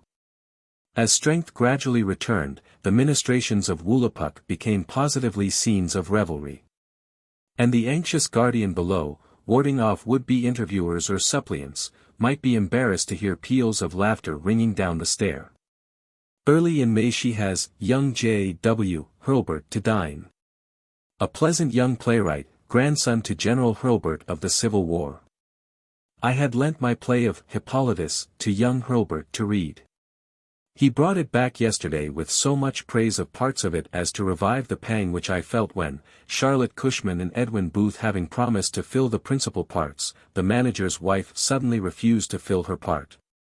And the whole fell through. This with much other of my best literary work has remained a dead letter on my own shelves. I am glad as well as sad to feel that it deserved better treatment. She had a wheelchair, and on pleasant days it was her delight to be wheeled through the public garden, now in full May beauty, to see the flowers and the children. She was able to attend several meetings, and to write several papers. May 18th. Have read part of the recital of Anna Ticknor's achievement in her society to encourage studies at home. Her work is really heroic. I wish that I had better understood it. Still I did admire it a great deal, but had little idea of the great benevolence and sympathy developed in her work, which was a godsend to thousands of women. May 26th. My dear son arrived in the evening to celebrate my birthday. He seems well and happy. I was thankful to see him. Flowers kept arriving all day. May 27th. Attended church and carried some of my birthday flowers for the pulpit. In the afternoon a beautiful reception which the rain kept from being the overcrowd which I had rather feared. Colonel Higginson came and gave me some lovely verses written for the occasion. William R. Thayer did likewise. Arthur Upson had already sent me some. I enjoyed it all very much, dined downstairs with my dear family, who drank my health standing. H.M.H., being called upon for a word, said, "The dear old girl," and could not have said better. I thanked and blessed them all. We passed the evening together. The Greeks of Boston sent splendid red roses and ribbons with motto. The Italians sent flowers. After this she wrote an essay on How to Keep Young, in which she says, "Try to keep in touch with the best spirits of your time, with those who are raising instead of lowering the tone of the atmosphere in which they live. Avoid the companionship of those who deride sacred things and are inclined to ignore the limits of refinement and good taste. Remember that ignoble amusements react upon character. Never forget that we grow like to that we contemplate. Keep it always in mind that it must be through our own efforts that our progress through life shall bring with it the fulfillment of the best promise of our youth." July 2nd. Oak Glen. Nurse Vaushel, nicknamed by me Woolapuk, left this morning. I have become so dependent upon her that I shall miss her very much. I have been impatient of having her so long, but now see how very helpful she has been to me. I began to write a retrospect of my essay on Distinctions between Philosophy and Religion, but feel that this will be of little value. Oh! That I had taken Dr. Hedges' advice and published these papers soon after they were written. As it is I have lost two of the best of them, viz., this one just mentioned and Moral Triangulation of the Third Party, in Obligations and Contrasts. In these days she met with a grave loss in the death of Michael Anagnos. I am deeply grieved at his death, which is a real loss to me and my family, and almost irreparable to the institution which he has served nobly with entire devotion and disinterest and has enriched by his great and constant efforts. He built 3 kindergartens for the blind. God rest his soul. I pray that my great pain at the death of my son-in-law may inspire me to help the blind as I never have helped them. My strength has failed so much of late that my strong love of life begins to waver. I should be glad to live to print some of my studies in philosophy, and to have some of my musical compositions taken down by dictation. August 31st. The last day of a summer which brought a serious grief in the death of Michael Anagnos, who, ever since my visit to Greece in 1867, has been an important factor in my life. I am much troubled in the effort to compose a poem to be read at the memorial services to be held for him in late October. A photograph taken at this time shows her sitting in her hooded chair on the piazza, her Greek books and her canary beside her, a serene and lovely picture. It was so she used to sit every morning. First she read her Testament, and a prayer of James Martineau, or some other good saint, this she called, taking the altitude, then she turned to her Aeschylus or Aristotle. Before thus settling down, there would be a walk on the piazza, or along the highway. Sheltered by a broad hat, the friend of many years, wrapped in a passionate pilgrim, as she named a certain ancient purple cloak, leaning on her ebony stick, who that passed that way has not seen her? Bits of her talk, as we strolled together, come back to us, as when the clouds parted suddenly at the close of a grey day, then shutting in again. "Oh," she cried, "it is like being engaged to the man you love, for 5 minutes." September 16th. I had had much hesitation about undertaking to speak at Shiloh Baptist Church, colored, this afternoon, but it came to me as something which I ought to do, and so I gave the promise, and, with some studying, wrote the sermon. The result fully justified the effort. I spoke to a large and very attentive congregation, in which a number of white outsiders were mingled in with the people of the church. Mrs. Jeter sang my battle hymn, the congregation joining in the Glory Hallelujah. I then read my screed, which was heard with profound attention, one and another crying out at intervals, Amen, and Glory be to God. I was very thankful for the good issue of what had seemed an almost wild undertaking at 87 years of age. October 23rd. Have prayed and worked over the poem for Michael's memorial services, think that I have made it as good as I can, but not good enough. Alas! I am too old. She went up to Boston for this meeting in Tremont Temple, which was a most impressive one, Greeks and Americans uniting to do honor to a good man. October 24th. I read my verse, my voice serving me very well. Bishop Lawrence helped me both to rise and to return to my seat. He made a most touching allusion to my dearest dear Julia's devotion to the blind, and said where a man was engaged in a noble work there usually rose up a noble woman to help him. October 26th. Had a sudden blessed thought this morning, viz., that the tabernacle eternal in the heavens is the eternity of truth and right. I naturally desire life after death, but if it is not granted me, I have yet a part in the eternal glory of this tabernacle. October 29th. Dear H.M.H. left us this morning, after a short but very pleasant visit. He brought here his decorations of his Russian order to show us, they are quite splendid. He is the same dear old simple music and mischief-loving fellow, very sensitive for others, very modest for himself, and very dear. November 7th. Prayed hard this morning that my strength fail not. During this summer, an electric elevator had been put into the Boston house, and life was made much easier for her.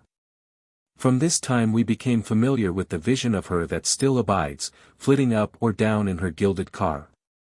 Watching her ascent, clad in white, a smile on her lips, her hand waving farewell, one could only think of the chariot of Israel and the horsemen thereof. Another good gift was a Victor machine. When the after-dinner reading was over, she would say, "Now bring my opera box." The white armchair was wheeled into the passage between the two parlors. Here she sat in state, while the great singers poured out their treasures before her, while violinist and pianist gave her their best. She listened with keen and critical enjoyment, recalling how Molly Brand gave this note, how Grisi and Mario sang that duet. Then she would go to the piano and play from memory airs from Tancredi, Il Pirata, Richard Coeur de Lion, and other operas known to us only through her. Or she would, always without notes, play the Barber of Seville almost from beginning to end, with fingers still deft and nimble. She loved the older operas best. After an air from Don Giovanni, she would say, Mozart must be in heaven, they could never get on without him. She thought Handel's Messiah the most divine point reached by earthly music. Beethoven awed and swayed her deeply, and she often quoted his utterance while composing, Ich trat in der Nahe Gottes. She thrilled with tender pleasure over Verdi's Non ti scordar, or Ai nostri monti, and over Martha. She enjoyed Chopin almost too much. He is exquisite, she would say, but somehow, rotten. Among the pleasures of this winter was a visit to New York. She writes after it. My last day in my dear son's house. He and Fanny have been devotedly kind to me. They made me occupy their room, much to my bodily comfort, but to the great disquiet of my mind, as I hated much to inconvenience them. My son has now a very eminent position. God bless the house and all in it. December 17th. The Old South chapter of DARs met in the real Old South Church, there was much good speaking. I recited my battle hymn and boasted my descent from General Marion, the swamp fox, saying also, when, eluding the vigilance of children and grandchildren, I come to such a meeting as this, without a previous promise not to open my lips. I think that I show some of the dexterity of my illustrious relative. I also had to spring up and tell them that my grandmother, niece to General Marion, gave her flannel petticoat to make cartridges for the soldiers of the Revolution. The path of the guardian, or jailer, as she sometimes put it, was not always plain. The wayfaring woman might easily err therein. After some severe fatigue, convention or banquet, she might say, "This is the last time. Never let me do this again." Thereupon a promise would be exacted and made. The fatigue would pass and be forgotten, and the next occasion be joyously prepared for. "You told me not to let you go," the poor jailer would say. "Oh, I didn't mean it." "But you promised." "That was 2 weeks ago." 2 weeks is a long time for me to keep a promise. If the jailer still persisted, she played her last card and took the trick. "I can't talk about it. You tire my head." Now and then Greek met Greek. One snowy afternoon she encountered the resident granddaughter, cloaked and hooded, preparing to brave the storm. "Dear child," said the grandmother, "I do not often use authority with you young people, but this time I must. I cannot allow you to go out in this blizzard." "Dearest grandmother," replied the maiden, "where are you going yourself?" There was no reply. The 2 generations dissolved in laughter, and started out together. She bids farewell to 1906 as, "Dear year that hast brought me so many comforts and pleasures," and thus hails the new year. I earnestly pray for God's blessing on this year. I might possibly like one more European journey to see the gallery at Madrid, and the chateaux of Turin, but I do not ask it, as I may have more important occupation for my time and money. Do rest, the dear Father has done so much better for me, in many ways, than I have ingenuity to wish, that I can only say, "Thy will be done, only desert me not." She determines, at last, to be more prompt in response to letters and bills. I am now apt to lose sight of them, to my great inconvenience and that of other people. It was pain to her to destroy even a scrap of paper that bore writing. The drifts of notes and letters grew higher and higher among the piles of books, new and old. The books were not all her own choice. Many a firstling of verse found its way to her, inscribed with reverent or loving words by the author. Would Mrs. Howe send a few lines of appreciation or criticism? She would, mostly she did. She wrote in the autograph albums, and on the pieces of silk and cotton for autograph quilts, she signed the photographs. She tried to do everything they asked. January 11th. Having hammered at some verses for General Lee, when I lay down to rest a perfect flood of rhyme seized me. Nonsense verses for tomorrow's festival, there seemed to be no end to them. I scrawled some of them down as it was late and dark. Sanborn to dine, unexpected, but always welcome. January 12th. Copied and completed my lines for the evening. Found a large assemblage of members and invited guests of the Authors Club. A dais and chair prepared for me, Colonel Higginson standing on my right. Many presentations, Gilder and Clyde Fitch, Owen Wister, Norman Hapgood. Aldrich, T.B. took me in to dinner and sat on my right, Honorable John D. Long on my left, next beyond A. Sat Holman's Woman's Point 149. I despaired of making my jingle tell in so large and unfamiliar a company. At last I took courage and read it, bad as I thought it. To my surprise, it told, and created the merriment which had been my object so far as I had any. My battle hymn was sung finely by a male quartet. Colonel Higginson and I were praised almost out of our senses. A calendar, got up with much labor, was presented to each of us. January 13th. To church, to take down my vanity after last evening's laudations. January 15th. Made a final copy of my lines on Robert E. Lee, read them to Rosalind. The last line drew a tear from each of us, so I concluded that it would do and sent it. To Tuesday Club, where the effort which I made to hear speakers tired my head badly. Themes: whether and how to teach ethics in public schools, also, the English Education Bill. Socrates having been mentioned as an exemplar, I suddenly cried out that I thought he did wrong to stay and suffer by unjust laws and popular superstition. A first-class American would have got away and would have fought those people to the bitter death. This fiery little episode provoked laughter, and several privately told me they were glad of it. January 25. Read Colonel Higginson's account of me in the Outlook. Wrote him a note of thanks, saying that he has written beautifully, with much tact and kindness.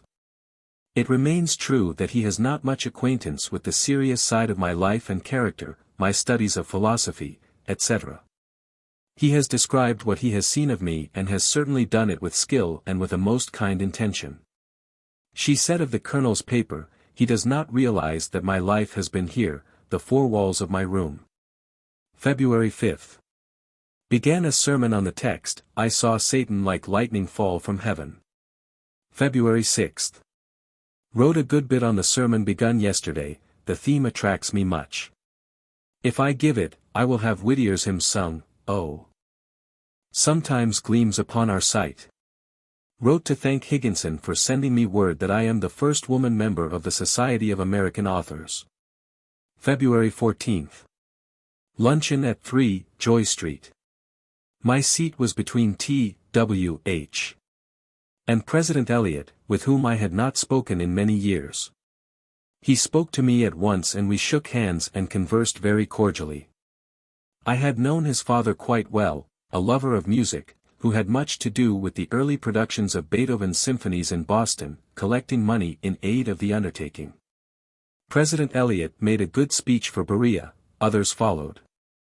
When my name was called, I had already a good thought to express. February 18. To NEWC, where Colonel Higginson and I spoke of Longfellow, I from long and intimate acquaintance, he from a literary point of view.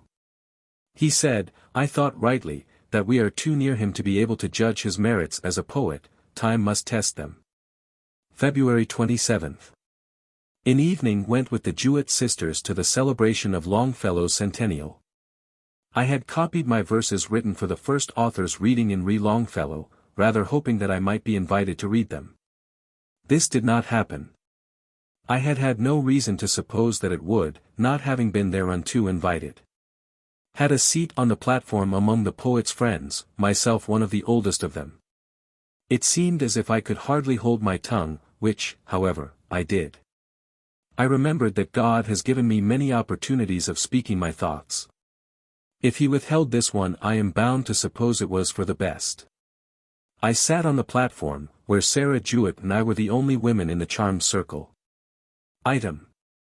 The audience rose and greeted me as I ascended to the platform at Sanders Theatre. She could not bear to be left out, indeed, she rarely was. In this one respect she was, perhaps, the spoiled child that she sometimes called herself. March brought a new pleasure, in seeing and meeting Novelli, the great Italian actor. March 14. The banquet of the Circolo at Lombardy Inn. My seat was at the head of the table with Novelli on my right and Tosti, the consul, on my left.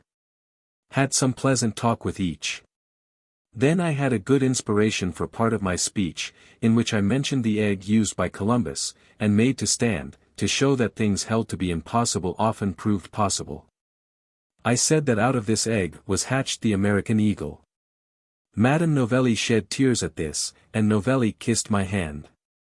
The Italian servants listened eagerly to all the speaking, and participated in the applause. President Geddes, Secretary Jocelyn, and others spoke well and rather briefly. Dear Padre Roberto was really eloquent. March 16. In the evening to see Novelli in Mort Civil, his personation wonderfully fine, surpassing even Salvini in the part. March 17. Went to South Boston to say a word at the presentation of dear Michael's portrait to the Perkins Institution by the Howe Memorial Club. Also had a wonderful fit of verse, wrote 2 sonnets to Dante and a versification of my conceit about the hatching of the American eagle from the egg of Columbus. March 23. A boot and saddle day. I found that my authors' club will meet today in Cambridge. Higginson telephoned, asking me to speak of Aldrich. I asked permission to leave the college club after the speaking. Ordered a carriage at 4:30, sprang into it, and reached the authors' meeting in good time to say something about Aldrich. Found a man who has studied the Berber races in Africa. Had a good talk with him. Came home dreadfully tired. To bed by 9:30. At the college club I said that to give women the vote in this state would not double the illiterate vote, proposed a census of comparative illiteracy of the sexes in Massachusetts at least. We had long besought her to have her musical compositions written down, and now this was done in part. Once or twice a week Mr. John M. Loud came to the house and took down her melodies, she singing and playing them to him. She always enjoyed the hour with the young composer. A number of the melodies thus preserved were published in a song album by G. Schirmer some months later. April 8. Great trouble of mind about attending the Peace Convention in New York, which I have promised to do. Laura dead against it, reinforced by Wesselhoeft, Sr., who pronounces it dangerous for me. I at last wrote to ask my dear minister about it. April 9. A violent snowstorm keeps me at home. Minister and wife write, don't go to Peace Convention. I asked God in my prayer this morning to make going possible or impossible for me. I took C.G.A.'s letter as making it impossible, as I had decided to abide by his decision. Wrote a letter of explanation to Anna Garland Spencer. I am much disappointed, but it is a relief not to cause Laura such painful anxiety as she would have felt if I had decided to go. She wept with joy when I gave it up. We had a very pleasant dinner party for the Barrett Wendells with their friends, Professor Ames, of Berkeley University, California, Waddy Longfellow, Charles Gibson, Laura, Betty, and I. She sent a letter to the convention, which was read by Florence. In this, after recalling her peace crusade of 1872, she said. Here and there, a sisterly voice responded to my appeal, but the greater number said, we have neither time nor money that we can call our own. We cannot travel, we cannot meet together. And so my intended Peace Congress of Women melted away like a dream, and my final meeting, held in the world's great metropolis, did not promise to lead to any important result. What has made the difference between that time and this? New things, so far as women are concerned, viz., the higher education conceded to them, and the discipline of associated action, with which later years have made them familiar. Who shall say how great an element of progress has existed in this last clause? Who shall say what fretting of personal ambition has become merged in the higher ideal of service to the state and to the world? The noble army of women which I saw as a dream, and to which I made my appeal, has now come into being. On the wide field where the world's great citizens band together to uphold the highest interests of society, women of the same type employ their gifts and graces to the same end. Oh, happy change! Oh, glorious metamorphosis! In less than half a century the conscience of mankind has made its greatest stride toward the control of human affairs. The women's colleges and the women's clubs have had everything to do with the great advance which we see in the moral efficiency of our sex. These two agencies have been derided and decried, but they have done their work. If a word of elderly counsel may become me at this moment, let me say to the women here assembled, do not let us go back from what we have gained. Let us, on the contrary, press ever forward in the light of the new knowledge, of the new experience. If we have rocked the cradle, if we have soothed the slumbers of mankind, let us be on hand at their great awakening to make steadfast the peace of the world. She was glad afterward that she had not gone. But a significant corollary to the matter appears on April 25. Providence, a pleasant trip, made possible by dear Laura's departure. That is, dear Laura knew nothing about it till afterward. How often we recalled the old Quaker's saying to her, it was borne in upon me at an early period that if I told no one what I intended to do, I should be enabled to do it. In the last week of April, dear Laura, being still absent, she spoke 4 times in public, on 4 successive days. These addresses were at the kindergarten for the blind. I missed the snap which Michael's presence was wont to give. I spoke praise of him to the children, as one to be held in dear remembrance. To the visitors, as having left the public a sacred legacy in these schools, which he created with so much labor, at Faneuil Hall, a meeting about Old Home Week, at the West Newton High School, and at Providence. On the 5th day she was at the Wintergreen Club, answering the question, what is the greatest evil of the present day?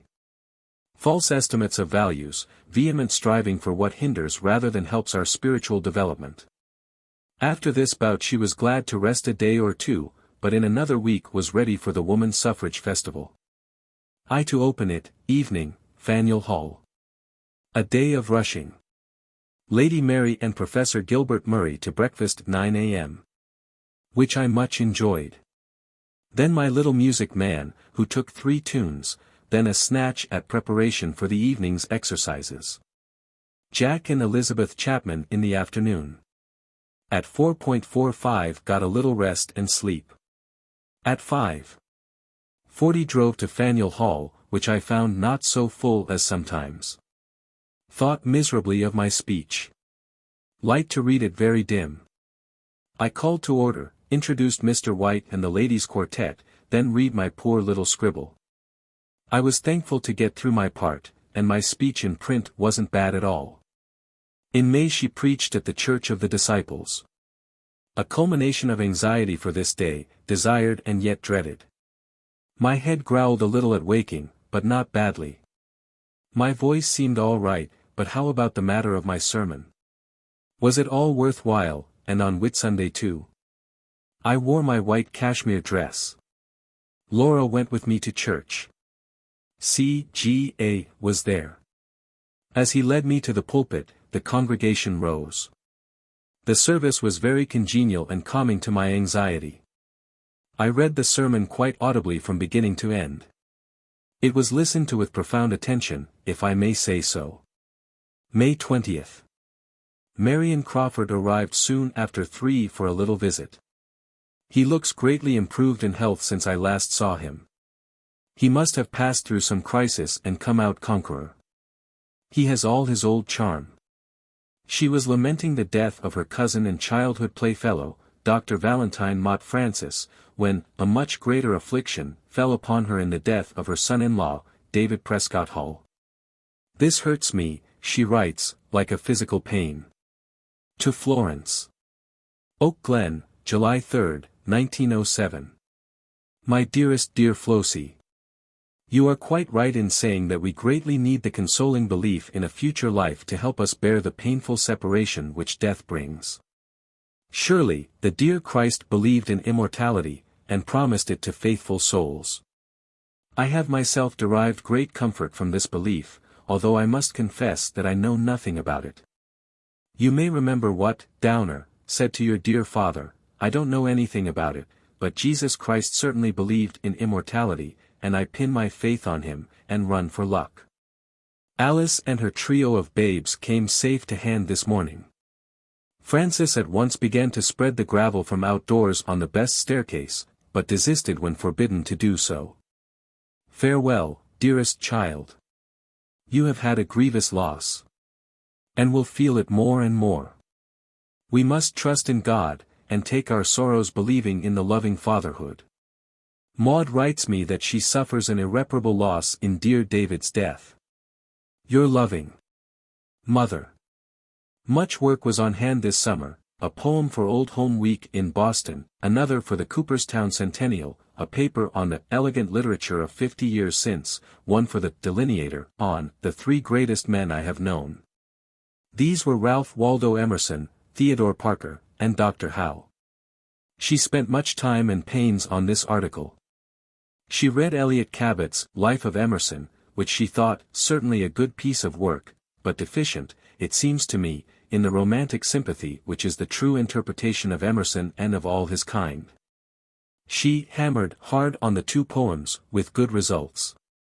July 14th.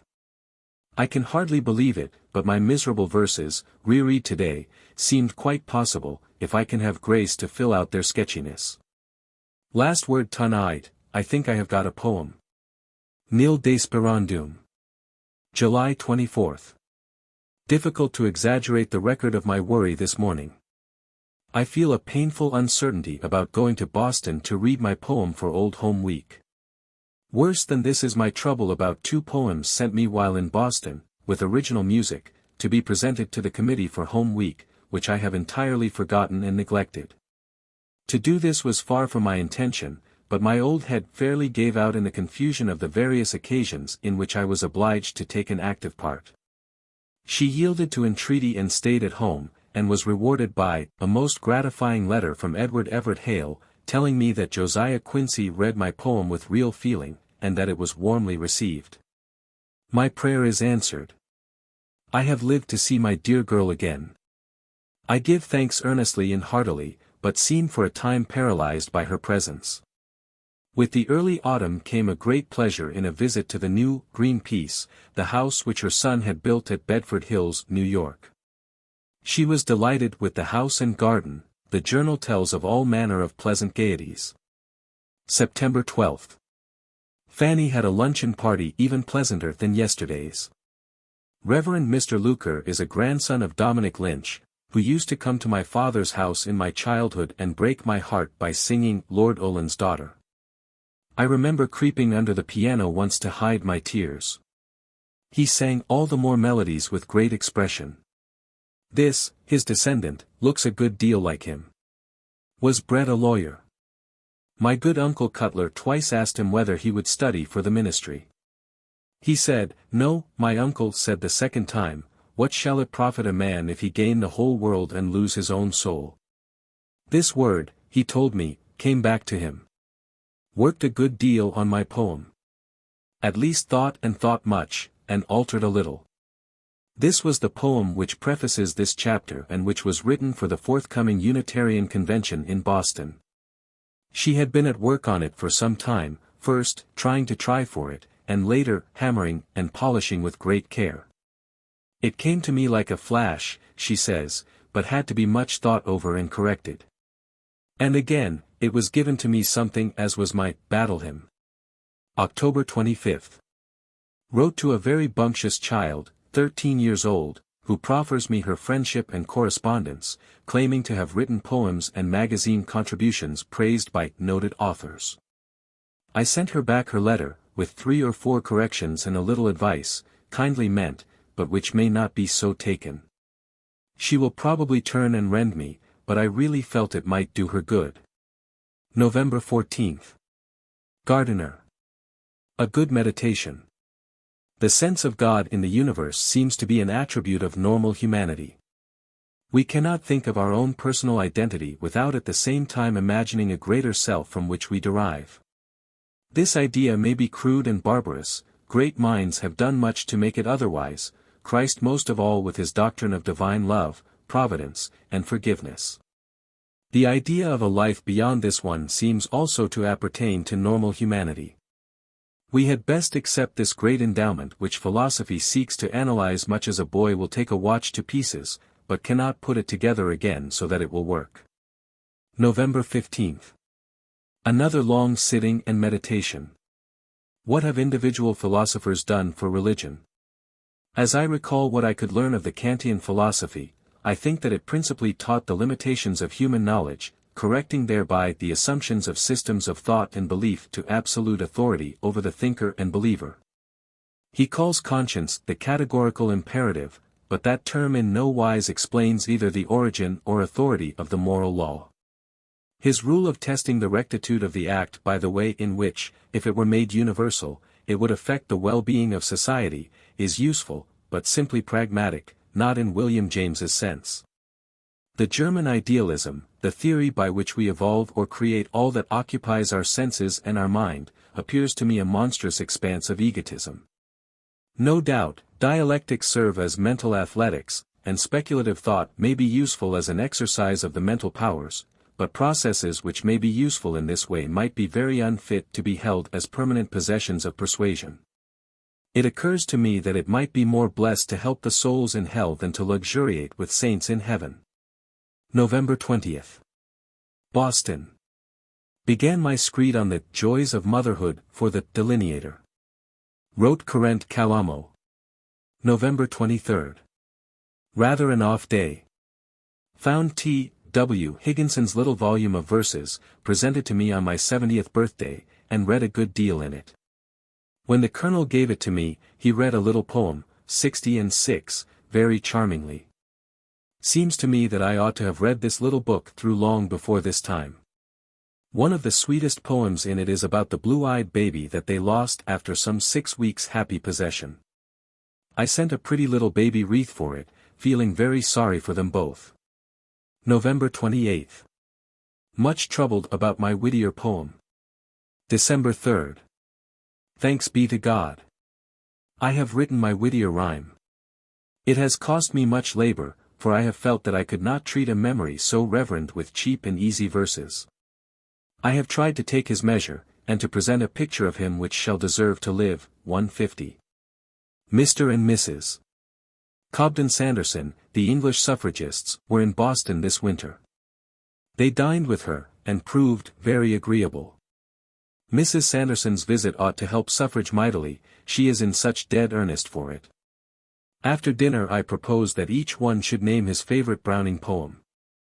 I named Pippa, Mrs. Sanderson, Paracelsus, Mr. S., The Grammarian's Funeral, etc., etc. The talk was so good that we could not stop it to hear the victor, which I regretted. Another delightful dinner of this winter was one given in her honor by her niece, Mrs. Richard Aldrich, Margaret Chandler, in New York. Among the guests were Neisel, the violinist, and Schelling, the pianist. Mrs. Aldrich demanded Flibbertigibbet, and our mother played and recited it in such a manner that the two musicians were inspired to play, as the people in the story were to dance. Neisel flew home for his violin, Schelling sat down at the piano, and the two played Bach for her and to her delight. The occasion was memorable, she says. Returning from New York, she was able to attend the Whittier Centennial at Haverhill. December 17. Sanborn came to take me. I have been praying to be well for this occasion, my last public engagement for some weeks. I am thankful to have been able, at my advanced age, to read this poem at the Whittier celebration and to be assured by one present that I had never been in better voice. And by others that I was generally heard without difficulty by the large audience. December 31. Oh, blessed year 1907. It has been granted me to write 4 poems for public occasions, all of which have proved acceptable, also 3 fatiguing magazine articles, which have for the time bettered my finances. I have lived in peace and goodwill with all men, and in great contentment with my own family, to which this year added a promising little great-grandson, taking away, alas, my dear son-in-law, David Prescott Hall. I found a very competent and friendly young musician who has taken down nearly all my songs. A word was given me to speak, namely, thanks for the blessed, wonderful year just past. Chapter 32. Mine eyes have seen the glory of the coming of the Lord. 1908 to 1910, AET. 89 to 91. I have made a voyage upon a golden river. 'Neath clouds of opal and of amethyst. Along its banks bright shapes were moving ever. And threatening shadows melted into mist. The eye, unpracticed, sometimes lost the current. When some wild rapid of the tide did whirl. While yet a master hand beyond the torrent freed my frail shallop from the perilous swirl. Music went with me, fairy flute and viol. The utterance of fancies half expressed. And with these, steadfast, beyond pause or trial. The deep, majestic throb of nature's breast. My journey nears its close, in some still haven. My bark shall find its anchorage of rest. When the kind hand, which ever good has given, opening with wider grace, shall give the best. J. W. H. The grandchildren were her chief playmates when Maud was in Europe. To them, the grave tone of the journal, the tale of her public work, is almost unbelievable, recalling, as they do, the household life, so warm, so rich, so intimate, it seemed enough in itself to fill the cup to overflowing. She had said of herself that in social activities she bled at every pore, but in these later years it was light and warmth that she shed around her, kindling whatever she touched.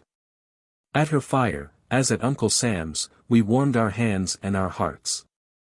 When she entered a room, all faces lighted up, as if she carried a lamp in her hand. Day in, day out, she was the guter Kamerad. The desire not to irritate had become so much a second nature that she was the easiest person in the world to live with. If the domestic calm were disturbed, "Don't say anything," was her word. Wait a little. She might wake with the deep depression so often mentioned in the journal. Pausing at her door to listen, one might hear a deep sigh, a plaintive ejaculation. But all this was put out of sight before she left her room, and she came down, as one of the grandchildren put it, bubbling like a silver tea kettle. Then came the daily festival of breakfast, never to be hurried or scamped. The talk, the letters, some of which we might read to her, together with the newspaper. We see her pressing some tidbit on a child, watching intently the eating of it, then, as the last mouthful disappeared, exclaiming with tragic emphasis, "I wanted it." Then, at the startled face, would come peals of laughter. She would throw herself back in her chair, cover her face with her hands, and tap the floor with her feet. "Look at her," cried Maud. "Rippling with sin. How she loved to laugh." One day, says a granddaughter, the house was overflowing with guests, and she asked me to take my nap on her sofa, while she took hers on the bed. We both lay down in peace and tranquility, but after a while, when she thought I was asleep, I heard her laughing, until she almost wept. Presently she fell asleep, and slept her usual 20 minutes, to wake in the same gales of mirth. She laughed until the bed shook, but softly, trying to choke her laughter, lest I should wake. "What is it about?" I asked. "What is so wonderful and funny?" "Oh, my dear," she said, breaking again into laughter, "it is nothing. It is the most ridiculous thing. I was only trying to translate fiddle-de-dee into Greek." This was in her 92nd year. But we are still at the breakfast table. Sometimes there were guests at breakfast, a famous actor, a traveling scholar, caught between other engagements for this one leisure hour. It was a good deal, perhaps, to ask people to leave a warm hotel on a January morning.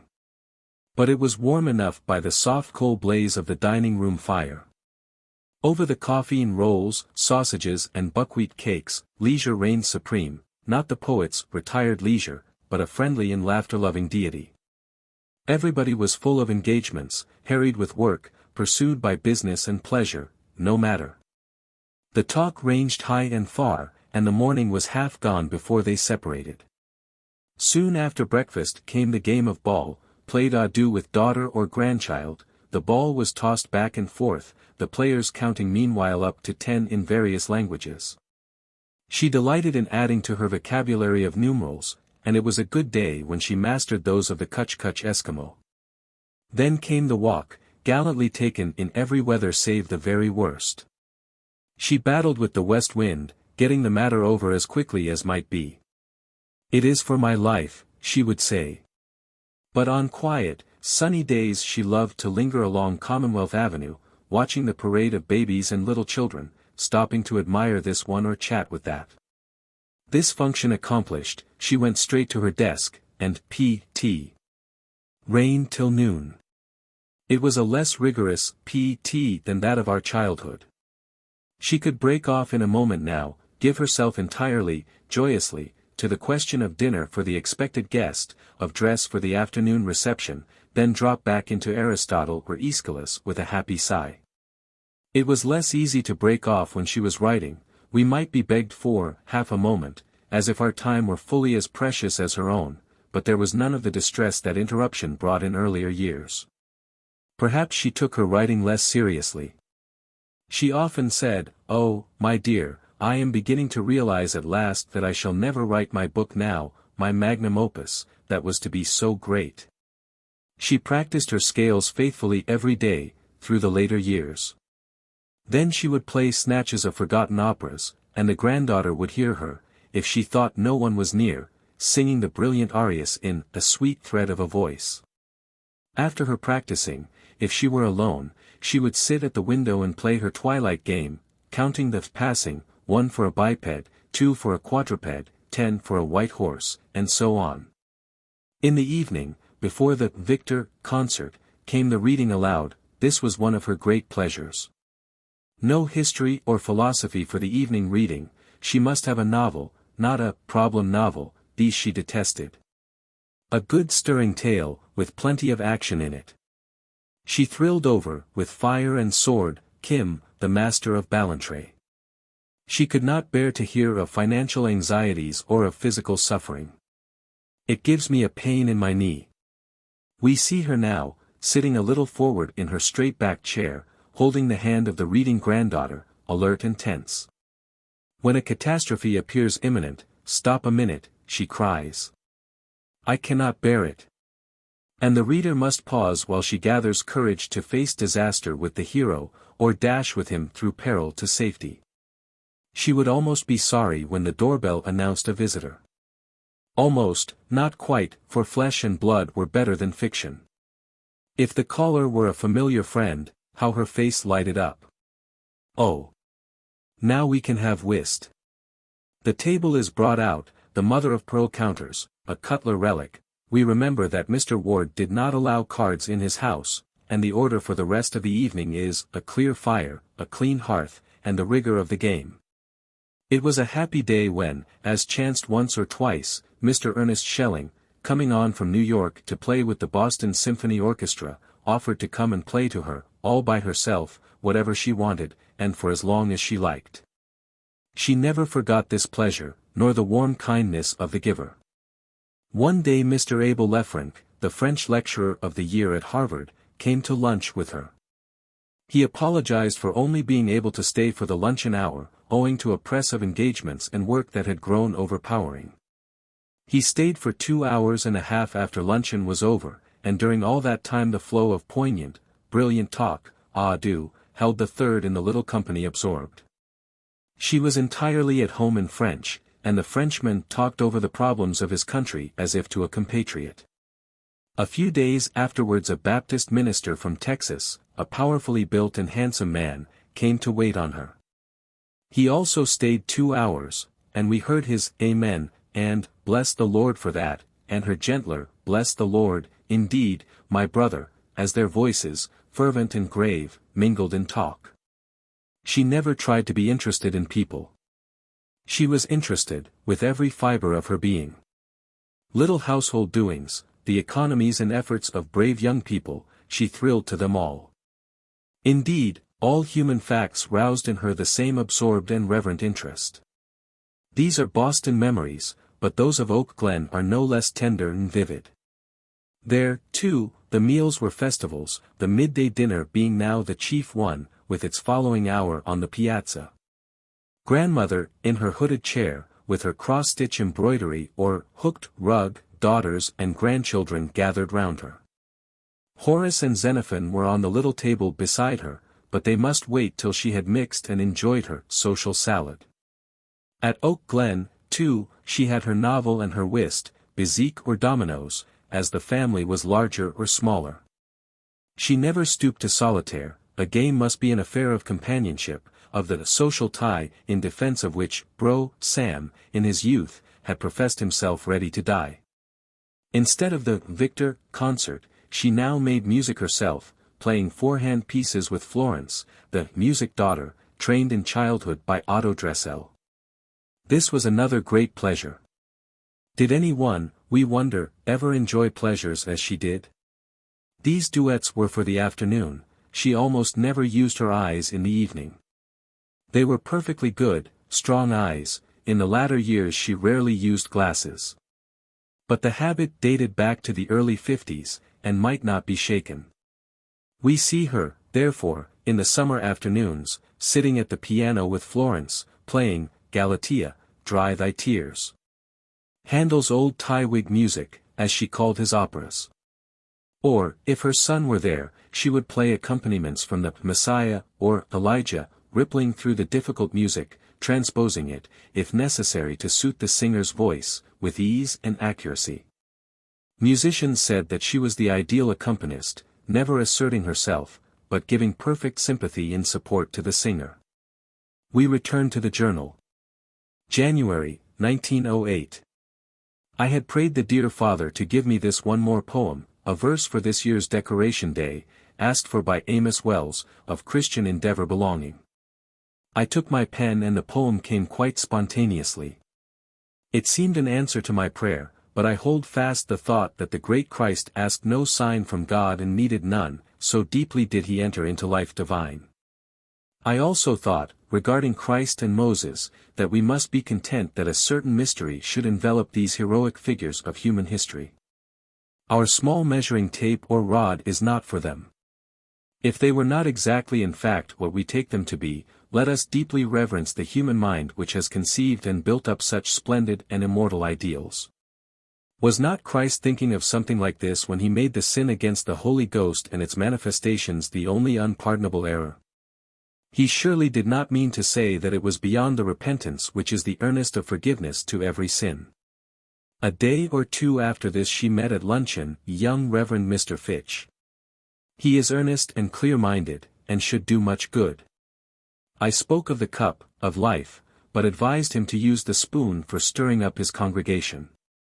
She was asked for a long and exhaustive paper on Marion Crawford in about a week. I wrote, saying that I could furnish an interesting paper on the elder and younger Crawford, but without any literary estimate of Marion's work, saying that family praise was too much akin to self-praise, also the time allotted much too short. One night she woke suddenly and something seemed to say, they are on the right tack now. This microscopic and detailed study of the causes of evil on society will be much forwarded by the direct agency of women. They too will supply that inexhaustible element of hopefulness, without which reforms are a mere working back and forth of machinery. These two things will overcome the evil of the world by prevention first, and then by the optimistic anticipation of good. This is a great work given to woman now to do. Then I caught at various couplets of a possible millennial poem, but feared I should not write it. Have scrawled these on a large pad. This line kept coming back to me, living, not dying, Christ redeemed mankind. This my first day at my desk since Saturday, March 28th. I may try some prose about the present patient analysis of the evil of society. The patient intelligent women associated in all this work. To reclaim waste earth is a glory. Why not a greater to reclaim the moral wastes of humanity?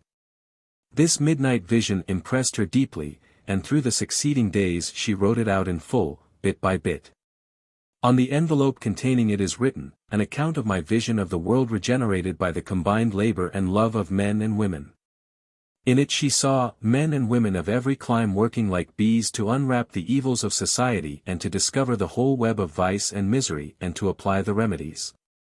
And also to find the influences that should best counteract the evil and its attendant suffering. There seemed to be a new, a wondrous, ever-permeating light, the glory of which I cannot attempt to put into human words, the light of the newborn hope and sympathy, blazing. The source of this light was born of human endeavor.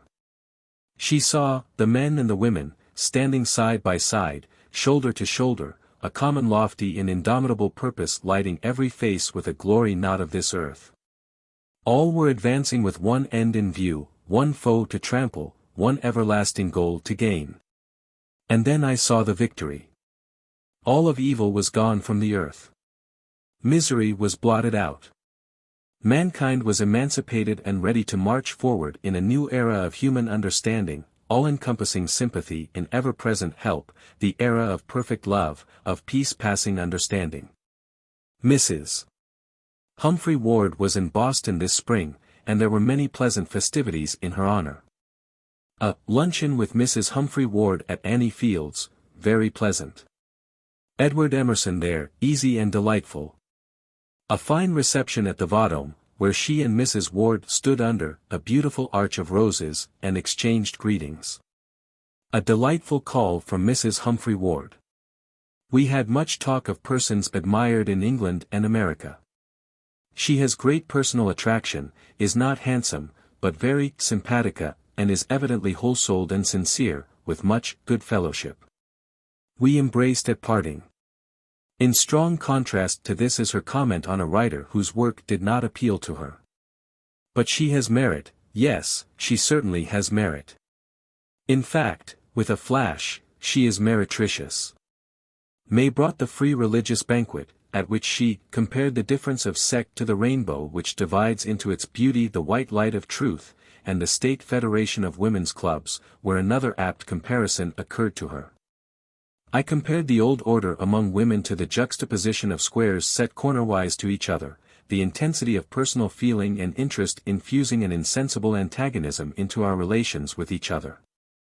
Now, I said, the comparison being removed, we no longer stand cornerwise to each other, but so that we can fit into line, and stand and act in concert. Newport.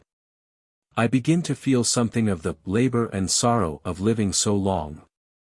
I don't even enjoy my books as I used to. My efforts to find a fit word for the biennial, of the General Federation of Women's Clubs, to meet in Boston, June 22nd and 23rd, are not successful. She soon revived under her green trees, and enjoyed her books as much as ever, got hold of her screed, wrote it, went up to Boston to deliver it, came back to meet an excursion party of biennial ladies visiting Newport. N.B. She was late for the reception, and her neighbor, Bradford Norman, drove her into Newport in his automobile at a terrific clip. On alighting, Braddy, she said, if I were 10 years younger, would set up one of these hell wagons myself. She enjoyed all this hugely, but the fatigue was followed by distress so great that the next morning she thought she should die with her door locked. She would lock her door, no prayers of ours availed against this. In Boston, an elaborate arrangement of keys made it possible for her room to be entered. At Oak Glen there was but the one stout door. On this occasion, after lying helpless and despairing for some time, she managed to unlock the door and call the faithful maid. On June 30th she writes, "Oh, beautiful last day of June. Perhaps my last June on earth. I shall be thankful to live as long as I can be of comfort or help to any one." July 12th. Sherman to Corse, Civil War, can you hold out till I arrive? Corse to Sherman, I have lost an arm, my cheekbone, and am minus one ear, but I can lick all hell yet. July 30th. Have felt so much energy today that thought I must begin upon my old philosophizing essays. Could find only duality of character. What is the lesson of this twofoldness? This, that the most excellent person should remember the dual member of his or her firm, the evil possibility. And the most persistent offender should also remember the better personality which is bound up with its opposite, and which can come into activity, if invited to do so. August 28th. Wrote an immediate reply to a Mrs. who had written to ask leave to use a part of my battle hymn, with some verses of her own. I replied, refusing this permission, but saying that she should rewrite her own part sufficiently to leave mine out, and should not call it the battle hymn of the Republic. The meter and tune, of course, she might use, as they are not mine in any special sense, but my phrase is not. After writing an article for the Delineator, on what I should like to give my country for a Christmas gift, she dreads a failure of her productive power, but is reassured by Maud's verdict. I took much pains with it, but think she overpraises it a little to raise my spirits. The gift she would choose was a more vigilant national conscience. The little essay counts but 70 lines, but every word tells. In early September she performed a very small public service, unveiling in Newport a bronze tablet in honor of Count de Rochambeau. She would have been glad to speak, but an anxious daughter had demurred, and at the moment she only thought of pulling the string the right way. September 21st. Greenpeace, New York. A delightful drive with Mr. Seth Low in his auto. A good talk with him about the multimillionaires and the Hague conferences which he has attended. We reached Greenpeace in time for Mr. Frank Potter to sing about half of my songs. He has a fine tenor voice, well cultivated, and is very kind about my small compositions. I had not counted upon this pleasure. I dreaded this visit, for the troublesome journey, but it has been delightful. I am charmed to see my son so handsomely and comfortably established, and with a very devoted wife. Potter brought me some flowers and a curious orchid from Panama. November 3rd. Oak Glen. Yesterday and today have had most exquisite sittings in front of my house in the warm sunshine, very closely wrapped up by the dear care of my daughters. These sittings were on what she called her boulevard, a grassy space in front of the house, bordering on the road, and taking the full strength of the morning sun. Here, with the tall screen of cedars behind her, and a nut tree spreading its golden canopy over her head, she would sit for hours, drinking in the sweet air that was like no other to her. A companion picture to this is that of the twilight hour, when she would sit alone in the long parlor, looking out on the sunset. Black against the glowing sky rose the pines of the tiny forgotten graveyard, where long ago neighbors slept, with the white rose tree drooping over the little child's grave, a spot of tender and melancholy beauty.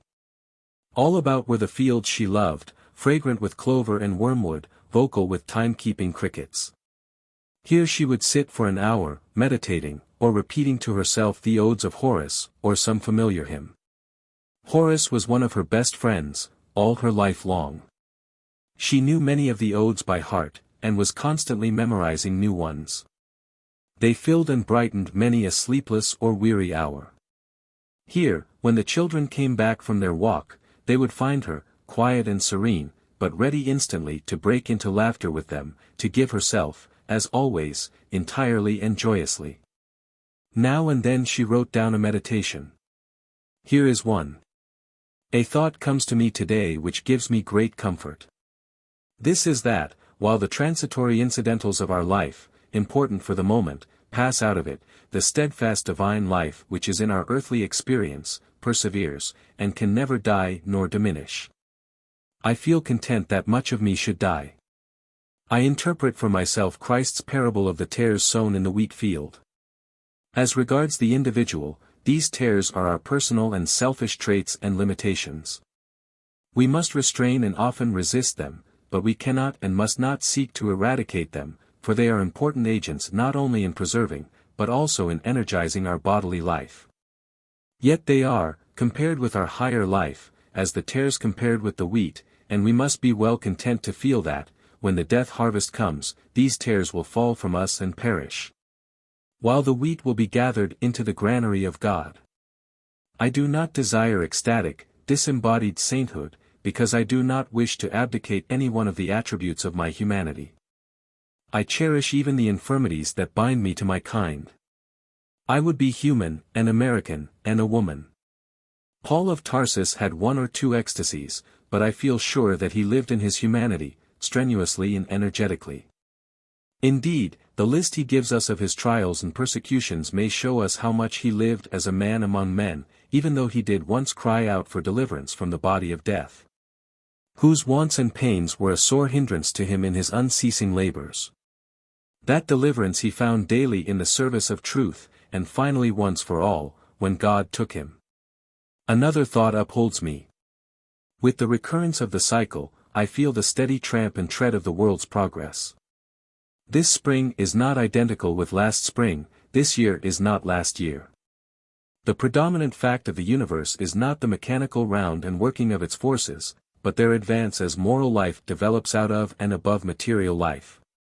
Mysterious as the chain of causation is, we know one thing about it, viz., that we cannot reverse its sequence. Whatever may change or pass away, my father remains my father, my child, my child. The way before us is open, the way behind us is blocked with solid building which cannot be removed.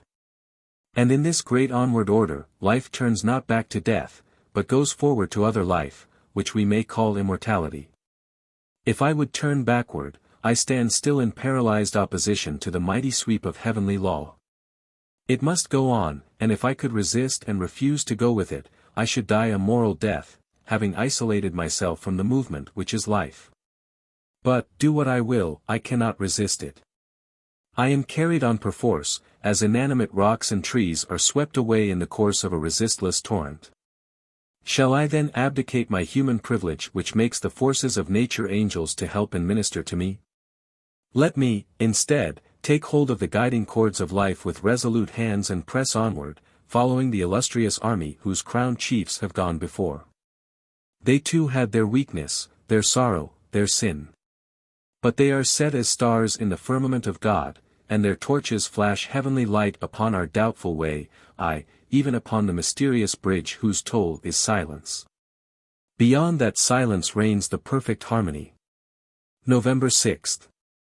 Expecting to leave this dear place tomorrow before noon, I write one last record in this diary to say that I am very thankful for the season just at end, which has been busy and yet restful. I have seen old friends and new ones, all with pleasure, and mostly with profit of a social and spiritual kind. I have seen dear little Eleanor Hall, the sweetest of babies. Have had all of my dear children with me, some of my grandchildren, and 4 of my great-grands. Our papeetry has had pleasant meetings. I am full of hope for the winter. Have had a long season of fresh air, delightful and very invigorating. Utenham. God in Himmel sei Dank. November 28th. Boston. Have been much troubled of late by uncertainties about life beyond the present. Quite suddenly, very recently, it occurred to me to consider that Christ understood that spiritual life would not end with death, and that his expressed certainty as to the future life was founded upon his discernment of spiritual things. So, in so far as I am a Christian, I must believe in the immortality of the soul, as our Master surely did. I cannot understand why I have not thought of that before. I think now that I shall never more lose sight of it. Had a very fine call from Mr. Locke, author of The Beloved Vagabond, a book which I have enjoyed. December 5th. I learned today that my dear friend of many years, the Reverend Mary H. Graves, passed away last night very peacefully. This is a heart sorrow for me. She has been a most faithful, affectionate and helpful friend. I scarcely know whether anyone, outside of my family, would have pained me more by their departure. This was indeed a loss. Saint Mouse, as we called her, was a familiar friend of the household, a little grey figure, with the face of a plain angel. For many years she had been the only person who was allowed to touch our mother's papers. She often came for a day or two and straightened out the tangle. She was the only approach to a secretary ever tolerated. We used to grieve because our mother had no first-rate crutch, it seemed a waste of power. Now, we see that it was partly the instinct of self-preservation, keeping the doing muscles tense and strong, because action was vital and necessary to her, partly the still deeper instinct of giving herself, body and mind. She seldom failed in any important thing she undertook, the chores of life she often left for others to attend to or neglect. The Christmas services, the Christmas oratorio, brought her the usual serene joy and comfort.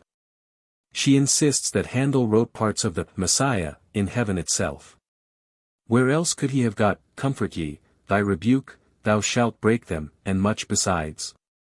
Late in December, 1908, came the horror of the Sicilian earthquake. She felt at first that it was impossible to reconcile omnipotence and perfect benevolence with this catastrophe. We must hold judgment in suspense and say, we don't and we can't understand. She had several tasks on hand this winter, among them a poem for the centenary of Lincoln's birth. On February 7th she writes. After a time of despair about the poem for the Lincoln centenary, some lines came to me in the early morning. I arose, wrapped myself warmly, and wrote what I could, making quite a beginning. She finished the poem next day, and on the 12th she went, with 3 handsome grandchildren, to deliver it at Symphony Hall before the Grand Army of the Republic and their friends. The police had to make an entrance for us. I was presently conducted to my seat on the platform. The hall was crammed to its utmost capacity. I had felt doubts of the power of my voice to reach so large a company, but strength seemed to be given to me at once, and I believe that I was heard very well. T.W.H. Colonel Higginson came to me soon after my reading and said, "You have been a good girl and behaved yourself well." The next task was an essay on immortality, which cost her much labor and anxious thought. March 3. Got at last some solid ground for my screed on immortality. Our experience of the goodness of God in our daily life assures us of His mercy hereafter, and seeing God everywhere, we shall dwell in the house of the Lord forever. March 27. I am succeeding better with my immortality paper. Had today a little bit of visioning with which I think that I would willingly depart, when my time comes. The dreadful fear of being buried alive disappeared for a time, and I saw only the goodness of God, to which it seemed that I could trust all question of the future life. I said to myself, the best will be for thee and me. It was in this mood that she wrote. I, for one, feel that my indebtedness grows with my years. And it occurred to me the other day that when I should depart from this earthly scene, God's poor debtor might be the fittest inscription for my gravestone, if I should have one. So much have I received from the great giver, so little have I been able to return. April 5. Heard May Alden Ward, NEWC, on Current Events. Praeciput Tariff Reform. Proposed a small group to study the question from the point of view of the consumer. What to protect and how. American goods cheaper in Europe than here. Blank tells me of pencils made here for a foreign market and sold in Germany and England at a price impossible here. I said that the real bottomless pit is the depth of infamous slander with which people will assail our public servants, especially when they are faithful and incorruptible, apropos of aspersions cast on Roosevelt and Taft. Mrs. Ward read a very violent attack upon some public man of 100 or more years ago. He was quoted as a monster of tyranny and injustice. His name was George Washington. April 8. My prayer for this Easter is that I may not waste the inspiration of spring. In these days came another real sorrow to her. April 10. Today brings the sad news of Marion Crawford's death at Sorrento. His departure seems to have been a peaceful one. He comforted his family and had his daughter Eleanor read Plato's Dialogues to him. Was unconscious at the last. Poor dear Marion. The end, in his case, comes early. His father was, I think, in the early 40s when he died of a cancer behind the eye which caused blindness. He, Thomas Crawford, had a long and very distressing illness. Crawford had been very dear to her, ever since the days when, a radiant schoolboy, he came and went in his vacations. There was a complete sympathy and understanding between them, and there were few people whom she enjoyed more. I wrote a letter to be read, if approved, tomorrow evening at the Faneuil Hall meeting held to advocate the revision of our extradition treaty with the Russian government, which at present seems to allow that government too much latitude of incrimination, whereby political and civil offenses can too easily be confused and a revolutionist surrendered as a criminal, which he may or may not be.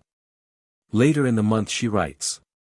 In the early morning I began to feel that I must attempt some sort of tribute to my dear friend of many years, Dr. Holmes, the centenary of whose birth is to be celebrated on Tuesday next. I stayed at home from church to follow some random rhymes which came to me in connection with my remembrance of my ever affectionate friend. I love to think of his beautiful service to his age and to future ages. I fear that my rhymes will fail to crystallize, but sometimes a bad beginning leads to something better. The poem was finished, more or less to her satisfaction, but she was weary with working over it, and with reading heavy books, Max Muller on metaphysics, Blanky on political economy. May 10. I began this day the screed of values, which I mentioned the other day. I have great hopes of accomplishing something useful, remembering, as I do, with sore indignation, my own mistakes, and desiring to help young people to avoid similar ones. The 90th birthday was a festival, indeed. Letters and telegrams poured in, rose in toppling piles which almost, not quite, daunted her. She would hear every one, would answer as many as flesh and blood could compass.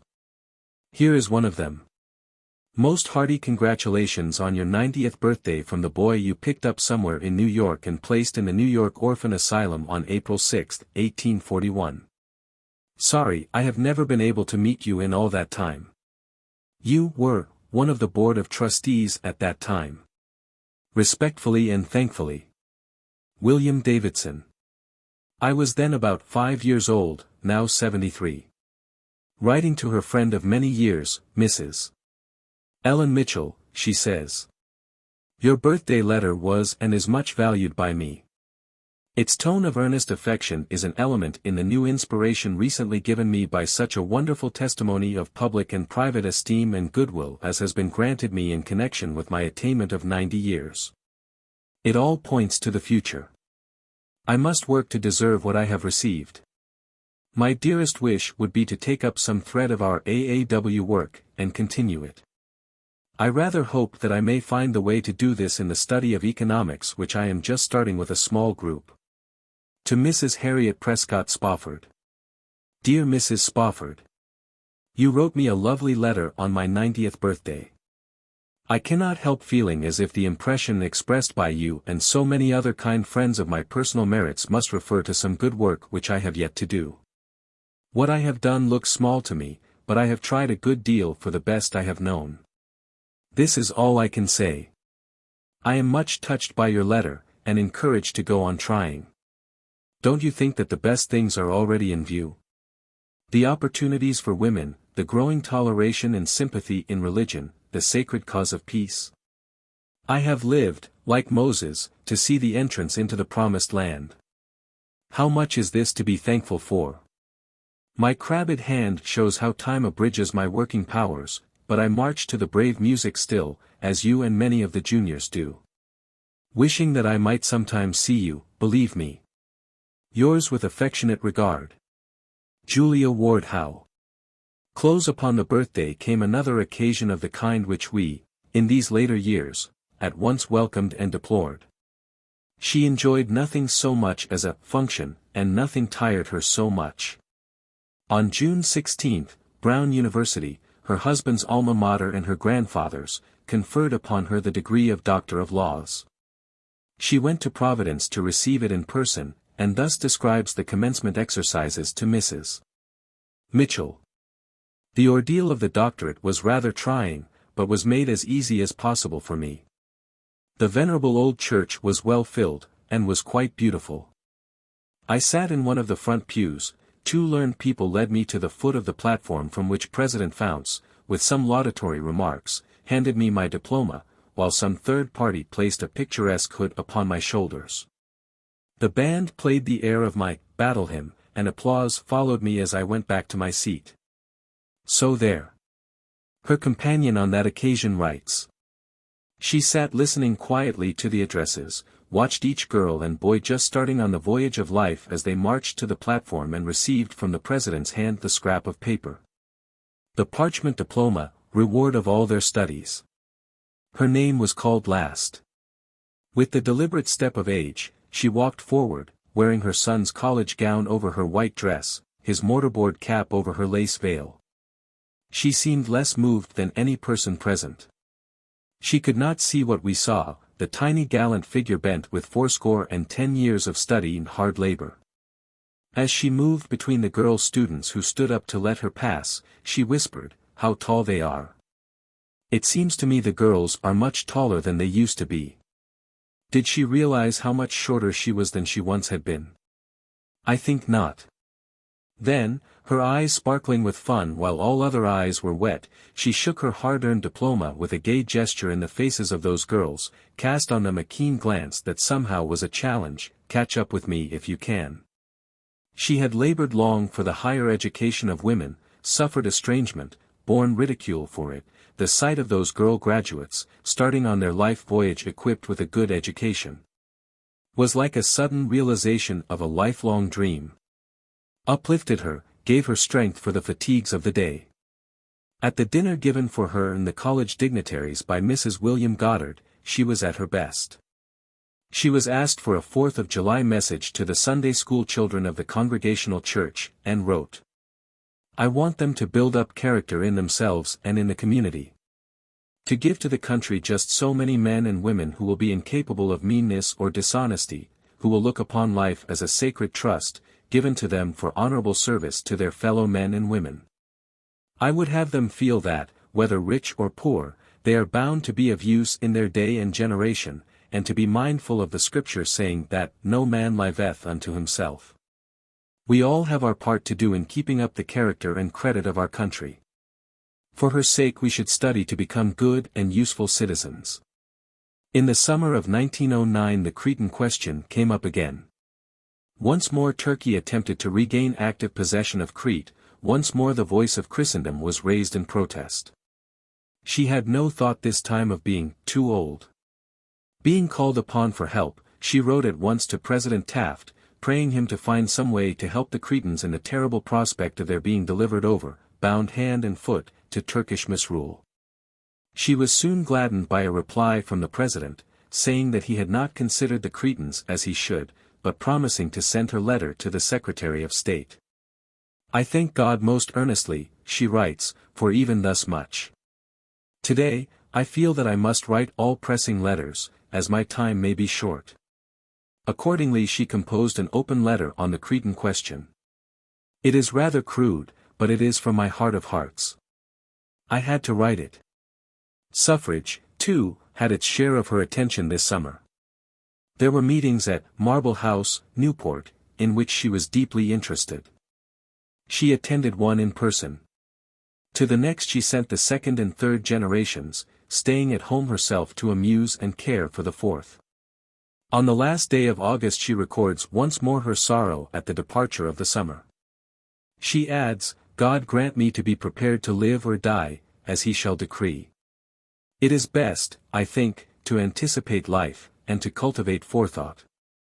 I think it may have been today that I read the last pages of Martineau's Seat of Authority in Religion, an extremely valuable book, yet a painful one to read, so entirely does it do away with the old-time divinity of the dear Christ.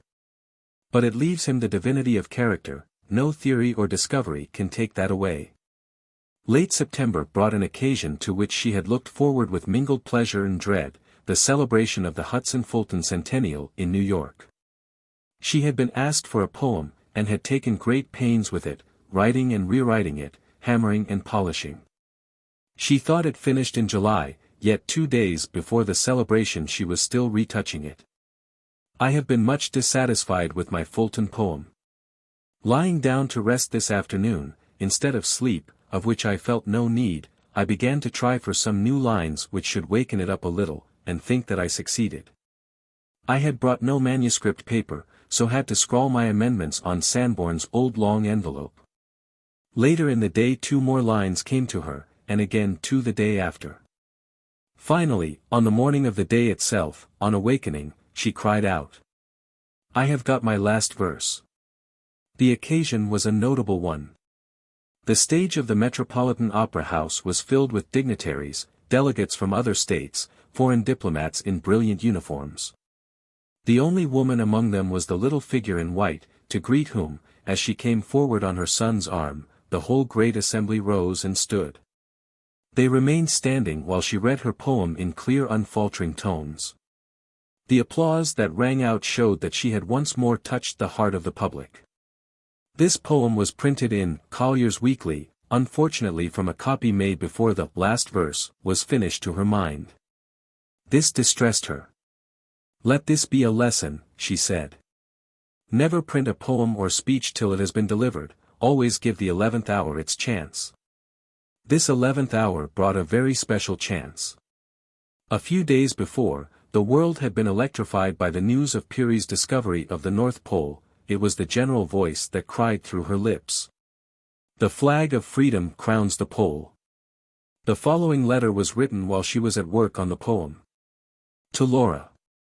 Oak Glen, July 9, 1909. Why, yes, I'm doing the best I know how. Have written a poem for the Hudson and Fulton celebration, September 28. Worked hard at it. Guess it's only pretty good, if even that. Maud takes me out every day under the pine tree, makes me sit while she reads aloud Freeman's shorter work on Sicily. I enjoy this. I have just read Froude's Caesar, which Sanborn says he hates, but which I found as readable as a novel. I am also reading a work of Kuno Fischer on philosophy, especially relating to Descartes. Now you know, miss, or should know, that same had great fame, and sometimes blame, as a philosopher. But he don't make no impression on my mind. I never doubted that I was, so don't need no, cogito, ergo sum, which is what Carty, old boy, amounts to. Your letter, dear, was a very proper attention under the circumstances. Shouldn't object to another. Lemme see. Objects cannot be subjects, nor vice versa. How do you know that you washed your face this morning? You don't know it, and I don't believe that you did. You might consult H. Richards about some of these particulars. He is a man of some sense. You are, bless you, not much wiser than your affectionate Ma. Returned to Oak Glen, after the celebration, she writes. To her son and his wife. Oak Glen, October 1st, 1909. I found my trees still green, and everything comfortable. I did not dare to write to anyone yesterday, my head was so full of nonsense. Reaction from brain fatigue takes this shape with me, and everything goes higgle-wiggledy, hicoccolorum, or words to that effect. We had a delightful visit with you, dear F. G. and H. M. I miss you both, and miss the lovely panorama of the hills, and the beauteous flower parterres. Well, here's for next year in early autumn, and I hope I may see you both before that time. With thanks for kindest entertainment, and best of love. Your very affectionate mother and ditto-in-law. To George H. Richards 151. Oak Glen, October 1st, 1909. Dear Uncle George. I got through all right, in spite of prospective views, of fainting fits, apoplexy, what not. Trouble is now that I cannot keep calling up some thousands of people, and saying, admire me, do. I wrote it all my little own self.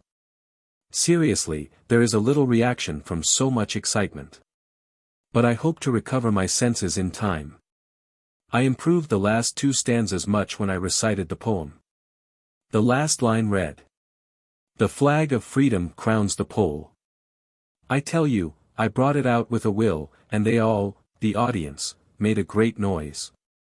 We doubt if any of the compliments pleased her so much as that of the Irish charwoman who, mop in hand, had been listening at one of the side doors of the theatre. Oh, you dear little old lady, she cried. You speaked your piece real good. Late October finds her preparing for the move to Boston. I have had what I may call a spasm of gratitude to God for his great goodness to me, sitting in my pleasant little parlor, with the lovely golden trees in near view, and the devotion of my children and great kindness of my friends well in mind. Oh! Help me, Divine Father, to merit even a very little of thy kindness.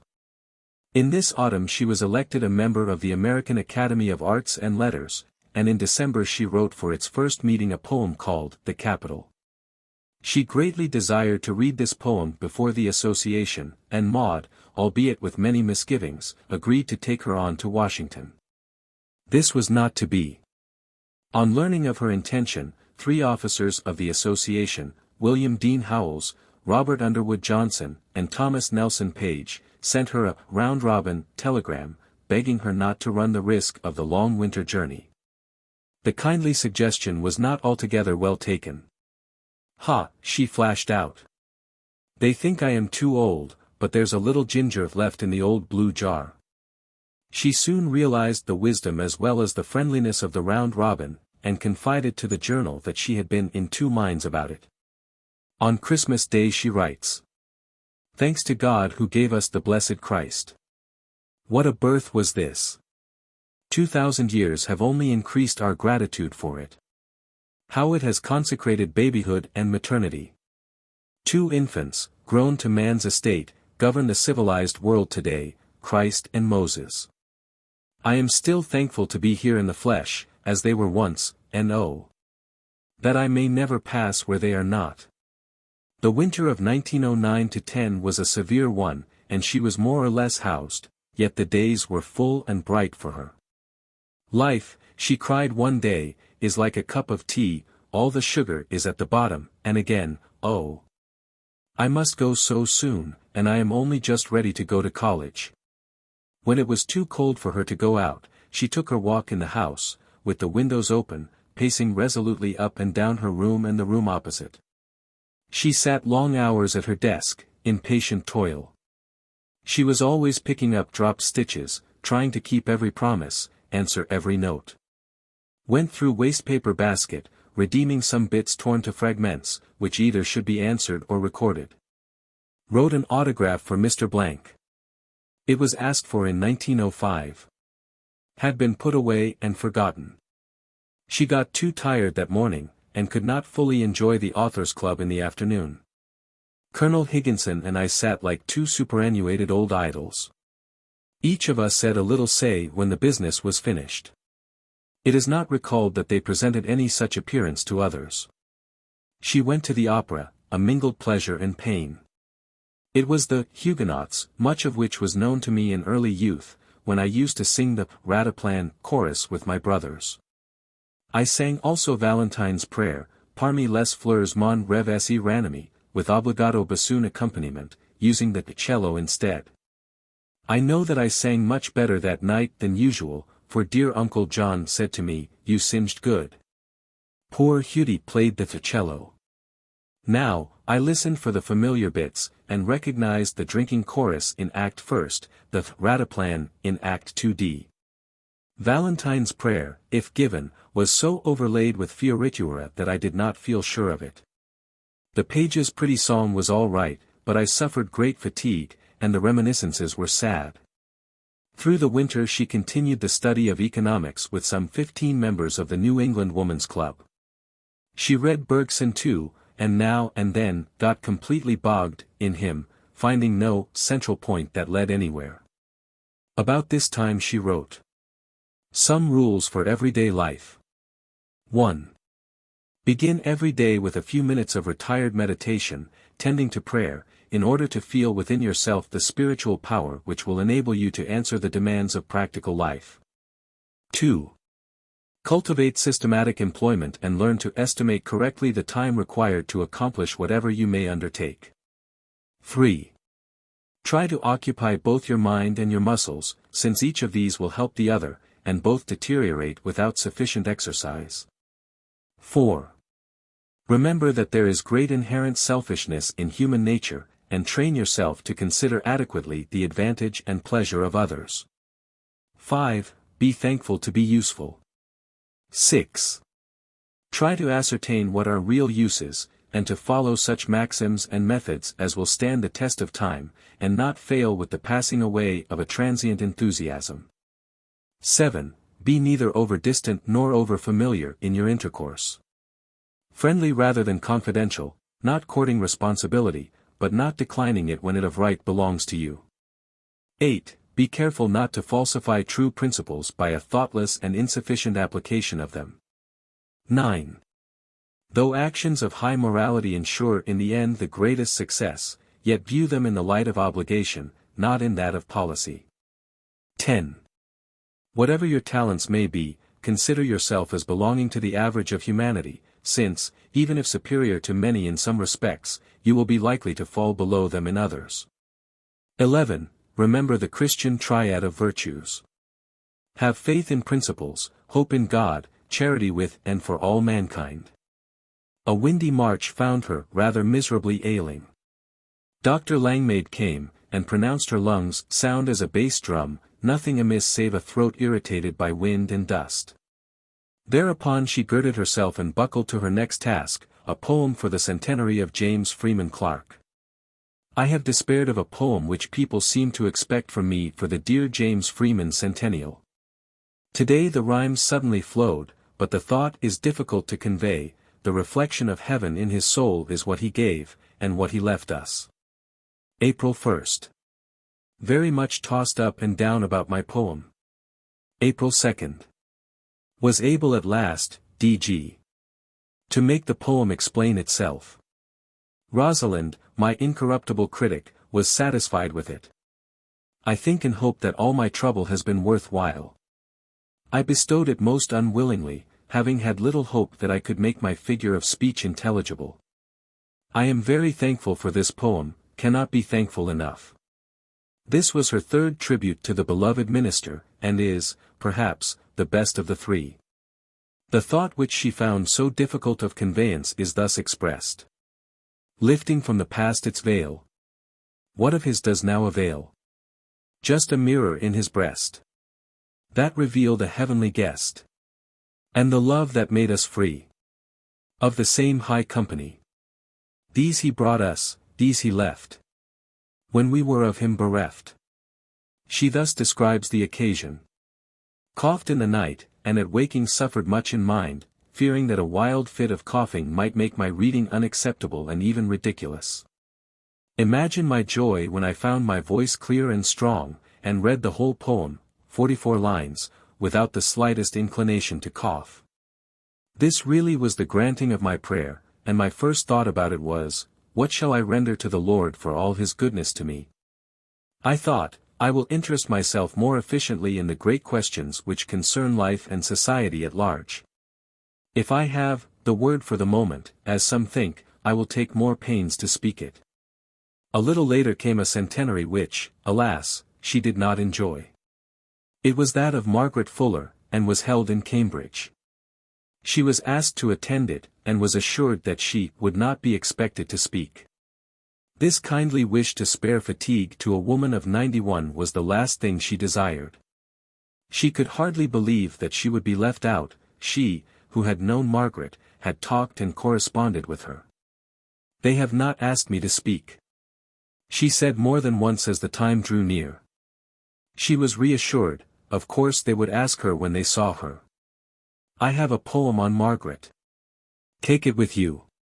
Of course you will be asked to say something, and then you will be all ready with your poem in your pocket. Thus Maud, in all confidence. Indeed, if one of her own had gone with her, the matter would have been easily arranged. Unfortunately, the companion was a friend who could make no motion in the matter. She returned tired and depressed. They did not ask me to speak, she said, and I was the only person present who had known Margaret and remembered her. For a little while this incident weighed on her. She felt that she was out of the running, but a winning race was close at hand. The question of pure milk was before the Massachusetts legislature, and was being hotly argued. An urgent message came by telephone. Would Mrs. Howe say a word for the good cause? Maud went to her room, and found her at her desk, the morning's campaign already begun. There is to be a hearing at the State House on the milk question. They want you dreadfully to speak. What do you say? Give me half an hour, she said. Before the half hour was over she had sketched out her speech and dressed herself in her best flowered silk cloak and her new lilac hood, a birthday gift from a poor seamstress.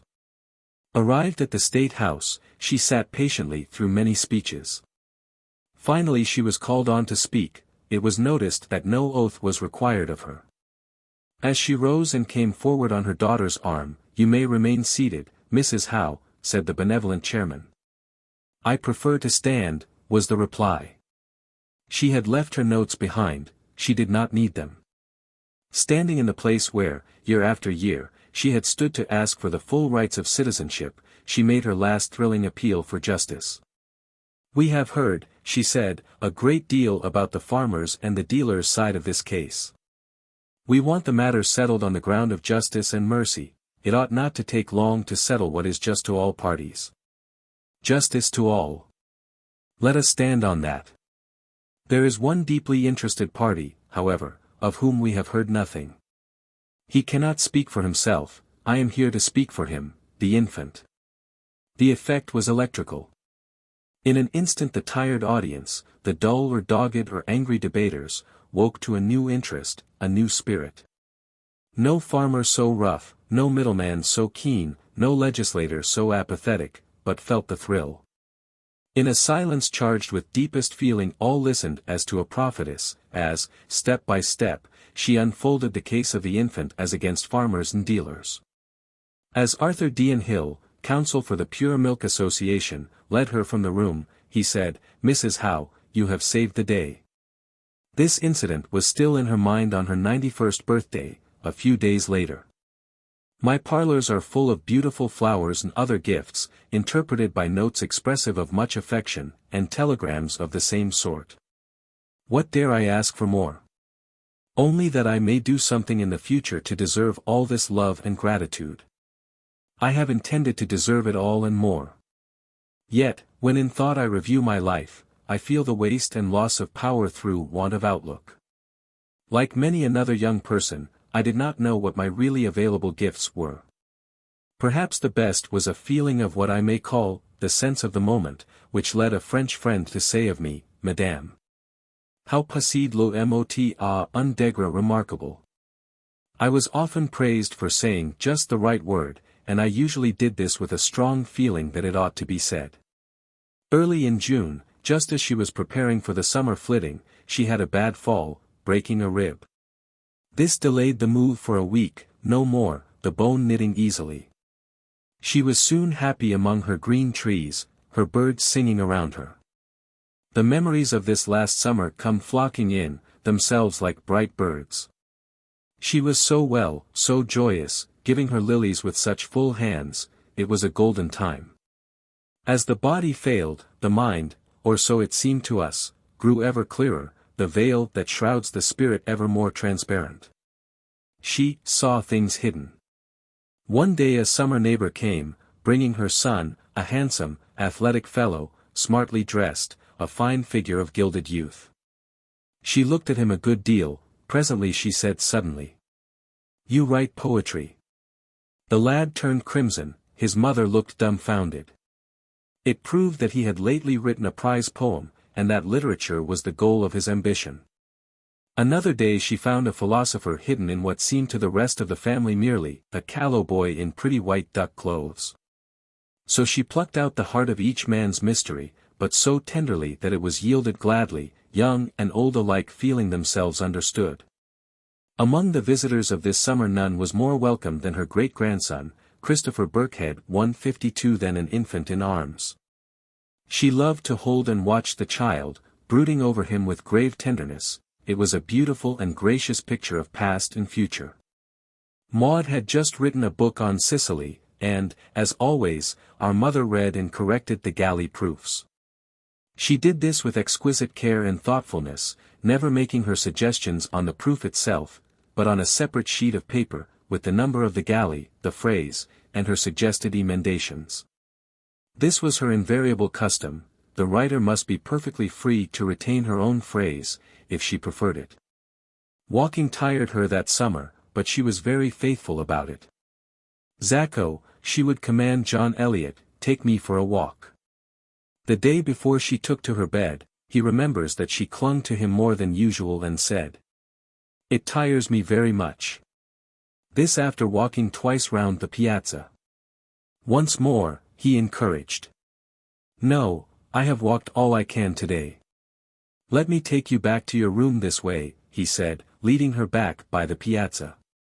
"That makes 5 times each way." She laughed and was pleased to have done this, but he thinks she had a great sense of weakness too. Her favorite piece on the Victor that summer was The Artillerist's Oath. The music had a gallant ring to it, and there was something heroic about the whole thing, something that suggested the forlorn hope, how many of them she had led.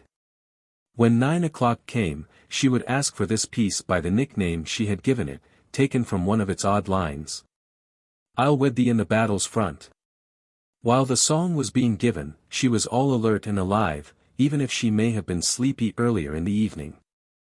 She would get up with a little gesture of courage, and take leave of us, always with a certain ceremony, that was like the withdrawing of royalty. The evening was then over, and we too went to bed. As we gather up our treasures of this last summer, we remember that several things might have prepared us for what was coming, had not our eyes been holden. She spoke a great deal of old times, the figures of her childhood and girlhood being evidently very near to her. She quoted them often. My grandma used to say, she spoke as naturally as the boy in the next room might speak of her. She would not look in the glass. "I don't like to see my old face," she said. She could not see the beauty that every one else saw. Yet she kept to the very last a certain tender coquetry. She loved her white dresses, and the flowered silk cloak of that last summer. She chose with care the jewels suited to each costume, the topaz cross for the white, the amethysts for the lilac. She had a great dread of old people's being untidy or unprepossessing in appearance, and never grudged the moments spent in adjusting the right cap and lace collar. There was an almost unearthly light in her face, a transparency and sweetness that spoke to others more plainly than to us. Hugh Birkhead saw and recognized it as a look he had seen in other faces of saintly age, as their translation approached. But we said joyously to her and to each other, "She will round out the century, we shall all keep the 100th birthday together." And we and she partly believed it. The doctor had insisted strongly that she should keep, through the summer at least, the trained nurse who had ministered to her after her fall. She heard what he said, but it made no difference. In early August she records, a passage at arms with Maud, in which I clearly announced my intention of dispensing with the services of a trained nurse, my good health and simple habits rendering it entirely unnecessary. She threatened to write to her man of business. "I would rather die," she said, "than be an old woman with a nurse." Maud and Florence wept, argued, implored, but the nurse was dismissed. The journal acknowledges that her ministrations and Dr. Cobb's diagnosis have been very beneficial to my bodily health.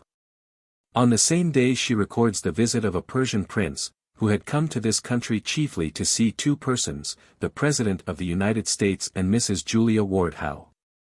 He also claims to be a reincarnation of some remarkable philosopher, and to be so greatly interested in the cause of peace that he declines to visit our ships now in the harbor here, to which he has been invited.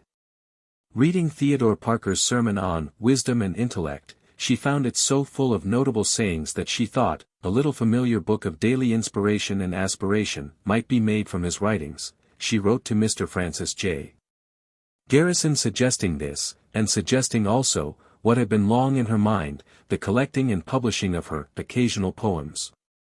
In late September, she was moved to write one or more open letters on what religion really is, for some one of the women's papers, and the next day began upon, what is religion? Or rather, what sort of religion makes religious liberty possible? A day or two later, she was giving an offhand talk on the early recollections of Newport at the Papetree, and going to an afternoon tea at a musical house, where, after listening to Schumann romances and Chopin waltzes, and to the battle hymn on the cello, she was moved to give a performance of Flibbertigibbet.